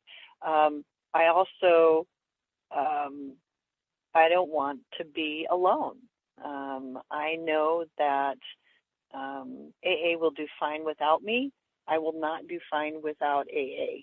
And so it's in that home group where I belong and can fight that sense of isolation and be with people who are like-minded. One of the things that I always thought Bill got wrong, and my first numerous readings of the big book, I thought he got a lot wrong, but I've almost always found that he was right. There's a place in the vision for you where it says, give freely of what you find and join us. And I thought that was backwards. It's like, no, it should be join us and then give freely of what you find. And what I've learned about Alcoholics Anonymous, and you guys mentioned that in your format, and it's quite lovely, is like the real way that you join Alcoholics Anonymous is by giving freely of what you find. And it's like if all you have found in an AA meeting is coffee and you can pour some coffee, that will help you join us. So being a member of a home group really helps me belong, and it gives me a place to start giving away so that I can be part of. it's also about those personal relationships. It's about people who know me well. It's about people who notice that I'm not at the meeting and call and say, are you okay? In my home group now, we have a tendency to text one another. If somebody is not going to be at the meeting, it's like, hey, everybody, sorry, I'm not going to be there. I'm doing this other thing, so that we all know. And if somebody doesn't let us know, we all like descend on them. Go, are you okay? What's going on? So it's really about having a place where I belong, where I can start giving, and where I can learn how to grow, because we're trying to practice those principles. And being a member of only one group is, I can tell you, it's hard enough in one group, let alone trying to do that in two groups. So that's kind of the spiritual aspect of it. But the practical aspect of it is that that's the unit. The group is the unit that, again, is most important in AA. And so belonging to one kind of gives us a place where we can have a voice and a vote. And if you're an alcoholic like me, you want to spread your voice and vote around as many places as possible to influence as many people as possible, and we just don't do that. So we stick with one place where we're involved, where we participate, where we have a voice, where we have a vote. There are a lot of other places in the service structure where we can also have a voice, but that voice and vote in the home group is really important. So just having one means your vote isn't getting recorded in too many places, just that one. The other, the other piece of it, I mean, I don't know if you guys went through this during the smoking days, but one of the things that would happen is everybody would show up at a group conscience meeting, people that weren't members of that group, so that they could all vote to make things non-smoking. And that's pretty typically alcoholic, where we all show up and, you know, throw our weight around because we want people to do things differently. And we really shouldn't do that, because it's up to that group to figure out how they want to do things. And if it turns out we don't like going to their meetings because of what their group has decided, that's okay. You know, hopefully everybody feels welcome in a meeting. But if you don't like what's happening there, then you certainly don't have to go. And so that limiting things to that one home group and not getting involved with a group that doesn't belong to me keeps me from arrogantly trying to change how everybody's doing things, because I'm always right. I'm not always right, by the way. I'm being facetious about that. So how to choose a home group is probably a really individual question. For me, it was about wanting to be part of a group that was willing to be a full AA group, and in that I mean all three legacies, so that we would be involved with the 12 steps, the 12 traditions, and the 12 concepts, that we would participate in the service structure, and that we would all make whatever sacrifices that we needed to make to be part of all of that. A lot of times that's not easy to find, because being part of a group takes a lot of time. We are not an open meeting, and we are not a closed meeting. We decided that we had no opinion on whether we were open or closed. And that decision took us about an hour and a half to make, because we just kept talking about it and talking about it. And that's also something that I learned from a home group, because I tend to be impatient and, again, arrogant, and we should be able to make these decisions really fast and get the heck out of here, because I have better things to do. And so being part of that group conscience process and taking as much time as we need to discuss things is a really important aspect. And it's been great for me, because I am impatient, and because I need to listen to where everybody else is coming from and then talk about the principles. In AA Comes of Age, Bill talks about an informed group conscience, and that is a group that is informed of the facts, the issues, and the principles. And the only way for us to be able to do that is to actually take time to do that. And I think probably with our society of kind of immediate gratification, that's coming more and more difficult to us. Our home group has our group conscience meeting on the third Saturday of the month at like 4:30, 4 o'clock. Sorry, I'd be late next week if I say that. And pretty much none of us schedule anything for the rest of the day, because as we go through things, we talk about things that are in the best interest of the group. We talk about anything going on at the district level. We talk about whatever's going on at the area level. We talk about anything that's come up from conference. We talk about anything that we've seen at the board level, which might be like the minutes from the board meetings. And then we talk about ourselves. And so our group conscience is actually closed. If you are not a member of our group, then you wouldn't even know when and where we were having it. So a lot of times when somebody says, well, I'd be interested in joining your group, we've changed. We used to go, oh, yes, we want you involved in our group, and then they'd never show up. We've changed because we're like, oh, you want to think long and hard about that, because pretty much you can count on 4 hours for a group conscience on Saturday.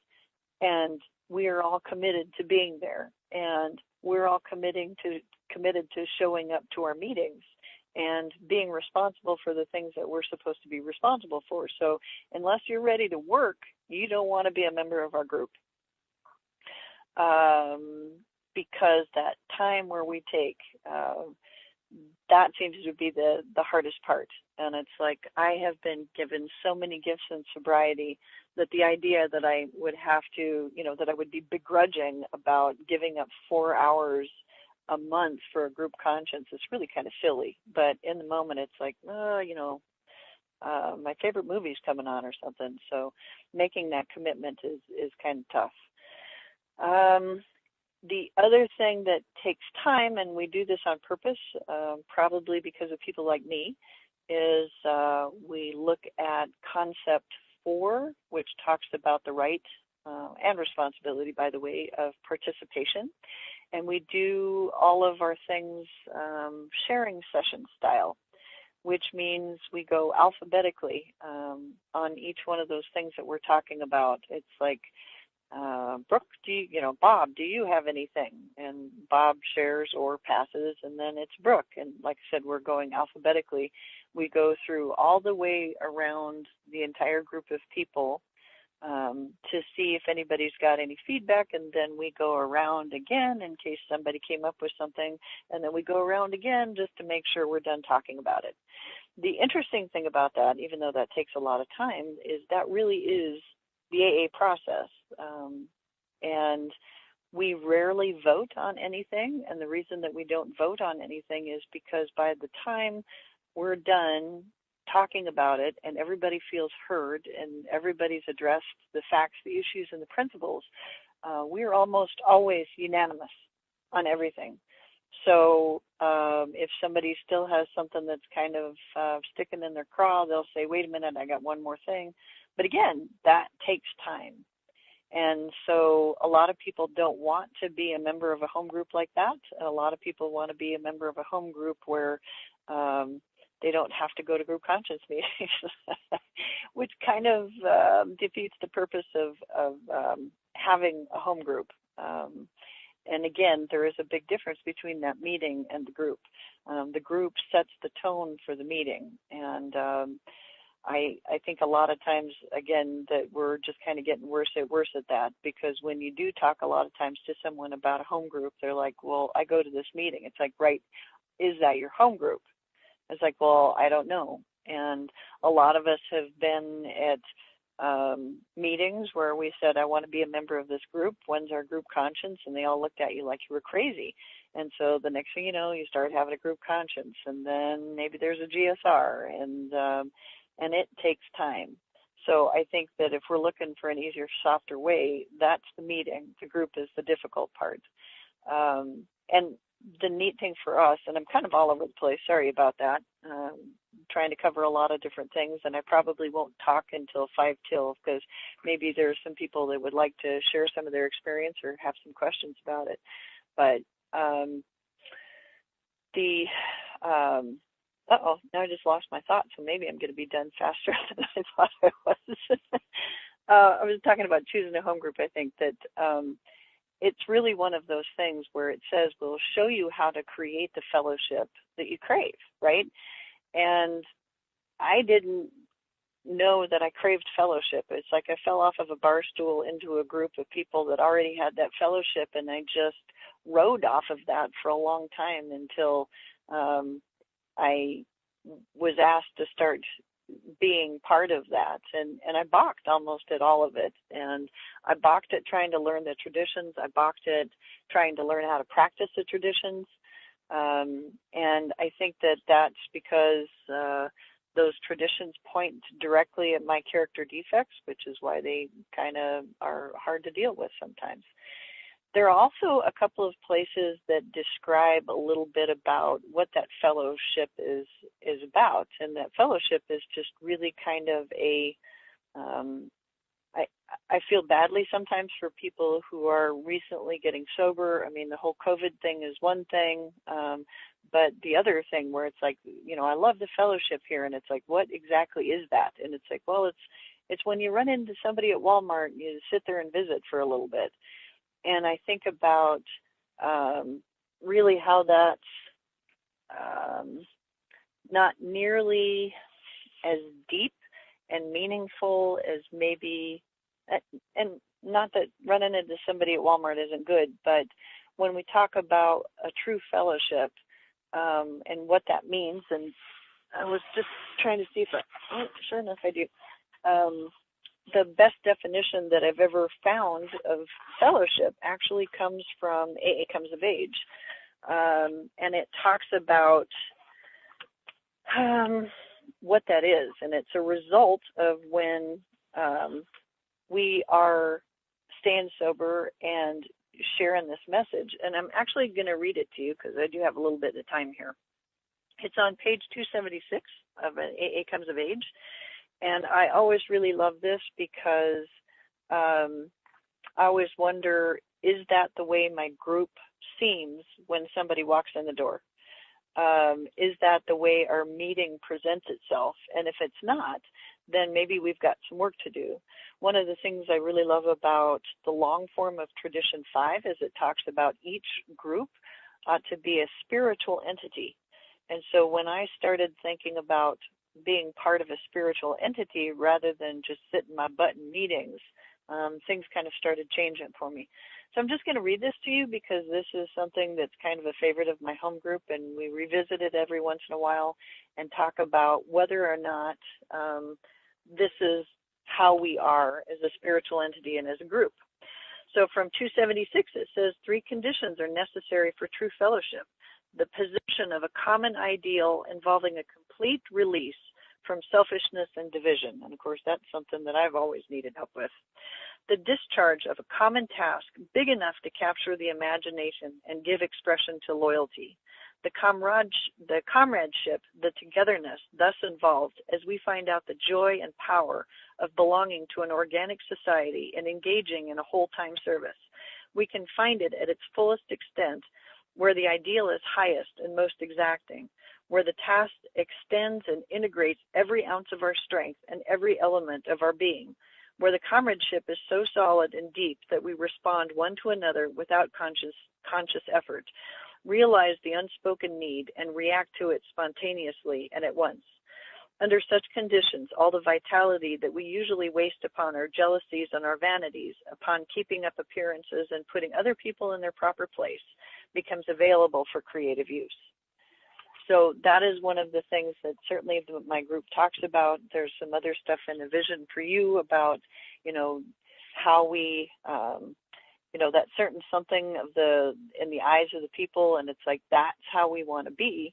And so we have to do the work to make that happen. And it's like, so hopefully that is making some sense. And Carrie, I really am going to stop a little bit early to maybe give everybody an opportunity to talk a little bit about home groups. I mean, there's great ones that I've been part of and terrible ones, and maybe somebody's got some questions, and maybe we should use this time a little bit just to maybe talk ask questions and talk some more. So I will just shut up unless somebody has a question for me. And I thank you again very much for letting me share with you today. Yeah, thank you so much, Brooke. So we're not going to be unmuting because we are recording today, and I'm going to be recording the whole hour. But I did put a note in the chat that if anybody has a question for Brooke, please send your questions to me. I've already gotten one. I think that question actually came to New Horizons, so I'm going to take that one while I'm waiting for more questions. I posted a link to our welcome letter. When you join our home group at New Horizons, we give you a new member kit. It is not the same as our newcomer packet. It is a new home group member kit. And I posted that letter, and the question is what else is in your home group kit? The answer is the AA group pamphlet, which you are asked to bring with you to every AA meeting, or to every, business meeting, because we open the business meeting by reading a portion out of that pamphlet. It's a different portion every month. And then we close the meeting, the business meeting, by reading one of the two declarations off of the back of that pamphlet. And hopefully we use the pamphlet throughout the business meeting as well. And then the other thing that we put in that kit is a list of home group members' contact information, our roster, our bylaws, a blank motion form in case you would like to fill out a motion and change something, or, bring something to the business meeting which you would like to look at, like to have looked at.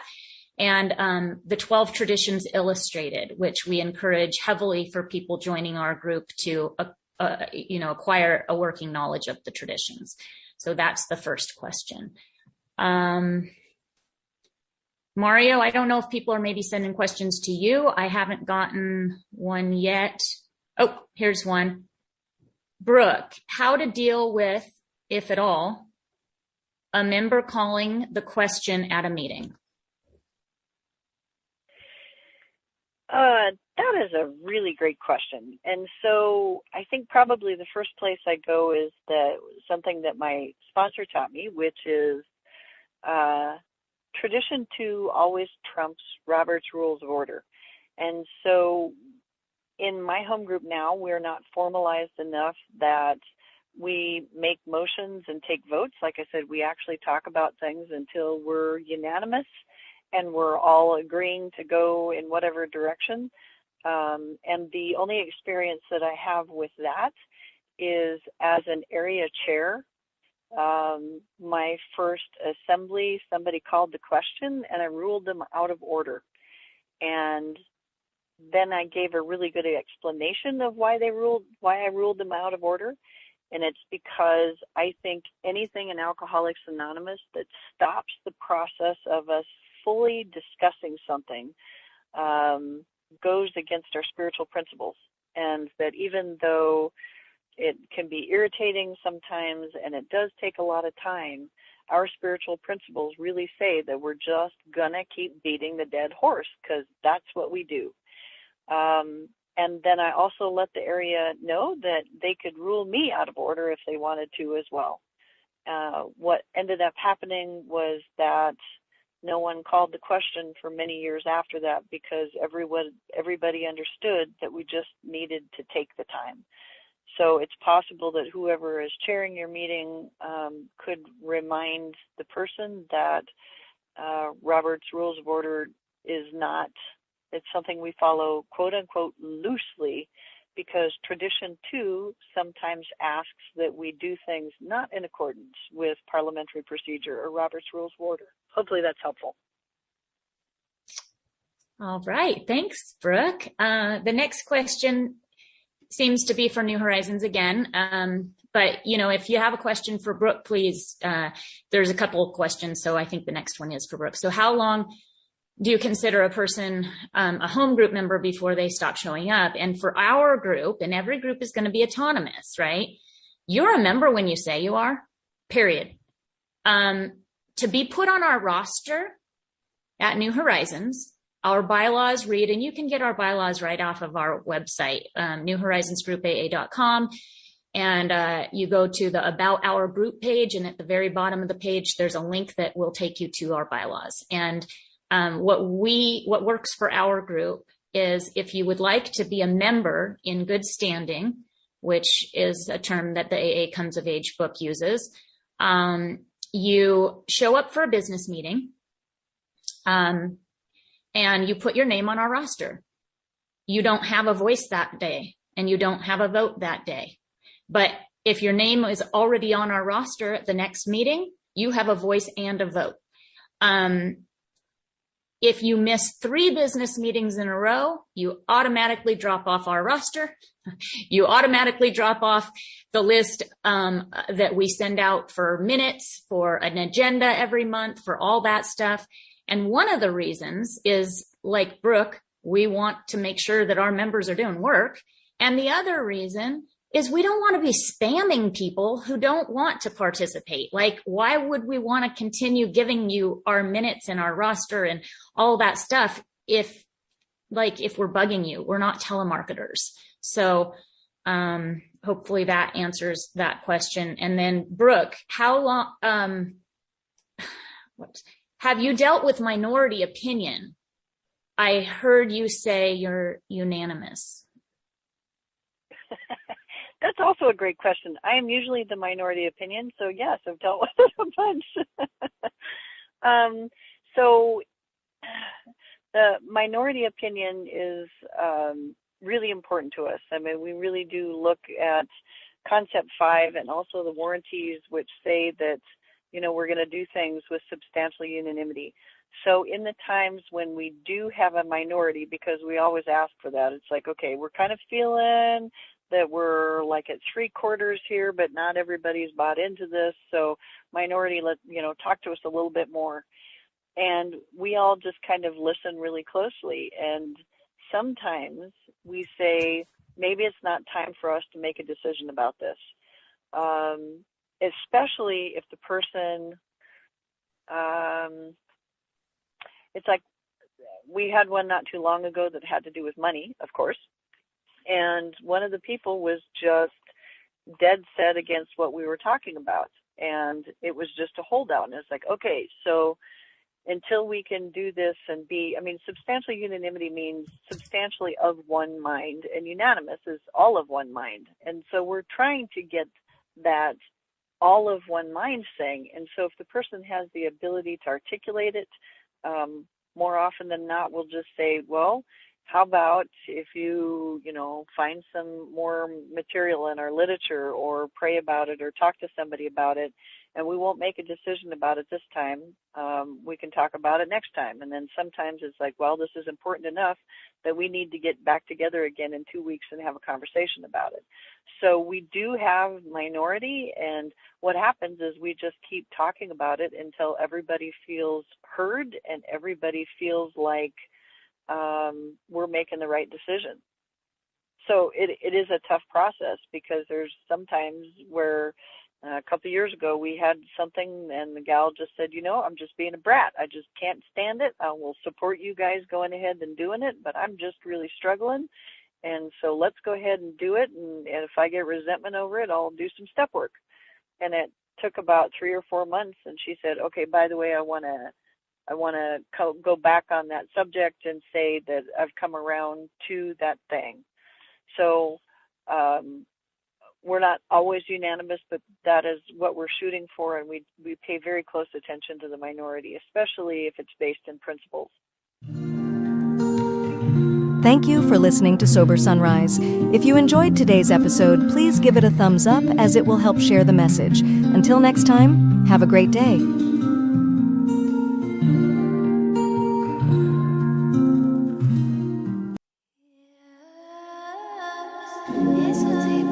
Welcome to Sober Sunrise, a podcast bringing you AA speaker meetings with stories of experience, strength, and hope from around the world. We bring you several new speakers weekly, so be sure to subscribe. We hope to always remain an ad-free podcast, so if you'd like to help us remain self-supporting, please visit our website at sober-sunrise.com. Whether you join us in the morning or at night, there's nothing better than a sober sunrise. We hope that you enjoy today's speaker. And it's nap time.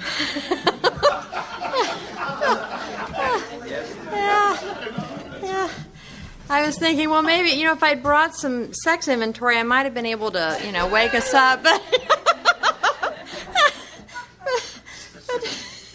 Or not, But, no, I was just thinking about what to do next, and page 100, which is going a little bit forward to chapter 7, which is all about the 12th step, and we'll go back to chapter 6, which is 5 through 11. But on page 100, probably my very favorite promise and passage in the book tells me that both me and the new woman, or man and man, have to walk day by day in the path of spiritual progress. And for me, this means that there's nobody really above or below. There are many who have walked ahead of me, and thank God they have, because they can show me the way. And there are many who have yet to walk this path, but let's hope it's clear for them when they get here.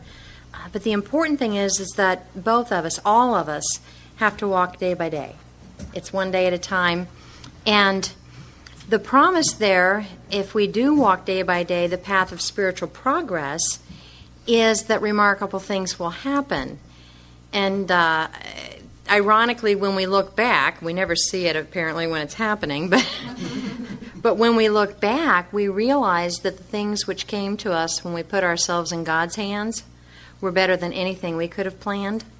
That's been my experience. I've looked over my shoulder and I've seen truly the glory of God's world. And here's the one that just grabs my heart. Follow the dictates of a higher power, and you will presently live in a new and wonderful world, no matter what your present circumstances. That has been my experience. Follow the dictates of a higher power means that I have to be fully engaged in all the steps. I can't seek God's will, yet let alone seek to follow God's will, if I'm not actively engaged in that, which is why I need the rest of all of the steps, but in particular 11. And it tells me that if I do this, if I follow God's will, in other words, I begin to live a life where I go where I'm guided, rather than being pushed by my feelings, then I'm going to live in a new and wonderful world. New meaning one I've never known before, and wonderful for me meaning God's world, not mine. And it says that's going to be true no matter what my present circumstances. And for me, that's been true no matter what my present circumstances. And I will judge circumstances. I've got a mind that will say, this is bad. This is bad, or this is good, or this is sad, or this is happy, and it doesn't matter. I get to live in this new and wonderful world. There's a story in our book, and there's a passage from that story that in my community is very, very popular, and it's about acceptance, and it's about how nothing, absolutely nothing, happens in God's world by mistake. And it irritated me for quite some time because I couldn't reconcile that with a lot of the things that go on in this world. I couldn't believe that it would be God's will that in God's world these things would happen to innocent children, or these things would happen to these folks. And what I've come to believe is every day is a day that I have a choice, that each of us has a choice. And today is a day when I can choose to seek my will. And when I do that, I get to live in my world. And it's not pretty. But when I'm seeking my will, then I exercise my will. And I am the tornado that roars through your life. And I'm not the only one. Others do too. I have another choice on a daily basis, and that's to seek God's will. And when I'm seeking God's will, I get to live in God's world. And when I'm living in God's world, everything happens right on time. And everything happens right. Not by my judgment, but everything happens right. And I wanted to go there because it is my experience, and it's one that I continue to experience, and it is looking over my shoulder. And if I get to the 9th step, as many do, and think, I'm feeling good, I don't need to go there. I'm not going to experience this unless I go there. I'm not going to live in this new and wonderful world. The promises, the 9th step promises and all the promises thereafter don't happen just because I think about it. I have to be involved in action. And so anyway, with that in mind, when I began making amends, the first one I made was to my dead brother John. I couldn't go see him face to face, and the book says, when you can, see these people face to face. Generally, we harmed them face to face, so it's real important for me to make direct amends, which means to your face, and I need to be direct. I need to be very specific. The book gives us pages and pages and pages of very specific instructions on what to do and what not to do, and it covers every scenario. It covers everything from how to approach enemies, how to approach creditors, how to approach people that have harmed us more than we've harmed them, how to approach family, it covers everything. And we don't have the time to go through all of that, but you're going through all of that, and that's why we have sponsors, and that's why we have mentors. And my brother was the first one I made amends to, and my sponsor suggested that I write him a letter and take it to his grave. And what happened was, I sat on my back porch to write the letter, and I began writing, and it had been about 11 years since his death. And at some point, everything that I had shoved down 11 years earlier, because I couldn't feel it, I had to run and numb, came up. And the tears came, and the grief came. Everything came. And so I would write until I couldn't see, and I would stop and cry, and then I would write until I couldn't see, and I would stop and cry. And I cannot really articulate what happened, but I had an experience. And at one point, I looked up, and I saw the steeple of a church in the neighborhood, and I understood. I understood that it was okay. And what I understood was, I don't know. See, my brother John was very, very angry, very angry. And after he died, my parents found syringes and other things in his room, and we just don't really know what all he was involved with. But what occurred to me was, I don't know what God might have delivered him from. I also understood that at some level, in some way, I knew that my brother John knew how much I loved him. I just knew God made that possible. And I also understood at some level that he knew I knew how much he loved me. And so he and I had this real love-hate relationship growing up. He would literally fight me with his fist, and I would fight back with my tongue. And we did a lot of damage to each other.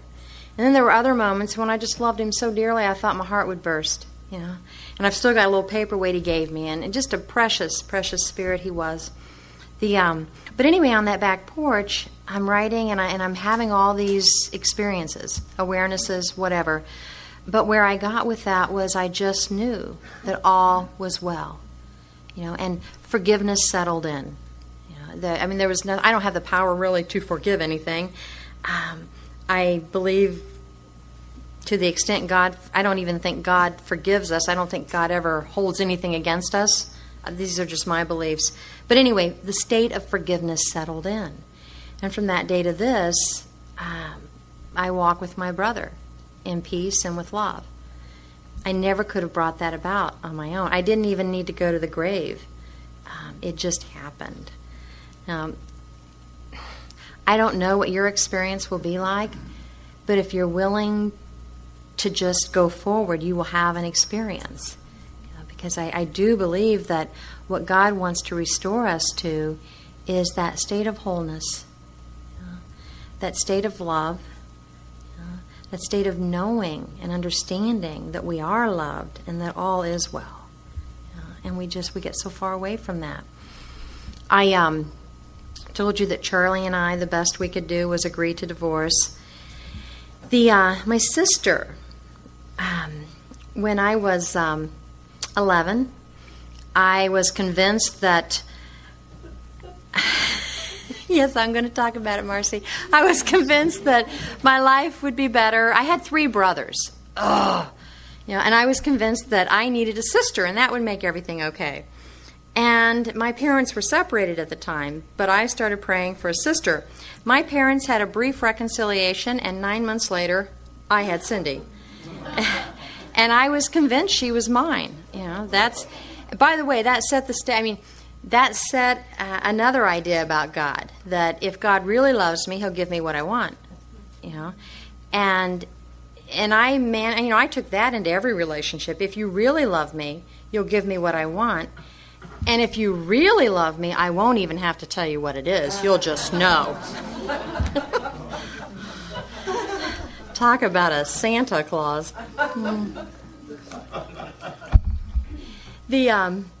So Cindy was born. She shared my bedroom with me, and when she got up in the middle of the night, I got up with her, and truly loved her to death. And she loved me. And my parents were separated, so my mom was working some really long hours, and everywhere I went, Cindy went. Well, when I discovered alcohol, she was about 5, and I literally turned my back on that little girl. And I truly was her idol. I was her sister mom.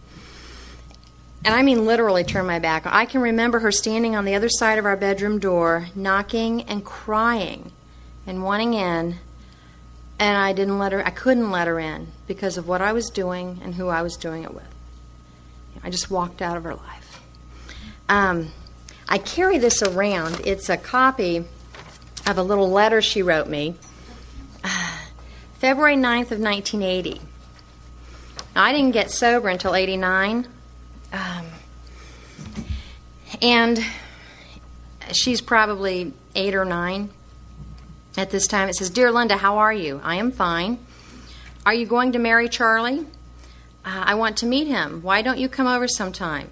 Last Friday I was in a play. It was Cinderella and I was Cinderella. And you owe me 3 letters now.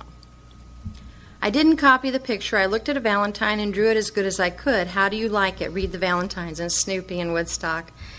P.S. You owe me 3 letters. I love you. Love, Cindy Kennedy." Like I wouldn't know her last name, but I owe her 3 letters. She was in a play. She was Cinderella. I was less than 20 minutes away from this little girl. And I'm so selfish and I'm so self-absorbed and it's so all about me that I'm not, let alone pick up the phone, I'm not responding to her letters and I'm not at the school play.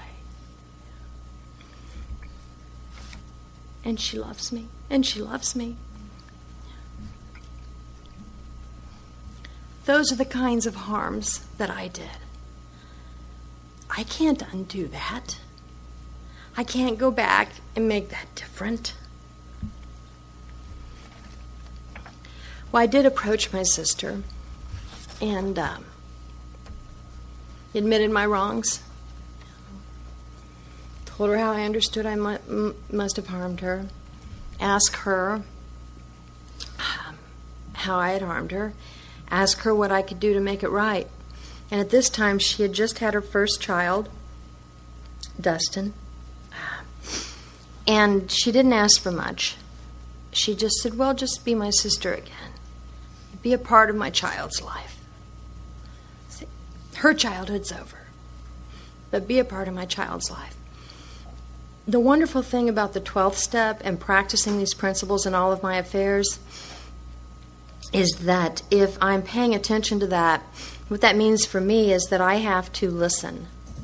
And my sister didn't ask for much during that setting. But over time, as I continued to listen, she continued to tell me exactly what I needed to do.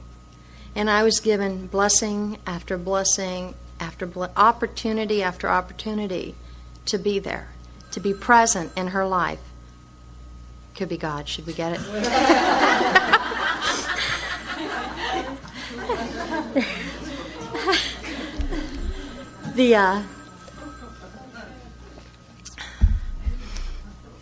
So I started listening, and I started showing up. 3 years later, it's funny too. We get sober, and all of a sudden, we want everyone to like hand us cookies or something. You know, it's like, well, why aren't they acting any different? Don't they believe me? Yeah. 3 years later, my sister wrote me a love letter. You know, it's I carry it with me. I won't read it, but it's just truly. Now, 3 years later, I emphasize that. 3 years later, I had no idea where our relationship would go, but I just, you know, I was willing to go where God guided. She said, be a part of my son's life. So I started being a part of her son's life. And when her second son was born, I was there. She had a 27-hour labor, and I was there. Yeah, rubbing her back and just, you know, blessed to be there. I have 2 little nephews that I just love and adore. They are my heart.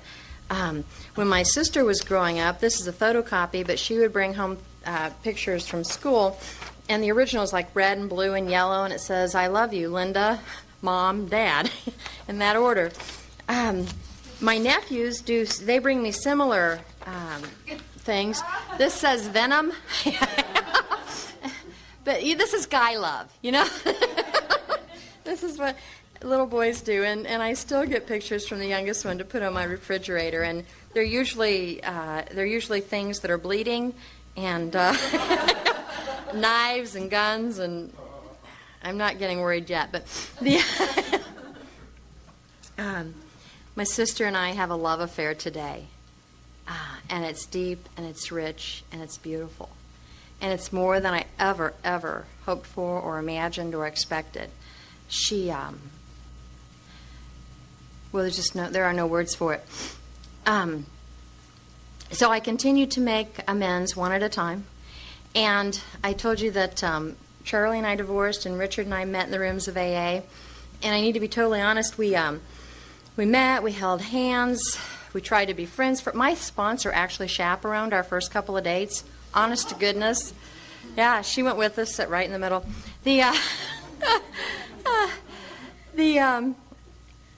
Richard did something that no other man had ever done before. It just touched my heart so deeply. I was visiting one evening, and he asked me if I would pray with him. No man had ever asked me to pray with him before. And of course I'll pray with you. So we get on our knees, and we say the 3rd step prayer, and the next thing I know, he's whooshed me onto the floor, and he says, do you think it's God's will?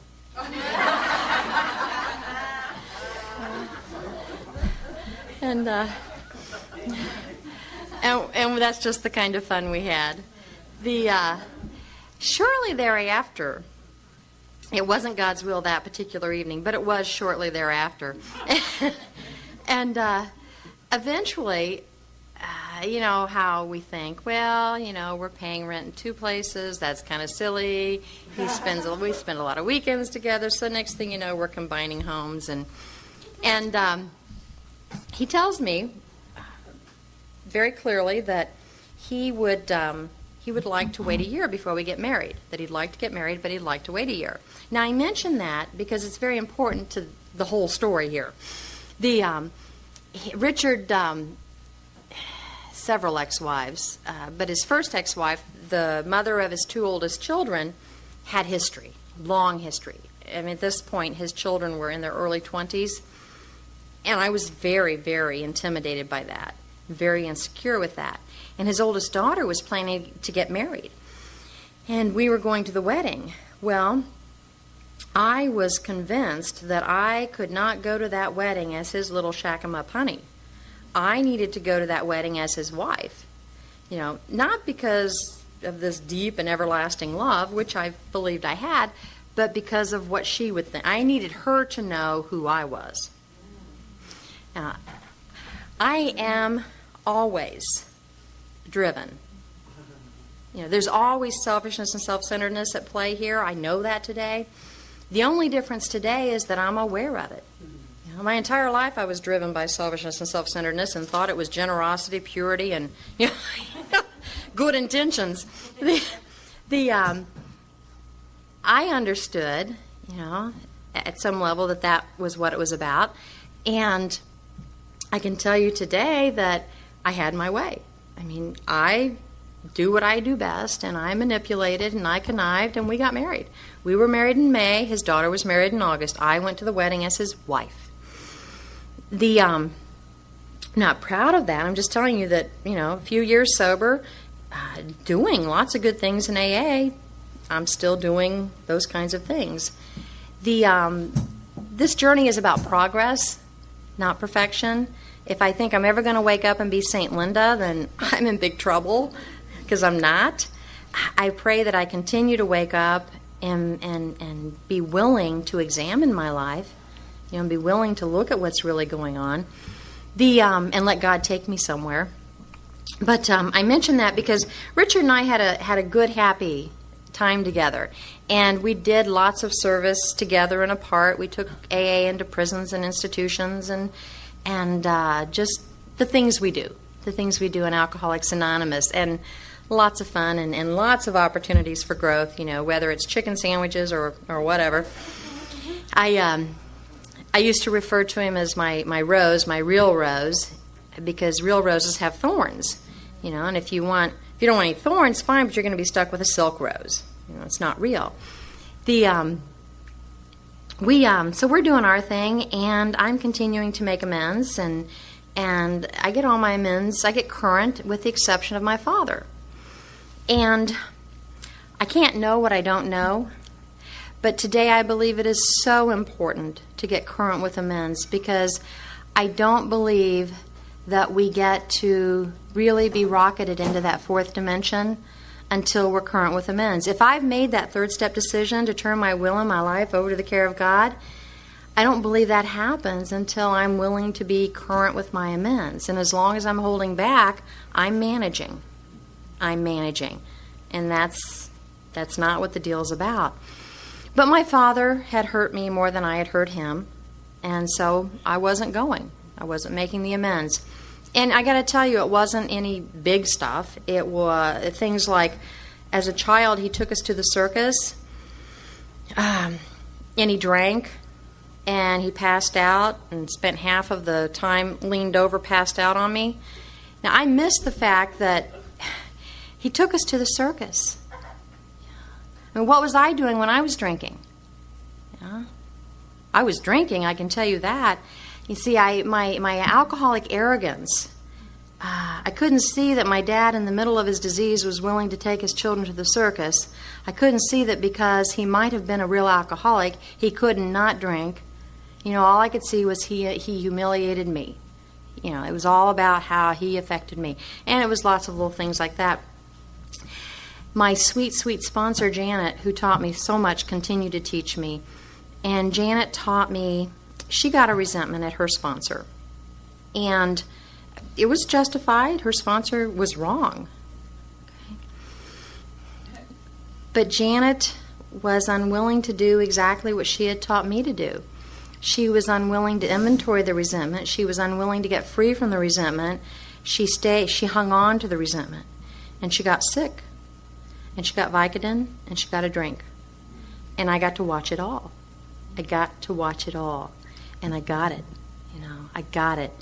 And I decided that it was time to go make amends to my father. The willingness came.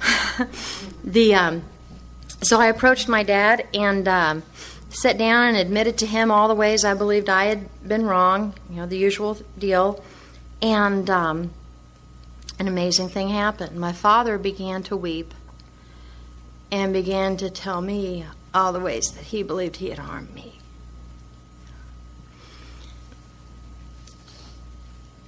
We just sat together and we cried together. I didn't try to fix him. He didn't try to fix me. But what I understand is, if I'm not willing to make the amends, then I don't, I block off whatever it is God's trying to do. And God's always trying to love. God's always trying to love, through us, to us. I believe that my father needed the door open to say the things to me as much as I needed to say them to him. And we got to just have a different kind of relationship. From that day forward, it was just natural.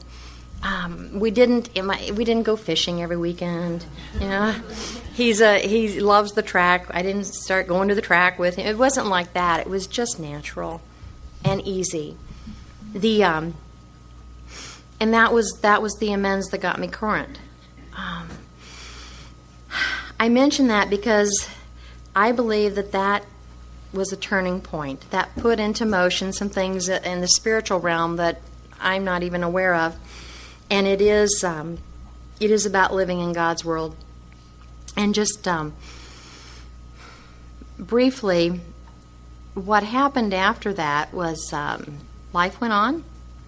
And eventually, we do weekend retreats at home where we actually get together on a Friday night and we ask a different person to come in every year, and they facilitate from Friday evening until Sunday afternoon, and it's a wonderful, wonderful experience, and, you know, kumbaya, love, love, love. And it is. It truly is. Well, Richard and I were scheduled to go to this retreat, and he backed out at the last minute, and I went on without him, and sometimes I can become so oblivious to the obvious that I miss what's right in front of my face.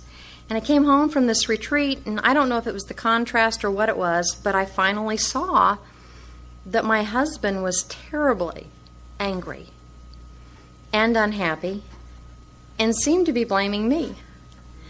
And again, there's always at least a few motives that walk with me.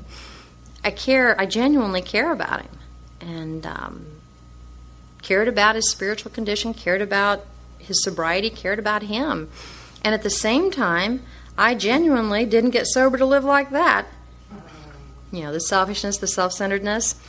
And so I did what you all had taught me to do, and I walked through the steps, wrote inventory, prayed, consulted with my sponsor.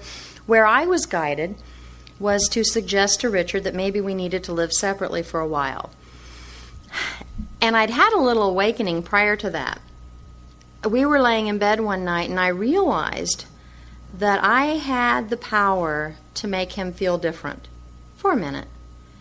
I had the power, you know, emotionally, to make him feel different for a minute because I was willing to assume that power, and he was willing to give it to me. And what had seemed very gray at that moment became very black and white. You know, it's not my job. His happiness, his well-being, his feelings are not dependent upon me or any other human being. You know, it's dependent upon God, as are mine. So I suggested to him that maybe we needed to live separately for a while. He did not agree, and that was okay, because I wasn't there to push an agenda. I was just going where I was guided, and that was fine. He came back about a month later.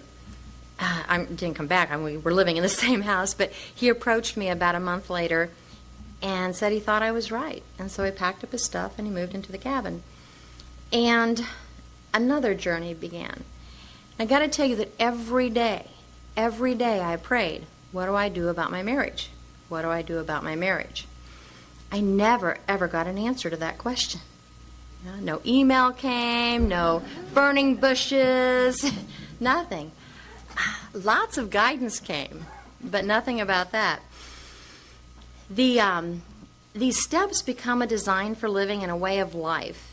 The 10th step tells me that I have to continue to take personal inventory, that I have to continue to set right wrongs as I go along. And then it tells me that when these things crop up, fear, resentment, not if, but when, the instructions for the 10th step, of course, begin on page 84, and it says that as I begin to make amends, I have to vigorously commence this way of living. And it's simply, for me, and this is just my understanding, the 10th step is about taking the first 9 and living them. You know, I vigorously commence this way of living, and they're pretty much all contained in that little paragraph. It says we continue to take personal inventory. That's 4. I can't continue to take something I haven't already done. And so I learned how to do that in step 4. Continue to set right any new mistakes I make as I go along. That's 8 and 9. vigorously commenced this way of living as I cleaned up the past. So while thank God I didn't wait 5 years to start working the 10th step. I don't wait until I'm current with my amends. I start doing it now. It tells me I've entered the world of the Spirit. By the time I get to the 10th step, I have entered the world of the Spirit. And then it tells me all throughout the book, I get direction. And they tell me here that my very next job, my very next function is to grow in understanding and effectiveness. And that it is not an overnight matter. It'll continue for a lifetime, which means there's always going to be more revealed. I'm never going to get to the end. Well, until I get to the end. Continue to watch for selfishness. How do I do that?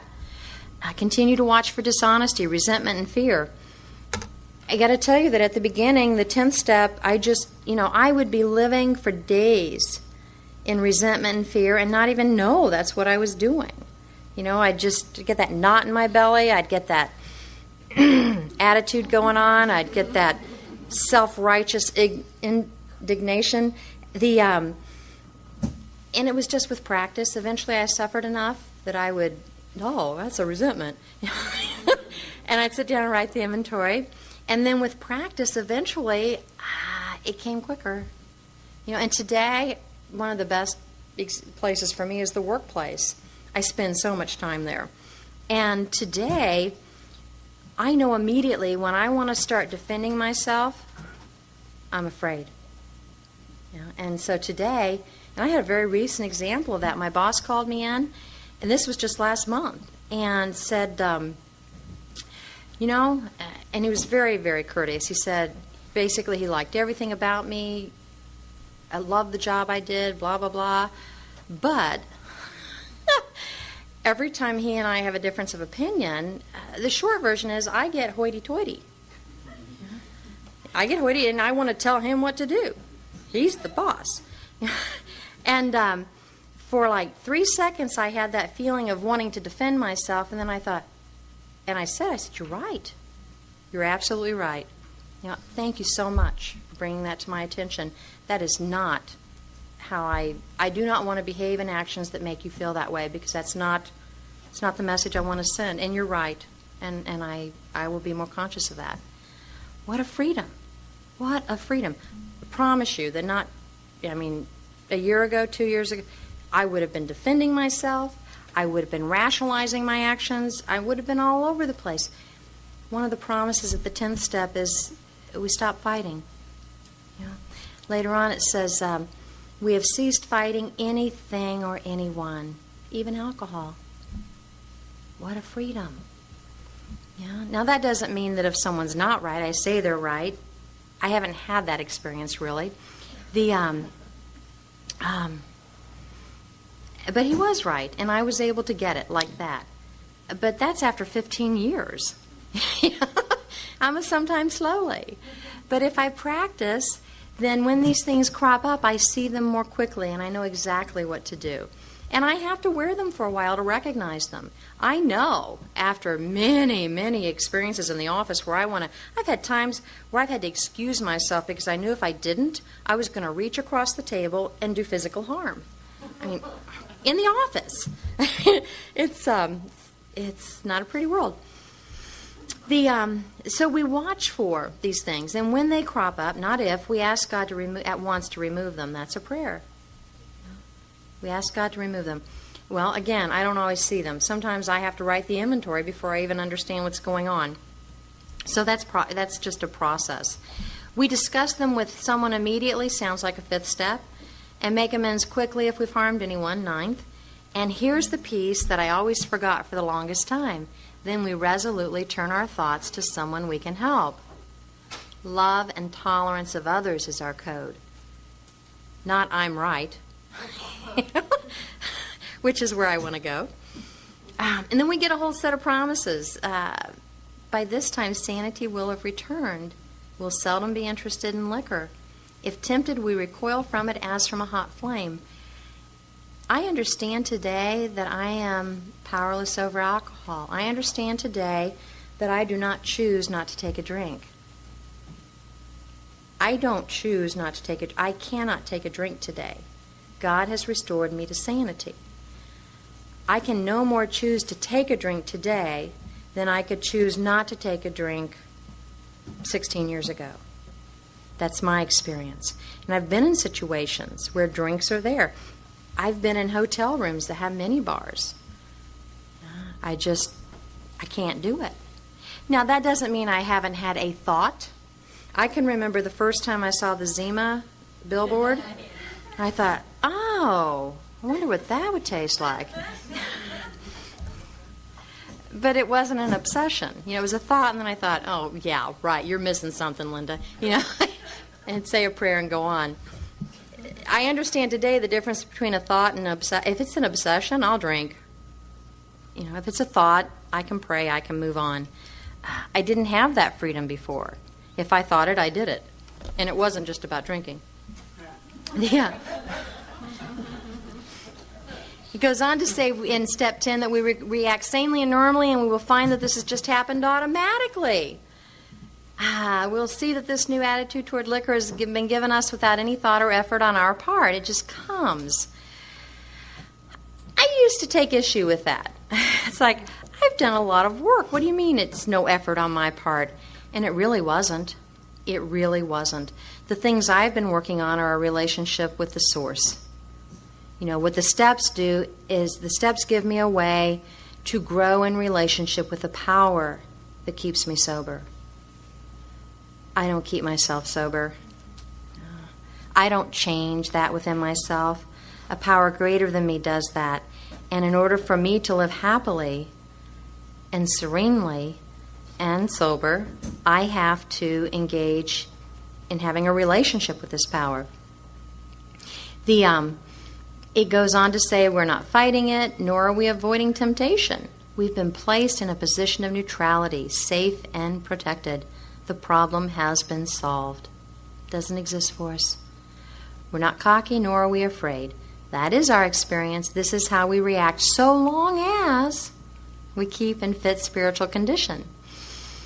One more thing that comes to mind that I want to point out with regard to the ninth step, it says somewhere that the reason we make amends is to fit ourselves to be of maximum service to God and the people about us. Back on page 77, it talks about our real purpose. And I missed a small word in that the first time I read it. It says our real purpose is to fit ourselves to be of maximum service to God and the people about us. And I lost the to fit. And what I heard was my real purpose is to be of maximum service to God and the people about me.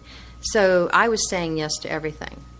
There was no prayerful consideration. There was no thought about what other commitments do I have? How much sleep do I really need?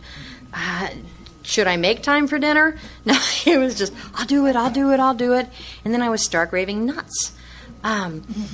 There's a wonderful little story that has nothing to do with AA, but it's about two wood choppers. There's probably a more technical term for that. But these two wood choppers, one decides to challenge the other to a contest. And he says, I'll bet I can chop more wood in a day than you can.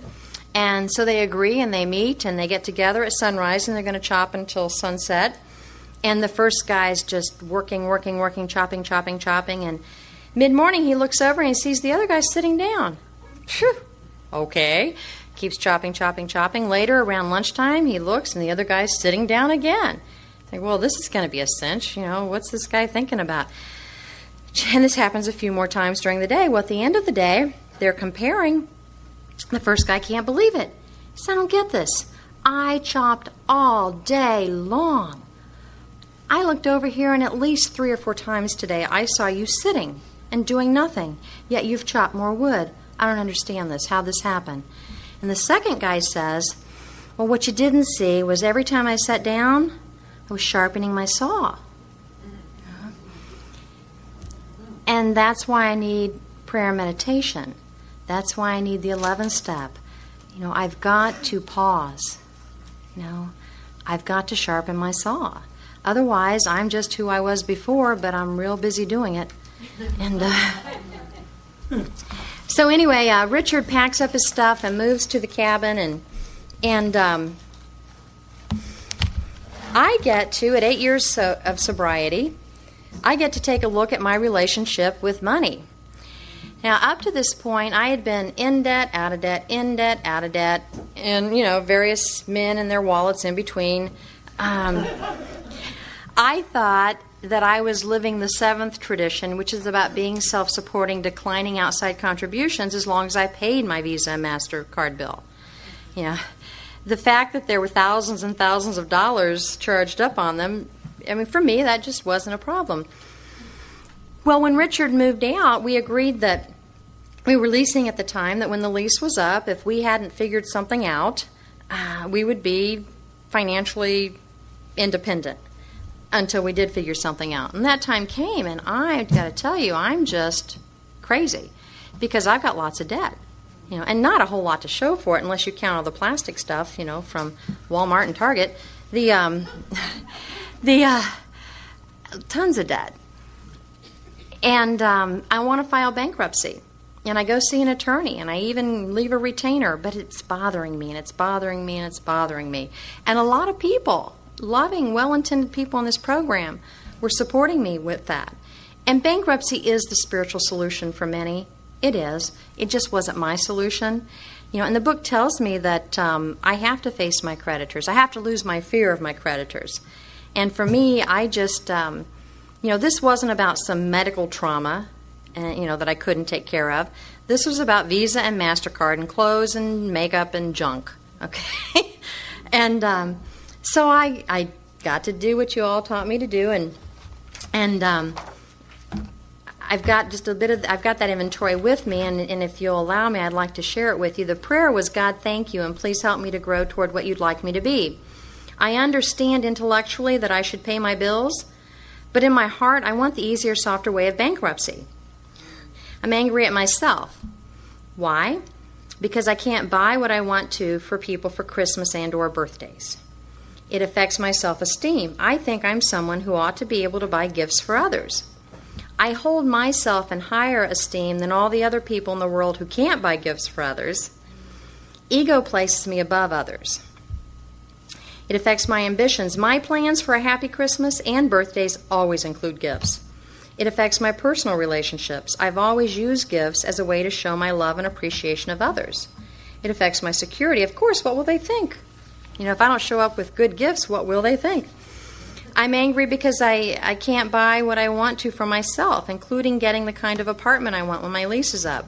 It affects my self-esteem. I think I ought to be earning enough and or be able to manage my finances to the degree that I can provide for my own needs and some wants.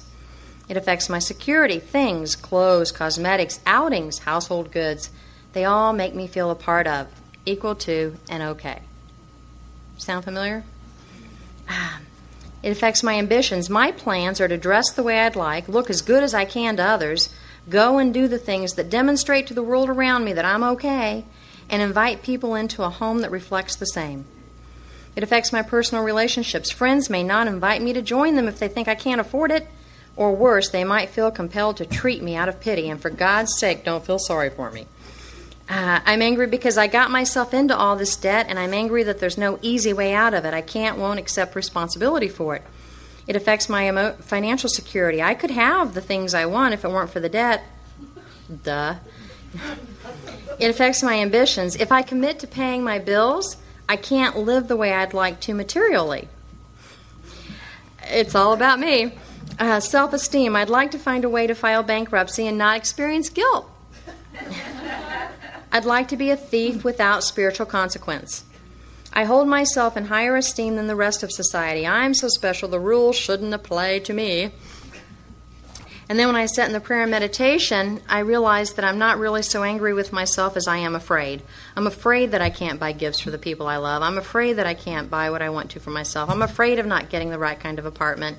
I don't like my symptoms, the moodiness, the sadness, and the immature attitudes and actions. I'm spiritually sick. How can I help myself? God, save me from being angry. My mistakes. I'm selfish. My gift-giving always includes the hope that they will like me more, love me more, know that I love them more, and thus create closer, more secure relationships. I will be your favorite, your best, aunt, sister, daughter, fill in the blank. I'm dishonest. This one's obvious. I spend money I don't have. I'm willing to live the lie to get what I want and need. I'm self-seeking. I crave the self-gratification of gift-giving so much that I've been willing to go to any lengths in my debt. I'm frightened. I've always been so afraid that they won't know how much I love them. I'm selfish. I don't want to give up personal pleasures in order to meet financial responsibilities. 8 years sober. I want to keep my cake while I'm eating it too. I'm dishonest. I don't want others to know the truth about my finances. I'm self-seeking. I want to look okay to others in order to feel okay with me. I'm frightened. I'm afraid I'll lose or won't get the things that make me feel okay. I'm selfish. I don't want to let go of my money for bills. I'm dishonest. I got here because I wasn't honest with myself or others about my finances. My financial actions were always dishonest and never reflected what I could really afford. I'm self-seeking. I hang on to these immature ways because they allow me to do what I want rather than what I should. I'm frightened. I'm afraid that part of the change in the 7th step will be learning to live with poverty. And then my prayer was, I've been wrong in living such a dishonest life. Where was I wrong? I've put myself in a position where I could not help anyone financially if they asked. I must become willing to be honest and live honestly regarding my finances. And then I took those fears, and there were 3 of them. I'm afraid I won't have what I want. Why? How does self-reliance fail me? I depend on so many things to make me okay. And no matter how much I plan or scheme outcomes, I always end up lacking something.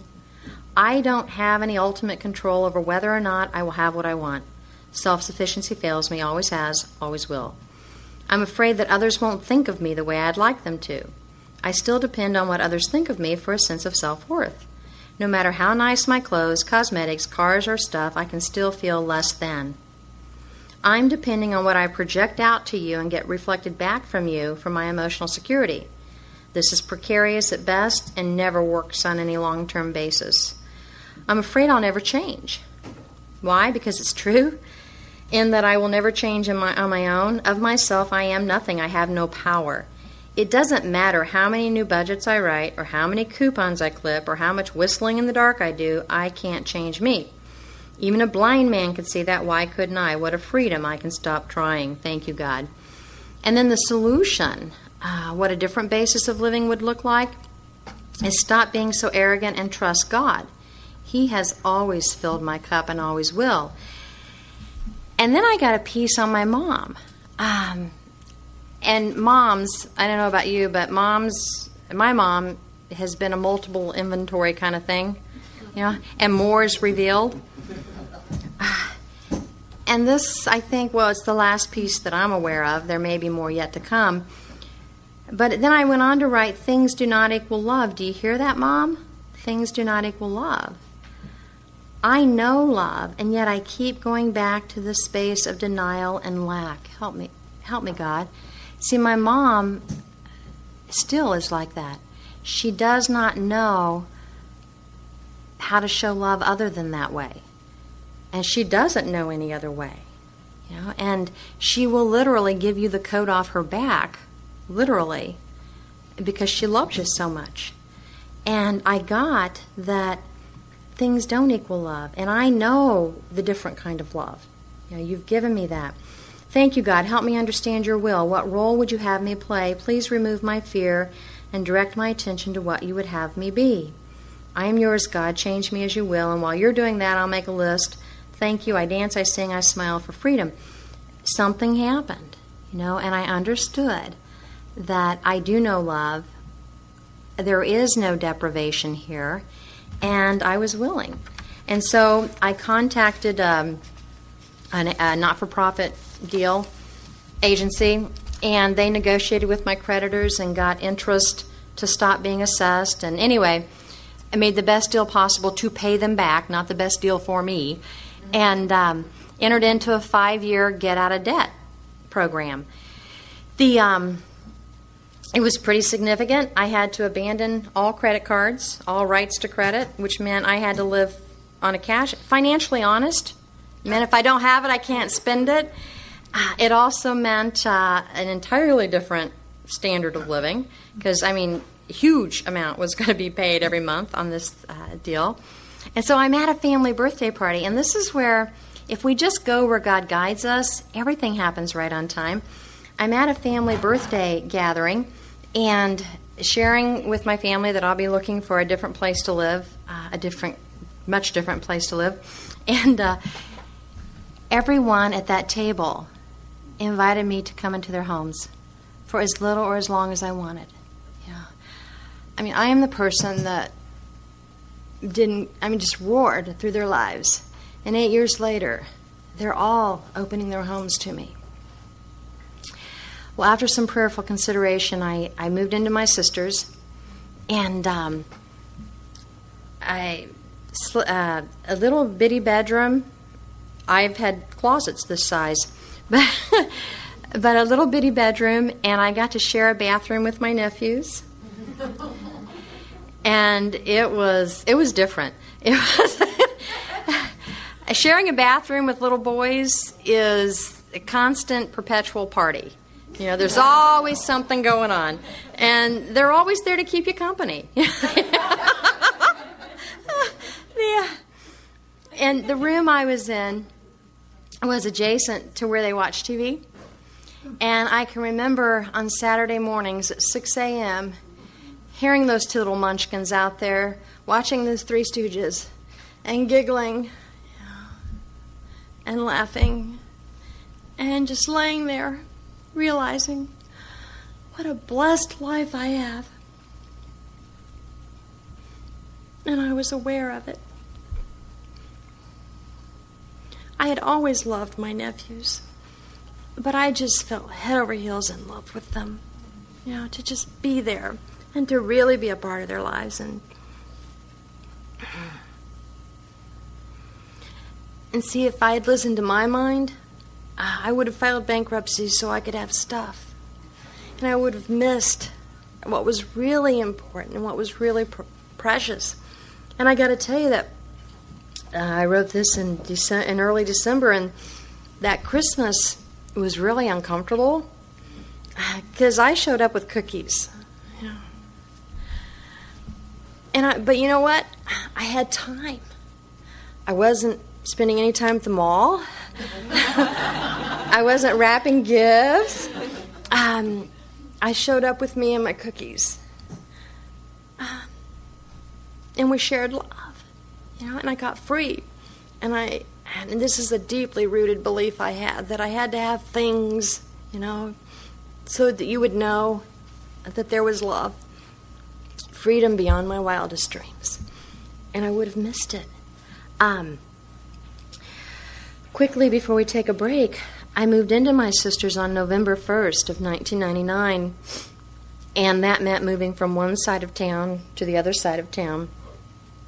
And on November 10th, 10 days later, my father was diagnosed with glioblastoma, which is terminal brain cancer.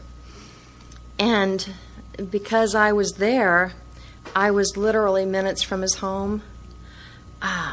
Because I was there, I was available. And because I was there, I was able to be present and available to my father for the next 7 months, one day at a time. And if I had had my way, if I had followed my will, I would have still been on the other side of town with lots of stuff. Yeah. But anyway, it's is it time for a break? Take 10 minutes and come back? Okay. Thank you for listening to Sober Sunrise. If you enjoyed today's episode, please give it a thumbs up, as it will help share the message. Until next time, have a great day.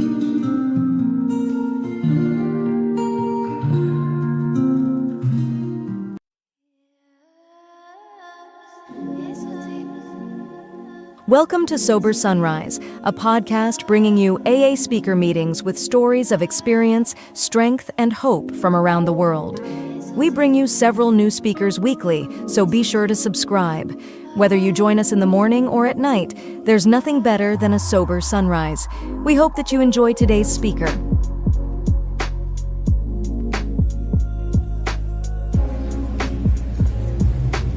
My name is Clancy Immisland, and I'm an alcoholic.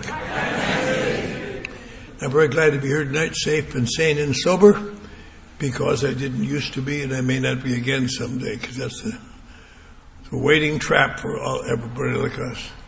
But I'm feeling good tonight. I had my birthday this week, and got a year older in AA, and made me feel good. I was the first speaker of this meeting. I was just thinking back in the 1970s or late 1960s, and that time you spoke for 2 weeks, so you could say what you had to say the first week, and the second week you just sneered, took questions. But I'm glad we're down to this, and I hope we can catch our rent tonight. I belong to a group that we pay $1,000 a night, which is a little more heavy than you pay. But we're more sincere, I guess. Or our landlord is. Anyway, one of the great problems I've been sober a long time. I look back at one of the great problems I had in my early sobriety, when I was in and out, I could not believe I was an alcoholic. And I see a lot of that when I work with people today. What are you waving for back there? Are you waving for any reason? Just, Jesus, dummy. I'm not judging anyone.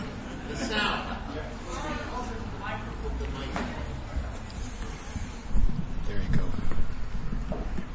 Don't say that. Anyway, I could hear me. That's all I'm concerned about. I've had a lot of problems in dealing with people who did not believe they were alcoholics, and I certainly understand that, because I was in and out of AA for almost 10 years, and I could accept the philosophy of it, but I knew I wasn't an alcoholic. And when you don't believe you're an alcoholic, this is just do-good stuff. And no one's going to do good stuff if they can help it. And so I didn't really believe I was an alcoholic, and I also had a great disagreement with God. So I didn't want to pray. And that doesn't sound like much, but it really affects people who have had a religious youth. I had a religious youth, so I always believed in God, but eventually he became my enemy instead of my friend. And it started when I was in jail one night, and they had to come and tell me my son had died while I was in jail. That made me feel terrible. And I cursed God and said, "Damn you, God, you killed my little boy that never committed a sin in his life that I know of, to punish me because I'm a sinner. Well, screw you, God. You'll get me when I'm dead, maybe send me to hell, but you won't get me for the rest of the time." And so I always had a little difficulty fielding those two objections in newcomers. In my case, I got a sponsor. I didn't want him. He was assigned to me. He didn't want it either. He was a movie actor, and I was glad to see him because I knew that they had a lot of money. And I figured he needed a new friend and I could help him. But it turned out he didn't need a new friend. He needed a sober baby, I guess. So he really ground me and spit me out. I always could outsmart people in AA, but I couldn't outsmart him. Not that he was smarter than I was, but he's just more experienced. I remember I was living in the back seat of an abandoned car in the corner of Wilshire and Fairfax at that time. It was at the AA club parking lot, so there was a certain spiritual fallout. And he would call up the club at, say, 3 o'clock, say, "Tell them to be outside the street at 5:30, 6:30, 6 o'clock. They say, "You got to be out the street, go in the corner at 6 o'clock. I thought, how dare that guy do that to me? But I'll be out there, and he'd wheel up in his big Lincoln, and I'd jump in, and away we'd go. He did a lot of speaking, and I would go with him while he spoke, and I'd sit in the front row. And after about 5 weeks of this, I could give his talk better than he could, you know.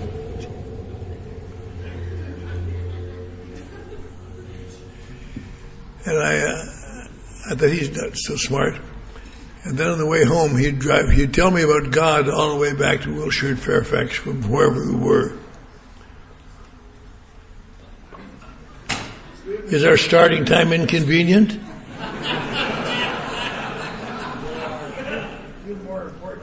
Get the moon out of your eyes.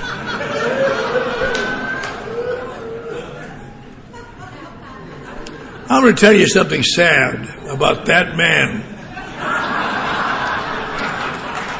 He took me on a trip with him on the SST. We went to Europe, England, or France, to the Russian astronauts and the American astronauts all had the one get-together of all time. And Buzz came to me and said, my wife and I are divorced and my kids are in Hawaii. Who can I possibly take? So we went to France, and it was amazing. We'd eat outside little restaurants. This was years after they were on the moon. People would come up and say, Monsieur Astaldon, they remembered him. But we went up on the Eiffel Tower. And about half the way up, it seemed to me that he was getting a little queasy. And we were 3/4 of the way up, and he said, I'm going to get out of here. And I was glad. I said, okay. We got off, and I thought to myself, went to the moon, can't stand the Eiffel Tower. But some years later, at his 30th birthday party, I said to him one day, I said, Buzz, why did you get off the elevator that time in the Eiffel Tower? He said, I was afraid you were going to puke on me.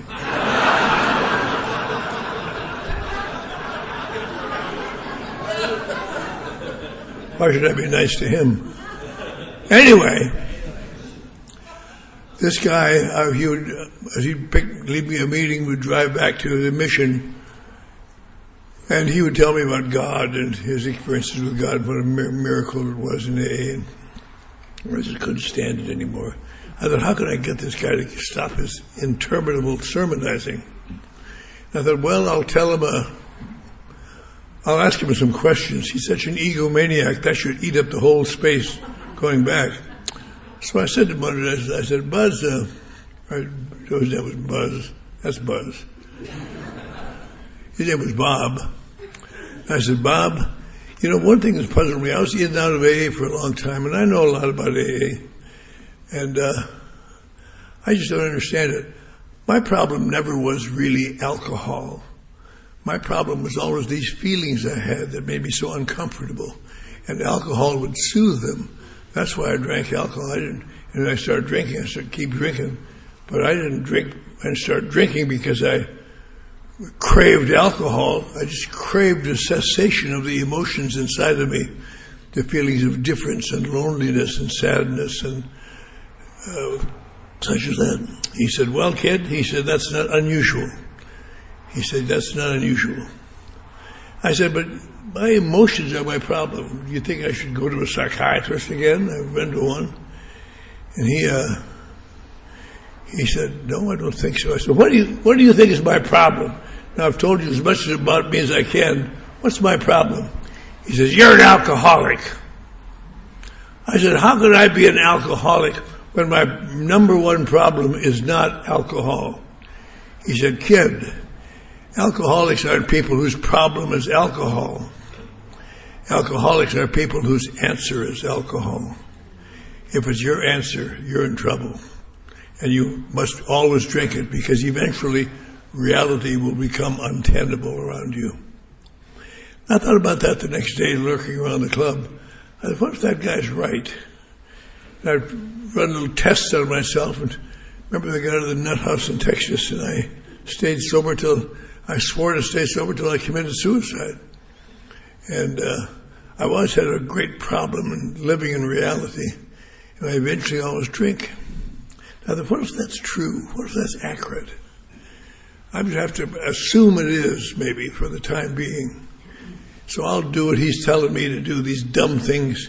Because if you're not an alcoholic, you don't want to do these things. These are embarrassing, humiliating things.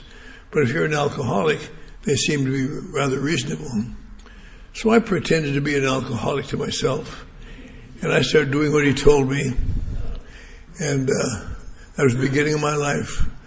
As a result, over a period of time, I look back and I remember I thought I might be an alcoholic. And I took the second step. I accepted a power greater than myself. I remember he told me, "Can't you believe in a power greater than yourself?" I said, "Oh." He said, "Can't you believe in AA?" I said, "Well, I like it better than I used to, but not much." He says, "Do you think I'm doing better than you are?" I said, "Of course you are, Bob." He said, "Congratulations. I'm your new higher power." And I could accept that because he was my higher power, and I believed what he told me. And in so doing, I took the second step, although I didn't know it. I took the first step of adopting the role of alcoholic, and then the second step of adopting a higher power, and the third step of just doing what the higher power says. So I took all three of those steps in one fell swoop without even knowing it. But since 1958, I've not had any other therapeutic. I sponsored a psychiatrist one year, but he got crazy and left town. I tried to help him, but I've not had any medication of any kind in my body. I've smoked no marijuana. I have done nothing that alters my perception of reality. And I haven't gotten to be wonderful. What saved my bacon is the world has shaped up around me little by little. It is now bearable and tenable and enjoyable. And sometimes I even enjoy waking up in the morning and getting out of bed, seeing what's going on. But I think that was the great lesson for me. He wanted me to take he wanted me to take a fourth step, and I always fought that because I didn't want my future in the hands of some crazed babbler who might burn me off. But I finally took my fourth step one night. I was working at the Gaiety Delicatessen on Sunset Boulevard. Very few people here remember that. I put a curse on them, and 10 years later they're out of business. But I got fired. I was a dishwasher at the Gaiety Delicatessen. I got fired the first night because I became aware the busboys were bringing in more dishes than the waitresses were taking out. So I knew they were getting dishes elsewhere to hurt me because I was an Anglo. And so I just piled them up, and the guy came over and said, "You're not doing many dishes." I said, "Well, I'm doing as many as they were using in this restaurant." He said, "No, you're not. What the hell's wrong with you?" And I said, "I'm an AA."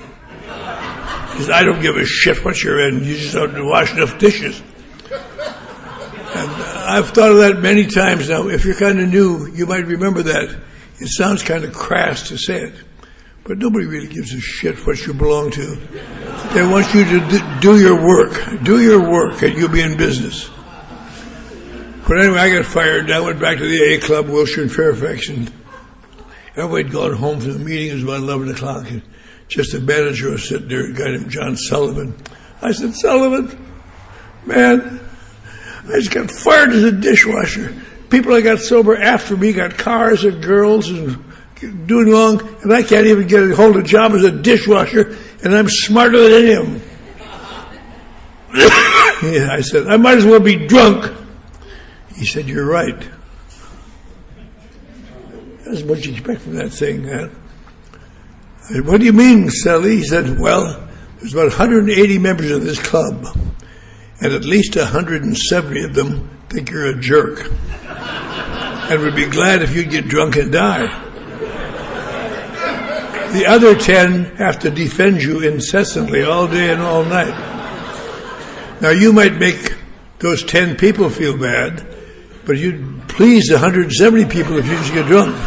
I said, "I wouldn't do that." "No, they won't. They won't get me." And I went back in the back room and I got some paper and I wrote my inventory. I didn't write it according to the book with the rules and what Mrs. Brown did or things like that. I'm a dirty son of a bitch. I would suggest to you, if you're about to write your inventory, wait till you're feeling real bad. It's easier to remember things then. When you feel good, it's, well, I guess I screwed up a few times, but nothing serious. But when you feel bad, I'm a dirty bastard, and here's why. You got to watch the teardrops fall on the paper. Then you know you're getting there. And I came out of the sheaf of papers. I said, well, Sullivan, I wrote my damn inventory and I don't feel any better. He said, well, nothing I can tell you, kid. So I went out and got my car and went to bed. And I guess he called my sponsor, because my sponsor called me the next morning, called me to the phone and said, I understand you wrote your inventory. I said, how do you know that? He said, we sponsors know. And I thought maybe it's true. He said, I want you out in the corner at 6 o'clock tonight. Have that inventory with you. We're going to take your fifth step. I said, Bob, not tonight. I got to evaluate these things. Some of these things go back to when I was just a kid. I can't remember anything about them. Because I really am not a nice person. I'm a loser and a user. And I've used people to come to the top a lot of times. He said, well, just be out there with your sheets of paper, and he pulled up at 6 o'clock, and I got in. He had a bunch of flashlights. We went along the coast highway to Oxnard. It got dark. He said, take the flashlight and read. And I read it. And, oh, God, it's worse than I remembered it. I'm really I'm a sneak and a liar and a cheat and a thief, and I'm not pleasant at all. I read it all the way up. I thought, he's going to make me get out of this car in Oxnard, and I'm going to have to walk back to Los Angeles. But I finished. I said, well, that's all, Bob. He said, are you done now? He leaned over and said, that's the best thing you've done since you got sober, kid. And I said, thought it was. But little by little, I went through the steps that way. I made amends to people I never thought I'd make amends to. Made amends to a guy in Dallas he said, you have to go to Dallas to make it right with this guy. I said, you screwed up his truck. You wrecked his truck. I said, well, I didn't mean to. He said, that's got nothing to do with it. You save your money till you got bus fare to go down there and make it up to him. So I did. I said, got little crappy jobs, and I saved my money, and I finally had a bus fare down to Dallas, and I went and looked him up. I said, Doug, I've come here. I'm living in Los Angeles now, but I've come here to tell you that I acknowledge the fact that I ruined your pickup truck, and I'm going to make it up to you. If it takes $1 a month for the rest of my life, I'll make it up to you. I'll financially make it up to you. He said, okay, well, that's nice. He said, why are you doing that? I said, because I'm in Alcoholics Anonymous. He said, what are you doing in Alcoholics Anonymous? I said, well, I guess I'm an alcoholic. I was drinking most of the time I was here. What did you think was wrong with me? He said, I thought you were an asshole then. I think you're an asshole now. Get out of my office. I'm so glad I saved all my pennies to hear that. But little by little, I was able to open up to my friends again, and I started sending my children who were living in Texas. I had 4 kids at that time, and I started sending them what they should have, little Christmas presents and cards and notices and birthdays, congratulations and things. And little by little, I started to feel better. And I had to go back to the University of Wisconsin, where I'd been expelled after I'd spoken at commencement, which was an unusual situation. And they'd expelled me. But I went back there, and the chancellor wouldn't see me. I had to go back another time, and he wouldn't see me. I went back another time. But my folks lived nearby, so I could go over and visit my folks. And one day he did see me, and I tried to make amends. And he was very cold about it, but that's not the point of it. Sometimes we expect to make amends, and people are going to fall all over us with admiration, but that's not true. We're still screwed up. And little by little, my sponsor died. I got a different sponsor, a guy named Chuck Chamberlain down in Laguna Beach. And he, little by little, with his being, convinced me that God was my friend. And then I began trying to help others. That's all I've done the last almost 60 years. his work with others. And they're an ungrateful bunch, I'll say that for him. Some of them are in this very audience plotting against me, but you'll never get me. But that's why I'm so pleased. And so I had to wonder, what makes an alcoholic really? Is it that you're drunk all the time? No, not at all. I've only known a couple of people who drank, and you drink that hard, you drink till you die. It's if you find that you drink and it changes your perception of reality, it makes you more secure. It makes you, I'm something. This disease has been called a disease of perception, and it certainly is. Because what curses me when I stop drinking is I'm so glad to have stopped, but little by little, all around me, they start acting up and acting badly, and I don't like them. And I just finished directing a grand opera at the University of Texas at El Paso, and 3 months later, I was in the Texas Nut House because I'd stopped drinking, and it got so bad I committed suicide, as I said. And I directing. They saw on my record that I directed a grand opera, so I was qualified to direct the Christmas pageant of the Texas Nut House in Big Spring, Texas. Really wasn't very difficult to get, but just trying to hold the three wise men off the Virgin Mary in rehearsals was more than I could do. But little by little, the steps, I could always give you arguments against the steps. I could argue them anytime. And so it's kind of odd for me to get up and say, that's the only truth I've ever found in my life. When I do those things, I don't get better, but the world gets better. And I can still be fallible, and I would always be fallible. I have a great letter home that Bill Wilson wrote to some people in Chicago who wrote to him and said he had disillusioned them because he had made some mistakes. He said, nothing I've ever done or said has implied that I am above mistakes. He said, I'm as weak as anyone. The point is I got here first. That's all. And that's certainly true. I got to meet Bill Wilson. I heard him speak in 1960 at the International Convention, which was held at Long Beach that year. And I was a couple years later, I had a job where I got sent to New York to get some signatures on documents. I'd become believable, I guess. And I got them all done the first day, and the second day I thought, I think I'll go over and see Bill Wilson. So I went over to the World Service office and said, I want to see Bill Wilson. The girl said, well, he's booked up hour by hour for the next 2 weeks. But if you want to come back in 3 weeks, I'll get you in quickly. I said, no, never mind. I'll be back in Los Angeles then.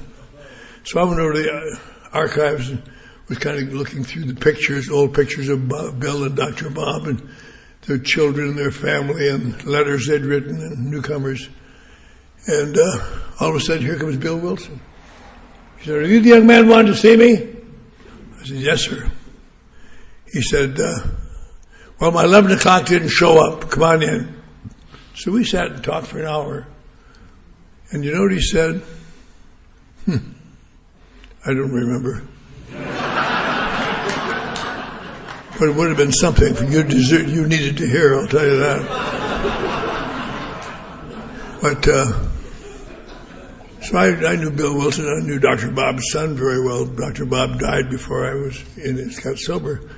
But Dr. Bob's son and I used to go out and speak together at conventions.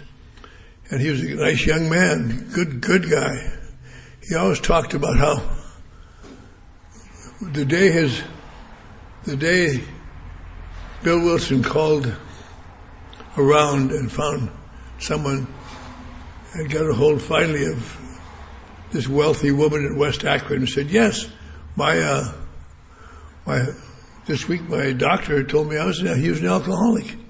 And we're all in the Oxford group, we all been praying for him, but he's drunk. And so she made a deal where Bill would meet Dr. Bob at her house. And they went out together. Bill went out in his streetcar. Dr. Bob went out in his car. And young Bob used to talk about that. His sister was sitting there because his father was too hungover to drive. Sister was sitting there, his mother and father in the back. And all the way out there, he said, his father just kept saying, Ann, I know today's Mother's Day and I've ruined it again for you. And I'm sorry. I hope the kids forgive me. And I'll give this guy 10 minutes, but I don't want to listen to another lecture about my drinking. I can't stand any more lectures about my drinking.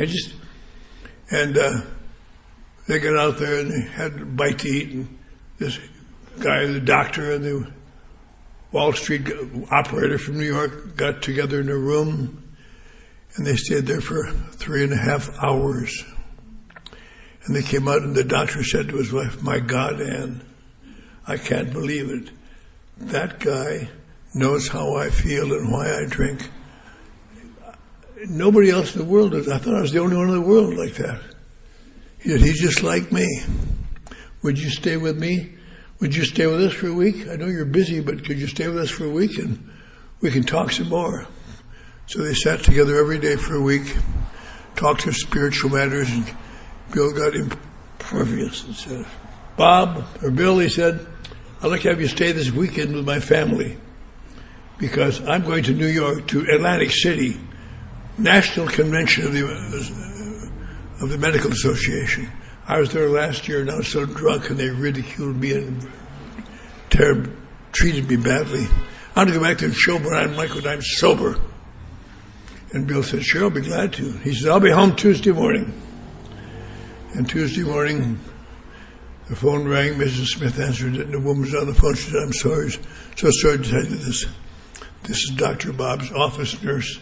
They carried him off the train today, so drunk he couldn't walk. I guess the big experiment didn't work out." And Mrs. Smith said, "I'll go down and get him. We'll come down and get him, Mr. Wilson. I'll come down and get him." They came down, got him, and brought him back to home. He was crying. I've worked with a number of alcoholics, and one of the most sickening scenes of all is a crying alcoholic. Jesus, they're dreadful. "I'm sorry, I didn't mean to." Boom! Now you're sorry, you son of a bitch. But they put him to bed, and he sat up suddenly on Thursday. He said, "My God, what day is it?" This is Thursday, Bob. He said, "Oh my God, I've got to do an operation, a cancer operation, and I can't do it. Look at my hand. My hand is shaking. I can't hold a knife. My God, they'll take away my license. What'll I do?" And his new friend Bill went out and got him some beer to steady his hand. And away he went. He said, "I'll be home about 2:00. And 2:00 came and he didn't come. And 3:00 came and he didn't come. And 4:00 came and 5:00. This son of a bitch must be drunk again. 6:00 he opened the door and there he was, cold sober. "Where you been, Bob?" He said, "When I was out doing that operation, right in the middle of the operation, I thought, the Oxford group wants me to make amends for my errors. And I never thought that applied to a doctor. But I realized I'm a human being first instead of being a doctor. So I've been all over Akron today making amends to people. And I feel wonderful." And Bill said, "Good." And that was June 10th, 1935, and that's the anniversary of Alcoholics Anonymous. And a couple of months ago I spoke at their anniversary in Akron, Ohio. It was only the 82nd anniversary. It seemed like all that stuff took place 1,000 years ago. 82 years ago, that's all AA's been in existence. And it's risen all over the world. No thanks, I've got a ride. One of my agents outside. But it's expanded now. It's in 150 countries. Something over 2 million sober members of AA. And which is amazing when you stop to think. In all of experience of mankind up to 1935, no one was sober. No one like us was sober. And so what we want to do is find out how they stay here and cherish it. And I hate to tell you this, newcomer, but listen to your sponsor. If you don't have confidence in your sponsor, get a different sponsor. I remember lying awake at night thinking, how could I kill that old bastard and not get caught? But I'm glad I couldn't think of it, because I would have been dead. So I'm very glad to be here today. I'm glad to be safe and sane and sober and celebrate another birthday based on 12 steps and the traditions of Alcoholics Anonymous. That's the end of my talk.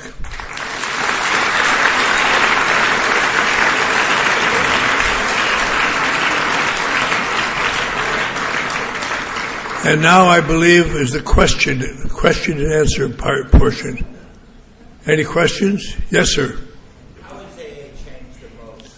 How has AA changed the most? Well, one great change is that it has a great infusion of non-alcoholics, narcotics addicts, emotional addicts.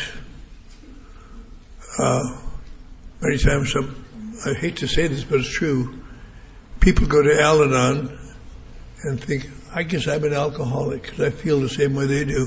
And they suddenly become an alcoholic overnight. And they only miss one thing. They miss the identification. Because the only thing that makes AA work is it's a bunch of pretty words without identification. But with identification, it's work. Somebody says something, as Dr. Bob said to his wife, my God, they know how I feel. They know how I feel. When you can hear somebody get up at the podium or talk to you in the backseat of a car and talk about how they feel, and you say, my God, that's how I feel. Then you have a start towards being a sober person. Anything else? Yes, ma'am.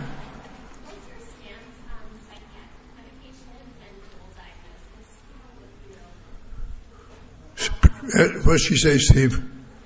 About dual diagnosis and medication. Dual diagnosis? And medication. Well, I haven't had much luck with that. I was on medication off and on for many years with the intensity of my emotions. But I've never taken one since I got sober. Once I began working the steps, turns out I didn't need the medications. And that medication is a problem, because it seems to me that it puts the cart before the horse.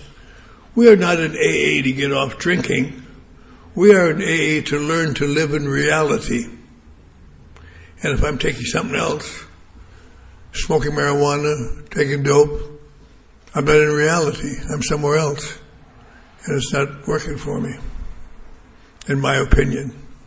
I speak for Bill and Dr. Bob in heaven as well. Anybody else? When you started with a new person as a sponsee, how do you begin with a newcomer? Well, I've often said that I begin by teaching them how I take my coffee. 2 sugars and cream, and be quick about it. But that really is kind of a joke, because pardon? Oh yes. What do I do with newcomers when I start working with them? We go to a lot of meetings together, and I kind of probe him little by little of how he feels and what his feelings of difference are and what makes him not feel that he's a member here. And little by little explain it to him as much as I can. I went to a meeting every night for a couple of years, and I'm glad I did. I only missed one night. One night, a guy who was a nice guy took me to the movies. And my sponsor said, where were you last night? Well, Jim took me to the movies. Oh, really? Oh, well. Next time you have one of your suicidal depressions, why don't you call somebody in the movie industry and not bother me with that shit?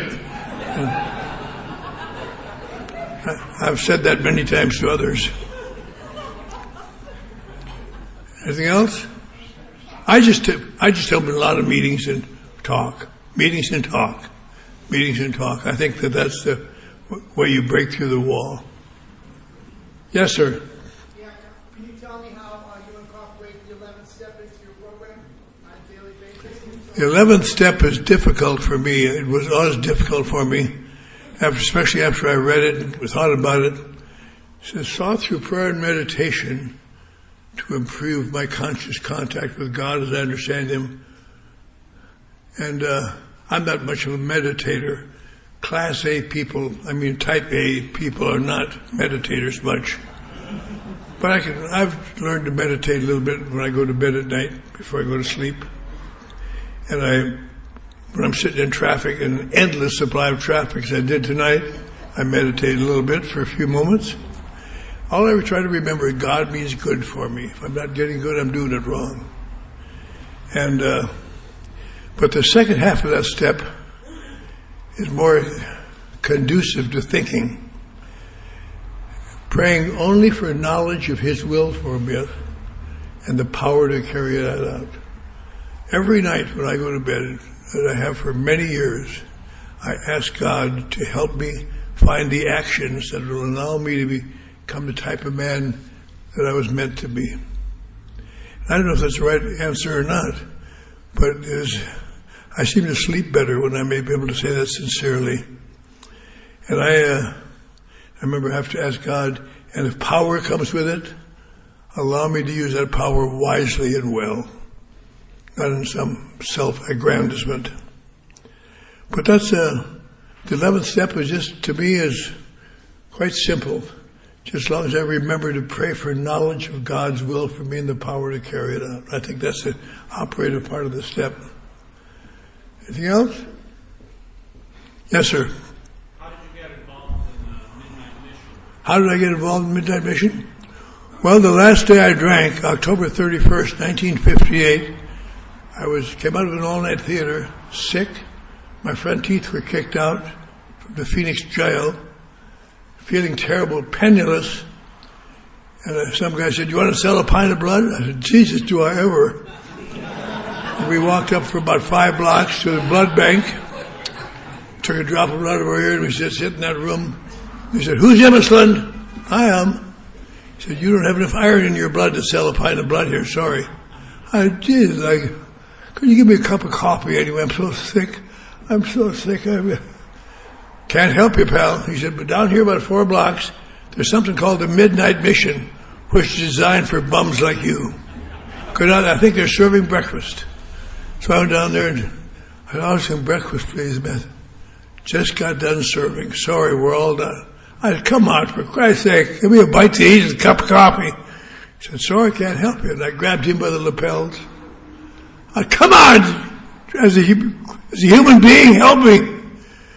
2 guys stepped over, one detached each hand, and they took me to the door and threw me out in the rain. I said, "Don't come back, you phony son of a bitch." I thought, I'm not a phony son of a bitch. 3 years ago, I was on the faculty of the University of Texas. Ads that I wrote, the LC number ads for the boarding company. At one time, I'm making a lot of money.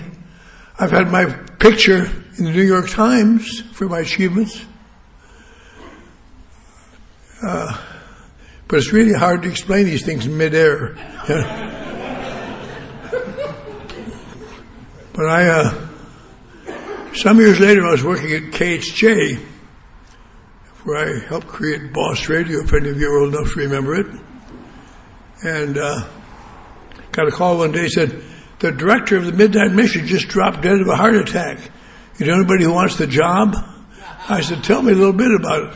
"Well, you have to have some empathy for the men on the streets, apparently, and they don't pay much, $8,000 or $9,000 a year, and it really is kind of a tough job. I don't know anybody who wants that job. That's ridiculous." And my wife and children moved out here in 1973, I guess, 63. And I was lying in bed one morning and said to my wife, "Maybe I'll go down there and just straighten them out. They're screwed up. I'll straighten them out for a couple of weeks. That'll make me feel good."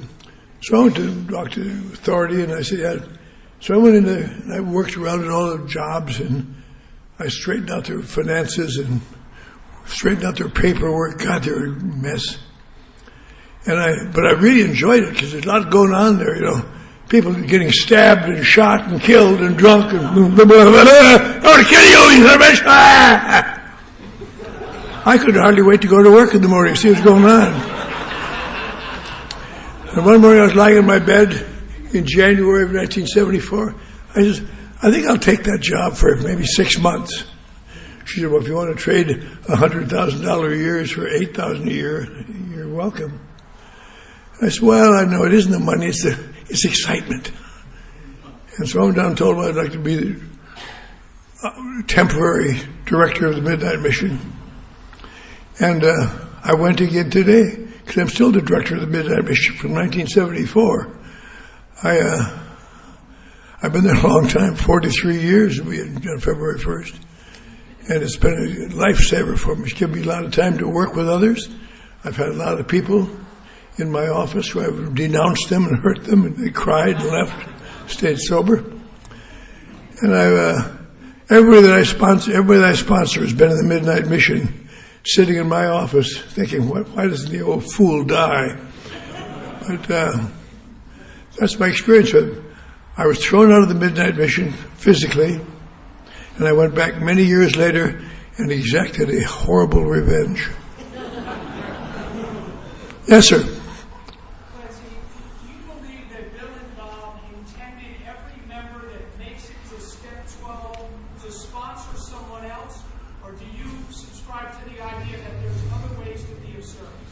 There are other ways to be of service, but I think the purpose of talking to someone is for me, not for them. Clancy, repeat your question. Repeat the question? Will you marry me? Work for that guy at the Houston Astros. Well, anyway, the question was, did Bill and Dr. Bob believe that everyone who got to the 12th step had to try to convince someone to be a sober member, or was it just there are other ways of being of service? And there are many other ways of being of service, but I think the great value of communicating with someone else is for my sake, not theirs. Bill and Dr. Bob realized this when, after sitting and discussing their spiritual values for a week, Bob got drunk. And after that, they realized, we have to find someone to tell about it. That's what we got to do. And the doctor called up the hospital where he used to be invited, and he called up a nun there, Sister Ignatia, and said, do you have an alcoholic there we could talk to? And at that time, you couldn't get into a hospital as an alcoholic. You had to have something else, pulmonary problems or something. And she said, yes, I do. I have a man here, and he moved here from Louisville, Kentucky, to get away from his drinking, and apparently he couldn't do it. He's been drunk in our hospital a number of times. He has arteriosclerosis, so he comes in for that, but he is a drunk. So they said, could we talk to him? She said, well, I don't know. Let me call his wife, see if she will permit it. And I heard that guy in the bed talk 50 years ago. His name was Ed. My name is Ed, and I'm an alcoholic. I was laying in that bed in Akron, Ohio, and I knew I'd never be sober. And my wife came in and said, two fellas want to talk to me about my drinking. I said, no, I'm not going to talk to anybody else about my drinking. I'm sick of talking about people about my drinking. It's making me crazy. But my wife's a strong woman. So I talked to those two fellas. And they didn't talk to me once about my drinking. They talked about their drinking and what drinking how it made them feel. I thought, my God, I'm not the only one. I'm not the only one. Which is the story that most of us feel when we get an identification. My God, I'm not the only one. What a great day that is. What a great moment. Because then you can extrapolate. There must be some more here too. And little by little, the knowledge they had is that we have discussed spirituality for a week, but we must tell somebody about it. And that's really what it boils down to. It doesn't mean that you have to become a crazed 12-stepper or anything, but you find some poor sick son of a bitch in the corner and sit down and talk to him. Tell him, I know how you feel, pal. I used to feel that way too. there's a way out of it. It doesn't seem like any good. Those steps seem stupid, but it's an odd thing. If you take them, you get better. And I think that's what the 12th step is about. Having had a spiritual experience as a result of these steps, we try to carry this message to others and to practice these principles in all our affairs. I don't see any conflict in any of those phrases. They can try to do better. They try to change their life. They try to tell somebody behind them who's not quite there yet. So I think that's the answer, to the best of my knowledge. Anybody else? Okay, will you marry me? You see, my wife has passed away and I'm very lonely. And yet, one more question. Yes, sir. Do you think that God is like representative of a higher power? Would you consider it like a conventional God? Well, what saved my life is when I believed my sponsor was a higher power. That's why they asked it in there. There was a guy that used to be in Philadelphia in the very early days. He wound up in San Diego finally. But he kept getting drunk and coming back saying, I can't accept that God stuff. I just can't. I'm too strong a religious person. I can't accept that God stuff. So in his honor, they wrote, As You Understand Him, in all of our literature. And it's kind of hard to debate that. God as you understand Him. Okay, I understand He's a vicious, malicious old fool. That's good. That's God. You got it. Or God is loving and kindly and warm. And I think that that's why they said it that way. So you and I, if our vision of God is not cohesive, it doesn't have to be. You have a vision, I have a vision of God, a power greater than myself. Okay?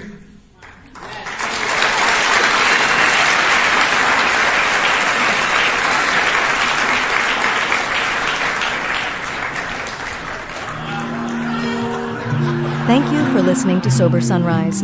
If you enjoyed today's episode, please give it a thumbs up as it will help share the message. Until next time, have a great day.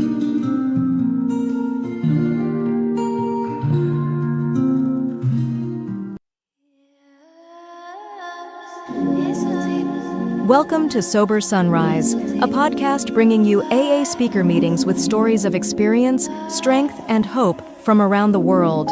We bring you several new speakers weekly, so be sure to subscribe. We hope to always remain an ad-free podcast, so if you'd like to help us remain self-supporting, please visit our website at sober-sunrise.com.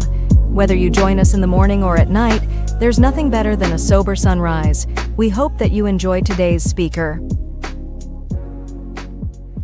All righty. Are we all doing phenomenal? You all look good. My wife was saying today, it's funny. She goes, I feel, when I walk around this country, I feel like I'm in the next top model. Everyone's so beautiful here. We have this show called The Next Model in America. And that's what I was saying when I used to drink, just like that. All right. We good? Good? Good? All right. Okay. Here we go. Page 58. Page 58. Come on there, young lady. You get a seat. Chop, chop. Page 58. Come back on. Bring that up here. I just want to make sure everyone's seated. Page 58. We have a chapter here that's called How It Works. Is that amazing? How it works. And it works by the seventh tradition. And the seventh tradition says that we are self-supporting through our own contributions. All right? These wonderful people have paid a lot of money to get me out here. Big bucks. I'm just teasing. But they did. And they threw on this wonderful, and I really want to give them a big hug. Good job. All you guys. Pele, thank you.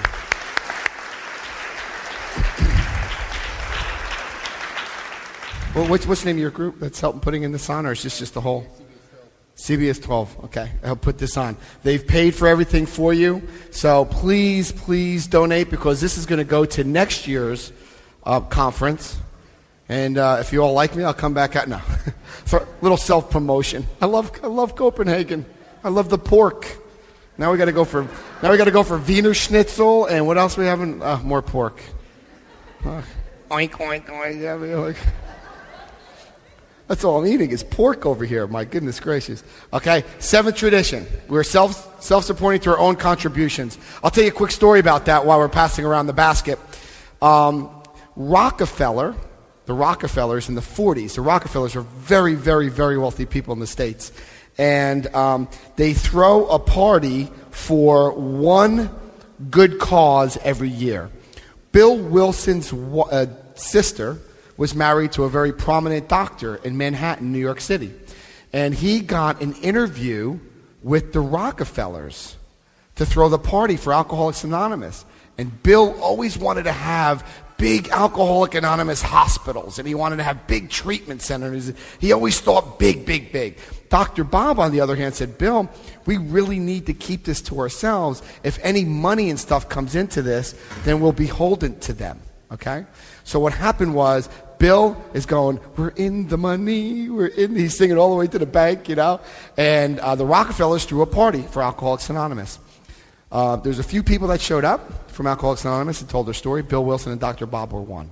They tell their story, standing ovation, everybody loves them.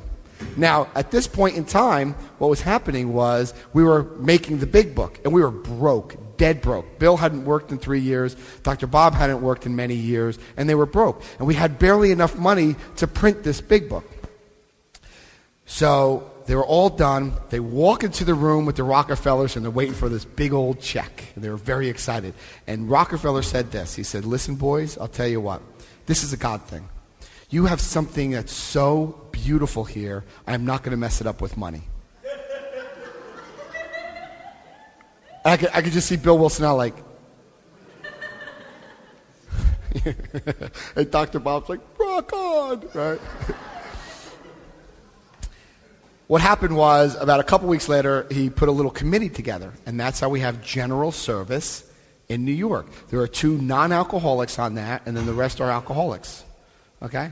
And he gave them $10,000 back in the 40s or the 30s. I mean, 30s, that was a lot of money.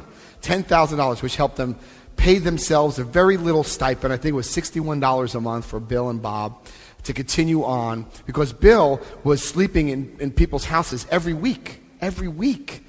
An alcoholic would invite him because he had no money. And he was just doing AA, okay? And that $61 turned into a fiasco in the whole United States. It was crazy what happened. So that's what happened. And the seventh tradition is that we support ourselves. No one can take us over. We do all this ourselves. Page 58, chapter 5, how it works. You know what makes me laugh here? We actually have a whole chapter that says how it works, and we read it before the beginning of the meeting. Rarely have we seen a person fail who's thoroughly followed our path. Those who do not recover are people who can't. I mean, you can just spurt it out the mouth, right? And then you say, how does it work? And everyone's like, don't drink, go to meetings. Think. They get all these slogans, No, it's not the way it works, okay? This is how it works. Are you ready? I want you to highlight this, page 58, first paragraph. Rarely, my wife's from Italy. She knows the English language. What does rarely mean? Almost never? Almost never. Rarely have we seen a person fail who has thoroughly followed our path. Rarely. Do you know there was an argument up until chapter 5? Bill Wilson and Dr. Bob, what would happen was this. Bill Wilson and Dr. Bob. Bill Wilson would write a chapter, send it to Akron, Ohio. They would destroy it and then send it back. And then they would destroy it and send it back to Akron, and it was back and forth and back. This was the straw that broke the camel's back. Rarely have we seen a person fail who has thoroughly followed our path. Bill Wilson wanted to put never. Never have we seen a person fail who has thoroughly followed our path. Dr. Bob says, are you crazy? People are going to say that they followed the path and they went out and got drunk. So Bill took it from this chapter forward. He put, rarely have we seen a person fail who has thoroughly followed the path. So the big question to me, being the self-proclaimed rocket scientist that I am, I said, then, well, what's the path? And my sponsor goes, good question. The path is the big book. The path is the 12 steps. The path. That is the path. The big book and the 12 steps. The meetings are great, but that's just where we find our sponsees, really. Okay? When they used to meet once a week on Friday in Akron, Ohio, once a week, the only thing they would do is they'd go over what was happening in the book, and they would go over what projects they were doing. Who was going to what church? Who was going to what mental institution? Who was going to what detox? Who was going, and they would hand out your assignment for the week. That's what they did. They didn't sit there and talk about chicken salad. I'm not going to tell you what state that's in. They didn't sit there and talk about their cat and dogs. Oh. Okay? Rarely have we seen a person fail who's thoroughly followed our path. The path is the big book and the 12 steps. Okay? I want you to turn to page 60. Turn to page 60. Page 60. After the letter C, it says, being convinced. We were at step 3. I want you to circle step 3 and highlight it. Now they're going to start numbering where the steps are. Okay? Being convinced, we are at step 3, which is that we decided to turn our will and our life over to the care of God as we understood Him.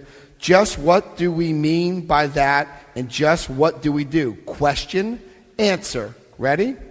The first requirement, meaning the first requirement in doing the third step, the first requirement for step 3 was that we be convinced that any life run on self-will was hardly a success. How many people in here have had success when they took, I got it, God, just follow me. Right? It goes miserably, doesn't it? But this is the word, and this is what I want you to do with your sponsees. Being convinced, we are at step 3. Well, let's get convinced. Are you ready? Let's turn to page 59. Turn back to page 59, and let's be convinced we're at step 3. So what I do is I go to the sponsee and I say, okay, step 1. Do you admit that you are powerless over alcohol and that your life was totally unmanageable when you were drinking or drugging? Yes or no? And then they answer, yes. Good. Step 2, came to believe that a power greater than ourselves could restore us to sanity about drinking. Not that you're insane people. I hate when people take that out of context. Oh, it says that I'm insane. It's not. Sanity about drinking. Sanity meaning you went to a 9-month rehab and you walk across the street when you get out and get a drink. That's insane thinking, isn't it? Sanity about alcoholism. Will you come to believe that a power greater than yourself could restore you to sanity about alcoholism? And they'll say yes. Some will say no, and then I work with them on that. Okay? So now we're convinced we're at step 3. Does that make sense? I do exactly what this book states. All right? Being convinced we're at step 3. So now, I'll put step 3 up there. What I want you to do is I want you to turn to page 62. Turn to page 62, first paragraph. Check this out. Are you ready? Selfishness, self-centeredness, that we think is the root of our problem. And I said to myself, whoa there, cowboy. What are you talking about, selfishness, self-centeredness? It's the alcohol that's my problem. It has nothing to do with the alcohol. Selfishness, self-centeredness, that is the root of our problem. So the question that you all are probably asking is, how do I get rid of that? I am glad you asked. Let's go down to the second paragraph on page 62. So our troubles, we think, are basically of our own making. And then I would say, wait a second, you got to stop right there. Have you not been hearing me for the last 90 days saying how everybody has just screwed me? It's all their fault? What do you mean that this is basically of my own problem? I had nothing to do with this. If you had my life, you'd drink too, right? How many of us said that? So our troubles, we think, are basically of our own making. They arise out of ourselves, and the alcoholic is an extreme example of self-will run riot. No kidding. Though they usually don't think so, of which I did not. It says here, above everything. What does that mean, above everything? Above everything, I guess. Above all, we alcoholics must be rid of selfishness. We must, or it kills us. And how do we make that possible? God makes that possible. Okay? God makes that possible. When you're living in a God consciousness, when you're living in a spiritual hope, when you're driving down the road like me and you see this beautiful sunrise on the way of going to the gym and you just start crying, can I even think of hate, of discourse? I can't. I'm living in the God consciousness. Sometimes I swear to God, I don't believe that this life is mine. It is just too magnificent. All right? So, it says here, God makes that possible. Believe that. Believe that in your heart. I want you to go to page 63 at the top of the page, and I want you to box this in. And I want you to write third step promises. This book is full of promises that people don't know about. They just read that ninth step. If we are painstaking about this phase of our development, we'll be amazed before we're halfway through. The only thing I was amazed was that I was still doing these stupid amends when people are slamming doors in my face. And you should wait till you hear my ninth step. It wasn't a pretty vision. All right? But it got me to where I am today. It got me here. When we sincerely took such a position, all sorts of remarkable things followed. We had a new employer, being all, circle the word powerful and highlight it. So if you have an employer that's all powerful, how are you going to be powerless? You just can't. It's an oxymoron. He provided what we needed. If we kept close to him and performed his work well, established on such a footing, we became less and less interested in ourselves. Our little plans and designs, you want to see God laugh, just make up an idea. Tell him what your plans are. Now, it's not saying that you don't make up a plan, because I just told you that I designed my wife. I did. I put the top 10 things I wanted in a woman, and every time I dated, after 30 days, I would review that, and if she didn't meet 6 out of 10, I would move on lovingly. If she wanted to stay, hey, better for me. Right? But I didn't lie, cheat, and steal over this. Okay? And then Miss Italy came into my life, and we blasted 9 out of 10. I'm like, whoa! Because I believed I was worth it. And I did not settle for less. All right? Being all-powerful, he provided what we needed if we kept close to him and performed his work well. Established on such a footing, we became less and less interested in our plans and our little designs. More and more, we became interested in seeing what we could contribute to life. As we felt, circle, new power, here's more power flowing into you. As we enjoyed peace of mind, as we discovered we could face life successfully, as we became conscious of his presence, we began to lose the fear of the day, tomorrow, the hereafter. We were reborn. It says we are now at step 3. I want you to circle step 3. Now, what I would normally do, what I always do, is I invite everybody to get to their knees. You are very tight here, and you'd be hurting yourselves on this. So we're going to just do this, and we're going to sit. And what I'm going to ask you to do is to read the third step prayer with me. But when you're one-on-one, have your person get to their knees, and I'll tell you why. Of course, unless their religion states that they cannot get to their knees, and I've ran into that once. Okay? So it may happen. That's fine. So what I want to do is I want to take a moment, and then it's going to say, many of us said to our Maker as we understood him, and we are going to read the third step prayer, everybody out loud together. Let's take a moment of silence. Except for the child.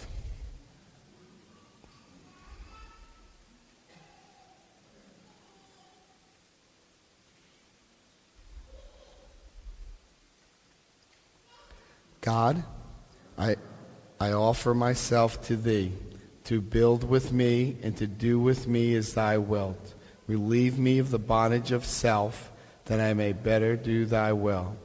Take away my difficulties, that victory over them may bear witness to those I would help of thy power, thy love, and thy way of life. May I do thy will always, with an exclamation point at the end. It says, we thought well before taking this step, making sure we were ready and that we could at least abandon ourselves utterly to him. Highlight this. We found it very desirable to take this spiritual step with an understanding person. So that will be your sponsor, okay? And that's who you normally take it with. Some people like to go to priests, and that's fine. I always talk to my sponsor because I want this person to know the inner part of me at all times. So that's why I did it, okay? It says here, such as our wife, best friend, or spiritual advisor, but it's better to meet God alone than one with whom might misunderstand. The wording was, of course, quite optional. I have the honor of sponsoring 2 atheists. And this atheists did not believe in the third step prayer. They didn't like using the word God. Imagine that. And I was just like them. So what I had them do was write their own third step, because it says right here, the wording was, of course, quite optional.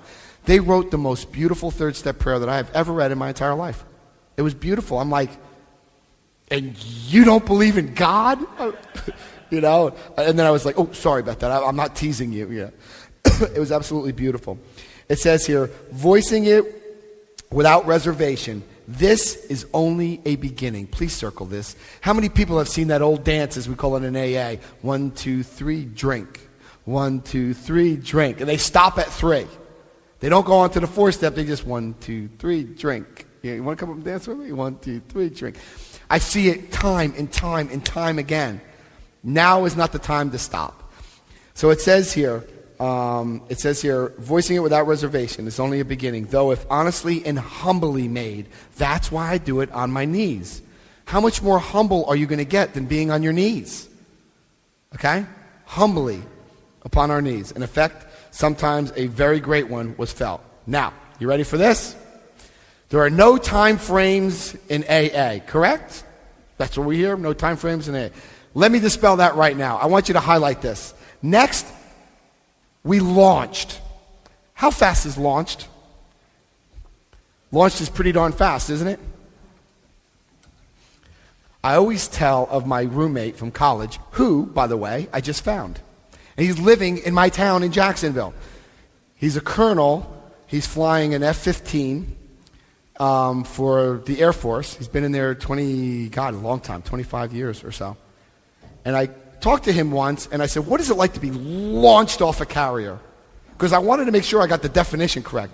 He says, man, you're strapping your butt, and he was using other language, of course. You're strapping your butt to 2 rockets, and it just goes, and it just launches you off. So, next we launched. How fast is launched? Right, like faster than a second? So it says, next we launch out a course of vigorous action. The first step, which is personal house cleaning. Under personal house cleaning, write step 4. So now we're about ready to go do step 4. Turn to page 64 at the top. It says, which many of us have never attempted. Well, no kidding. I want to look at you. I don't want to look at me. It says here, though our decision to do the third step was a vital and crucial step, it could have little, permanent effect. Permanent effect. There's that permanent word again. Permanent effect unless, here's another time frame, circle, at once. How fast is at once? Fast. At once, followed by a strenuous effort to face and be rid of the things in our lives which had been blocking us. Our liquor was but a symptom. Folks, the liquor is 1/12 of the problem. Step 1, admitted we were powerless over alcohol. Get over it. Now we're going to start working the steps and give you a life that you could never, ever have imagined in your wildest dreams. Okay? Our liquor was but a symptom, 1/12 of the problem. So, we had to get down to the causes and conditions. Therefore, we took a personal house cleaning. Circle step 4. Highlight it. Here we go. You ready? Let's go into step 4. We just did step 3. Watch how I can blast somebody through the steps. Here's step 4. Step 4 is broken up into 4 categories. Everybody thinks it's 3, but it's actually 4, and I will show you. And I found this in one of the readings, one of the studies. I have 16,000 pages of documents between Akron, Ohio, and New York. 16,000. And how it all started, how it all got. I have 700 pictures. Yeah, I'm a freak, and I will get a life here sooner or later, okay? This is how the 4-step works. You ready? Number 1. So I want you to put part 1. Bear with me. If you go to the page 64, 3rd paragraph, circle resentment, highlight it, and put part 1. Part 1, resentment. Got it? Resentment. I ask you this question. When you have a resentment, you're just, I'm going to kill that son of a... You right? Are you thinking of God? You're thinking how you're going to get that guy. All right? Pele saw me yesterday. It is all over my body when I have a resentment. I found that one of my top producing salespeople in the United States lied. I couldn't breathe. I got the email and I couldn't breathe. I was so upset. I just left. And then my wife followed me and we talked about it, and I came back in and I listened to this young lady here do a wonderful speech up here. Once again, I didn't understand a word you said, but I just knew you were saying good stuff and it made me feel better. All right? That's the beauty that we have here. Okay, but I had a resentment and I got rid of it like that. How'd I do it? Okay, I did resentment prayer. I did a resentment prayer. I'll show you where it is in here. I did a resentment prayer. I prayed for him because apparently this guy has fear of not enoughness. He thought he needed to steal because he had not enoughness. Well, guess what I could do now? I could show him that there's plenty and that he's not stealing at all. Take it. It's yours. Do you see what I could do for people? I can make them see the light. If he does it again, I'll terminate his you know what. Do you see what I mean? I could really show love, kindness, and compassion to this guy. And I got over it like that. Do you think if I was in AA, I would have thought of that? He would have been dead and decapitated. Right at the head. Okay? Or, actually, I probably would have gave him a prize because he stole money, and I would be like, Rocco, we got them. You know what I mean? We live on a different lifestyle now. Does that make sense? So it says here, resentment is the number one offender. It destroys more alcoholics than anything else. Ain't that the truth? Okay? It says, from it stems all forms of spiritual diseases. For we are not only mentally and physically ill, we are spiritually sick. Once the spiritual malady straightens out, we straighten out mentally and physically. I said, whoa. How am I going to do that? I'm atheist. Have you not been listening to me? He says, well, then you're hosed. He kept on saying that. But I did find my spiritual awakening, and they are right. Once the spiritual malady straightens out, we straighten out mentally and physically. Now check this out. We have a threefold disease. I just said it. Mental, physical, spiritual, right? Mental, physical, spiritual. We have 12 steps. 9, 10, 11, 12. These are the spiritual steps. 1 through 3 are the spiritual steps. 4 through 7 are the mental steps. 8 and 9 are the physical steps. You physically go out. 10 through 12 are daily 1 through 9 steps. Voila. That's how it works. We do the spiritual steps first because now it gets ready to look at a lot of stuff. You know, the first thing I do, when we're about ready to do this 4-step, the first thing I say to the person is I look them straight in the eye, I say, tell me what you were not going to tell me when you came here. And I catch them all the time. I want to know right now what you weren't going to tell me. And then they tell me the thing. Come on, folks, we all have the thing. The thing. Right? We all have the thing. I had the thing. I had it. I had 22 pages of resentment. 22 pages, oh my God. But you know what I remember? Out of that 4-hour 4-step, one thing that I said, and it was the thing. It was the thing. Okay? I don't care if someone cussed at you when you were 5 or touched, didn't go on a date with you when you were 7. It really doesn't matter. I want to know the meaty stuff. Like, I want to kill my mother. I want to kill my father. That's a resentment we can work with. It's juicy stuff. You know what I mean?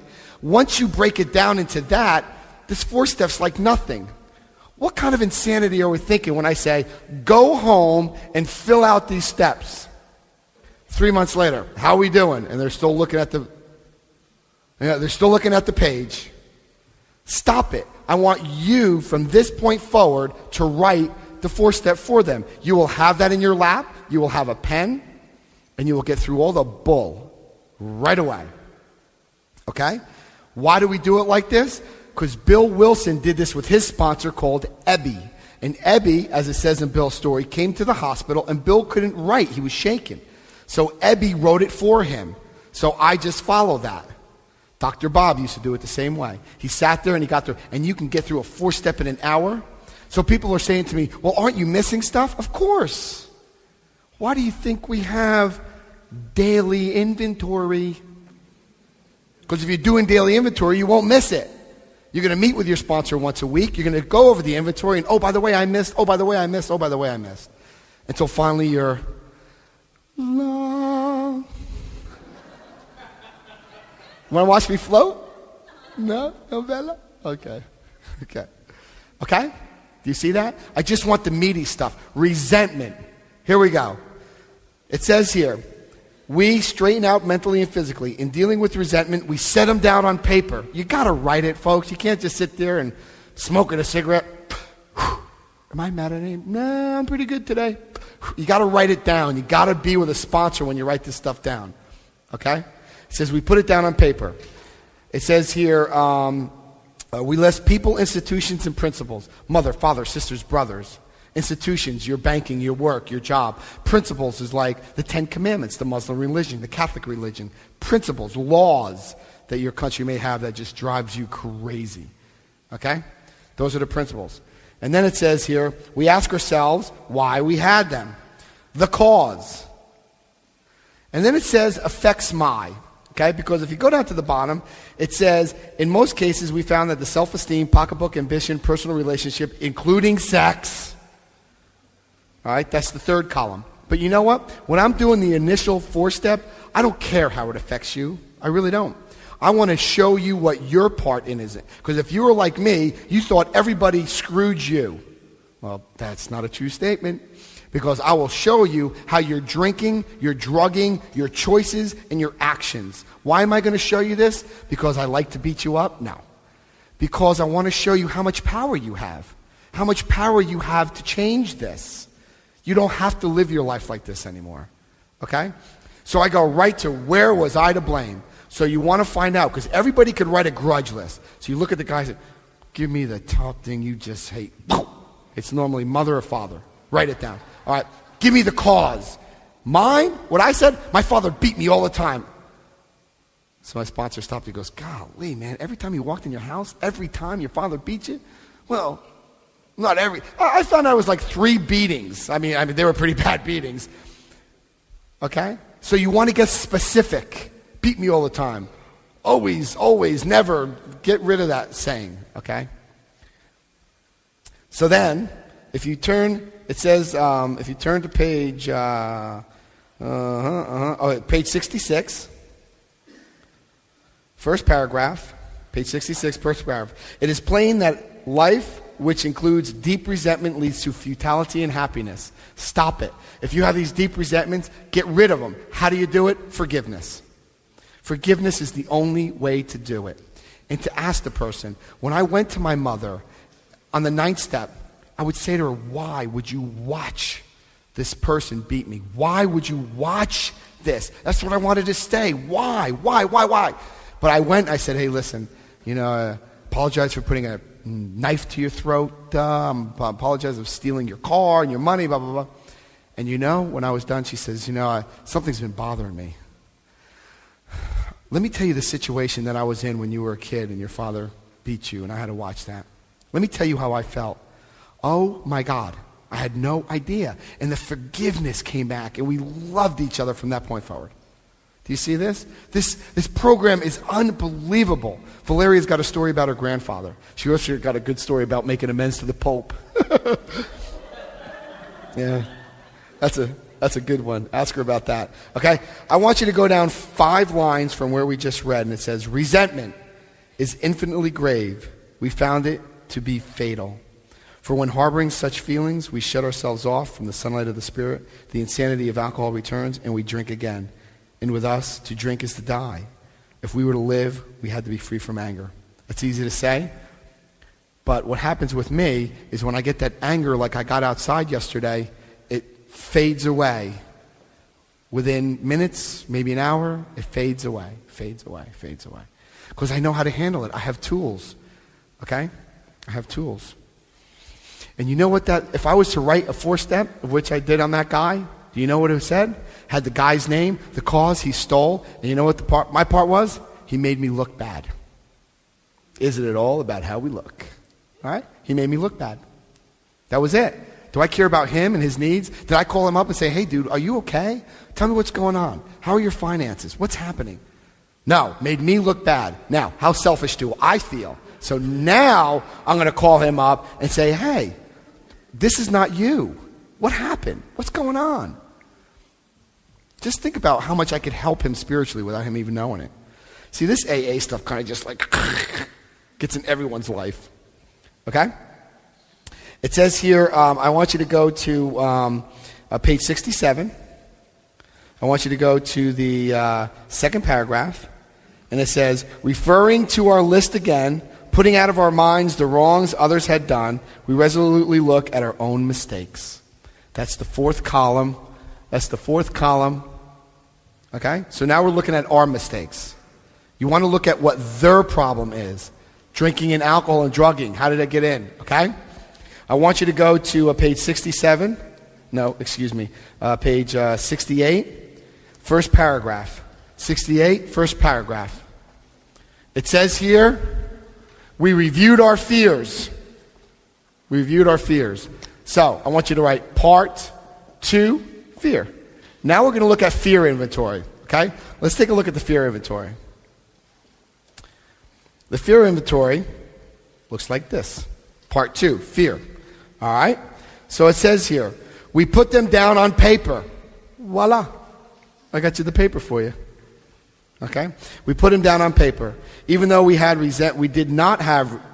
no resentments and connections with them, we asked ourselves why we had them. Column 2. And then 2 paragraphs down it says, what would God have us be? Not do. Do is an action. Do is a verb. Being is an adjective. In American, being. Be. Okay? I could be a wonderful man. Can't do a wonderful man. Maybe. But if you're being it, the doingness just comes. It's the being. What would God have us be? You know what the first thing I always see on fear is? Not staying sober. So let's write down. So we put not staying sober. So then I would say to him, why do you have this fear?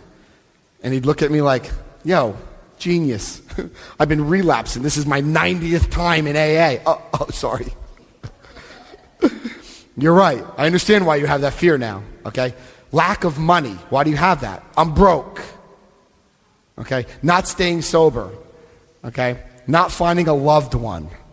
You're going to hear the same thing over, and you can get up, go to the bathroom, they can come back, you can come back, and you just start writing. And it's going to be in the same order. They say the same thing over and over again. It's the lack of fullness. It's the lack of thinking that you don't have enough of what you do. It's something that you're going to have to realize yourself. Okay? Fear. Do you have that? Fear. That's a big one too. A lot of people have fear. Fears are big, fears are real. And talk about it. The next thing is page 68, last paragraph. This is the one I like. Now about sex. Huh? Yeah. Most of the thing is right here. It was my thing. Okay? In Dr. Bob's story, it says how many thousands of men and women he brought through the steps. Okay? It says in Dr. Bob's story here, Dr. Bob, to 1950, the year of his death, he carried the AA message to more than 5,000 alcoholic men and women. When I read that and I started studying, I had a woman, who asked me to sponsor her. I thought about that because it's woo, right? So I started reading about Bob helping others. He was looking at people as souls. You are all souls here. And if I could help that soul, whether you're beautiful or not, right? It doesn't matter. You all have a soul and you all want this love. I talked to my wife about it and I said, would you think if I was to sponsor women, if I was to bring them in the house and you would be here to make them comfortable, I mean, you don't have to listen, you would be in a room, and they talk to me. It has made me so much more of a better sponsor than I ever could have imagined, because I became, believe it or not, more understanding. Instead of saying, dude, will you just pull yourself up by your bootstraps? Come on. Right? You can't do that with women. It's totally different. But I would hear fifth steps that would really change my life. And I needed to start going into prayer and meditation after I would hear a woman's fifth step, just to forget what I heard, because it was so devastating. And I just wanted to be like, oh my God.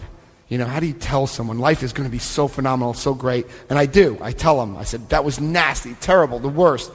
Now let's take that and we're going to move forward. We're going to move forward, okay, in a loving and gentle manner.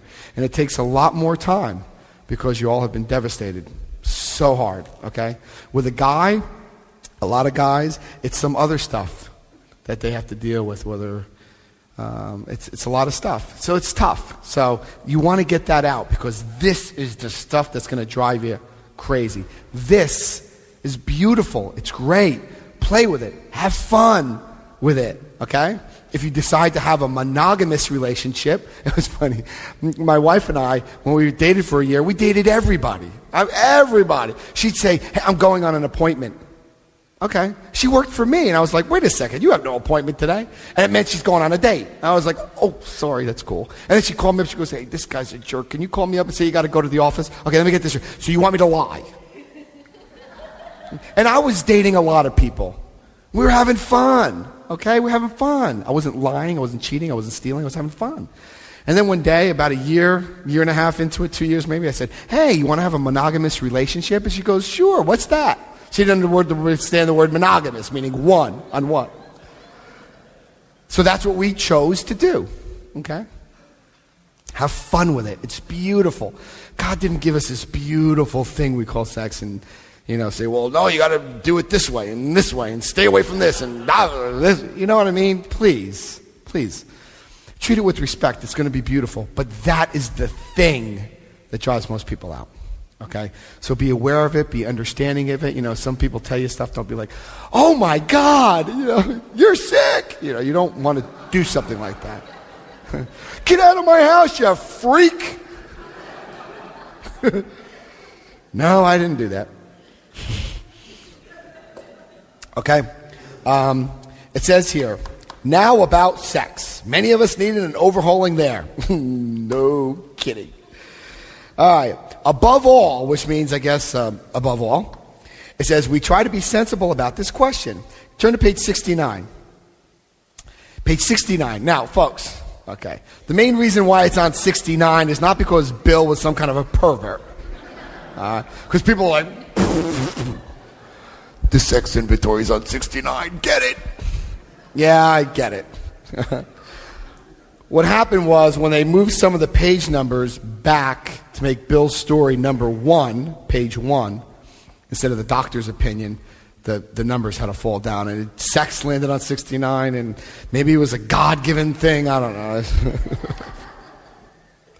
Or maybe I'm the only one that thinks about that. You probably were like, I never noticed that. So now don't I look like a jerk? Pervert. First paragraph, we reviewed our conduct over the years past. Where had we been selfish, dishonest, inconsiderate? Okay? And you're going to be able to see from my inventory here that I write part 3, sex. Okay? Whom had I hurt? Where I had been selfish, dishonest, and inconsiderate? Where were we at fault? What should we have done instead? What should we have done instead? Okay, that's huge. Where was I at fault? What should I have done instead? Okay, let's look at this. Because now what we're going to try to do is, if you see it, it says we get all this down on paper and look at it. All right, I want you to go to the next paragraph on page 69, second paragraph, 3 lines down. We ask God to mold our ideals and help us to live up to them, whatever they may be. Bill Wilson and Dr. Bob believe that you are worth it. Do you know what I did? I said, all right, let's try this spiritual stuff out. What I did is I took a legal pad on the back of the sex inventory, and I have everybody do it. Males, females, it's funny. You do 1, 2, 3, 4, 5, 6, 7, 8, 9, 10. And then let's say I had the females over here. 1, 2, 3, 4, 5, 6, 7, 8, 9, 10. So I say this. I say, okay, guys, you ready for this? God is coming down and is going to touch you on your head right now and say, child, I believe you are worth whatever you want to design. And I don't care what it is. You know, I don't care what it is. I don't care if it's looks. I don't care if it's personality. I don't care what it is. But I want you to design your husband, your wife, your mate, your friend. I want you to design this person now. Okay? I want you to design this person now. Now be very careful. This person will show up in your life. Men, right? Long legs, blonde hair, all looks for the first 4. Females, sensitive, spiritual.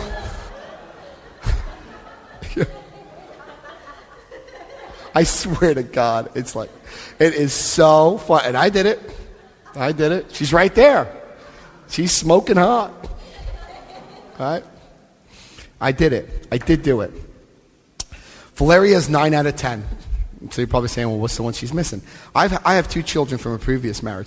They're 17 and 16, and they are the love of my life, and they're wonderful, and they love me, and I love them, and we're so very healthy. It's great. We love being with each other. Valeria has a son. I did not want a woman who had a son or a daughter. It didn't matter. I didn't want somebody. But do you know what? This kid is my hero. The kid is my hero. He's phenomenal. He's literally a genius. He talks to me, and I'm like, my 2 kids are like surfer dudes. They're like, yo, dude, what's up? Surf's up. Florida. He's like, he has a book. It's like this bigger than his body. He's like, whoa. And then he starts talking to me. I'm like, dude, dummy it up a little bit. I have no idea what you just said. Wonderful kid, good kid, loving kid. Right here, loving kid. So, what do I know, right? Nice. So really, she's 10 out of 10, okay? Once you start dating again, if you decide to start dating again, and if you want to wait for a year, that's fine. You know why they say wait a year? I think it's because if you have 6 weeks sobriety, you're going to most likely put all your efforts onto that relationship. And you're not going to build spiritually. That's what I see, okay? But how else are you going to find out about life except by a relationship with another human? How much more intimate can you get than a sexual relationship with another human? Okay? That's when you're going to find character defects and flaws. She will tell you tonight. All right? Okay? But I want you to believe that this person that's going to come into your life, do you hear the way I say never the word might come into your life? The way this person will come into your life, this person will come into your life, and you will have a relationship that you could just... We pray and meditate together. We work out together. We travel together. We work together. Our offices have to be next to each other. People say, that is crazy. You know what I mean? You never hear that. But I believe that I was worth it, and guess what? Poof.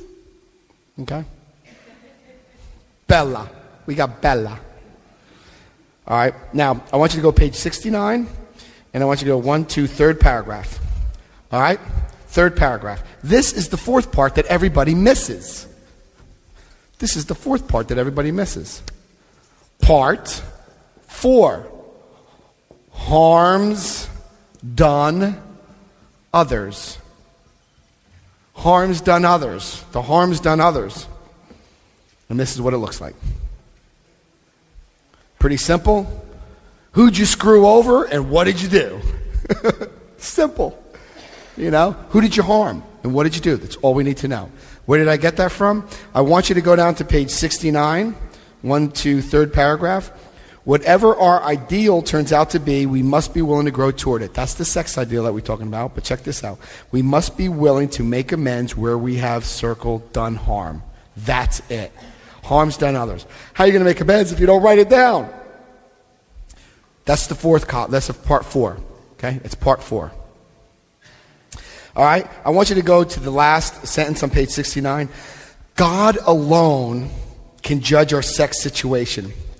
Counsel with persons is often desirable, but we let God be the final judge. So, if a female of 6 weeks sobriety, a male of 30 days sobriety comes up and says, I found love in the rooms of Alcoholics Anonymous. First thing I'm like, oh my God.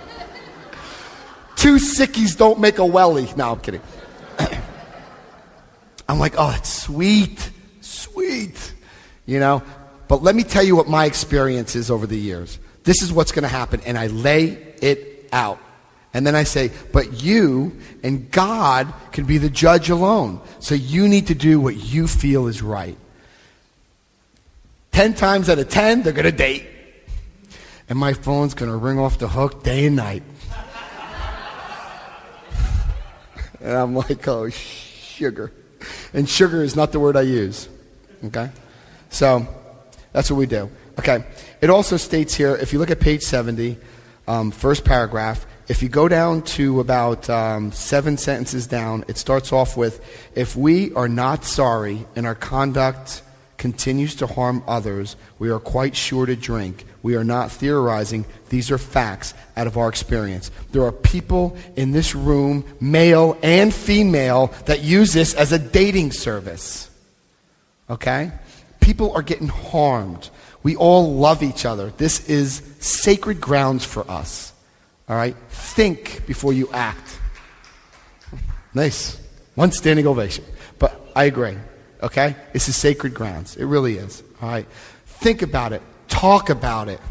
This is not a dating service. This is Alcoholics Anonymous. All right? Now, I've seen people who have dated and got married and have a beautiful, beautiful life. All right? But they worked the steps first. They sponsored others first. They pray and meditate first. They became healthy. Then they started dating. Okay? Does that make sense to everybody? Yeah? Do I hear an amen? All right. I should have got the pulpit up here. We're hearing amen. All right. And this is the main reason why we keep that list. Keep your 4-step list. Because on page 70, 1, 2, third paragraph down, about 7 sentences, page 70, third paragraph down, about 7 sentences, says, we have listed the people we have hurt by our conduct, and we are willing to straighten out the past. These are the people that we have hurt, and we're going to straighten out the past. Got it? You're done with your 4-step. Now, what I want you to do is I want you to take these things home. I want you to give them to your sponsor. Hopefully your sponsor's here. Okay? And if not, find somebody that will listen to your 4-step, just like this gentleman's this evening. All right?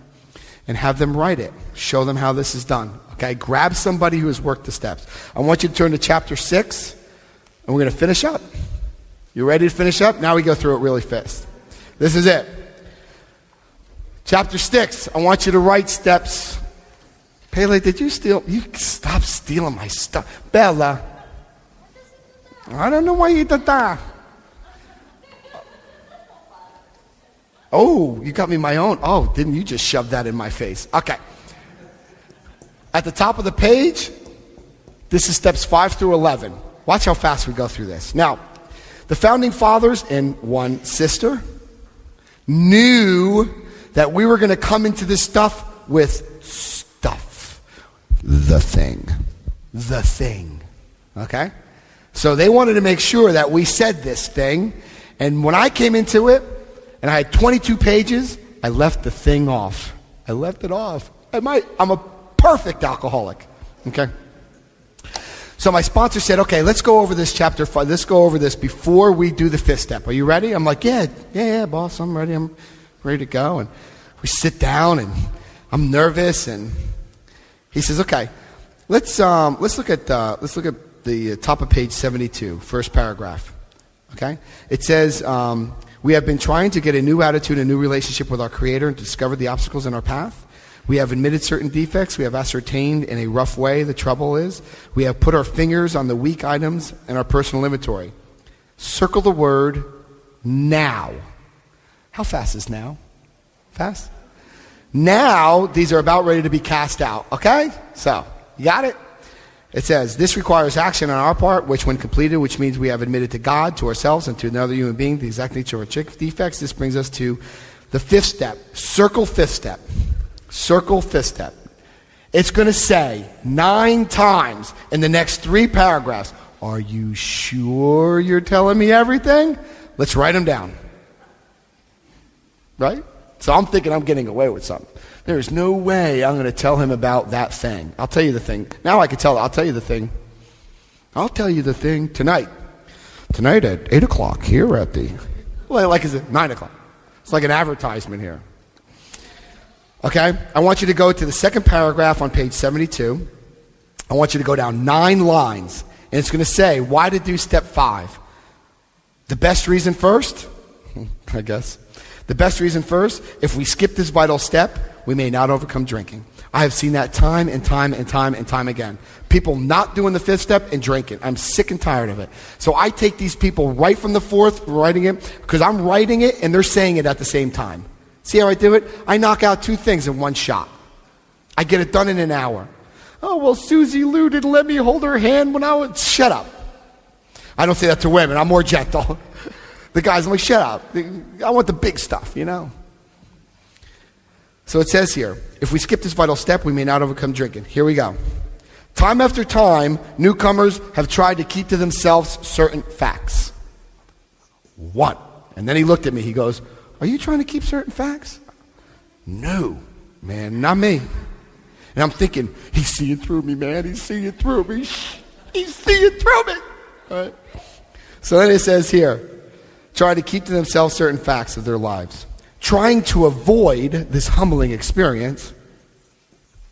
He says, Doug, you're not trying to avoid this humbling experience, are you, man? You're not leaving something out. I'm like, no, dude, not.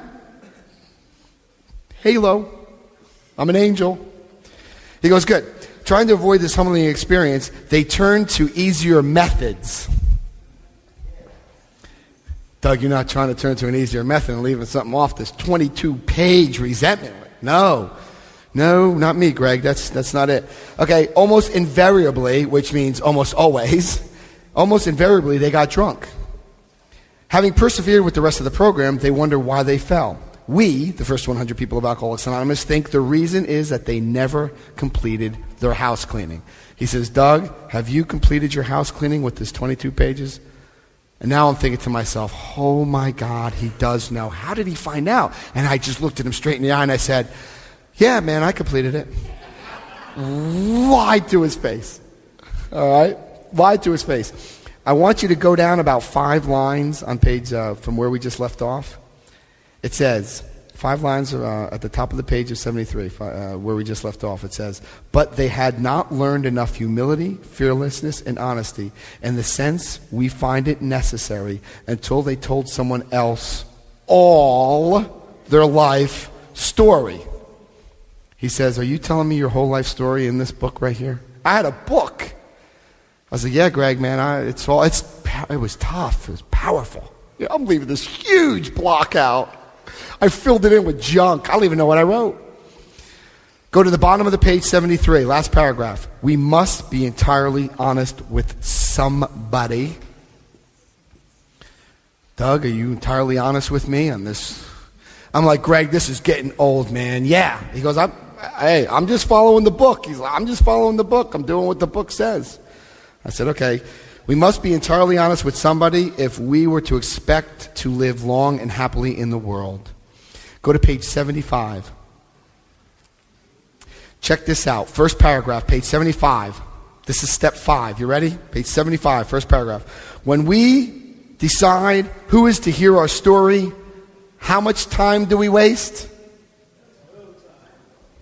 How much is that? Like none? Hey, I may not be like the genius of this crowd here, but no time means like no time. Okay.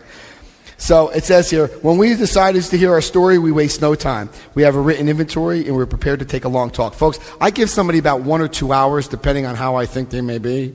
2 hours on the big side, because I can get through all the garbage. You may want to give 2 or 3 hours in the beginning when you're writing someone's inventory.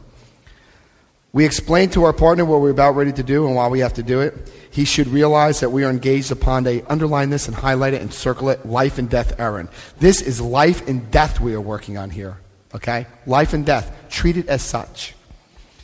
Most people approaching this way will be glad to help. They will be honored by our confidence. Here we go. We pocket our pride and go to it, eliminating every twist of character. Doug, have you told me every twist of character in your life? I'm like, are we on with this? I said, of course I have. And I say it with a smile. He says, every twist of character, every dark cranny of the past.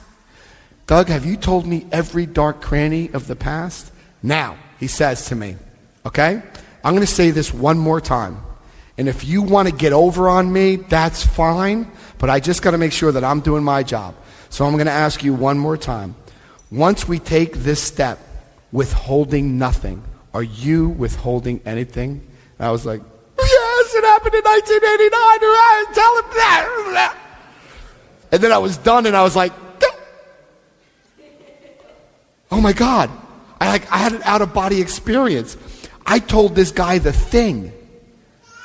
And that's what I said. And I looked at him. And I was waiting for a facial expression from this guy like, you're sick, get out of my house. Greg. He's still my sponsor to this day. And he looked at me. And he's like, is that it? He goes, let me tell you my thing. And he told me, I was like, you're sick.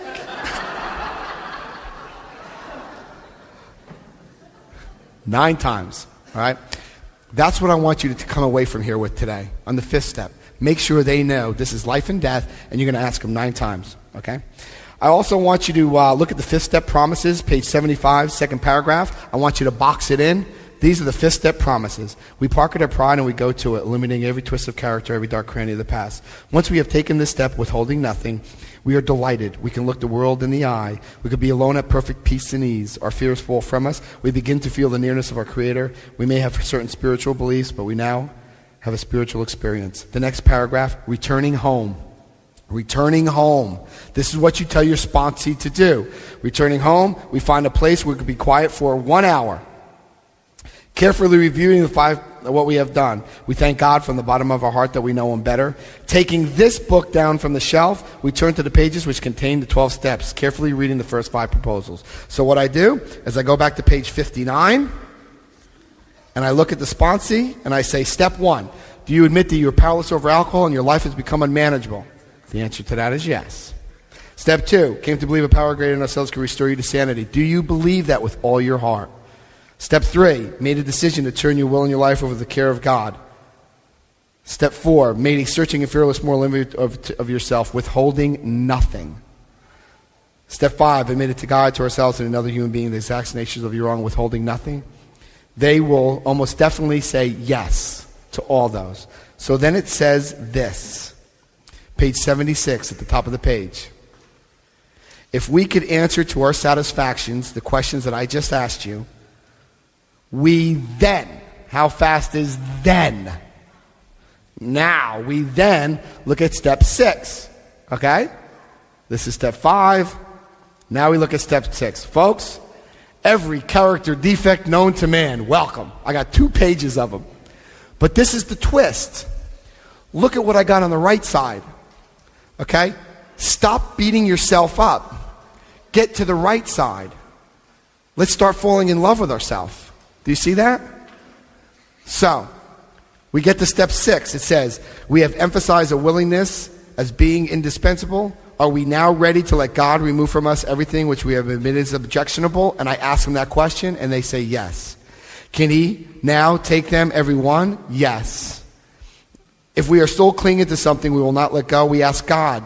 That's a 6-step prayer. If you have something that you cannot let go, pray about it.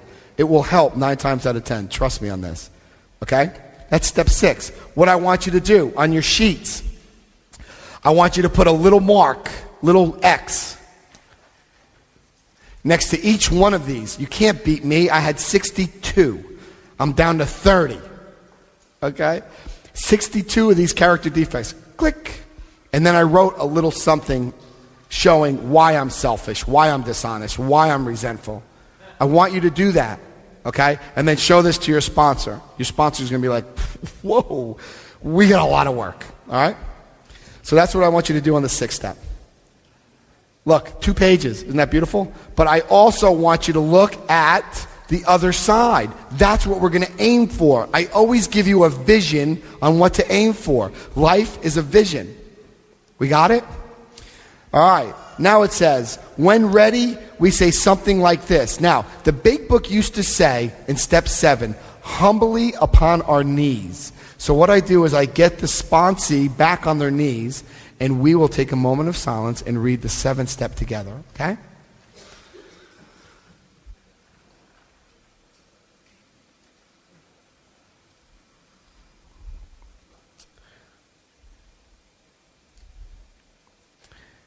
When ready, we say something like this. My Creator, I am now willing that you should have all of me, good and bad.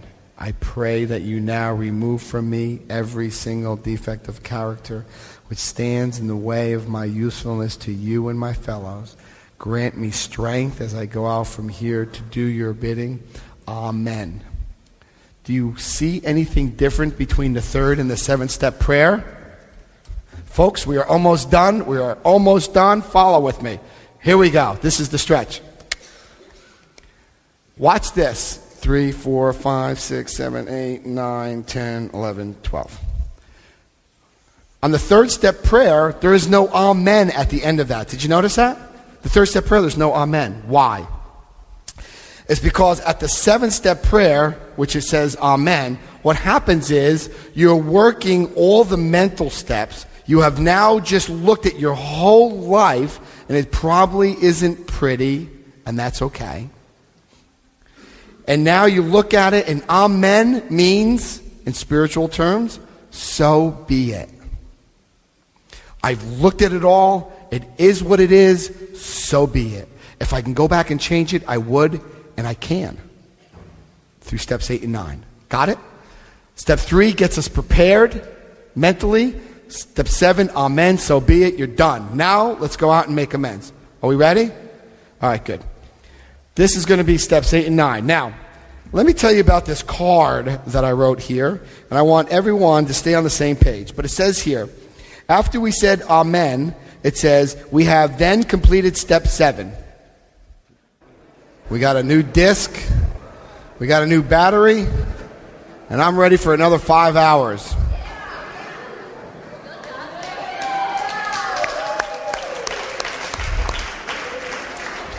Okay, so where was I?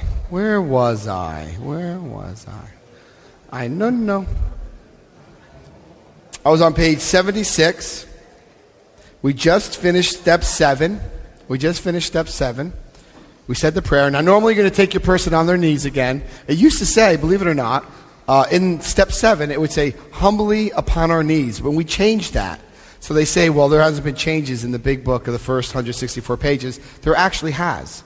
And one is in the steps. It used to say humbly upon our knees. If you look at an original manuscript, it says humbly upon our knees. But they changed it because there's some religions that don't allow that. I just do it because it shows a sense of humility to you, and then your humility to me and God. Okay? So you ain't going to get much more humble than being on your knees. But then the next word is, after step 7, on page 76, is now. So circle the word now. Now we need more action. Well, we find that faith without works is dead. Let us look at steps 8 and 9. Circle steps 8 and 9 and highlight it.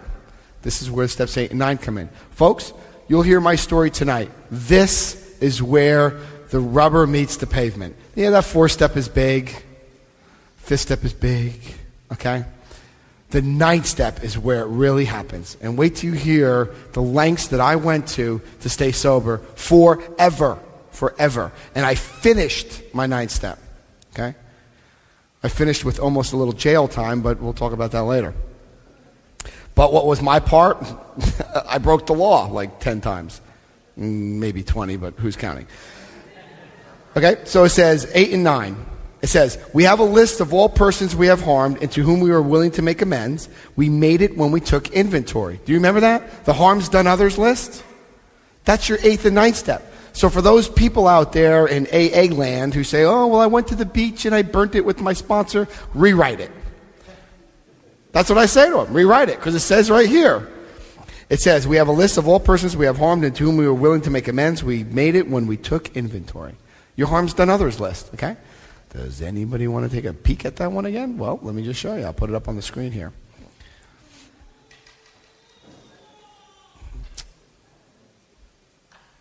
Okay, so it's the harms done others list, and this is the one that we wrote out, because this right here is going to be your A step, all right? So you're going to take your A step right there, and can I go page down? Oh, nice. Look at that, Bella. Did I do that myself? I'm so good at this. Okay, now I'm getting so like techie. Okay, so now we're at steps 8 and 9, all right? Now, why did I make up this list? Because I'm anal? Yes, that is one. But the main reason is because I was going on doors, knocking on doors all around the United States, because being an airline pilot, I have access to free flights, so I literally made direct amends everywhere. It was something I tried to argue with my sponsor, saying this is no fair, this is no fair. Why can't I just write a letter like everybody else? No, I knocked on the door. And then people would open up the door and they'd be like, what do you want? And they would just, and I'd be like, I wouldn't know what to say. So now what I would do is I would knock on the door, and I'd have my little cards here. As you can see, the front and the back cards. I'd have the person's name on it, and it tells me exactly what I need to do. But if you notice on here, it says right here there's a little plus and a 13. Do you see that? The plus means I'll do it.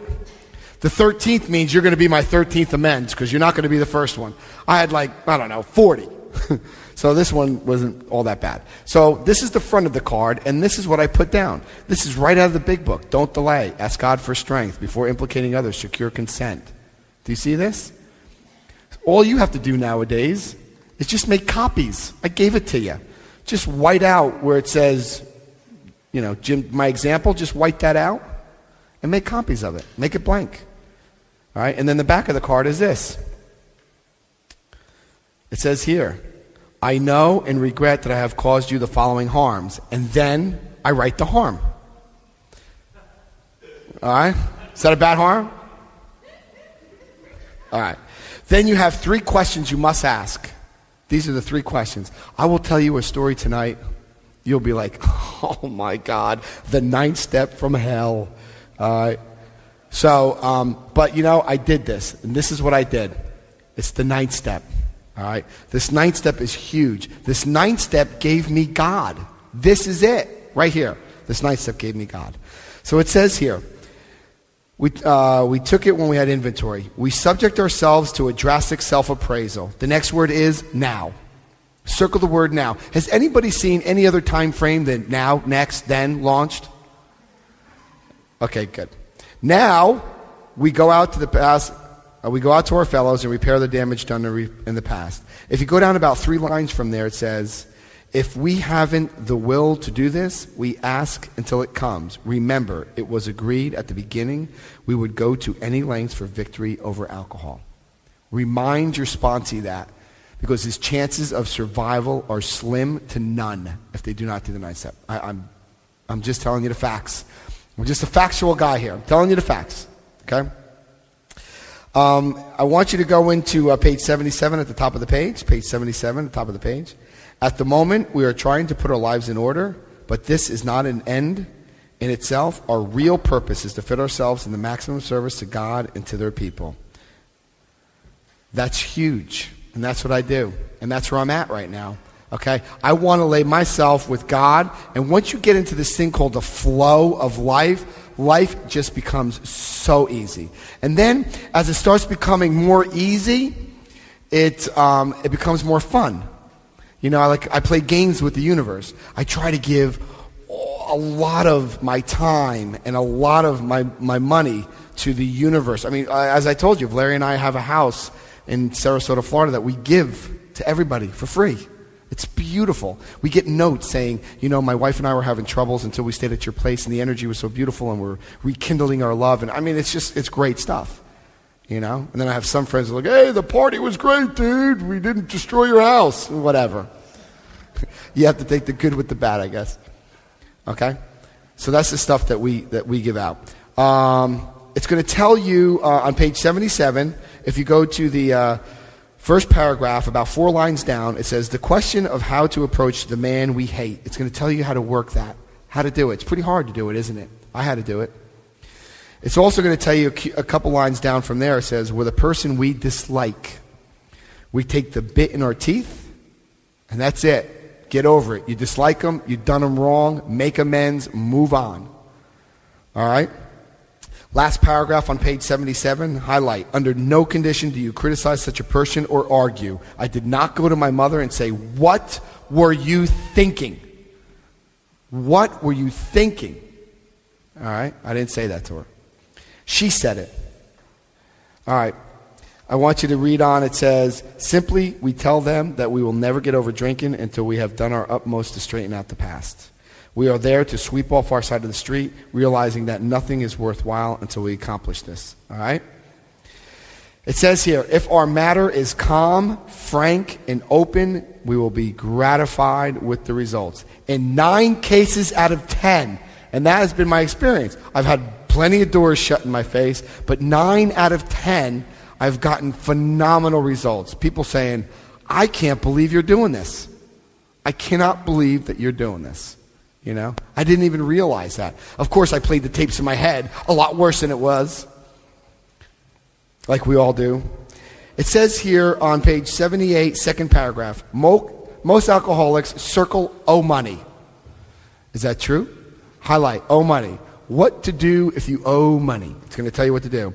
If you go on page 78 in the third paragraph, perhaps we have committed a circle criminal offense. This was mine, and this is the story I'll tell you tonight. Criminal offense. So it tells you what to do in each subject, exactly what you're going to need to do. Page 79. Page 79, first paragraph, last sentence. 79, first paragraph, last sentence. We may lose our position or reputation or face jail, but we are willing. We have to be. We must not shrink before anyone. Page 80, and I needed to do this, especially before I went to go do jail time. I needed to do this. Because if I was going to go do jail time, number one, the airline I was flying for was going to be minus a captain. That's number one. Number two, child support and alimony was going to stop. Number three, the reputation of my family was going to be hindered. So I wanted to make sure I had their permission. I was going forward with this thing no matter what anyway. And it just seemed that everybody wanted me to do it anyway. Because they were saying, well, what happens if you go do this and you do surrender yourself? And I'm like, well, supposedly I'm going to get sober forever. You know what I mean? I didn't want to do it, trust me. And they were like, oh, no, you go. We're good with that. So at the top of the page, before I did that, it says, circle the word drastic. Before taking drastic actions which might implicate others, we secure their consent. If we have obtained permission, which I did, consulted with others, my sponsor, I did, and asked God for help, I did. Okay? And the drastic step indicates we must not shrink, and we move forward. And I did. Turn to page 82. Turn to page 82. It says on the second paragraph, if we have no such complications, there is plenty we should do at home. Sometimes we hear an alcoholic say that the only thing they need to do is to keep sober. That is just so not true. That is so not true.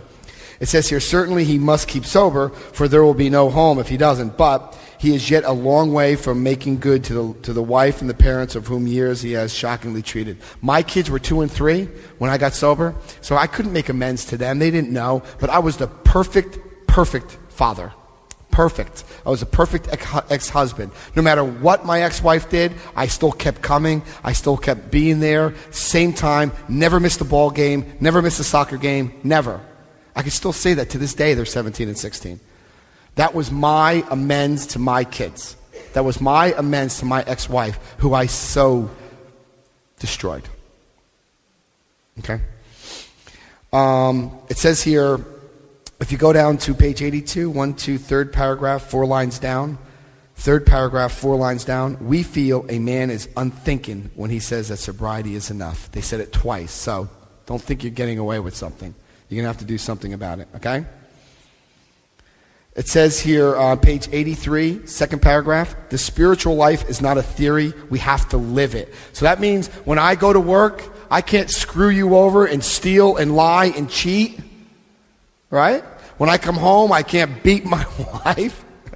She'd probably kill me anyway. She's a little Italian frying pan. I'll kill you. She says it in Italian. So the spiritual life is a theory. You have to live it. You have to live it. Okay? Now, page 83, and lastly, on the third paragraph, 3 lines down, I want you to circle, some people cannot be seen. My father was dead. My brother was dead. There's nothing I could do about that. So it says, we send them an honest letter. And I did. I wrote a letter. It tore at my heart. I wrote this letter. I walked to their grave. I read the letter. I pasted the letter, and I left. Some people do some things that are just so terrible. If they go see this person, it'll be terrible. They don't know where they are. So I write, God, 123 USA, Main Boulevard. I put a stamp on it, the letter in it, and I literally send it out. I put it in the mail, and it just goes. That's what I have my people do. Those are people who can't. And then it says the promises on page 83, which we've all heard, if we are painstaking about this phase of our development, so forth and so on. All right, page 84, I want you to go to the second paragraph. Page 84, second paragraph. Folks, this is where it's at. Right here, this is where it's at. The 10th step. 10th and 11th step. Okay? This is what's going to clean you up for the rest of your life. We still do this 13 years later. Okay? If I could do it, you could do it. Don't stop. Keep doing it. All right? It says here in the 10th step, people used to say, well, I work the steps daily in my life. I was like, really? How do you do it? How do you do it? Oh, I don't think. And I think. And they gave me all these slogans. And I'm like, oh my God. This is how you do it. Are you ready? It says, this thought brings us to step 10. Circle step 10 and highlight it. Which suggests we continue to take personal inventory. So continue to do the 4th step. And continue to set right any new mistakes. That's step 10. Right any wrongs that you have done. As we go along, we vigorously commence this way of living as we clean up the past. As you're doing your 4th step, and you're cleaning up the past, and you're doing your 9th step, do the 10th step, so that you stop the insanity. Because let me tell you, folks, when you start filling out this form that I'm about ready to pop up here and show you, and you do it on a daily basis, before you go do something, you're going to think, oh, God, I got to write that down. And you're going to think twice before you do it. All right? It says, we have entered the world of the Spirit. Our next function is to grow in understanding and effectiveness. This is not an overnight matter. It should continue for a lifetime. Not for 1 year sobriety, not for 13 years sobriety. For the rest of my life, I will do this. It says here, this is not an overnight matter, continue for a lifetime. Continue to watch for selfishness, dishonesty, resentment, and fear. When these things crop up, we ask God at once to remove them. That's step 6 and 7. Remove my grosser handicaps. We discuss them with someone immediately. That's step 5. And make amends quickly. That's steps 9, if we have harmed anyone. Then we resolutely turn our thoughts to someone else. That's step 12. We have just done all the steps in the 1 paragraph. Okay? Now, this is what I want you to do. From this point forward, starting tonight, at step 11, I want you to look at step 11 at the bottom of page 85. Bottom of page 85, step 11. See that? Step 11 says, suggest we take prayer and meditation. Then we are using it constantly. It works if we have the proper attitude and work at it. I'm on page 86. It would be easy to be vague on this matter. Yet, we believe we can make some definite and valuable questions. When we retire at night, I want you to circle retire at night and highlight it. This is what I want you to do. You ready? I'm going to give you a form. This is meditation. I show you how to meditate, and here's the form. That's the form. I want you to fill out this form every night. Where do I get these questions from? I just make them up. No, I'll give it to you. Okay, first paragraph, page 86. When I retire at night, we constructively view our day. Was I resentful? Was I selfish, dishonest, or afraid? Do I owe an apology? Have I kept something? Do you see them up there? There's 12 of them. All the way to the end. Okay? If you look on the right-hand side, I gave you a little extra. I want to see what you have done good. I want to see what you have done that you're proud of yourself. Of course, we could beat ourselves up. I mean, alcoholics are good at that. Let's stop doing that. Let's see what we bring to the table. Let's see how good we are. This is a daily inventory right out of the big book. I want you to go to page 86, second paragraph. It says, on awakening. On awakening. This is what I want you to do. On awakening. Review her 24 hours ahead. So, let me bring all this together for you in 60 seconds. My wife and I wake up. Let's do this. Before I go to bed, fill out this form. That's what I want you to do, okay? Fill out the form. If you're resentful at somebody, write about it. Put it on the 4-step form. I gave it to you. Resentful at. Find out what you're resentful at. If you're fearful of something, write it in the 4-step form, okay? If you did a sexual thing, well, good for you. Unless you harmed somebody, then that's not good for you. You got it? Okay? So, fill out the form before you go to bed. You wake up in the morning. My wife and I, we go to our meditation room. We got a beautiful home, and we have this great meditation room. It's great. And Valeria, and I invite you to do this, she will read. So I want you to read. Here we go. First thing we do is we read. Ugh. So upon awakening, this is what we do. We read. I read a daily meditation, AA. She reads an Al-Anon book. Al-Anon. She reads an Al-Anon book. Okay? Then, if you look in your packages, right here, this is every non-denominational prayer in the big book. Maybe I do need to get a life. This is every prayer, page and paragraph, and where to find it.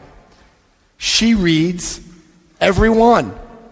I want you to read 5 prayers. 5 prayers. I want you to read 5 prayers, okay? Pick 5. Any 5. Doesn't matter. I want you to pick 5, okay? Once we do that, I have an alarm. I have an alarm on my watch. Why do I do that? So I don't sit there like this. Don't! 1 minute. Right. When I first, 30 seconds, my wife goes. When I first started this thing, I started off with 2 minutes. I started off with an egg timer. 2 minutes, all right? Now we're up to whatever. 15, 20, 30, 45, depending on what our situation is, what our time frame. Never less than 10. Never less than 10. And I set it, and I meditate for, I'm going to give you a starting point. I would like you all to meditate for 5 minutes. Ready? This is what you meditate on. Number 1, I meditate on my health. First thing I do is I look at my health. I look at my body. I start off with my toes, and I come all the way up to my head. If I have pain, I'm a wrestling coach of a high school also. That's what I do on the side, because my son's a wrestler in high school. So, I'm not one of these guys that teach. I'm like, you just get it and come in. And I'm like, I'm stuck. So I may be in pain. So I'll look at that pain, and I will bless the pain, and I'll put healing light on the pain. Follow me? From your body, your toes to your head. From there, I go to the infamous finances. And I will go into my checkbooks, and I will look at them, and I will fill them up with love and energy and money so that I may give it away. I love giving it away. That's my gig.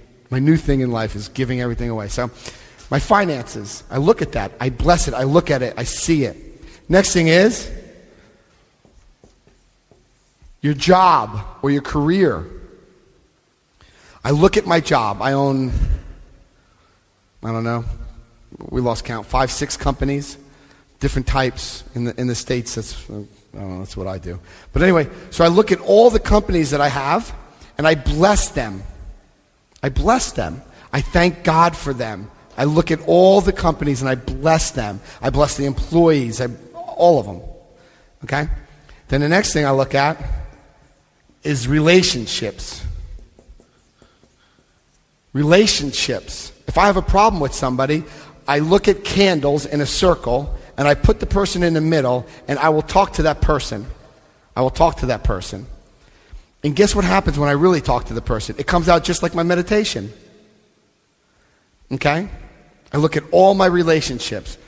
Now, I don't have many resentments, so I don't have to do that circle thing often. So I'll look at my wife, and I'll look at my kids, and I'll look at my family, my sisters, you guys, and just thank God from the bottom of my heart that I know you all. All right? And then the fifth thing is God. Look at God. Talk to God. Whatever your God may be. If it's energy, okay? Whatever it may be. Look at your God. So, once I am done with this, we look at the cell phones, we look at the computers, we look at the schedule. We're very techy. We look at it, look at our 24 hours ahead. I'm done. Now, I have started the day focused. Do you see that? Every day. If you have a loved one you want to share this with, please do. Try it. I'm only asking for 5 minutes of meditation. All right? Can you all do that? All right. You sure? All right. Now, I want you to turn to page 89. On the top of 89, I want you to write step 12 in big letters. Page 89, step 12. And you know what step 12 is? Doing exactly what I did up here for somebody else. Any questions? You're done. How easy is that?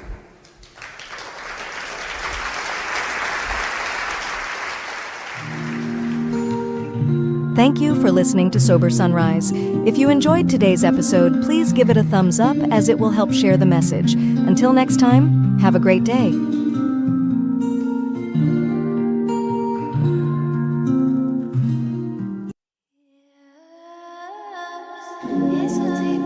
Welcome to Sober Sunrise, a podcast bringing you AA speaker meetings with stories of experience, strength, and hope from around the world.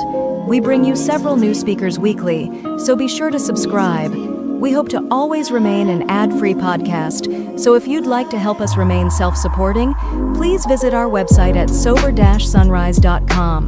Whether you join us in the morning or at night, there's nothing better than a sober sunrise. We hope that you enjoy today's speaker. Hi, everybody. I am Matt Cassidy. I'm a grateful recovered alcoholic, and as Dave said, he is my sponsor, so he's here to keep me honest. And God, I'm so nervous when I do one of these things, and I have to be 100% honest from the get-go. Nothing, not thrown up in a garbage pail or anything that nervous, but every fear inventory I've ever done, the fear of being unloved, unaccepted, looking like an ass in public, the fear of being found out, always turns up. So for me to get in front of a group of 56, you see that? Ego told me there was going to be 70 people here, so it's it's not as big of a crowd as I thought it was going to be. But so to speak in front of this many people in an unfamiliar format, where it's like I'm not going to hear any feedback, no laughs when I say something I think to be funny, or I'm just going to look for head nods, when people identify. But the only planning I've done is I just, like Dave said, I'm here to share my story. And out of the big book, Alcoholics Anonymous, if you have a drinking problem, we hope that you may pause in reading one of our 42 personal stories and think, yes, that happened to me. Or more important, yes, I felt like that. Or most important, yes, I believe this program can work for me too. I've also picked each individual in the personal stories describes in his own language and from his own point of view the way he established his relationship with God. Our stories disclose in a general way what we used to be like, what happened, and what we are like now. If you have decided you want what we have and you're willing to go to any length to get it, then you are ready to take certain steps. And lastly, frothy emotional appeal seldom suffices. The message which can interest and hold these alcoholic people must have depth and weight. In nearly all cases, their ideals must be grounded in a power greater than themselves if they are to recreate their lives. Those four things kind of tell me exactly what I'm supposed to be doing here. I'm not into a drunkalog because my drinking career was not very long. It's not very entertaining, to be quite honest. But what it does have is it does have all of the aspects of alcoholism, which, I was taught by good sponsorship. When I'm sharing what it was like, I'm given about 45 minutes here. So what I used to be like is 1/3 of my story. So if I'm going past, 15, 18 minutes and I'm still talking about drinking, Dave, anybody, feel free to jump in and start heckling because, I'm talking too long about the problem and not enough about the solution, that solution being a God word, a word that I did not like when I first got here, and I'm sure I'll get to that. I'm also nervous because this is, like my second time talking in like in a year, and I'm sure I'll get to why that is, later on when I get to what my life is like now. But, not to scare you, Mark, but I'm going to talk a little bit about my childhood, but did not cause my alcoholism. It just has a lot to do with, the other person that I was. I was born into alcoholism. Like I shared, my last name is Cassidy. In case the pale skin and, premature graying hair does not give it away, I am Irish. If there's any doubt of that, I have a Celtic cross tattoo, I have a shamrock tattoo, and I have 2 leprechaun tattoos just to remind me on a daily basis of how Irish I am. But on both sides of the fence, on my mom's side and my dad's side, it's just filled with, alcoholics. It's, if you're not alcoholic in my family, you marry one just to fit in.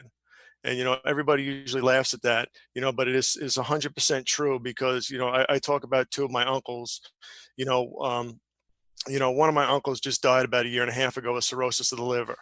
But when my family talks about, Uncle Butch, they talk about how he died from an infection. Because if we talk about cirrhosis of the liver, then we'd all have to talk about what the real cause of that is, and that would be his alcoholism, that he literally drank himself to death. Another one of my uncles right now is out of it, lost his job due to his drinking. His wife threw him out of the house due to his drinking. He's bouncing in and out of sober houses because he can't stay sober, but we don't talk about him at all because if he's down on it, they just talk about him being down on his luck when his name does come up and, hopefully, luck comes back to him. So it's either the delusion, that runs through my family, not denial, because denial is not wanting to believe, the truth, but knowing it's the truth. My family, we lived in a lot of delusion of, sick alcoholic behavior that was 100% acceptable. At a young age, because I grew up in alcoholism and I grew up with a father who was physically abusive, mentally, verbally abusive, because I grew up around alcoholism, my mom went into Al-Anon in 1984. So I did have exposure to the 12 steps at a real young age. And I remember, she told us, she sat down and told us that she had joined this organization called Al-Anon, and it was a 12-step fellowship, and it, she was going to do these 12 steps and she was going to, get well. She explained to us that, she couldn't fix dad's drinking, which, the funny thing about that is when she tells the story the way she tells it, which is probably the truth, that when she sat down to tell us all about my dad's alcoholism, is that, she said, Dad has a problem. And my answer to her was, yeah, Dad drinks too much, and I knew right away, I guess I could spot alcoholism from a mile away because, even back then, I probably, I was definitely, showing symptoms of it. I just wasn't drinking to fix it. I turned to food at an early age. At my heaviest, I was 5'8", 260 pounds. So, I guess you could say I always had a God-shaped hole. So, I looked for anything and everything to fill that hole, but I never found anything that really fit that hole and took care of the bill until I found, God.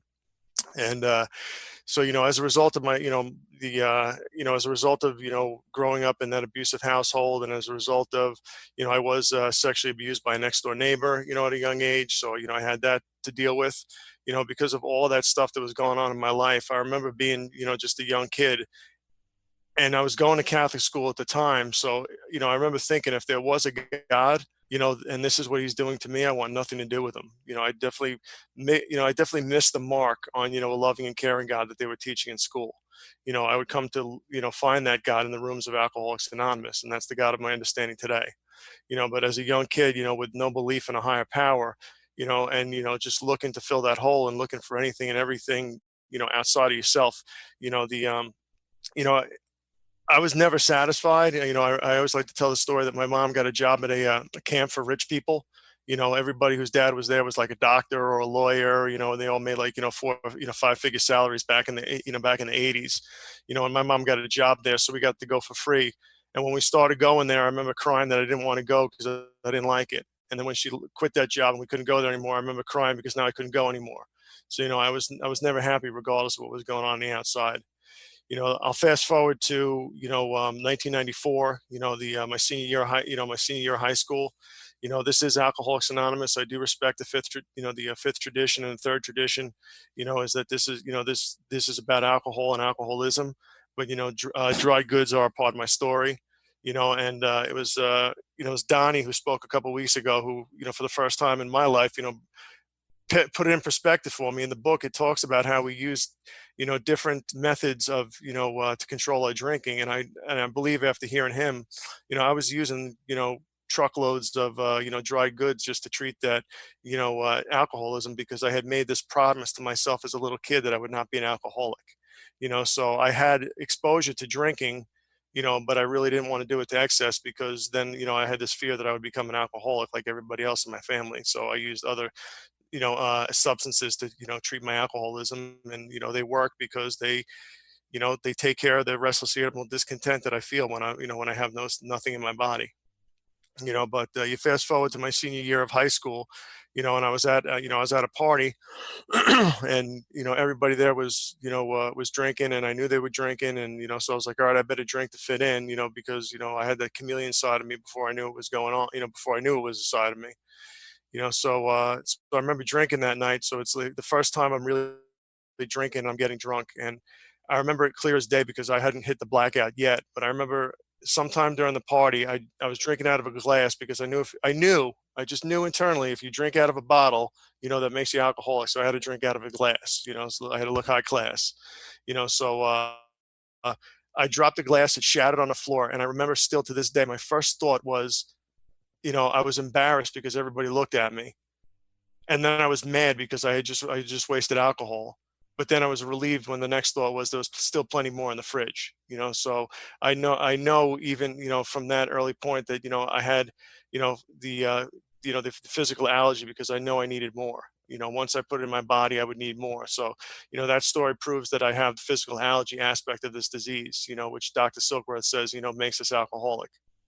You know, my drinking just got worse because this is a progressive illness, you know. So, you know, I had some time to think about this talk before I made it. And the more I thought about it, the more stories that came back to me, and, you know, just like how I could see, like, you know, the progression of my illness, you know. And like I said, I talk to my mom often, and, you know, she still goes to Al-Anon. So I shared with her one of the stories, and she's like, "You gonna share that in your talk?" And I was like, "Yeah, I guess so." Cause, you know, it produced, you know, an effect on you. So, you know, I told her a story of how, you know, somebody down the hall from me in college brought a bottle down. I was like, "Hey, you want to try this?"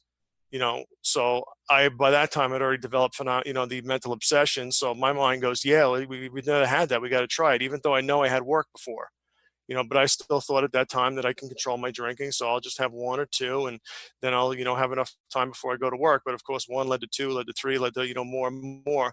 And then I was like, oh crap, I got to go to work. So I call my boss and I tell him that I was like, oh yeah, you know, I can't come into work today. He's like, oh no, what's the matter? You know, he was actually showing true concern, you know. And I said, oh, I hurt my shoulder.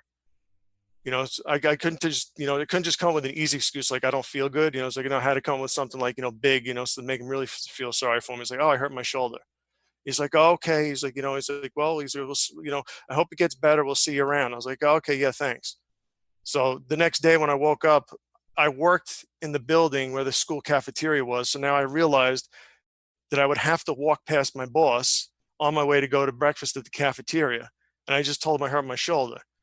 So to cover the lie with yet another lie, I actually took my shoulder and I bashed it up against the bedpost of my bed until it was black and blue, so that I could stop at the infirmary on my way to the cafeteria, so that they would give me a sling or give me an ice pack or give me something, you know. And I was just like, you know, and that story came back to me. I was like, oh my God, I was like, the lies that the lengths that I went to had to cover up my lies. Another time that I thought of is, I went to get out of bed one morning after a heavy night of drinking, and I went to stand up and I keeled over like a Jenga board. I fell flat on my face, and when I looked down at my ankle, I was like, oh yeah, that's right. I did something to my ankle, which would explain why it's the size of a grapefruit and purple like a grape. I was like, now it all makes sense why I can't stand up. So there was another time that there's a questionnaire on our SIA meeting list up here, for Suffolk County that says, did you ever wind up in a hospital due to your drinking? So I always thought when I first saw that list that it meant, did I wind up in detox and rehab? And I could say, oh no. But the more I thought honestly about my drinking, I was like, yeah, I did wind up in the hospital numerous times because of my drinking. So I could easily change my answer to yes on that one. So my drinking just got worse. It was like, there were times like, I went to a family party, it was my grandparents' 50th wedding anniversary. And, they had an open bar, because like I said, we're surrounded by alcoholics. So, what would a party be without an open bar? And I remember walking up to it and, somebody was nice enough to list all of the beers, and most people would look at that as I have choice. I could have this one, or I could have that one, or I could have the liquor on the top shelf. So most people look at it as choice. I looked at the list up on the wall as a mission statement. I had to go from top to bottom and back up to the top if I had enough time. So, and that's what I did for the night. I went down the list. I went back up. In between, I threw in some hard liquor because they did. Again, they had to have the top shelf stuff. None of that cheap stuff. For a Cassidy family affair. But, I'll just fast forward to my last drunk. My last drunk was nothing, exciting, nothing spectacular, to be quite honest. But what did happen to me that night was I needed the last piece of the puzzle that I could see clearly, so that I could know how much trouble I was in. That night I was going to a party, and it was about an hour and a half drive from my house.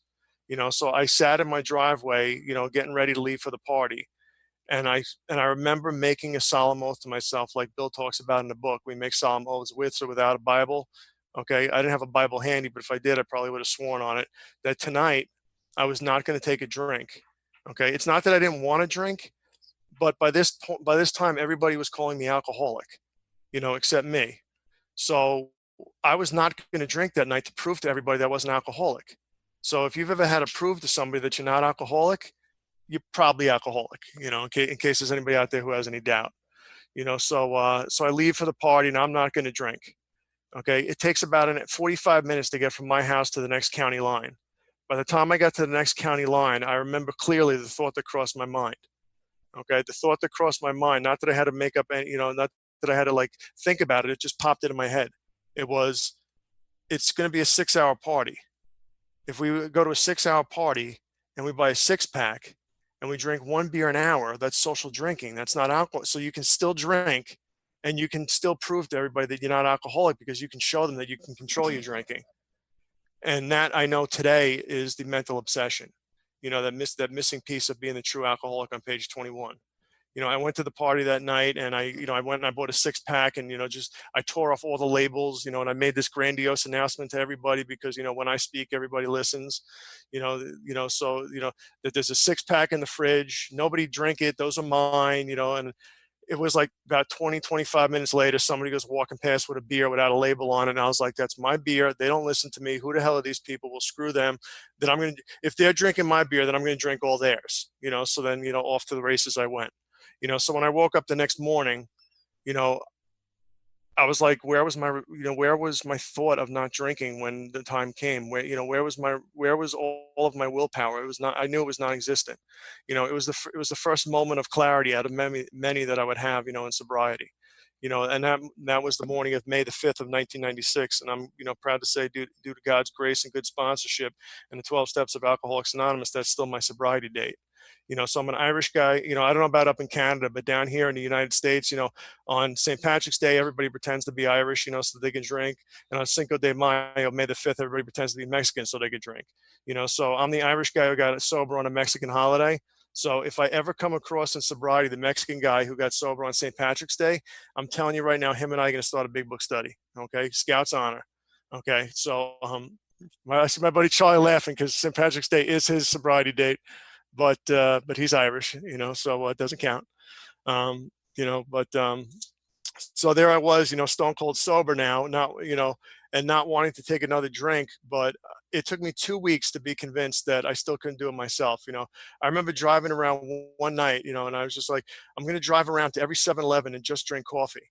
And I drove around to every 7-Eleven, out by my house, and I probably drank, I'm still, I still got an alcoholic mind. It's just not alcohol because I was only 19 at the time. So I couldn't go into 7-Eleven and buy beer. So I couldn't buy a small coffee. I had to buy the large coffee, so that I drove to like 8 7-Elevens, drinking like 8 20-ounce cups of coffee, wondering why my hands were shaking and why I couldn't sleep that night. I think that's like equal to an urn. I'm not exactly sure.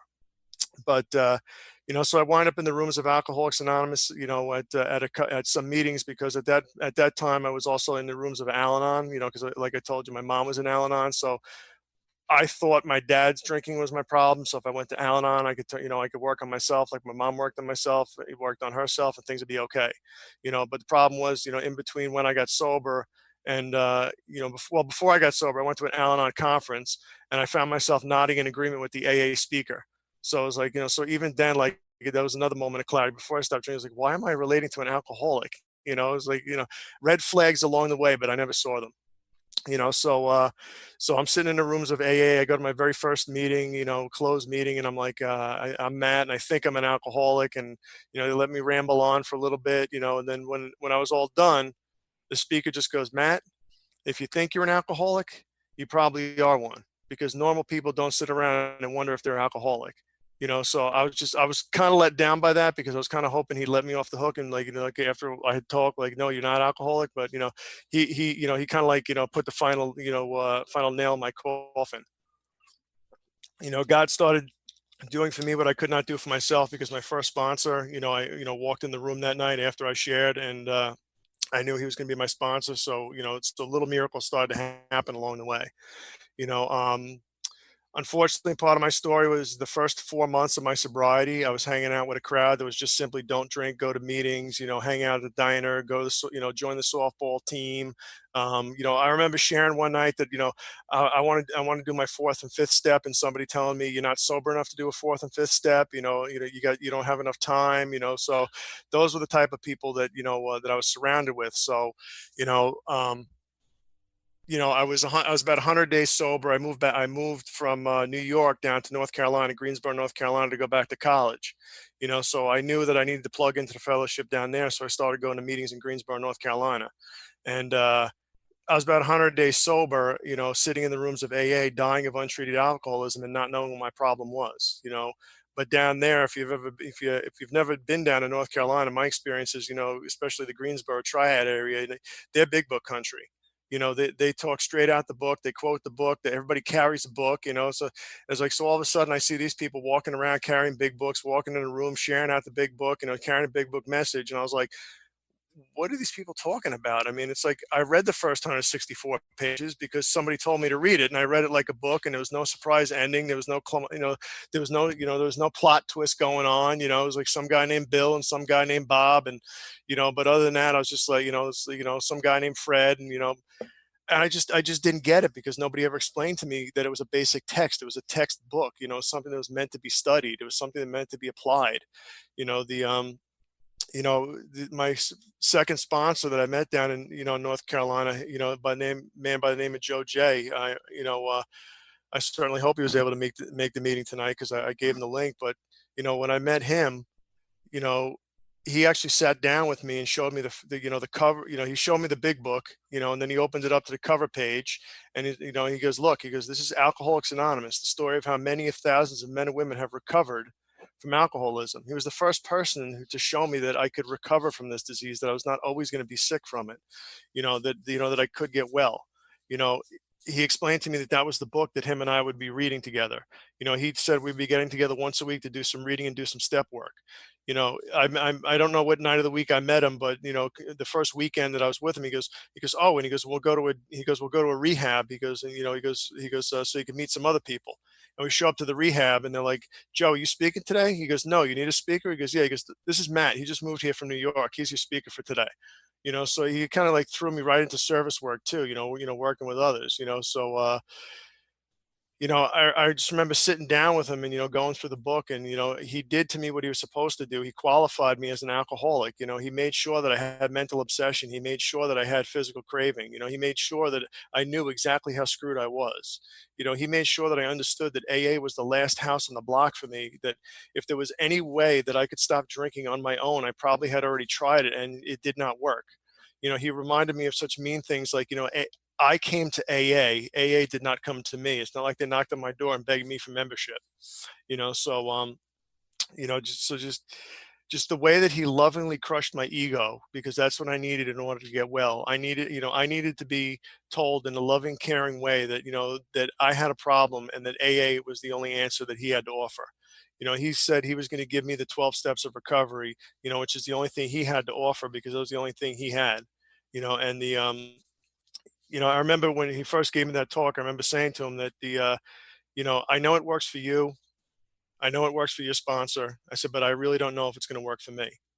And he pointed out to me, he goes, Matt, you haven't worked the 12 steps yet. He goes, why don't you work them and see if they don't work for you? He says, before you have an opinion on it. So I agreed to do that. I agreed to work the 12 steps. At that time, again, he also shoved me into service work. There was a young people's conference that people were trying to build down there at the time. There was a really hardcore young people's movement at the time. There was a bunch of us young people, who, newly in sobriety. We only had like a couple of years max, but we all had a common purpose. We wanted to put on this convention.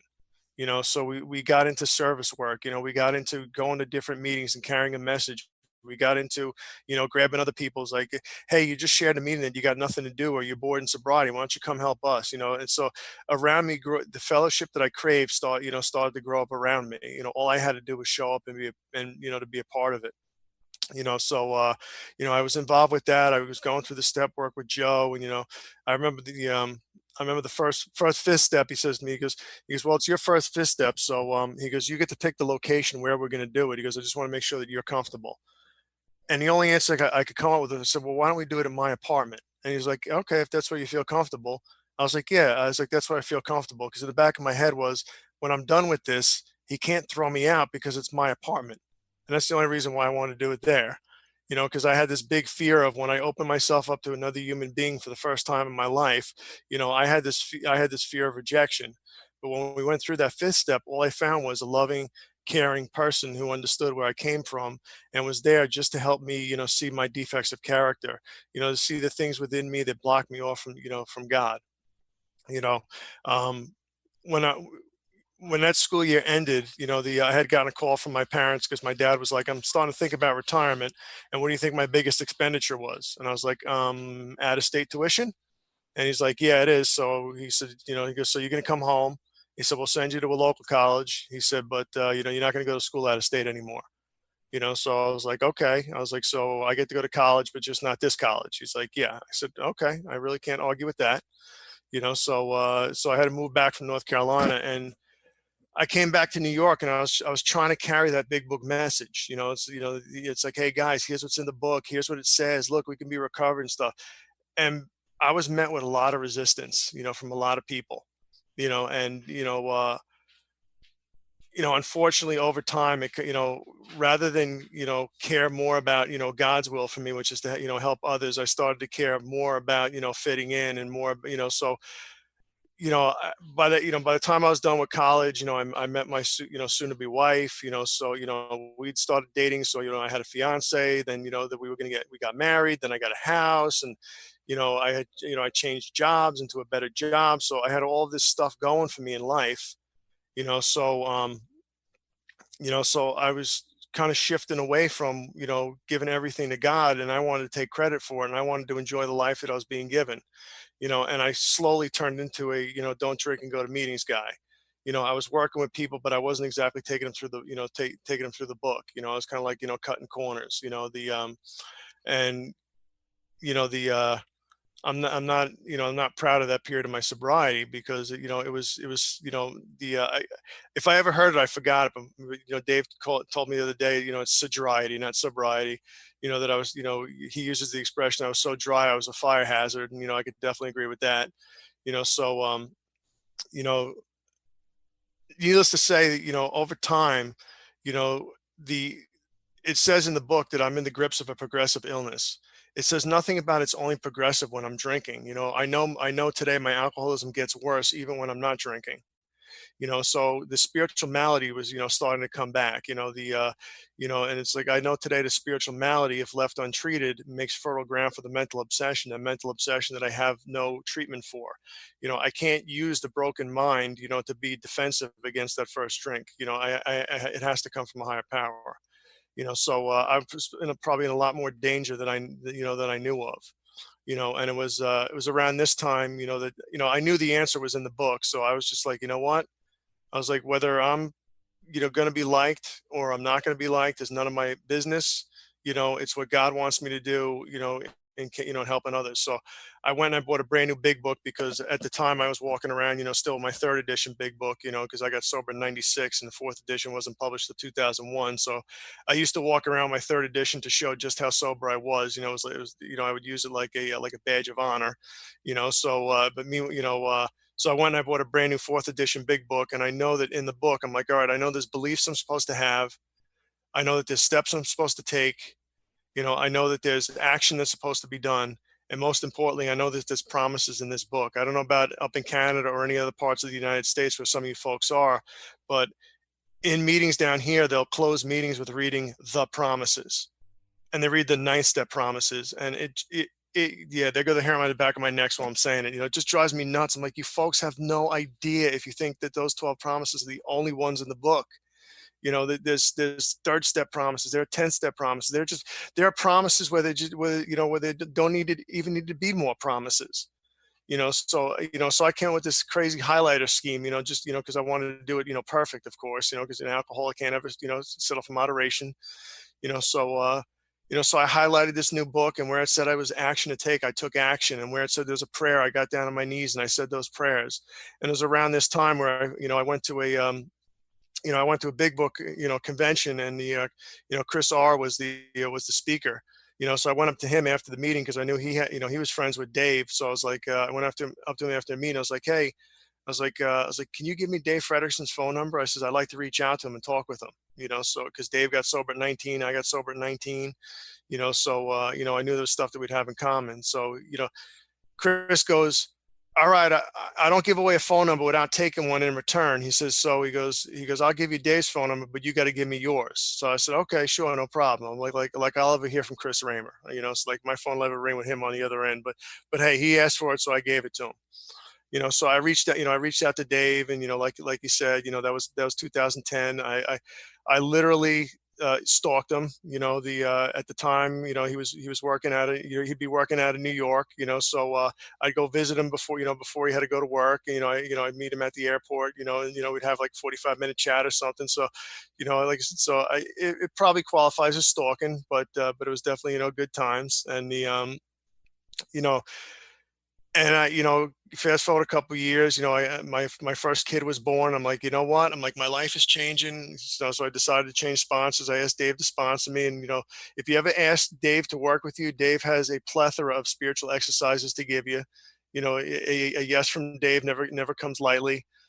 So off I came on like a new spiritual journey with, these things to do.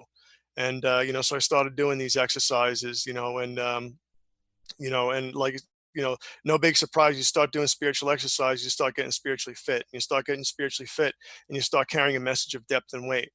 So I was going to meetings and I was sharing. I'd open a Matt Cassidy, and people were like, why does he got to share his last name? And I'm a recovered alcoholic. Why does he say he's recovered? It's like, there was one cranky old timer who had almost 40 years of sobriety, who used to introduce himself. I'm so and so. I'm a recovering alcoholic, and he'd like yell it while locking eyes with me. And I was like, doesn't this dude know that I've resigned from debating society? I was like, I really don't care what he thinks, So, but again, I got more pushback. But at that time in my life, I cared more about saving lives than I cared about being liked. And again, what happened was those people who liked what I shared and those people who identified with me, those were the people I started hanging out with. Again, so the fellowship I craved started to bounce up around me. So, my son was born in 2011, and that was the first sign that that a God of my understanding truly trusted me, because when I got sober, I couldn't even take care of myself. So you fast forward, I was you know I was 14 years sober, and I'm like, so at 14 years sober, God gave me another human being to take care of. I know today God trusts me with one of His kids to take care of. He's not my kid, he's God's kid. I'm just here to steer him on the right path. And my daughter was born in 2015, and she's just she's a handful and a half, so she's 4 now. And so she's another blessing, in my life. But I don't know how much truth was going to come out of me, but apparently God wants me to talk about it. After my daughter was born, about a couple weeks after my daughter was born, all of a sudden, like, I was like forever tired, and all of a sudden I wanted like nothing to do with my daughter. I wanted nothing to do with my wife. I wanted nothing to do with, I was not picking up phone calls. I didn't want to talk to anybody. I would go to my home group to chair a meeting, and people would just take one look at me and they're like, "Are you okay? You should probably go see a doctor." Because I looked horrendous. I was, in 10 days, I lost 10 pounds. I was just, there was something going on. And, I go to the emergency room one night, and I'm just like, and I give them all my symptoms and everything. And they took blood tests, and, and everything came back negative. And the doctor goes, "I have no idea what's going on with you." He's like, just, they discharged me from the emergency room with just a, goodbye and good luck, and when I got home the next day, I got a phone call from a family friend who's a nurse practitioner, because apparently my wife, behind my back, called my mom, and told her what was going on. My mom in turn behind my back calls this family friend who's a nurse practitioner. And so she calls me, she's like, "Matt, I'd just like to talk to you for a little bit, because, everybody's concerned about, what's going on with you." So I'm like, okay. So, I'm talking to her, I'm telling her what's going on. And I'm like, and I tell her I went to the emergency room, and they gave me a blood test. And so they put me on it. The only thing that they had to offer me was they put me on an antibiotic for like any exotic, like bug bites, so if I happen to come down with like the first case of malaria since 1917, I would have been okay, but they had no idea, what was going on with me. And so when the conversation was ended, she goes, "Matt," she goes, "I've listened to everything you said." She goes, "in case you don't notice," she goes, "you're not even breathing." She goes, "You take a light breath," she goes, "and then you're sighing out after every breath." She goes, "Matt," she goes, "you're showing signs of depression," and she's like, "whether you know it or not." And like, in my mind, I'm like, I'm a step guy, I do the steps, and, I should be fine. And, that there should be nothing going on. And at first I was closed-minded, and she's like, and then she threw in like a little sales pitch. She's like, "I'm not here to treat you. I'm just here to guide you. I'm here to help you in whichever way you want." So I was like, you know what?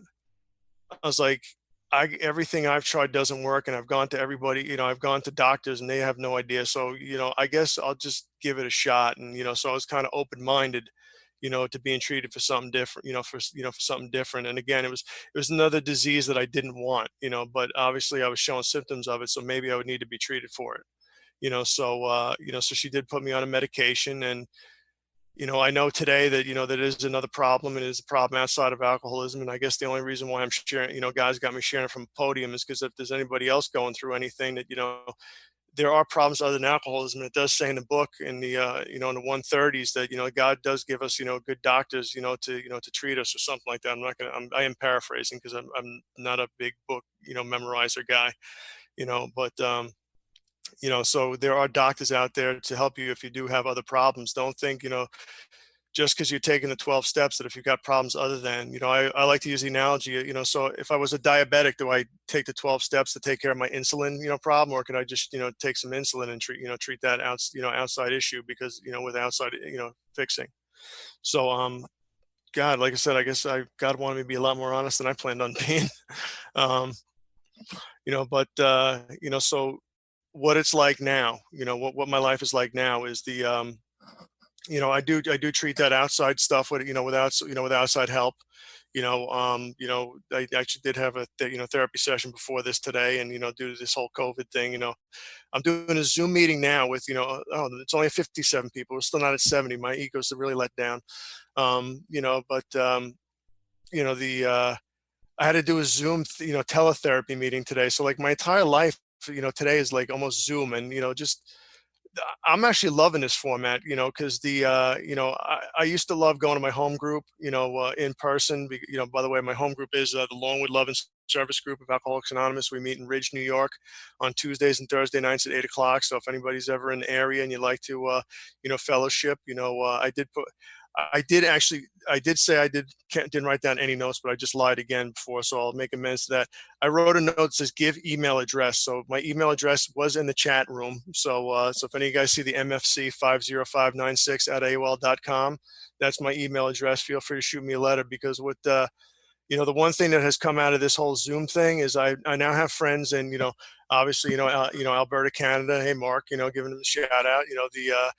I made friends with, Cody, who spoke a couple weeks ago out of Seattle, Washington. I see my buddy Charlie, from Greensboro, North Carolina on here. So I'm like connecting with people, in all parts of the United States. When I actually spoke to Mark on the phone for the first time, and we, again, like it says in the book, we're people that do not mix. I'm talking to a Canadian on the phone who lives in he's the first person I ever talked to in who lives in Mountain Time. But with that solidified, I now have a friend in every time zone, and to me, I was like, that's the coolest. So thanks, Mark, for your friendship, so we can take care of that last time zone, and this whole Zoom thing has been a trip. I did say I would, the reason why I haven't talked much is you rewind about 8-9 months ago, and I slowly started to pull away from, my home group. I slowly started to pull away from the fellowship. I had a resentment against my home group. Something was going down that I didn't like, and rather than bring it to a business meeting and voicing my concern, and who knows, maybe become group conscience or whatever. I got a resentment, and the first thing I stopped doing is I stopped sharing at meetings.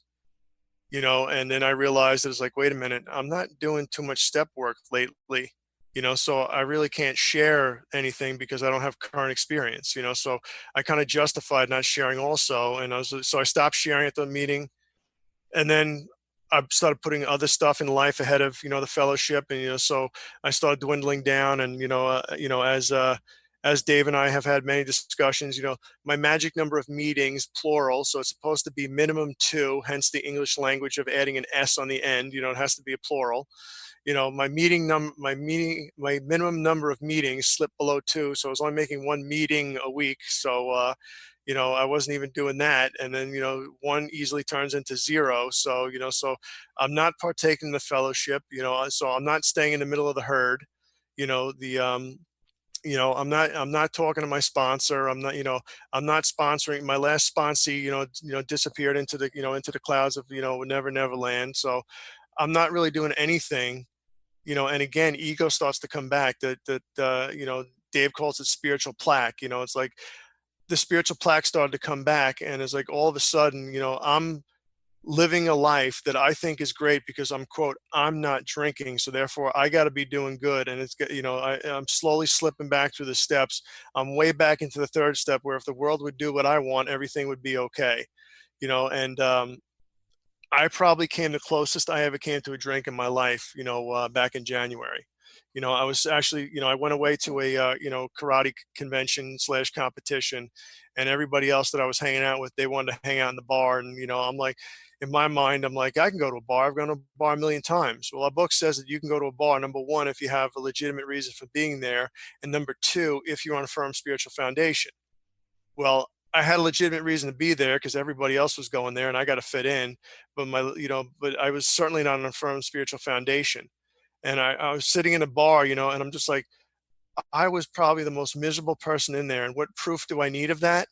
Okay, is that the fact that a woman who was talking to the group actually came up to me and goes, that guy looks like he's having fun. And he pointed to my friend Ron. He goes, but you look miserable. And of course, what does a good alcoholic do? We're sensitive people. It says in the 12 and 12 that it takes us a while to grow out of that sensitivity. So I took it personal, even though she's telling the truth, and and I turned into a resentment. So I left the bar because I didn't want to be in the same room with this woman anymore. So I think God actually saved my life through a resentment. Because I walked out of there because, like I said, that's probably the closest I would ever be to a drink again. I hope ever again. Because the only thing that was keeping me sober at that moment was ego. Because I was, I'll be 24 years sober in May, and here it is in January, and I'm already projecting 4 months into the future. So ego can only last that long. That strange mental blank spot probably would have took over sooner or later, and a thought would have crossed my mind because I have no defense. I probably would have drank. So again, Dave, one of the spiritual exercises Dave gave me was, he had me write down a miracles list, and of course that made the list. That I stayed sober during this, during this past dry spell. It's only, I joke now, it took a global pandemic to get me back to my home group. It was, the funny thing about it was I lost the power of choice to not go to meetings anymore. I couldn't go to a meeting anymore. So, so I knew that they had this Zoom format, and I found out from somebody who had the link, it was like, how do I get to our meetings? So they sent me the link. So I showed up, and the first thing that happened was, number one, a lot of the people, they don't care why I was gone. They were just like, hey, we're glad to have you back. And a couple of years ago, I was on my home group's steering committee on making our group conscious because we were kind of off the rails a little bit, and they wanted to, get us back on track. So they're like, hey, let's have a steering committee, and let's actually put, pen to paper and, come up with our group conscience so that we know what it is instead of it being word of mouth. So I was, so being one of the old timers in the group who had actually been around the group for a long time, I wasn't a founding member of the group, but I was part of the first, the first wave of, membership, run pledging committee. So we put together group conscience, and, and that group conscience, a lot of it still stands today. So with this whole new Zoom format, they were like, hey, we need a little bit of a change here. And I was like, I jumped right up to the plate. I said, well, I happen on my computer, I still have the, all the openings to all the meetings, because when we left our church, meeting place, all the books were there. So everybody was just kind of like going by memory of like how to open up a meeting. And, I was like, I still got it on my computer. I'll be more than happy to update it, for any current, changes we have. I'll get rid of the stuff that doesn't apply, and I'll add stuff that does apply. So I changed, I changed all the openings, for the new Zoom format. So I immediately jumped back into service for my home group. The Zoom format, like I said, allows me to meet new people in new different places. I mean, I go to a meeting. There's one Friday night, I'm like, oh, let me go to a meeting tomorrow. Oh, there's a Saturday morning as Bill sees it meeting, and I'm like, I'm not I like Bill's writing. I like Bill as a person, So I'm like, all right, maybe it'll, I'll go sit on that. Who knows how it's going to be. So I went and I joined in on that meeting, and there was a whole bunch of people bitching about, this COVID thing and this isolation, and, I'm stuck in the house with my kids, and, somebody come and take my kids. And by this point, like I said, I'm already working with Dave again, and Dave's giving me spiritual exercise. I'm plugged back into service work. I'm plugged back into my home group. And I'm like, you know what? I guess it's time to either not be liked because it's time to be of service. So when it came my turn to share, I was like, yeah, I'm in a house with my wife who's working from home. And I'm in a house with a 4-year-old, who's not getting her special needs, stuff. I said, I'm in a house with an 8-year-old, I said, whose hobby is to not listen and make me repeat myself about 1,000 times a day. I said, my sponsor, has me working spiritual exercise. He has me working with 12 daily prayers and 12 daily meditations. I was like, the first of which, comes right out of the big book. It's in the 9th step. It says that we ask God to show us the way of patience, tolerance, kindness, of love for each member of the family, and he had me sit with that. And what does it look like towards each member of the family? So it showed me that I could be of service to my family. It's like, so if I'm the first one up in the morning, it's easy to either pour my son a bowl of cereal or to make him a cheese omelet. It's easy to make my wife, breakfast. I can make my daughter breakfast, and but the whole thing about that was when I first started doing it, I was like, I'm doing service, but I'm not getting what I want in return. I found out there's still a lot of ego in the picture. I was like, I wanted, when I come down the stairs, I wanted to be greeted by that, Canyon of Heroes ticket tape parade welcome. It's like, oh, he's here to do service to us. He's so great. Instead I remembered, oh, that's right. Service is a thankless position. Like I said, my introduction to service, was, being thrown in front of a rehab by that guy, Joe. He also taught me that service, my introduction to service with him, was, one day, he tells me that he asked me point blank when I was going to be a giver. He pointed out to me that I was a taker my whole life. When are you going to be a giver? And I was like, I don't understand what you mean. What do you mean by that? And he goes, I want to know when are you going to do something for somebody and look for nothing in return? And that was a concept to me that I needed more explanation. Because I said to myself, well, I did do service. I said, and now I'm going to date myself. I said, I dumped my ashtray after the meeting. I says, I threw out my coffee cup after the meeting. I said, I cleaned up. So he brought to my attention that dumping an ashtray that I smoked out of, dumping a coffee cup that I drank out of, and pushing in a chair that my ass occupied for the meeting was not service work. That just means that my mother raised me right. He said, go dump somebody else's ashtray, push somebody else's chair in. He says, and throw out somebody else's coffee cup. He goes, go do for somebody else and look for nothing in return. Don't look for an attaboy. Don't look for accolades. He goes, just do it because it's giving without a price tag. Like I said, Dr. Bob said in his final talk that the 12 steps boil down to, two things, love and service. And that's why I belong to a group called Love and Service. That's what the whole deal's about. I'm going to come to love God's children, and I'm going to want to be of service to them. That 12 step, was explained to me, having had a spiritual awakening as a result of these steps. So I'm guaranteed to get the only thing that's going to solve my problem. That's how We Agnostics chapter starts off with. If you're alcoholic, you may be suffering from a malady which only a spiritual experience will conquer. So it doesn't leave much room for what I need to get well. But that's, Joe pointed out to me that it was guaranteed to me as a result of the 12 steps. I have to do the 12 steps. If I don't do the 12 steps, then I'm not going to get well. It's not how many meetings I make.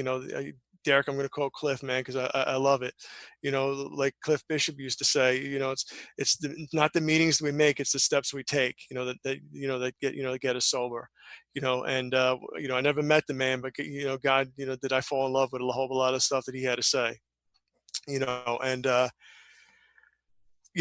The other thing I got, like I said, Chris Raymer took my number at that conference, and just to give a shout out to the guy who got me in this trouble to begin with, my buddy Derek, who, spoke last week, and, who's on here tonight.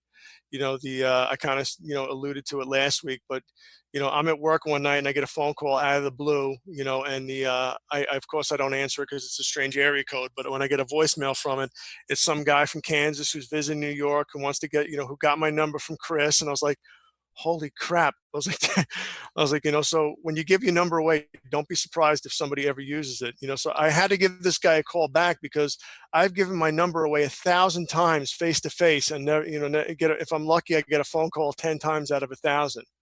And I gave my number to this guy who gave it to this guy, and he called me, and we've been buds ever since. He flew up here on his own dime last summer, when I got to renew my my wedding vows with my wife for our 15th anniversary, it's cool when you can, it says in the book that, we're going to commence shoulder to shoulder with people, and we're going to form lifelong bonds. And it's like, that's, when I think of him, I know that that's true. When I think of guys like Charlie, I know that's true because we've been friends for, over 2 decades now. We may not see each other all the time. We may not talk all the time, but, you can truly form friendships, and I love this Zoom format again, because, out of that meeting that I went to that Saturday morning, and I shared I just shared, some spirituality, and I dumped some God into the mix. I share another thing that Dave has me do. He has me call 6 alcoholics a day. And it's like, again, you work with Dave, but the bar can't be set low. It's got to be a pole vault level, so it's like, I'll not want to call 6 people, but it's like, if I call him, I know one of the things he's going to ask me is how my 6 going to go, so I got Cody, who spoke a couple weeks ago, also works with Dave. So, I kind of cheat a little bit. I make Cody one of my 6. Cody, Cody's got open liberty to make me, one of his 6, and, So when I shared, I call 6 people a day. This guy from out by Toronto shoots me a private message that he wants to talk, and like I said, God puts you on the firing lines when you're ready to show up, so I got a sponsee over out of this Zoom, so I show up on the firing lines, and God, like I said, God, I get back involved in my home group. I get back involved in my sponsor. I get back into spiritual exercises. God throws me on the firing lines. I picked up him. He throws my name and number to a friend of his. Another friend of his, wants me to take him through the work. So I went from 0 to 2 in less than a week and a half. So God certainly does have a sense of humor, and He knows how to make us another exercise that Dave had me do, and I just finished it today, is, he has, in the book, it says the wording, of course, is quite optional when it talks about the third step. So I wrote my own third step prayer, again today, so I can, so I can pump up my prayer and meditation life, so I'm going to start. I actually work with that before the meeting, because I was like, all right, God, I wrote the prayer. Let's see how effective it is, and I got down on my knees, and my wife was tucking in our daughter. My son was upstairs on his iPad. So, I'm still too cool to be caught praying. So I made sure that everybody was busy before I got down on my knees. I got down on my knees, and said my version of the third step prayer. And I know the God of my understanding, who loves me today, heard me, and He gave me the strength, because, I was able to pull this off, because like I said in the beginning, I'm a guy who likes to be part of the crowd. I just want to blend in. But God, if you ask God to use you, and you are spiritually fit, just watch where He sends you, and watch what He does with you. Because the life I have today, one of the other things that Joe told me a long time ago, he told me, he says, everybody who says that AA is going to give you a life beyond your wildest dreams. And I was like, yeah, I've heard that. And he goes, Matt, give up on your wildest dreams. He goes, because if you come up with wild dreams, he says, then you're going to cut off God's handiwork. God could give you, he goes, exactly what, the life that He wants you to have. And like I said, I never pictured that I could be the type of person that, when you say, till death do us part, then they agree to it. I never thought I could be the type of person who could have, kids, who could take care of them. I don't do it perfectly, like Derek said last week, and I loved it, so I'm going to have to steal it. It's like, my kids have seen me on page 52. My wife has seen me on page 52. My employers see me on page 52. My home group has seen me on page 52. So I don't walk on water just because I do this work. But I do this, the places I fall short today, set me up for the places that I can work on tomorrow. One of the things that Derek shared with me, a long time ago, which I just started doing, semi-religiously. I don't do it every night. I'm not going to lie and say I do, but he has a format where you can do your 11-step nightly review. And when you're done, you could hit submit, and it goes to his email inbox. And he, in turn, when he does one, it goes to his guys, inboxes. So when I wake up in the morning, I get to read Derek's nightly review, and I know what mine was, where I fell short, so I know what I get to work on. So if you plug into the fellowship that you crave, and you stay close to that God of your understanding, like I said, I came in here hopeless and helpless, or so I thought. All I did was take a course of action, and out of that course of action, produced a miracle. I was told, don't leave till the miracle happens, but it's not my job, to make the miracle happen. God's got the outcome, but it is my job to take care of the footwork. So I just looked at the clock, and Derek says I'm a big fan of talking. I guess he's right. I was able to kill the whole hour. So thanks guys for having a Zoom format, where I can carry a message that God can take somebody and carry them to a place of miracles happening. And I end a lot of talks with this, just because it means a lot to me. So I'll share it with you guys. Like I said, I grew up with an alcoholic. My dad was active. I am an alcoholic, so my son is growing up with an alcoholic, but it's an alcoholic in recovery. In my big book, I carry this coaster. On one side, and I'll hold it up so you guys can see the camera. On one side is ice cream. On the other side is beer. So I was out at a restaurant with my son, and he slides the coaster across the table to me, and he goes, Dad, do you like ice cream? He goes, or do you like beer? So I said to him, he was 5, he's like 5 years old at the time. I said, well, buddy, I says, we're out eating ice cream together, because I always make time for my son. I always make sure that, I take him out, what we call dudes time, where just him and I hang out, because I never got that with my dad. And so I said, well, buddy, we're having dudes time right now. We eating some ice cream. So, Dad likes ice cream. And I turned it over and I showed him the beer. And I says, Daddy doesn't drink. I says, I don't like beer. And my 5-year-old son looked at me and, with all the love in his eyes and all the love in his voice, he goes, Dad, he goes, you drink a lot. He goes, you drink lots of coffee. If you asked me at 5 years old what my dad's drink of choice was, my answer would not have been coffee. So I always get choked up, because, it's like my son looks at me today as a man who drinks too much coffee, not a man who drinks too much alcohol. I spend time with my son so that, even when I snap and he sees me on page 52, because I don't do it perfectly, I do when I tuck him in every night. I do make sure, Dad loves you, right? And every night he says, yes. He says, yes, I do. And I give my son a kiss on the head and a hug, and a hug. And now that my daughter's getting old enough, she gives me a kiss, and, she has to give me a big hug, so when I get a big hug from my daughter, we both have to go, Arr! Okay, because that's a big hug. Without it, it's not just a regular hug, and we need a big hug, so I'm raising my kids, not in perfection, but spiritual progress, every day, and that they know that, they're growing up in a household where there is alcoholism, but there's treated alcoholism. So they're growing up with one where there's love and tolerance, and like I said, so this coaster has a permanent spot in my big book to remind me, that my son never has to see me take a drink, and that my son can see, actually, here's another funny one. I'll actually end with this. Is my son this is 2014, so he's not even 3 years old yet. There's a picture of my son sitting in front of the 12 Steps and 12 Traditions at my home group, and if you look in front of him, there's a big book. So should my son ever needs it, he's had plenty of exposure to it. And a buddy of mine always says, I never liked my drinks watered down, and I don't want my AA watered down. And that's the message of depth and weight, that I carry, that, a non-watered down message from our original 100 men and women, so that should either one of my kids need AA, that it's going to be around for them. And thanks again for letting me share. Thank you for listening to Sober Sunrise. If you enjoyed today's episode, please give it a thumbs up, as it will help share the message. Until next time, have a great day.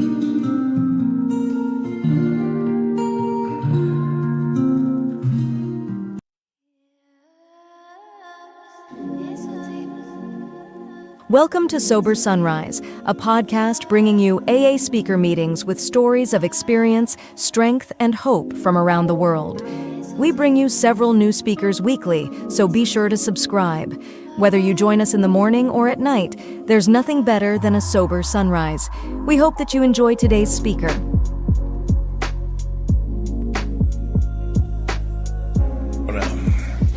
Proud of you guys for coming back in here. Charlie Parker, alcoholic. Quick set-aside prayer. God, please help me to set aside everything I think I know about myself, the program, the big book, and even you, God, so that I can have a new experience. Help me to have an open mind so I can have a new experience. Help me to see the truth. Amen. Well,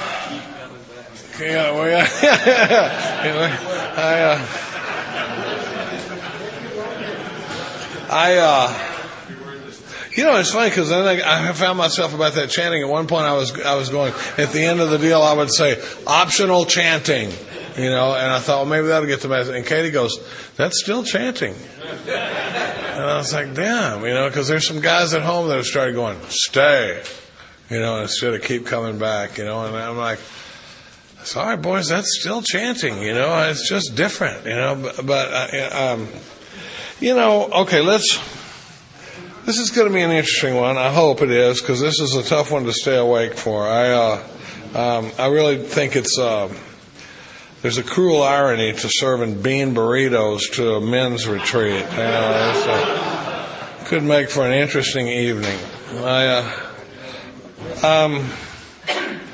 Let's go back to where we just were. Page 63. We've just done the third step prayer, and we've covered a lot of ground in there, and like I say, the whole emphasis of the way I'm going to approach the work from this point forward has changed in this information, and with the consciousness of this information and being able to break it down. And there's exercise I've been working on where I call this like the hub. You know how when you look at, let's say Delta Airlines has a route map, and they have hub cities, and they have like Atlanta, and the flights to Dallas and St. Louis and Buffalo, and they're all drawn back to this hub city.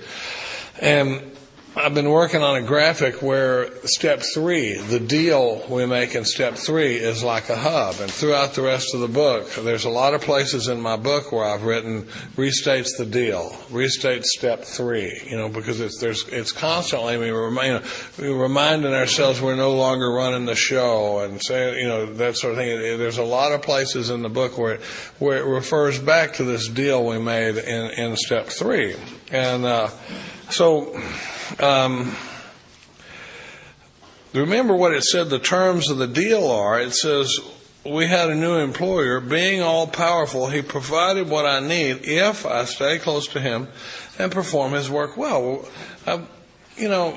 Step 1 drives me into this work. Step 2 is the solution. Step 2 and 3 is this decision to move into the solution.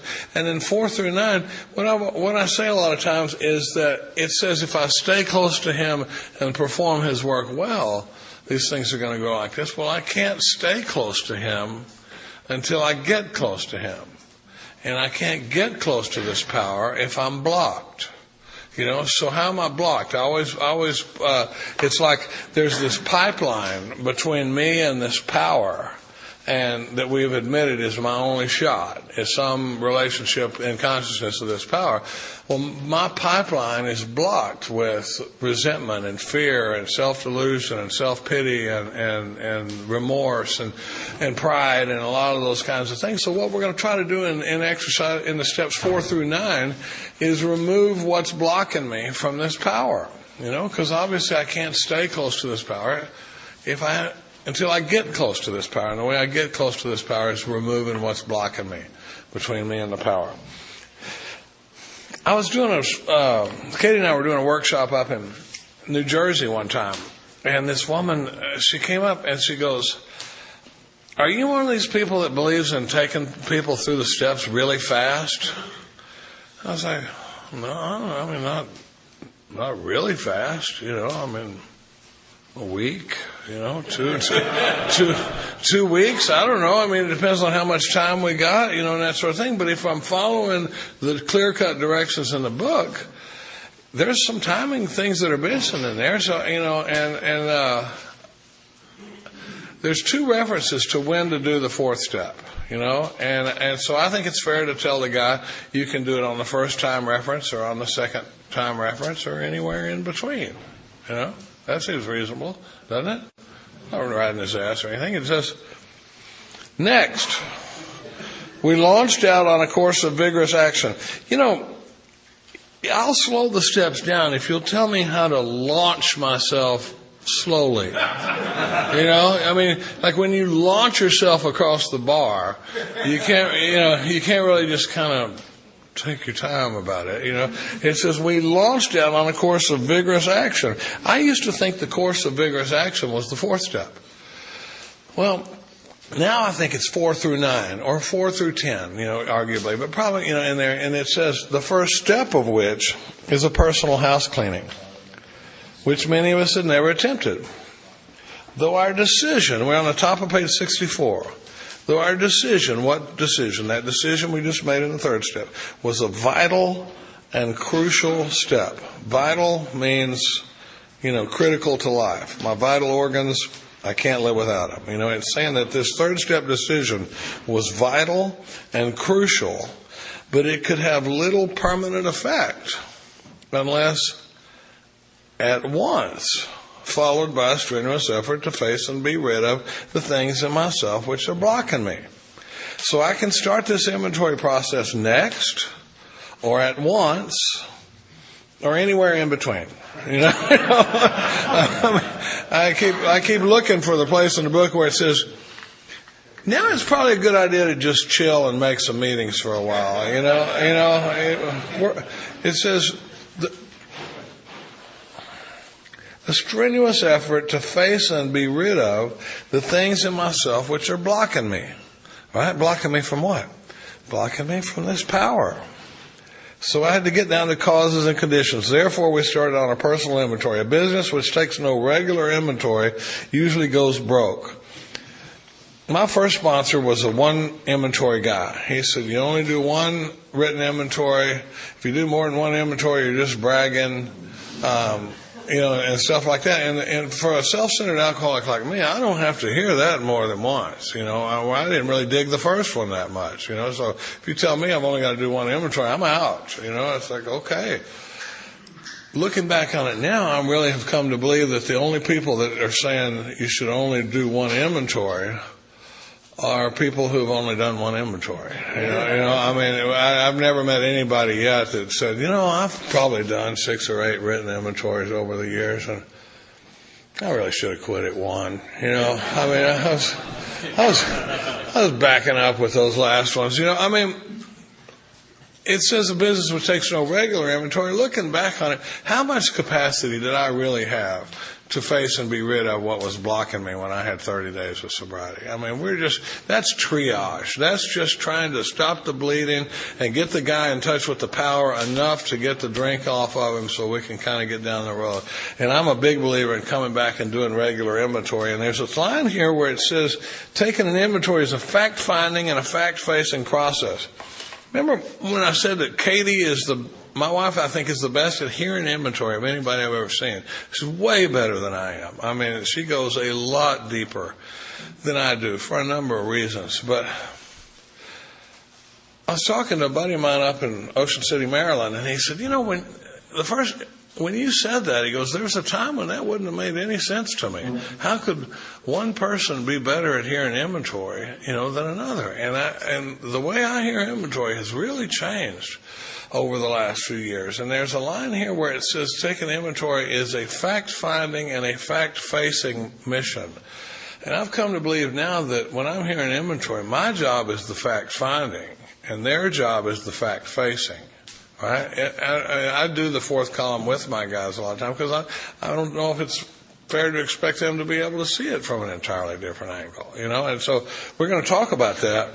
But it says it's an effort to discover the truth about the stock and trade. One object is to disclose damaged or unsaleable goods, to get rid of them promptly and without regret. And we're going to come back to that line quite a bit, where it says to get rid of them promptly and without regret. And it says if I'm going to be successful, I can't fool myself about values. It's always imagine that, let's say I got a stereo business, and we're doing inventory, and I've got, anybody old enough to remember Craig Power Play tape decks? When that was the lick, back in the, and we're doing inventory, and it says I can't fool myself about values, and I got, a whole shelf back here full of Power Play 8-track tape players, and I'm going, oh, these are righteous, and these are really worth keeping. And my partner's going, they're crap, we got to get them out of here and get some Blu-ray players in here and that sort of thing.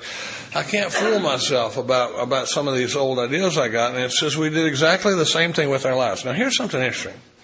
It says we took stock honestly. First, we searched out the flaws in our makeup. We being the founders. They're telling me what they did. And they're saying what they did. The first thing they did was they searched out the flaws in their makeup which had caused their failure. If I missed that line on page 60 for 17 years, you know how I said I like to read the book and only look for things that I already agree with? Well, I shined on the line that said the first requirement is that I be convinced that any life run on self-will can hardly be a success. If I missed that line, I've read the book a few times.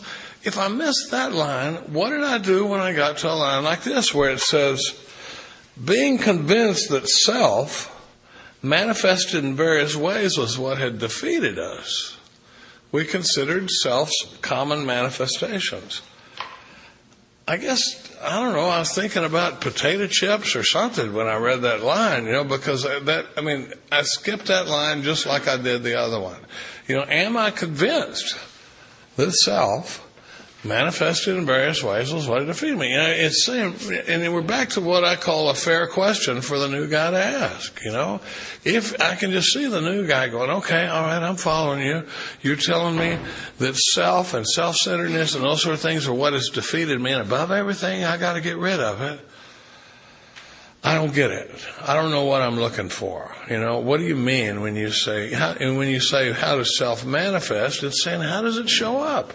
I don't understand what I'm supposed to be watching for. I can't see self in me. I can tell you one thing that I've observed about this whole self business and selfishness.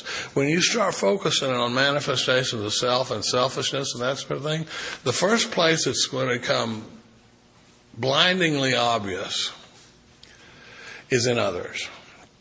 The first place that I can really see selfishness is in the guys in my home group. Oh, for God's sake. I can spot it in my sponsees like crazy. I am completely blind to it in myself. That's what we talk about a lot. But I mean, it's unbelievable how obvious it is to me in my sponsees. And then I'll call my sponsor and I'll tell him a situation and he'll hand it right back to me. And I just go, oh my God. How can I be that blind to it? I know. Well, it's because I'm driven by my motives and my delusion and these sorts of things. If you just let me tell you the story, I understand that on first blush it looks a little selfish. But if you let me tell the story, you'd understand. If you think it's selfish, it's probably just because you didn't really hear the story properly. So, I'm always wanting to lay out the big story, We speak in big, long stories. God speaks in little bitty short sentences, But I like the long story.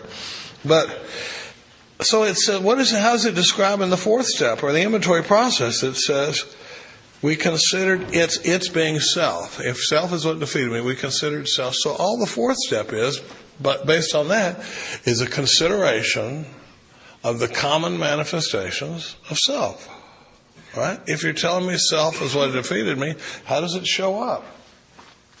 Sorry, guys, I got to throw another log on that air conditioner. How does self show up? So what are we looking at here? And it says, so now we got the new guy saying, what am I looking for? You with me on that so far? Everybody okay? Somebody nod your head. I feel like I'm talking to cardboard cutouts out here. I know we just had lunch.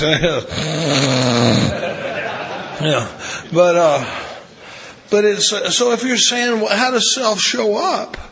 It says, well, resentment's the number one offender, right? Let's look at that as a manifestation of self. It says it destroys more alcoholics than anything else. Even alcohol. Isn't that weird? Resentment destroys more alcoholics than anything else. It destroys more alcoholics than alcohol does.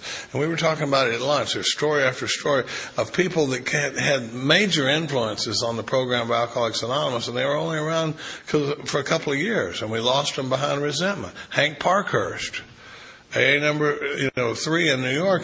Big book probably wouldn't have gotten written without Hank, and he wound up with a resentment and was gone in a couple of years. The guy that brought AA to Texas, brought AA there in 1940, started everything, wrote some articles that got sent into GSO, and they used to mail them out as pamphlets. The articles were so good. He was running a group there that was doing it properly, and then some Nimrod from the Northeast came down and said, well, up there, we use a group conscience, and we vote on everything. And they had a vote, and the vote went in the way he didn't want it to go. And he left the group with a resentment and drank and was dead. So he brought AA to Houston in 1940, newly sober, and he was dead by 1943. But, when it says resentment destroy more alcoholics than anything else, it says from resentment stems all forms of spiritual disease. For we've been not only mentally and physically ill, we have been spiritually sick. This is the first place where it really talks about the spiritual malady. And it says when the spiritual malady is overcome, we straighten out mentally and physically. It's interesting. I've got a physical allergy coupled with a mental obsession, but we don't address it on the physical side or on the mental side. We address it on the spiritual plane, and we straighten out physically and mentally. It's kind of interesting. We kind of flank it. We don't go after it directly. And it says, remember those clear-cut directions that it promised me? It says, in dealing with resentments, we set them on paper. We listed the people, institutions. If you slow this down and break it down, first of all, I'm going to set them on paper. And then it says we listed people, institutions, or principles. Anybody ever look at this 3-column thing in here and go, what? You know, I mean, Mr. Brown, and she's a nut, and, you know, that kind of stuff. There was a time when I didn't get it, you know, and I'm looking at it, and I didn't realize that it goes down like that. You know, I don't write them across the page like that. And if I break these down into clear-cut directions, it says we listed people, institutions, or principles with whom we're angry. Bang. I stop right there, and I write down people, institutions, or principles with whom we're angry. A lot of times when I'm doing the inventory, I just take a spiral notebook. I'll draw a line down this part of the page and a line down this part of the page. I'll put another little line right here to make a little bitty box here that I'll talk about in a little bit. And so we got really 4 columns and 1 little check box. The first column is people, institutions, and principles with whom I'm angry. And I write it down, I skip a couple of lines. I write it down, I skip a couple of lines. And I write down all the people that I'm pissed off at. And then it comes back and it says, we asked ourselves why we were angry. Write down what they did, right? Why I'm mad at them. And it goes on to talk about the things that were threatened, hurt or threatened. And it says I write down that it affected my self-esteem, my security, my ambitions. When I talk to guys about ambitions, I just say, ambitions for our purpose just means the way I wanted things to turn out. And did this have a bad effect on the way I wanted things to turn out? My personal relations, my sex relations. And it says we're as definite as this example. So the reason I tell them just skip a line or two is because we're not writing the great American novel here. Right? I'm just writing down who I'm mad at, what they did, and we're using bullet points. And my favorite example is Mr. Brown. You know, you look at Mr. Brown, check out Mr. Brown. He says, his attention to my wife. It's a problem. Right? He's hitting on my wife. And what did he do? He told my wife I have a mistress. Major guy code violation. You know? And he's trying to get my job at the office. Right? The best AA t-shirt I've ever seen was one that said, Mr. Brown needs his ass kicked. You know?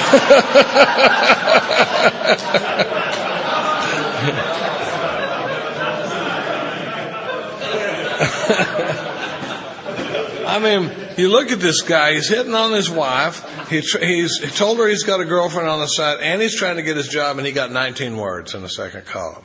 It's just bullet points. We're going to write down, you know, dad, inattentive, non-approving, judgmental, you know, just little bullet points. And we'll talk about it in the fifth step. We're going to fluff it out in the fifth step.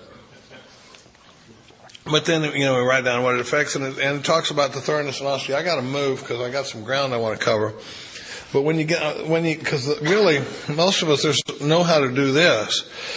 And it goes over on the next page and it talks about how these resentments will kill me, and it says, you know, how they shut me off from the sunlight of the Spirit. Do I believe that? Do I really believe that these resentments shut me off from the sunlight of the Spirit?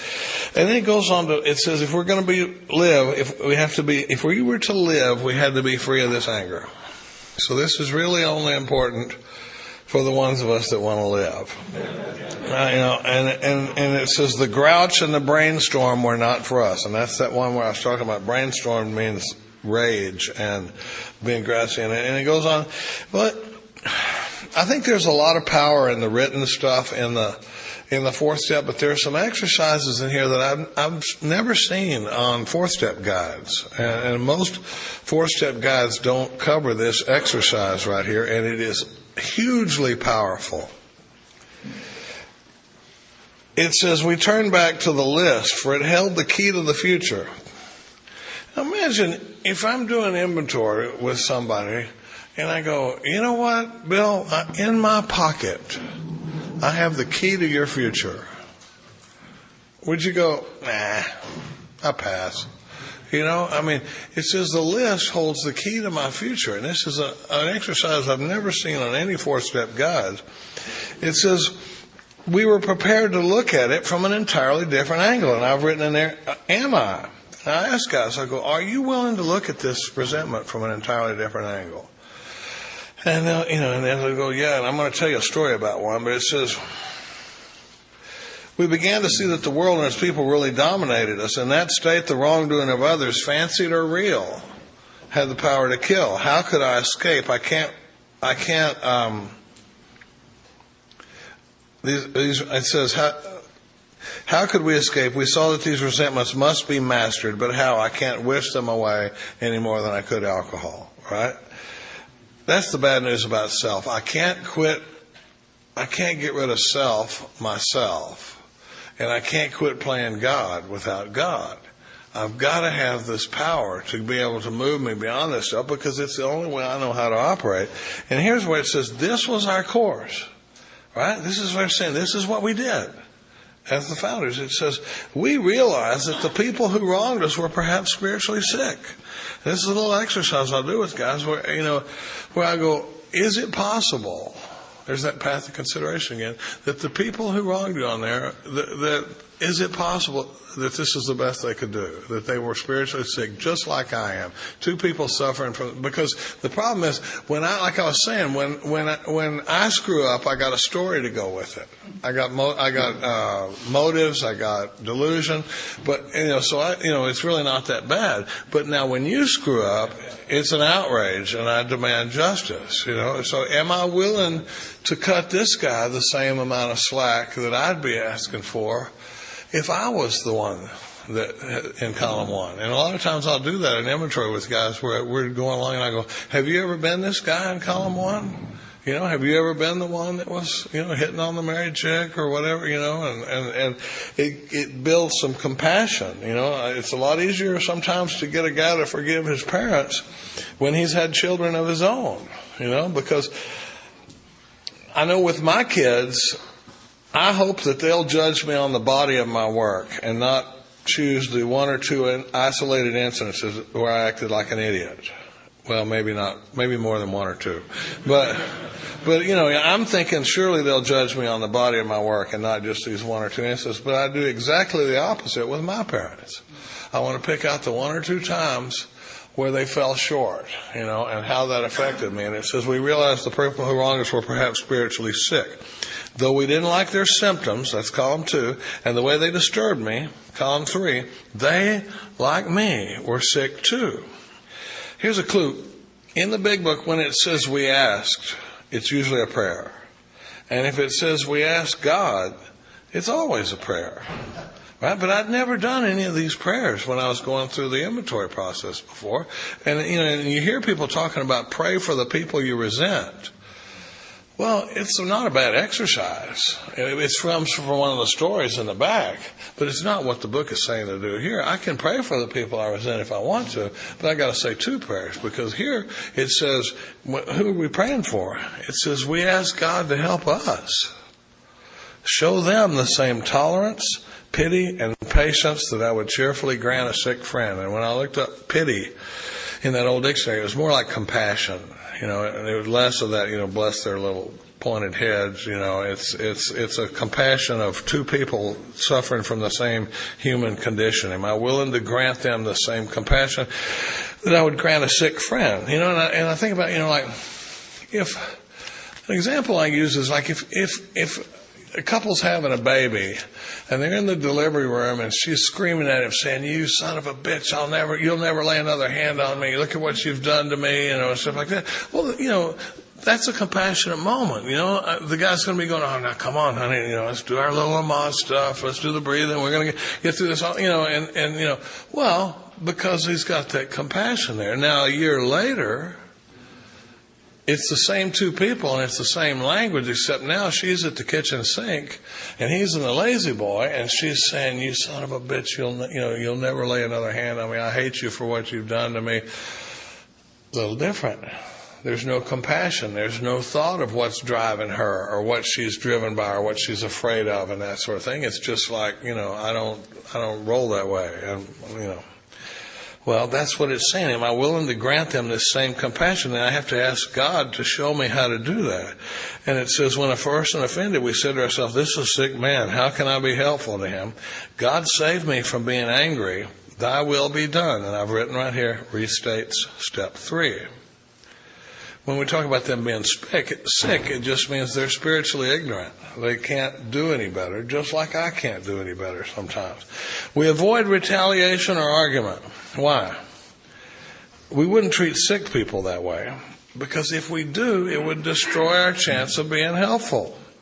If I get in a beef with some guy at the AA club and I call him a bunch of names and I'm retaliating and arguing, I'm not the guy he's going to come to when he needs help. And he realizes, and it's the same way across the board. He says, I destroy my chance of being helpful. We cannot be helpful to all people, but here's a huge promise. It says, but at least God will show us how to take a kindly and tolerant view of each and every one. I've been working on that with a lot of sponsees, because there'll be beefs with people, and I say, it's interesting. It says God will show us how to take a kindly and tolerant view of each and every one, but it also implies that I can't do that on my own power. My default position is not that kindly and tolerant view, but God will show me how to do that, but I got to go to Him, and we're going to talk about that a lot. Referring to our list again, putting out of our minds, this is what I call the fourth column. I don't care whether you call it the third column, the fourth column, an expanded third column, a fifth column, whatever you want to call this exercise on page 67. It's a critical part of the resentment inventory. And it says, putting out of our minds the wrongs others have done. Now, we're not talking about my part. It says, I've put them out. It says, I look for my own mistakes. Where have I been selfish, dishonest, self-seeking, and frightened? Though a situation hadn't been entirely my fault, I try to disregard the other person involved entirely. Mark used to say, if you're in a beef where you've only got 20% of the responsibility for the beef in this fourth column, I got to take 100% responsibility for that 20%. We're not talking about them anymore. Where were my mistakes? Where was I selfish, dishonest? And I was doing an inventory with Myers one time, who's my sponsor now, and he's going, well, you can always get selfish out of it. And I'm like, really, how? And he goes, well, let me ask you this. Had this person done exactly what you wanted them to do, exactly when you wanted them to do it, in just exactly the manner you wanted them to do it, would you still be resentful? At first I thought it was a trick question. And then I went, no. And he goes, that's selfish, right? All they have to do for you to not resent them is do exactly what you want them to do, exactly the way you want them to do it, And like I said, the rules might be different tomorrow, and I won't tell you, but I need for you to do it exactly the way I want it to do. I want to be resentful, And then under dishonesty, Mark one time, I said, Mark, I'm not seeing dishonesty in all this stuff, because I don't really just outright lie much anymore. And I love this story. There was a guy that was speaking in Texas, and he said, God, before I got sober, I would just lie for no reason. He said, I'd lie when the truth makes a better story. And he said, but now that I'm sober and I'm working these steps, he says, I don't lie anymore unless it's absolutely necessary. But it says, Mark said there's three forms of dishonesty. There's lying, just straight up lying. There's lying by omission. Whoops. That's one of my toolkit right there. And then he said there's delusion. And delusion is where I'm lying to myself. And man, when I started looking at delusion as a form of dishonesty, it blew this column wide open. Because, like one time I'm writing inventory on a sponsee. I'm mad at this sponsee. Why? Well, because he's self-centered. He talks over me all the time. When I start reading a line out of the book, he wants to quote the line out of the book to show me that he knows what, already knows what I'm trying to tell him. He makes appointments and cancels them at the last minute. He makes commitments to write inventory, and then he doesn't do it, and this sort of thing. And so I do the sick man exercise. Are you willing to look at them as, the whatever form of spiritual condition they're in now? And when I get into the fourth column, I'm looking at it and I go, Charlie, is it possible that it's a little bit delusional to expect this new guy not to act like a new guy? Who's the old timer here? This guy, what you wrote in column 2 is the definition of a newcomer, and I'm outraged by it, a little delusional, it happens all the time where this delusion, it really shows up. The power of this process, and the reason I like to talk about it so much, is because it really has the potential to rewrite history. I can go back in my life and completely re-experience things. When it says fancied or real, this can change my childhood. This can change the marriage that I had. This can change, because you look at stuff and my job though is to be able to show them this fourth column. And I've had exercise after exercise where Mark used to say the fourth column properly done turns the second column into a lie. And the first time he said that, I'm like, what does that mean? I know the second column. How are you going to turn it into a lie? I saw it happen. That's why I'm writing it down. That's why I'm pissed off, is because of what happened in the second column. Whew. I can tell you stories where you just go, wow. One of them, the guy just called me at lunch to tell me, one of my buddies just died this morning. A guy that was my roommate, and we were running buddies in sobriety, and he relapsed with about 9 years. I never did make it back, and he finally died this morning. And this Roy guy called me. God bless you, Mike. Roy was this guy, and I'm doing inventory with Roy, and he comes to me, and he's got this resentment, and it says my dad. First, it's pretty common that dad is going to be, like dad, mom, siblings, exes, are going to be in column 1. He says my dad. And in column 2, what happened? Well, when I was 12, he says, I was sitting he's told me it's okay to tell this story. I'm not just like reading stuff out of people's fifth stuff, but he says, when I was 12, I was sitting on the front steps at my house, and my dad walks by me and he goes, your mom killed herself today. And he walks on in the house. And he's sitting there going, how could anybody be that heartless, that thoughtless, to just lay that on a 12-year-old kid? And, with no, compassion. And you can get a lot of support for that in AA. People saying, oh man, that's some bullshit. You deserve a lot better than that. You have counselors sometimes going, you know what, your dad is toxic. We need to just set a boundary there, and you should detach, from your dad, and so we go at it from a little different angle, and I'm looking at it and I go, are you willing to look at this from an entirely different angle? And he goes, yeah. And I said, are you willing to look at your dad as perhaps spiritually sick? I said, now let's talk about this situation. I said, how many kids, when I talk about this fact-finding and fact-facing mission that we were talking about, sometimes when I'm here in inventory now, I'm like a news reporter. It's like I'm gathering information from this guy, and I go, so where were you living? He was living in Lockhart, Texas. And I said, and how many kids in your family? And he says, 3. And I said, where did you fall in that group? I was the oldest, okay? And your parents are living together. What kind of work did your dad do? He was a welder. So how was the money situation?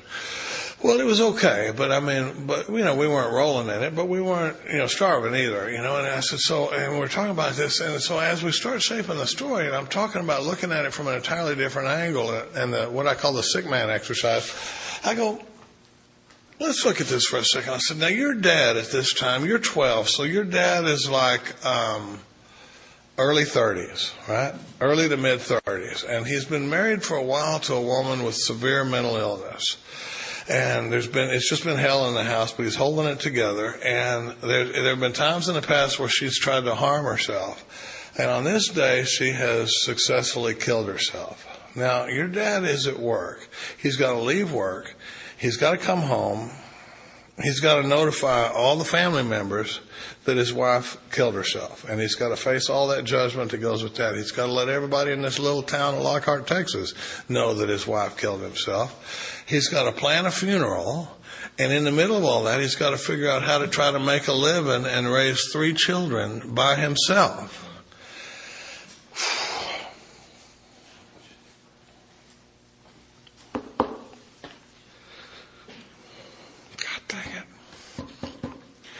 I said, is it possible? I just heard myself saying this. I said, is it possible that on that day, given your dad's background and his tools for dealing with life and whatever was driving him, is it possible that on that day, walking by you and saying your mom killed herself today was the best he could do? And Roy goes, God damn it. I never thought about that for a second. That's the level of selfishness that I'm carrying around. It never occurred to me to think about what was driving this guy or what's going on with him. And in that moment, I watched a 40-year-old resentment go, just like that. Come into this deal with the resentment, come out of it with an amends. I sat there and watched him go, holy shit. I've been waiting 40 years for my dad to come and apologize to me. I got to go find my dad tomorrow and apologize to him. That's the power of this process. That's the power of rewriting history. You know, all of a sudden he's going, oh my God.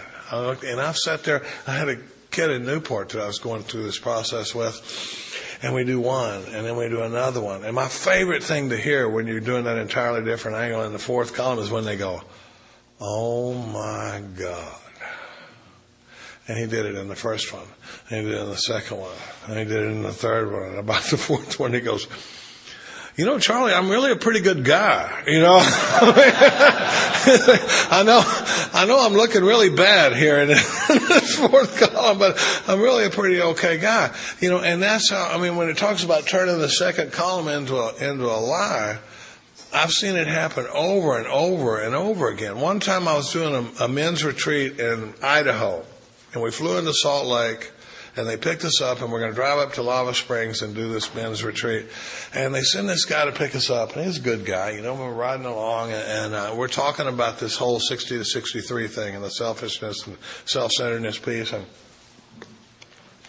we go to lunch, and at lunch at this guy's house, I really love these guys. This is a hell of a crew, because they would serve lunch every Friday and get the newcomers in there and then pounce on them with, you know, the big book. And I was like, I admire that, you know. But he's talking after lunch, and he's talking like we talk, you know. And he goes, oh man, my first wife, God Almighty, I mean, that chick was nuts, you know. And then as he's talking on further, the second wife, whew, I mean, she was off the chain, you know, and it just crazy as hell.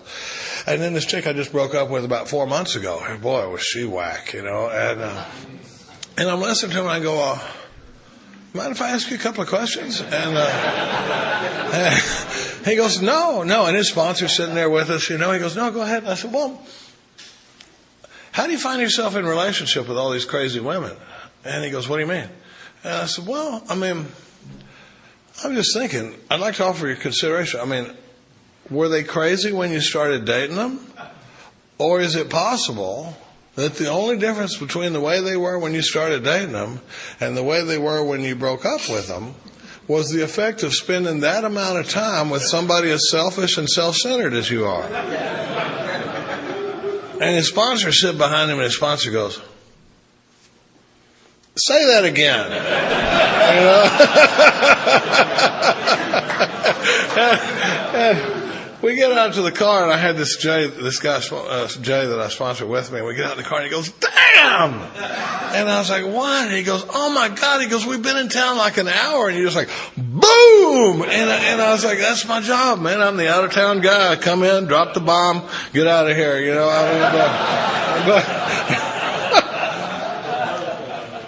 But it's the same way with me. If you'd have asked me what happened in my first marriage, what I would have told you for a long time is she cheated on me and she was crazy, and I don't roll like that. You know, I caught her having an affair on me, and that was it. And you can get plenty of support for that. Looking back on it now, going through this work with this focus on the way we're talking about it now, there's a very good chance that I would tell you it's very likely that I exhibited a level of selfishness and self-centeredness in that relationship that would have driven anybody crazy and driven anybody out the door. That's rewriting history. That's me having to go back and make amends to her, you know, and there's a lot of healing that has taken place out of being able to see that. I've had situations in my life where I didn't see the selfishness in sobriety, where I didn't see the selfishness and self-centeredness in it for 15 years. You know, where you've got a beef that's been going on with somebody for 15 years, and you look up and as a result of this work, and you go, oh my God, could I be any more selfish and self-centered? That's me operating on my best skills sober, without being involved in this work. I don't know how you do that by only doing one inventory. I do it by going back and doing the inventory over and over again. I do a lot of stuff in the 10th step. But if something bothers me for 2 or 3 days, I got to write inventory on it, you know. And I see it all the time where you guys get so mad they'll fire their sponsor, or they'll leave, or they'll quit a job, or they'll, you know. And then you go, did you write inventory on it? And you're like, no, it wasn't that bad, you know. I mean, I don't have the power to see this stuff from an entirely different angle. And the thing about it is, I can sit there and hand it out to my sponsees, and I'm still blind to it in myself. There was one where Katie had said something at a conference that somebody took issue with, and she'd used the word predator and how women are the predators in AA, and well, somebody took that the wrong way, and they would send her an ugly email, and so Katie's not really a wordsmith, and so I'm going to write an email to these people and respond, and there's no position of neutrality here, you know. And so I'm talking about, well, all she was saying was that women in AA can take care of themselves, and they do, because what happens a lot of times is they'll come over to the men in AA and they'll go, you know, he's bothering me, you know, and we go, who's bothering you? You know, and I've got my sword and my shield and my white stallion, and I'm going to come over and you know, and these chicks have been taking care of themselves for a while, you know. I mean, if she can handle 6th Street in Austin, she can handle a predator in AA, you know. But I'm writing out this whole. It takes me about 45 minutes to type it out because I don't type very well, and it's brilliant. It's brilliant. But there's not an unsend button on the computer, you know. So I've learned to kind of go, let's hold on just a minute before we send it. And I call Mike Lorenz, and I'm going to run it past him, and I read the whole email out to him, you know, about the whole thing, and then he goes, can I ask you one question? And I said, sure. And he goes, when you wrote that email, I said, yeah. And he goes, were you mounted on your white stallion? I was like, oh my God. I'm sitting there doing exactly what I'm saying that she's saying that they don't need, you know, but I'm blind to it in myself. I got to have somebody that's taking me back to this level of stuff and looking at that sort of thing. I love that sick man exercise and this entirely different angle, and it's a powerful exercise, you know, and it says, where was I to blame? You know, the inventory was mine, not the other man. When we saw our faults, we listed them. I've heard people say there is no 4th column. I don't know what you want to call this, but it does say when we saw our faults, we listed them. We placed them before us in black and white. Whatever you want to call it. We admitted our wrongs honestly and we're willing to set these matters straight. That resentment inventory comes up for me all the time. Then it rolls into, so we've looked at resentment as a manifestation of self. You with me on that? Right? It's changed for me. It changed the whole approach. Remember last night I said I thought I was writing inventory. My first 4 step was just kind of a confession. Right? Just sit down with the guy and tell him all the bad stuff I ever did. There was no focus on any of this. And I sat there and read my inventory to him. And at the end of it, he goes, you're a very selfish person. I'm like, okay. You know, I mean, this is taking it to a little bit deeper level. What's next? What's another way the self manifests for a guy like me? It says, notice that the word fear is bracketed alongside all these resentments. This short word somehow touches every aspect of our lives. It was an evil and corroding thread. Check this out. Evil and corroding thread. The fabric of our existence was shot through with it. We were studying this page at Primary Purpose Group one night. I know what shot means. I mean, I'm a competitive shotgun shooter. I'm picturing some piece of fabric that's been shot, you know, through with fear or something like that. But for some reason, I hear myself saying, look up the word shot, please. And so the guy gets out the dictionary and he reads it, and it says, a method of weaving using warp and web where the fabric takes on a different appearance based upon the viewpoint of the observer. Whoa. And we call it a Cheech and Chong moment at PPG where everybody goes, whoa. So now what it's saying about fear is that, like a shark skin suit, or a silk rug, how they look different, but it's saying that the fabric of my existence is not only is it shot through with fear, but it can also change the way things look based on how I'm looking at it. Pretty heavy. I'd read that page more than once that night, and it says,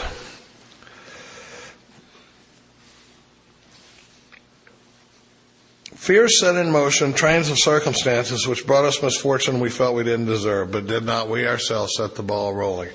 I don't have time to really go into what a self-fulfilling prophecy is, but I'm the guy that will sit there and I'm scared my girlfriend's going to cheat on me, and I'm scared she's going to cheat on me, and I ride her ass, and I don't want her going out in public, and I don't want her going to the mall, and I'm questioning everything she does till finally she can't take it anymore. And when she leaves, I go, I knew it. I was right the whole time, right? But it's saying, didn't I set the ball rolling? Didn't I set and here's one. It says, sometimes we think fear ought to be classed with stealing. It seems to cause more trouble. I used to read that and I'm going, I don't understand what they mean by fear ought to be classed with stealing. It doesn't really make sense to me. But my buddy Bob in Las Vegas said he was sitting in a hospital room with an old timer that was dying. And the guy was talking to Bob, and he goes, Bob, he says, when you get in the home stretch and you're looking back over your life, he goes, it's not the mistakes that I made that I deeply regret. It's the things I was afraid to try. And in that way, fear robs me of the relationship I might have been able to have, of the relationship with my children I might have been able to have, of the marriage I could have had, of the career I could have had, because I'm afraid to try this stuff, When I was dating, I was so scared of rejection that the only way I was going to ask a girl out was if she had those flashlights from the airport, was going, bring it right in here, boy, because I'm scared, and it's just, fear robs us of these sorts of things. Well, the fear inventory, I've seen inventories where the fear inventory look just like the resentment inventory. I don't mind a 4-step guide if it follows the language of the big book. But I want guys to be, one of the beautiful things about AA is not only will it bring about this spiritual awakening, it's also very easily duplicatable.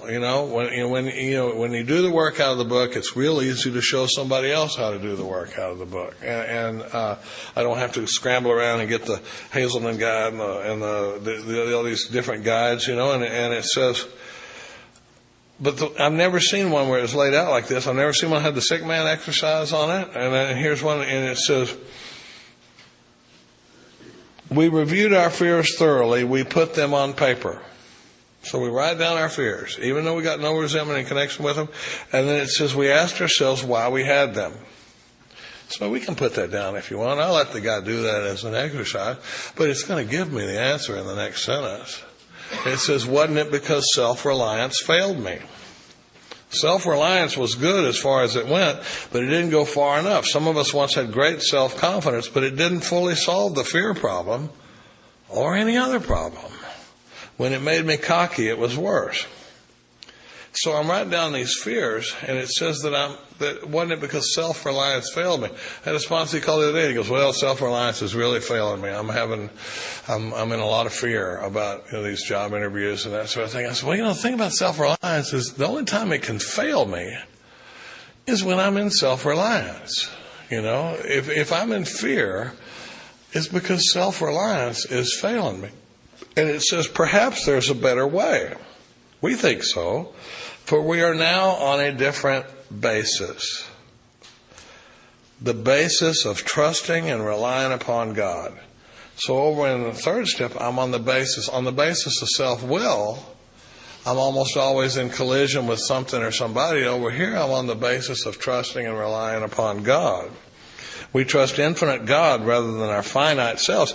The way I do a fear inventory, a lot of times I think, and Katie doesn't like this, but she's not here. So I do this thing I call the fear sphere, and it's like in my world, there's this little sphere of things that I have control over, like when I'm going to go to bed, what I'm going to wear, how much, what I'm going to have for lunch. I mean, clearly I don't have a tremendous amount of control over that, but, there are things in my life that on the basis of self-will, I can control these things.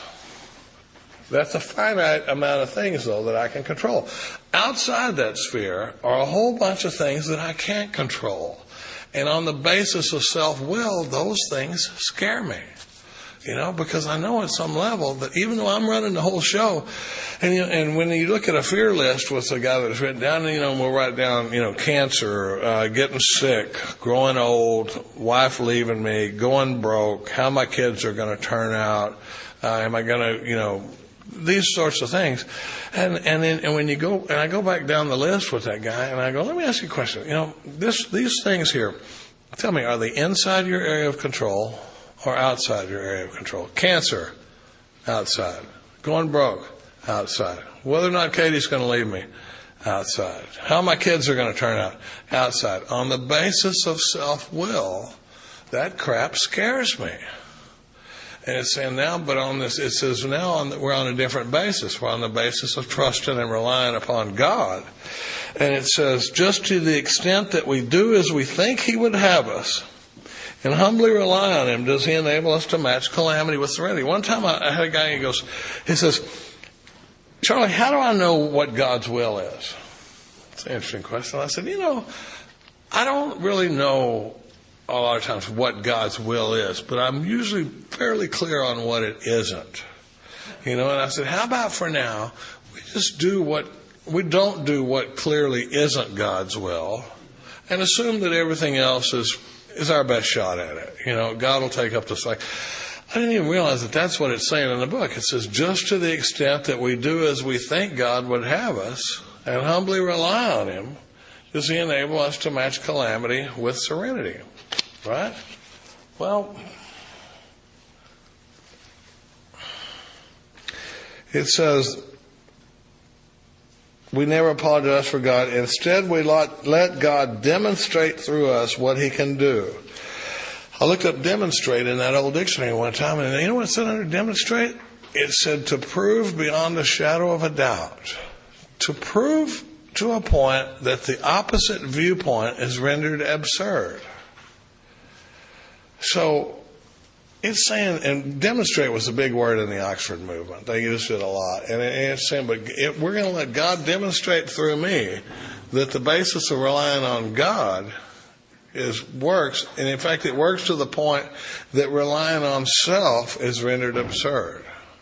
Does that make sense? It's heavy stuff. It says, we ask Him, that sounds like a prayer. We ask Him to remove our fear and direct our attention to what He would have us be. At once, we commence to outgrow fear. To me, that's the fear exercise. And then it goes into the sex inventory. And the first paragraph talks about kind of the spirit we take into the sex inventory. It says many of us needed an overhauling there, which basically means to examine thoroughly. And it says we try to be sensible. It's ways that are easy to run to extremes. But what we're looking at in this third inventory in the fourth step is manifestations of self-centeredness when the sexual instinct is aroused. Probably doesn't happen with you guys, but I tend to get a little selfish around sex. One time I even said something that wasn't true. I'm going to love you forever, honey.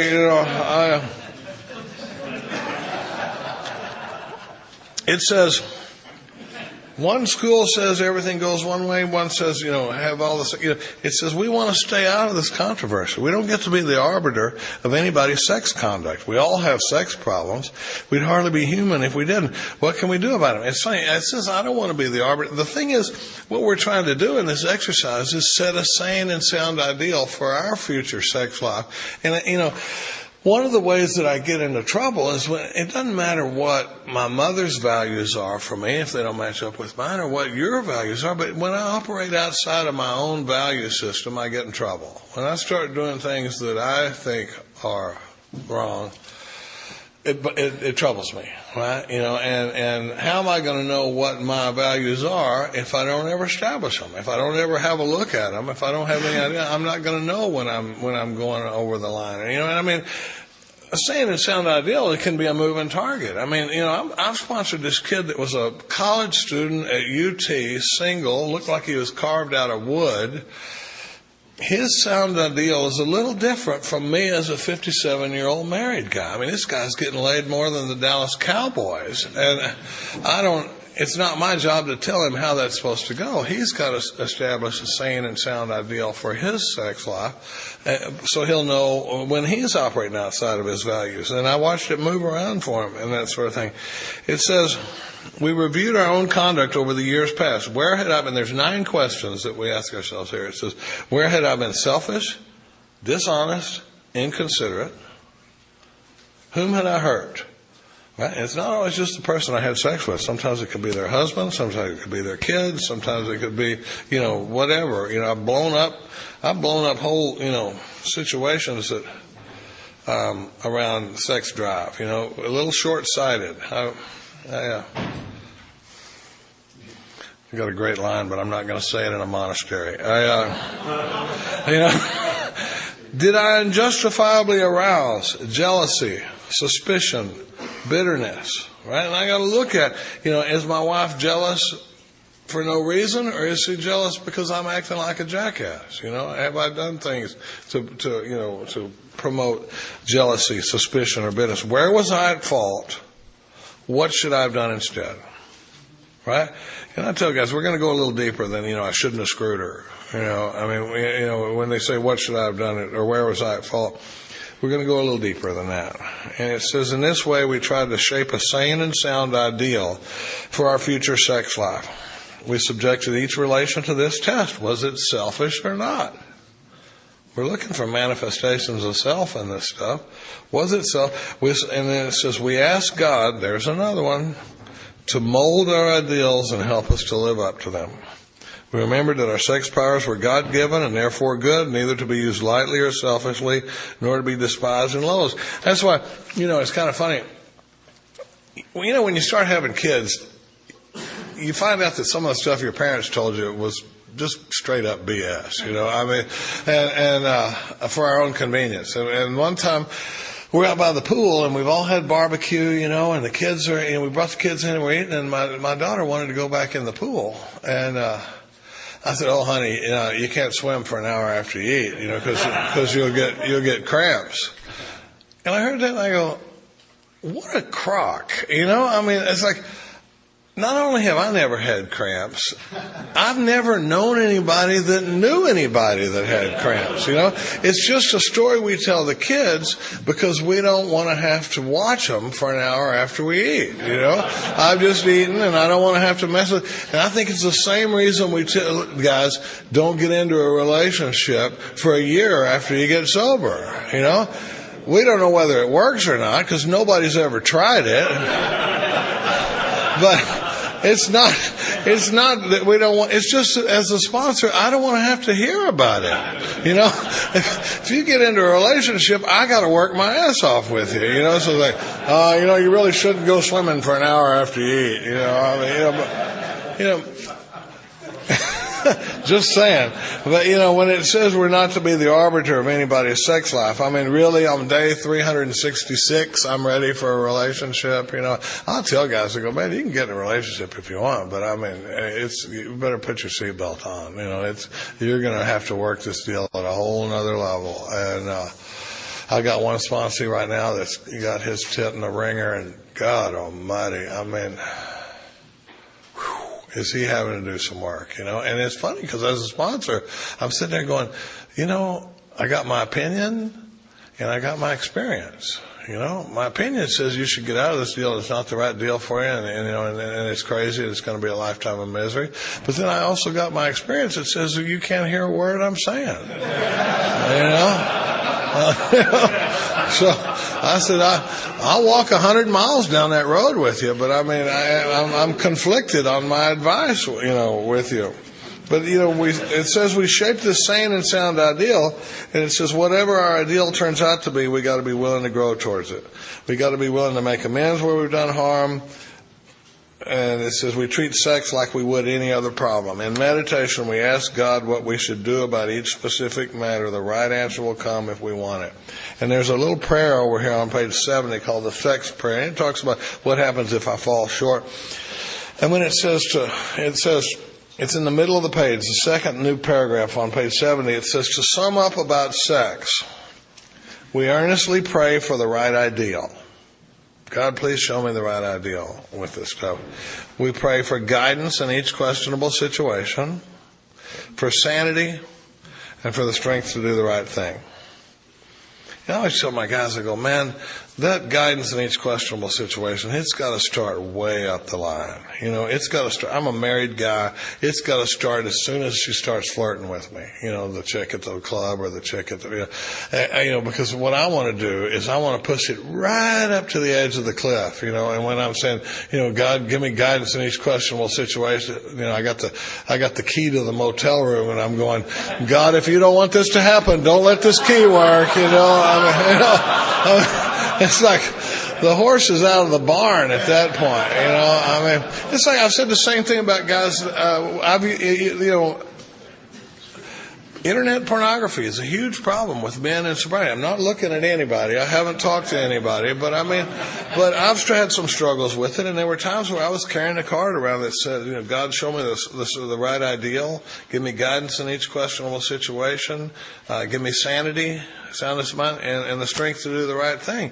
And I've told guys in sponsor, that are having trouble with that stuff, I go, you carry that around on a card, but I'm telling you can't wait till you've logged on and it's too late then.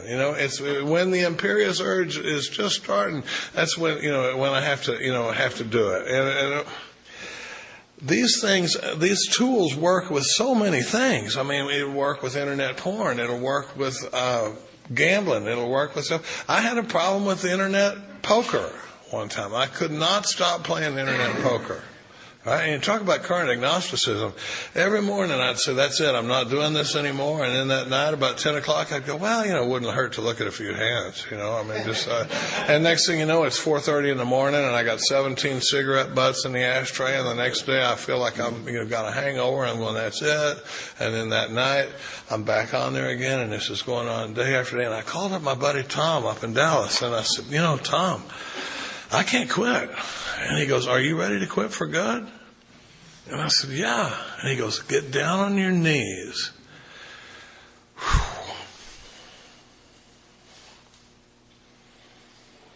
He said, get down on your knees and ask God to remove the obsession.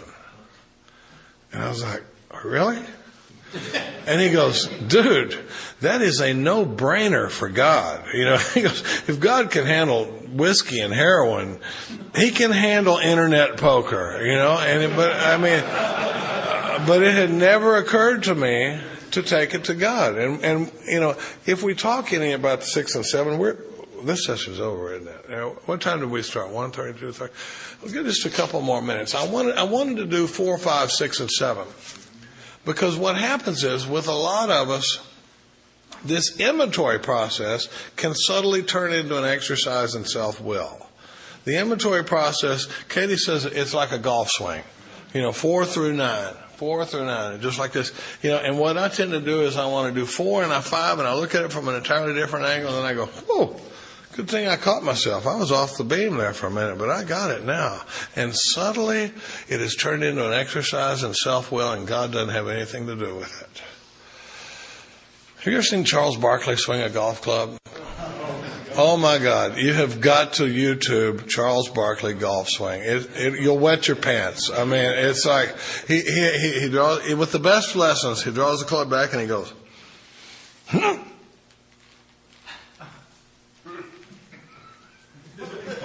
I like that. And I'm telling you, you'll wet your pants. You got to see it. It's the funniest thing I've ever seen. That's what I do though when I stop at 4 and 5. And what the process really is supposed to be is in 4. I write it down and I look at it from all this stuff, and then I go to another person and we talk about it and we look from an entirely different angle.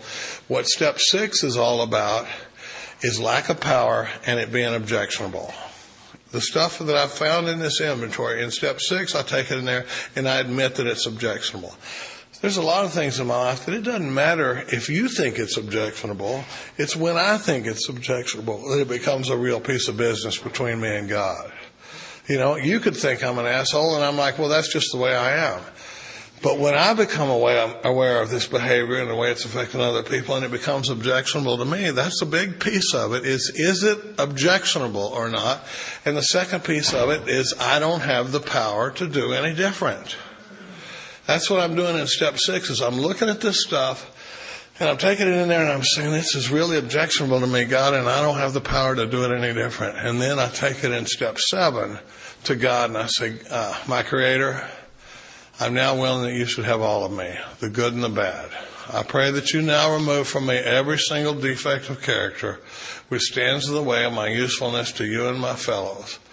Grant me strength as I go out from here to do your bidding. Amen. That's 6 and 7, and then I go out and I start making amends for the damages I've done with this selfish behavior. But this 4, 5, 6, and 7 prophecy, and I hear a lot of people say, well, you got to have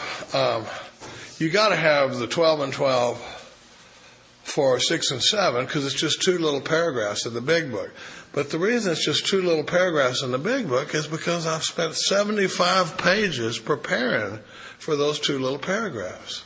I've looked at this stuff and I've seen it from a different angle, and I'm going, do I admit it's objectionable and I don't have the power? And then I take it to God, and I even let God decide which of my character defects He's going to remove and which ones He isn't. I don't know. I mean, I know one thing. If He made me completely defect free, I wouldn't be worth a flip working with new guys. You know, sometimes they got to be able to see some of these defects to know. You know, I remember the first time Ed O'Donnell, this guy, he had 25 years, and I watched him work on his Harley, and he threw a open-end wrench through the sheetrock in his garage, and I thought, I might be able to do this deal. You know? If that'll pass for 25 years, I'm in. You know, but I'm asking God to remove these defects and that sort of thing. It's a powerful piece of the exercise, but this inventory process has taken on such a new life for me that I missed for so long. I mean, I don't even know how to.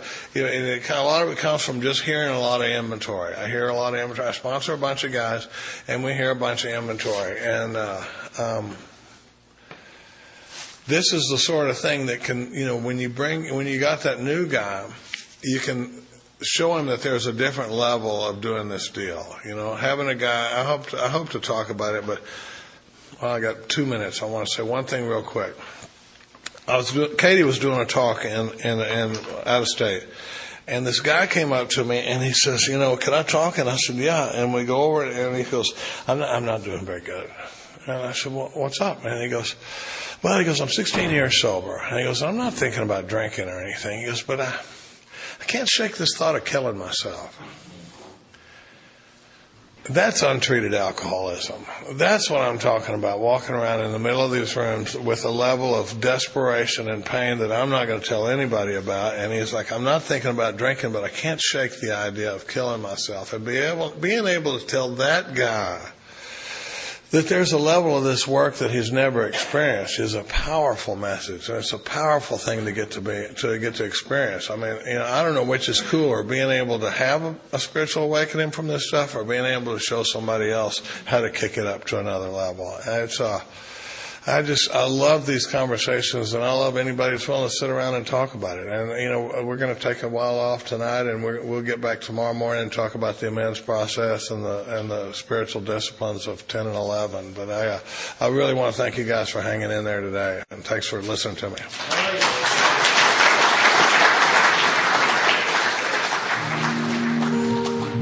Thank you for listening to Sober Sunrise. If you enjoyed today's episode, please give it a thumbs up, as it will help share the message. Until next time, have a great day.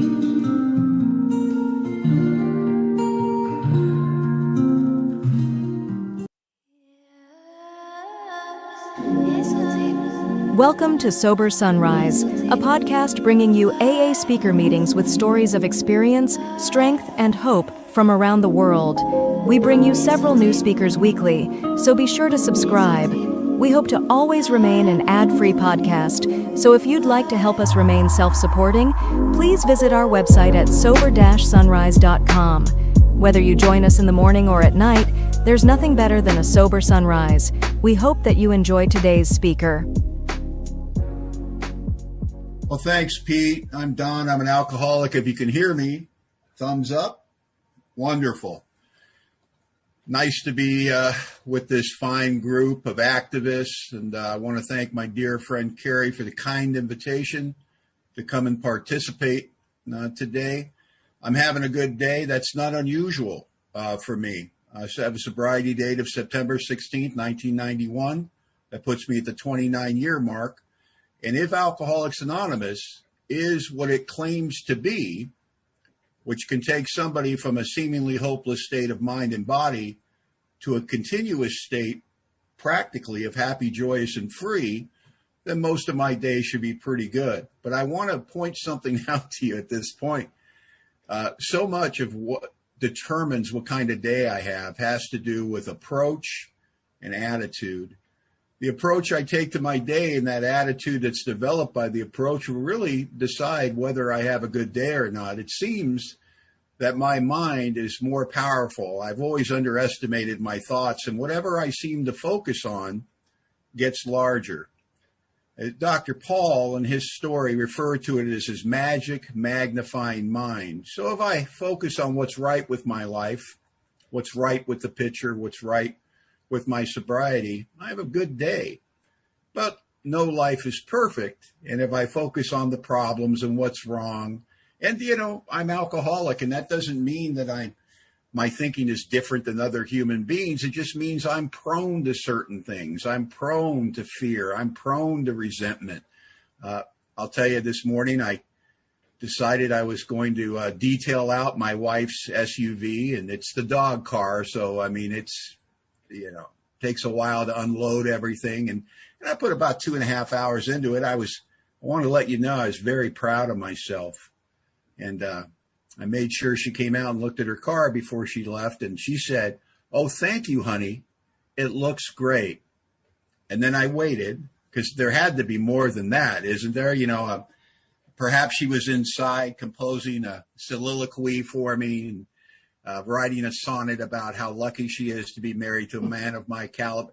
And I was laughing at myself that even at this point of the game, can I just do something for somebody expecting nothing in return, not even acknowledge? Can I just do?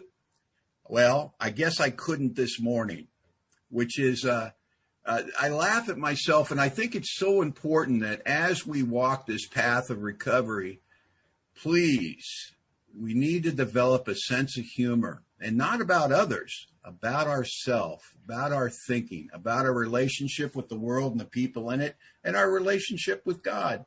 And I'm delighted. I'm so happy that I get to talk about our 12th suggestion, and I'll focus on sponsorship a little bit during this talk too. But I want to tell you, I identified as an alcoholic, and I'd like to think I know what that means today. But I want to be clear, although I would have told anybody in the bar I was drinking at that I was alcoholic, I really didn't understand what that meant. I didn't understand the trouble I was in. I didn't realize the strength of the talons that had me in their grip. I suffered, as most alcoholics do, before they get to AA, and many of us after we come to AA, a classic case of underestimation. And what else could we use to explain why people come to AA in the condition I did? And I see them all the time arrive in AA, washed up on the shores of AA, driven in by consequence, failure, and heartache, this inability to get traction in their life and stop drinking themselves to death and make a good beginning in Alcoholics Anonymous and mistake relief for recovery and go back to the very grinder that drove them into AA to begin with. What could we label that other than underestimation? I don't want to underestimate what I'm up against here. And I think one of the prime objectives of good sponsorship is a consistent reminding with the people we work with, exactly what we're up against. And that's what my sponsor does for me. My sponsor says the darndest things to me. You know, I mean, I'm sober a long time. I've been active in AA for almost 3 decades. You know, I've read the book, for God's sakes. I've worked the steps I don't know how many times. I've sponsored half of North America. That's the ego.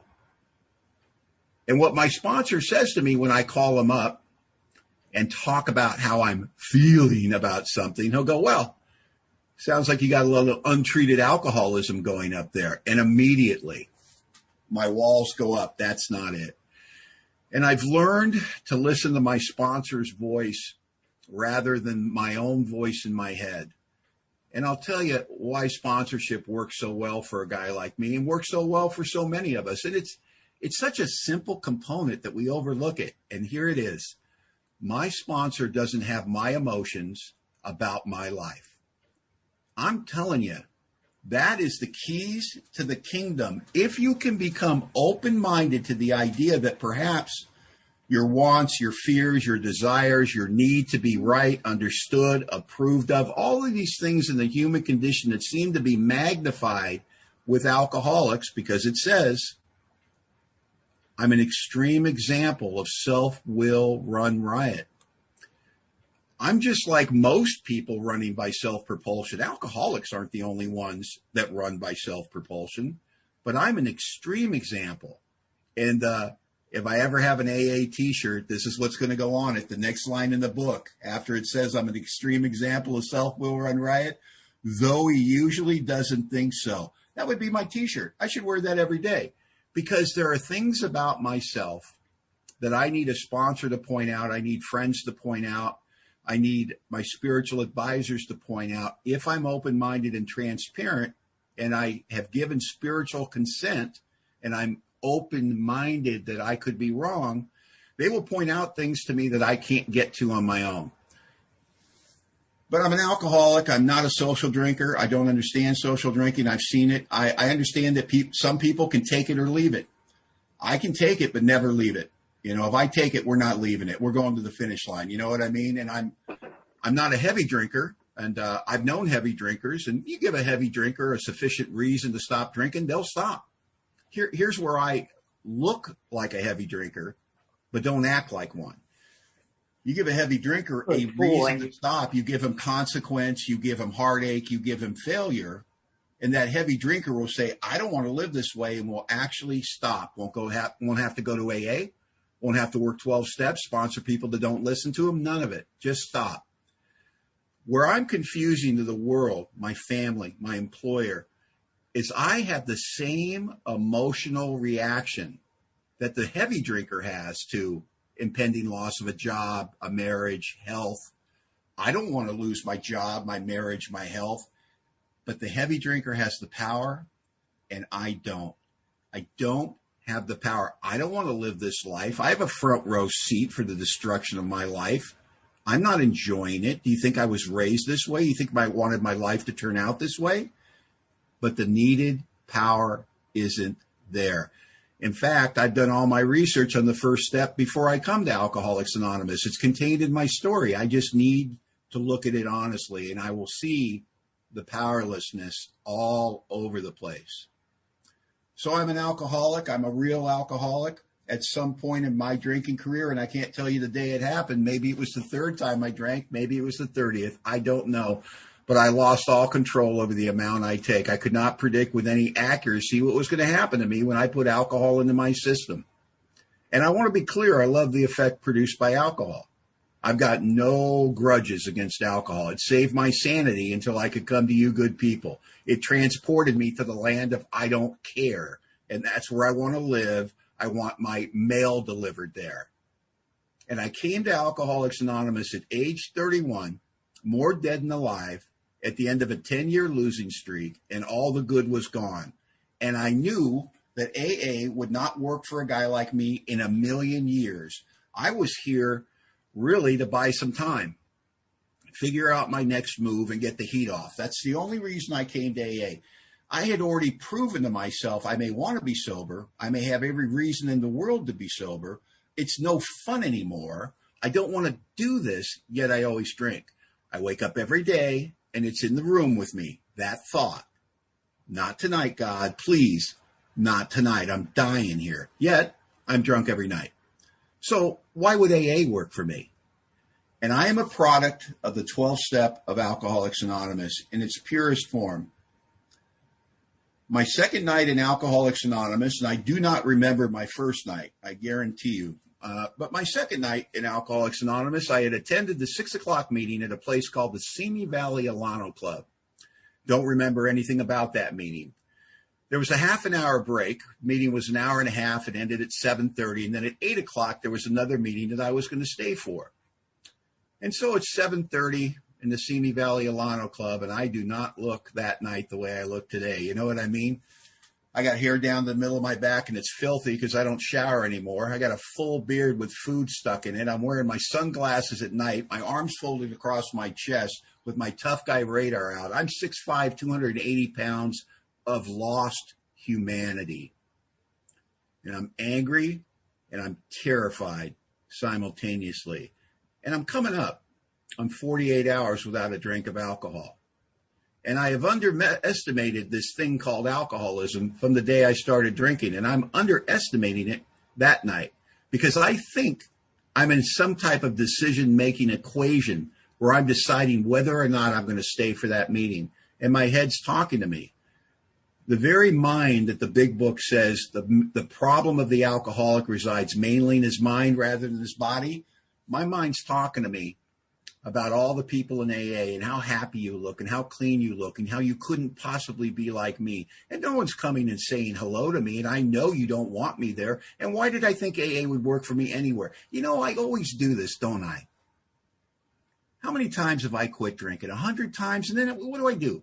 I take the pain for 2 days, 5 days, a month, 2 months. And then what do? I drink anyway. You know what? Let's bypass the pain. Let's go get drunk. And I'm leaving Alcoholics Anonymous on my second night, not because AA doesn't work or the steps aren't a miracle or God doesn't exist. None of those. I'm leaving because I've lost the power of choice where drink is concerned.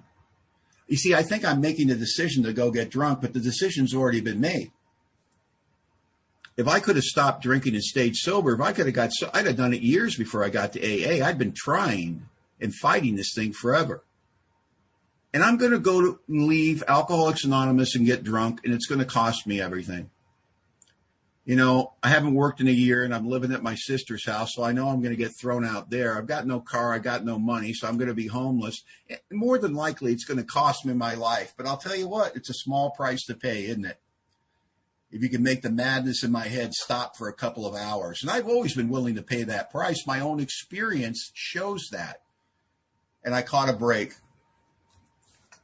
Because over in the corner were two good members of Alcoholics Anonymous named Lou and Mark. And it's the most important moment of my life. Whether I live or die is going to be decided in the next few minutes. But for Lou and Mark, it was Tuesday. You know what I mean? And these guys were where they were every Tuesday night between the 6 o'clock and the 8 o'clock meeting at the Simi Valley Alano Club. They hung out together. They drank that AA coffee, and they told those AA war stories. But most importantly, they had their eyes trained on the room, and they had their eyes trained on the door, and they were looking for men to 12-step. And the way they tell the story is they saw me. And Lou looked at Mark and said, whoa. And Mark looked at Lou and went, yeah. And they took what I believe is the most important action we'll ever take in a meeting setting of Alcoholics Anonymous. These two good men took a 30-foot journey across an AA clubhouse to cordially welcome a man to Alcoholics Anonymous who was dying from the disease of alcoholism. And they did it in the kind, unassuming way that we did it. Hi, my name is Lou. This is Mark. We don't think we've met you. Why don't you come sit with us? And they invited me to a new life. They pulled me into their sober living. And without that, without somebody caring, nothing happens around here. Now, I sat down with these guys, and Lou announced to me that Mark would be my sponsor. I had no idea what that meant. Now, I want to be clear. I know that's not done in Alcoholics Anonymous. We don't assign sponsors to people. But I'm talking today, so I'm just going to share a little opinion about that. Let's think about what we do in AA. and I'm not saying we change anything, just observational. I'm at the low point of my existence. I've made a series of stupendously ignorant, idiotic decisions for years. And now you're going to let me pick the captain of the ship? I wouldn't know good sobriety if it fell out of the sky and hit me in the head. What do we say to our new friends? Oh, get a sponsor, get a sponsor. Find somebody that has what you want. Oh, I wonder what I want my second night of recovery, right? Like what? A pharmaceutical rep with a spare Cadillac? You know, because I would have never picked the weenie boy they assigned to me because he's everything I'm not, right? He's soft-spoken. He's clean-cut, wire-rimmed glasses, bald of head, slight of frame. And he's got something for God and AA that I don't have for anything in the universe. He's got reverence. You could feel it coming off of him, the respect he had for what had happened in his life. You see, it's not the respect he had for AA, but he demonstrated that, or the respect he had for his sponsor, but he demonstrated that. He had respect for what had happened in his life. You see, he was a real alcoholic, yet he didn't drink anymore. He had been saved from a seemingly hopeless state of mind and body. And he had reverence for that. He thought Alcoholics Anonymous was magnificent, and he was excited about it. He was armed with facts about himself and, just as important, spiritual enthusiasm.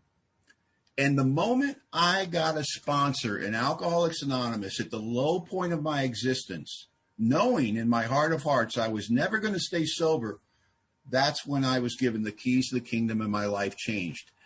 You know, my friend Bob B. from Minnesota says life is lived forward, but understood backwards. So today I understand what happened. You see, what happened is I got an active member of Alcoholics Anonymous as a sponsor, which meant what? Because he's active, he has a home group, which means what? I will have a home group if I'm willing to have it.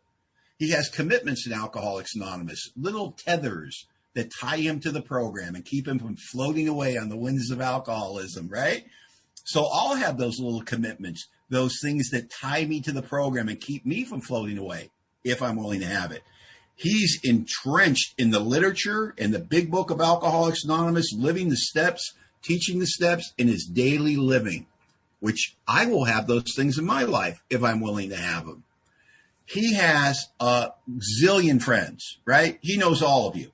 And which means what? I will have a zillion friends. I didn't understand that when you get a sponsor, you inherit all their friends. Now, I want to be clear. When you're new, this does not feel like an asset. What it feels like is there's a bunch of strangers up in your business and you're wondering, why are these people so damn interested in me? You know, I'm dying here. Can you just leave me alone? But think of it this way.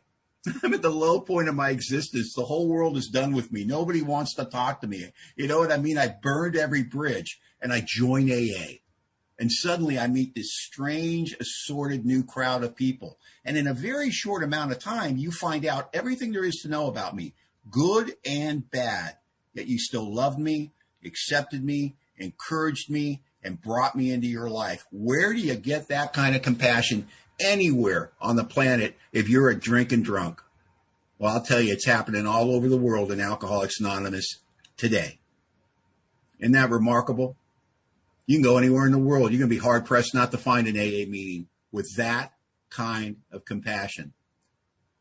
And so what my sponsor used, and I want to be clear about this, without my permission, because he didn't feel like he needed my permission, he figured that alcoholism, if it had done its job, had beat me into a state of reasonableness, which meant I should be desperate. And if I'm desperate, that should produce some willingness and some open-mindedness. So what he started to do was tell me what he did in Alcoholics Anonymous and suggest that I do the same. You see, he took me through all three sides of the triangle simultaneously without ever telling me that's what he was doing: unity, service, and recovery. You see, but he used the ancient spiritual tool, ancient spiritual principle of the invitation to save my life. You see, that's what we do in AA. We don't dominate. We don't order people around. What we do is we invite. And so he invited me into his AA life. And the wonderful thing about invitation is it leaves the sufferer, the new man like myself, with a little bit of dignity and a little bit of self-esteem of the right type. See, he'd say, hey, Don, tomorrow night I'm showing up early to set up this meeting. I could really use your help. Can you show up early? And I'd think, wow, he's been here a while, man, and he's asking for my help. And I'd go, yeah, man, sure, absolutely. And I'd show up early. We'd set up some little meeting. And at the end of it, he'd shake my hand and he'd say, hey, thanks, man, I appreciate it. And I want to be clear. I've done some things in my life before AA. You know what I mean? I was 23 years old, office secretary, 2 assistants, hiring and firing a crew of 100 people. I was a boy wonder, right? I don't know why that meant more to me than all of it. The fact that he saw me. You see, when you burn your life to the ground and you think you stayed in the water too long, and yeah, you had a shot at a good life once, but you know that's in the rearview mirror, and then somebody in AA is kind to you. Somebody in AA says thank you. It conspires to produce a feeling in a guy like me, like maybe I was wrong. Maybe it's not over yet. Maybe I got a little life left in me yet. And what happens without my permission, almost organically, because you allow me to join you and move with you, you include me, as I start to stand up a little straighter, my eyes get off of my shoes and I start looking people in the eye, and I start to feel like maybe I found a place I belong. And so that's, in the beginning, that's early sobriety. And so what happens is I have a sponsor that now is in my corner, and he gave me a very simple direction.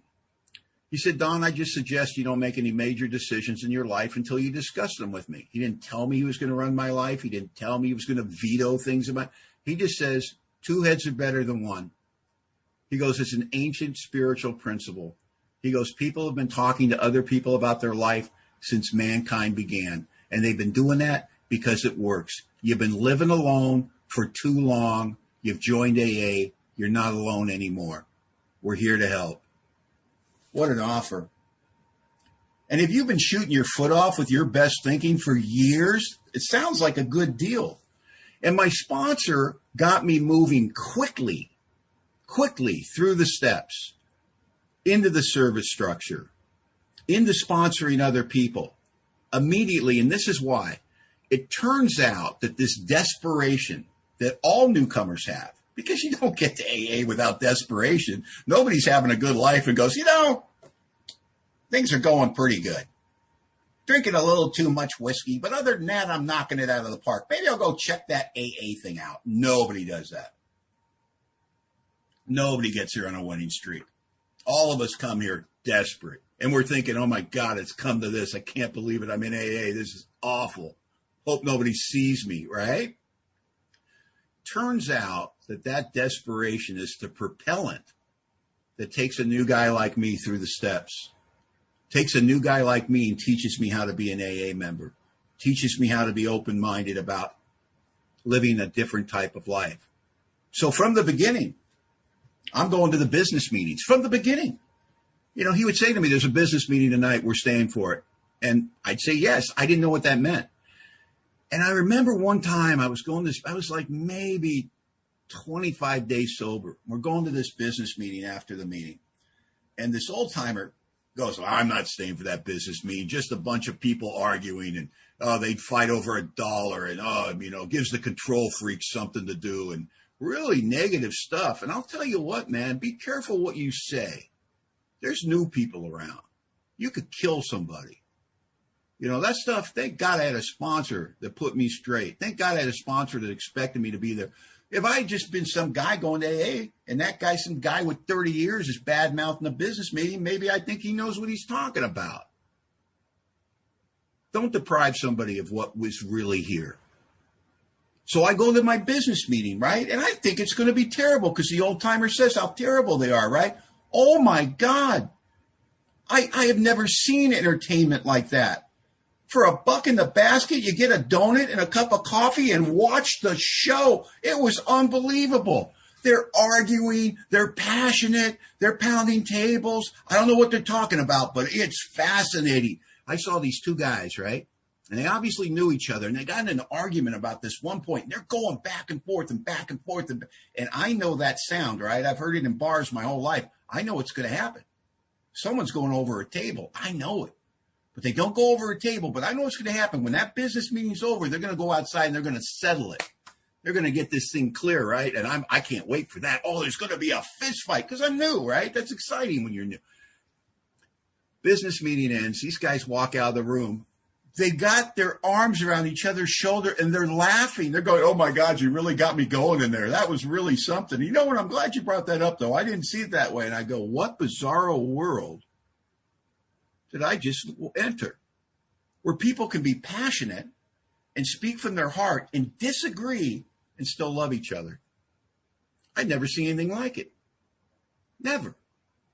I started to fall in love with Alcoholics Anonymous. I started to do the things that people do in AA. I showed up early. I stayed late. I set up. I cleaned up. I read the big book. I worked the steps. I wrote an inventory. I did all the things that were suggested of me. But I want to be clear about why I did it. I had a good life once and I lost it due to my drinking. I wasn't trying to get my good life back. I had been in some great relationships and I'd burned them to the ground because of my drinking. I wasn't looking for a relationship.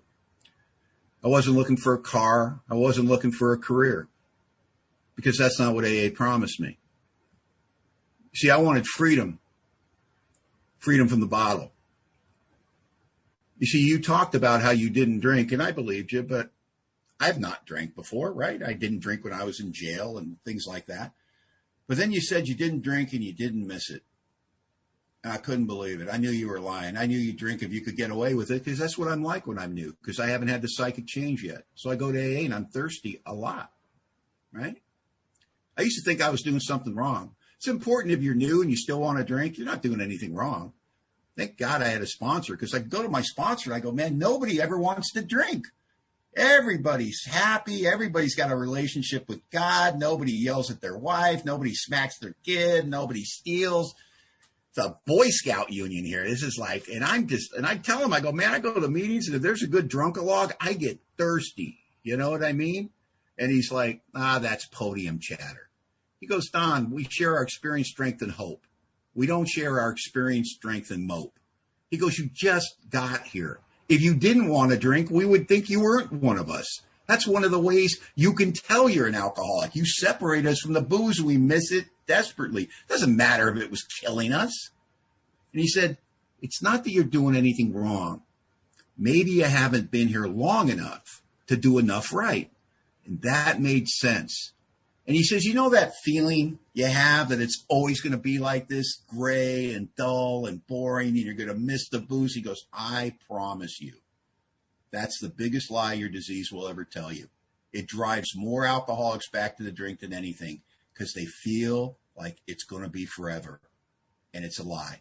The truth is, if you come with us, and you go with us, and you do what we do and go where we go, I promise you, it's temporary. And you'll come to a point in your life where you wouldn't drink if you could get away with it, where it won't even be a part of your life. It won't even be a part of your mind. And I thought to myself, God, that's a great speech. I know he's lying. And I remember the day when I thought to myself I wouldn't drink if I could get away with it. And I realized I hadn't thought about drinking in a very long time. And I realized I had been placed where the 10th step promises tell me would happen to me. A position of neutrality, safe and protected, that this new attitude towards liquor had been given to me freely. I don't remember when God removed it. I don't remember when that changed in my mind. I don't remember where suddenly it wasn't necessary for me to be drunk to take a deep breath. But AA did that for me, and I owe. I'm 6 months sober, and I go on a 12-step call. And I went on the 12-step call with another guy with 6 months and a guy with 14 years. And the guy that we 12-stepped that night was a guy named Donnie. And we show up and Donnie's drinking Jim Beam. And the first thing Donnie announces to us is, don't try to take my whiskey. And we said, Donnie, we don't do that. And besides, you called us, remember? And so the other guy with 6 months talked to him and hit him with his 6-month stuff, which was really good. And then the guy with 14 years hit him with his 14-year stuff, which was phenomenal. And then I hit him with my 6-month stuff, which sounded like this. I'm 6 months sober. I haven't had a drink in 6 months. I have a tyrannical figure in my life I call a sponsor. I'm pretty sure I don't like him. I still live at my sister's house. I'm hopelessly in debt. I don't have a car. I work construction for minimum wage with taxes taken out, and I'm really not any good at the job. I have a nickname at the job site. They call me the bleeder. I can't say I'm really happy often, but I am happy that I'm not drinking. But if you want what I have and you're willing to go to any length to get it, you know. And I mean, I was honest. You know, that's where I was at 6 months. And so we leave, and Donnie's still drinking. And I had learned it doesn't matter if the drunk's still drinking. You know, if you leave sober, it's a successful 12-step call, right? So I go the next day to work to this job I bleed at every day, and I get off, and I come home to my sister's house where I'm still living, getting sober, you know, or I'm sober 6 months now. And the phone rings. It's this guy, Donnie. And he goes, "Hey, man, where's that meeting tonight?" I couldn't believe it. He was drunk as Cooter Brown the night before, man. Now he's asking me where the meeting's at. So I tell him where the meeting's at. I give him directions, and I ask him, "Do we need to come pick you up?" And he goes, "No, man, I got a car." And I thought, he's doing better than I am, right? So now I got to rush down to the clubhouse to beat the newcomer there so I can cordially welcome him to AA. So I rush down there, and Donnie shows up, and I cordially welcome him to the meeting. I'm introducing him to people. I'm talking about AA. We sit down with a half a cup of coffee, and that's what you do. And he says, "Listen, that stuff you said about your sponsor made sense to me. Would you be willing to sponsor me?" And I told Donnie, I said, "I'll get right back to you." And I ran away, and I went and found my sponsor. And I told him the story. I go, "That 12-step call last night?" He goes, "Yeah." I go, "The guy's here tonight." He goes, "Oh, that's great." I go, "Yeah, he asked me to sponsor him." He goes, "Beautiful. What'd you say?" Well, I told him I'd get back to him. The sponsor's face changed. He said, "Let me get this straight. The guy's drinking last night?" I go, "Yeah." "And somehow he made it to AA?" "Uh-huh." "And he took whatever strength he had left and asked you for help?" "Yeah." "And you said you'd get back to him?" "Yeah." "Go say yes, you selfish bastard." And he walked away, because that's what my sponsor did. He would get the last word in, and then I'd see his bald head going off in the distance. And I yelled at his bald head as he's walking away, "Hey, man, I don't know what I'm doing. I don't want to kill him." He didn't even turn around. He just waved me off. He said, "You got to kill a couple before you get the hang of it." Oh, my God. AA, we care. No, we don't. But here's what my sponsor knew. You can't kill an alcoholic. You can't get them drunk. You can't get them sober. You don't have the power. It's tough to kill alcoholics, man. Look at your own story. Sometimes I see people get all emotional about sponsoring people, like, "Oh, my God, I hope they don't drink. I hope they'll be okay. Oh, my God." Look at your own story. We're hard to kill. We are like cockroaches. You know what I mean? We are just like, when they drop the bomb, who's going to be left? You know, the cockroaches and alcoholics, you know, it's like, I don't know, man. There was a big boom, and then there was fire, and everybody's gone, but I'm here. And, you know, we're just tough to kill. And I went back to Donnie, and I said I'd sponsor him. And I don't know what I'm doing.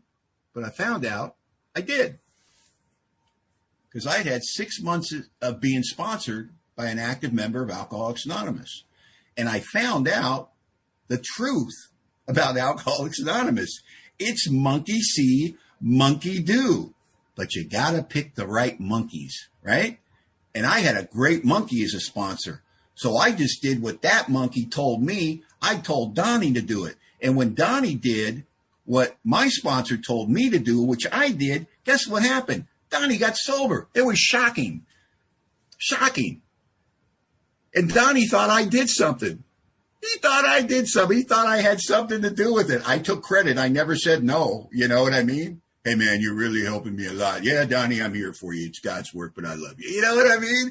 I'm 6 months sober. I'm an egomaniac. He's going to stay sober. Trust me. You know what I mean? Oh, my God, I had my teeth in that poor newcomer. Because, you know, I'm new. We're going to meetings together every night. And we're going to every kind of meeting you can go to, right? We're going to book studies. We're going to literature studies. We're going to speaker meetings. We're going to Big Book, 12 and 12, everything, right? And when we're at literature studies, man, I got sober, you know, we take turns reading, man. And every time it's Donnie's turn to read, I notice he passes. I think to myself, oh, no, we don't do that in AA, because my sponsor taught me we participate in our own sobriety. So now I got to talk to Donnie like my sponsor talked to me, and I pull him outside after the meeting. I go, "Listen, man, I notice with your turn to read, you pass. We don't do that in AA. When it's your turn to read, you got to read. And Donnie got all sheepish, looked at his feet, and he said, you know, man, here's the thing. I don't read so good. Truth is, I don't really read at all. Yeah, if you made a mistake like that in polite society, man, you'd be so embarrassed, wouldn't you? Like, oh my God, I didn't know. Please accept my apology. We're in AA. We don't care about that crap, right? What came out of my mouth was intuitive. I didn't even have to think about it. I go, Donnie, this is not a big deal. I know how to read. And for the next, 6 months, Donnie would give me a ride home after AA because he had the car. And we would sit in front of my sister's house under the streetlight. I'd have my big book and Donnie would have his. And we'd read the big book back and forth. And I'd help him pronounce words and I'd explain what they meant. And Donnie learned to read, reading the big book of Alcoholics Anonymous. And if you heard him read in a meeting today, you wouldn't think he went to Yale, but you wouldn't know that he came to AA with that impediment. You see, that's the thing about AA. We don't care what you got. And we don't care what you think your problem is. There's no trouble we haven't seen before, and there's nothing that we can't overcome. Get over it. You're not the first one with whatever it is that's eating you alive at night, not allowing you to sleep. You can't believe your life's come to the... It's not new. It's just alcoholism. We've been there. We've seen it.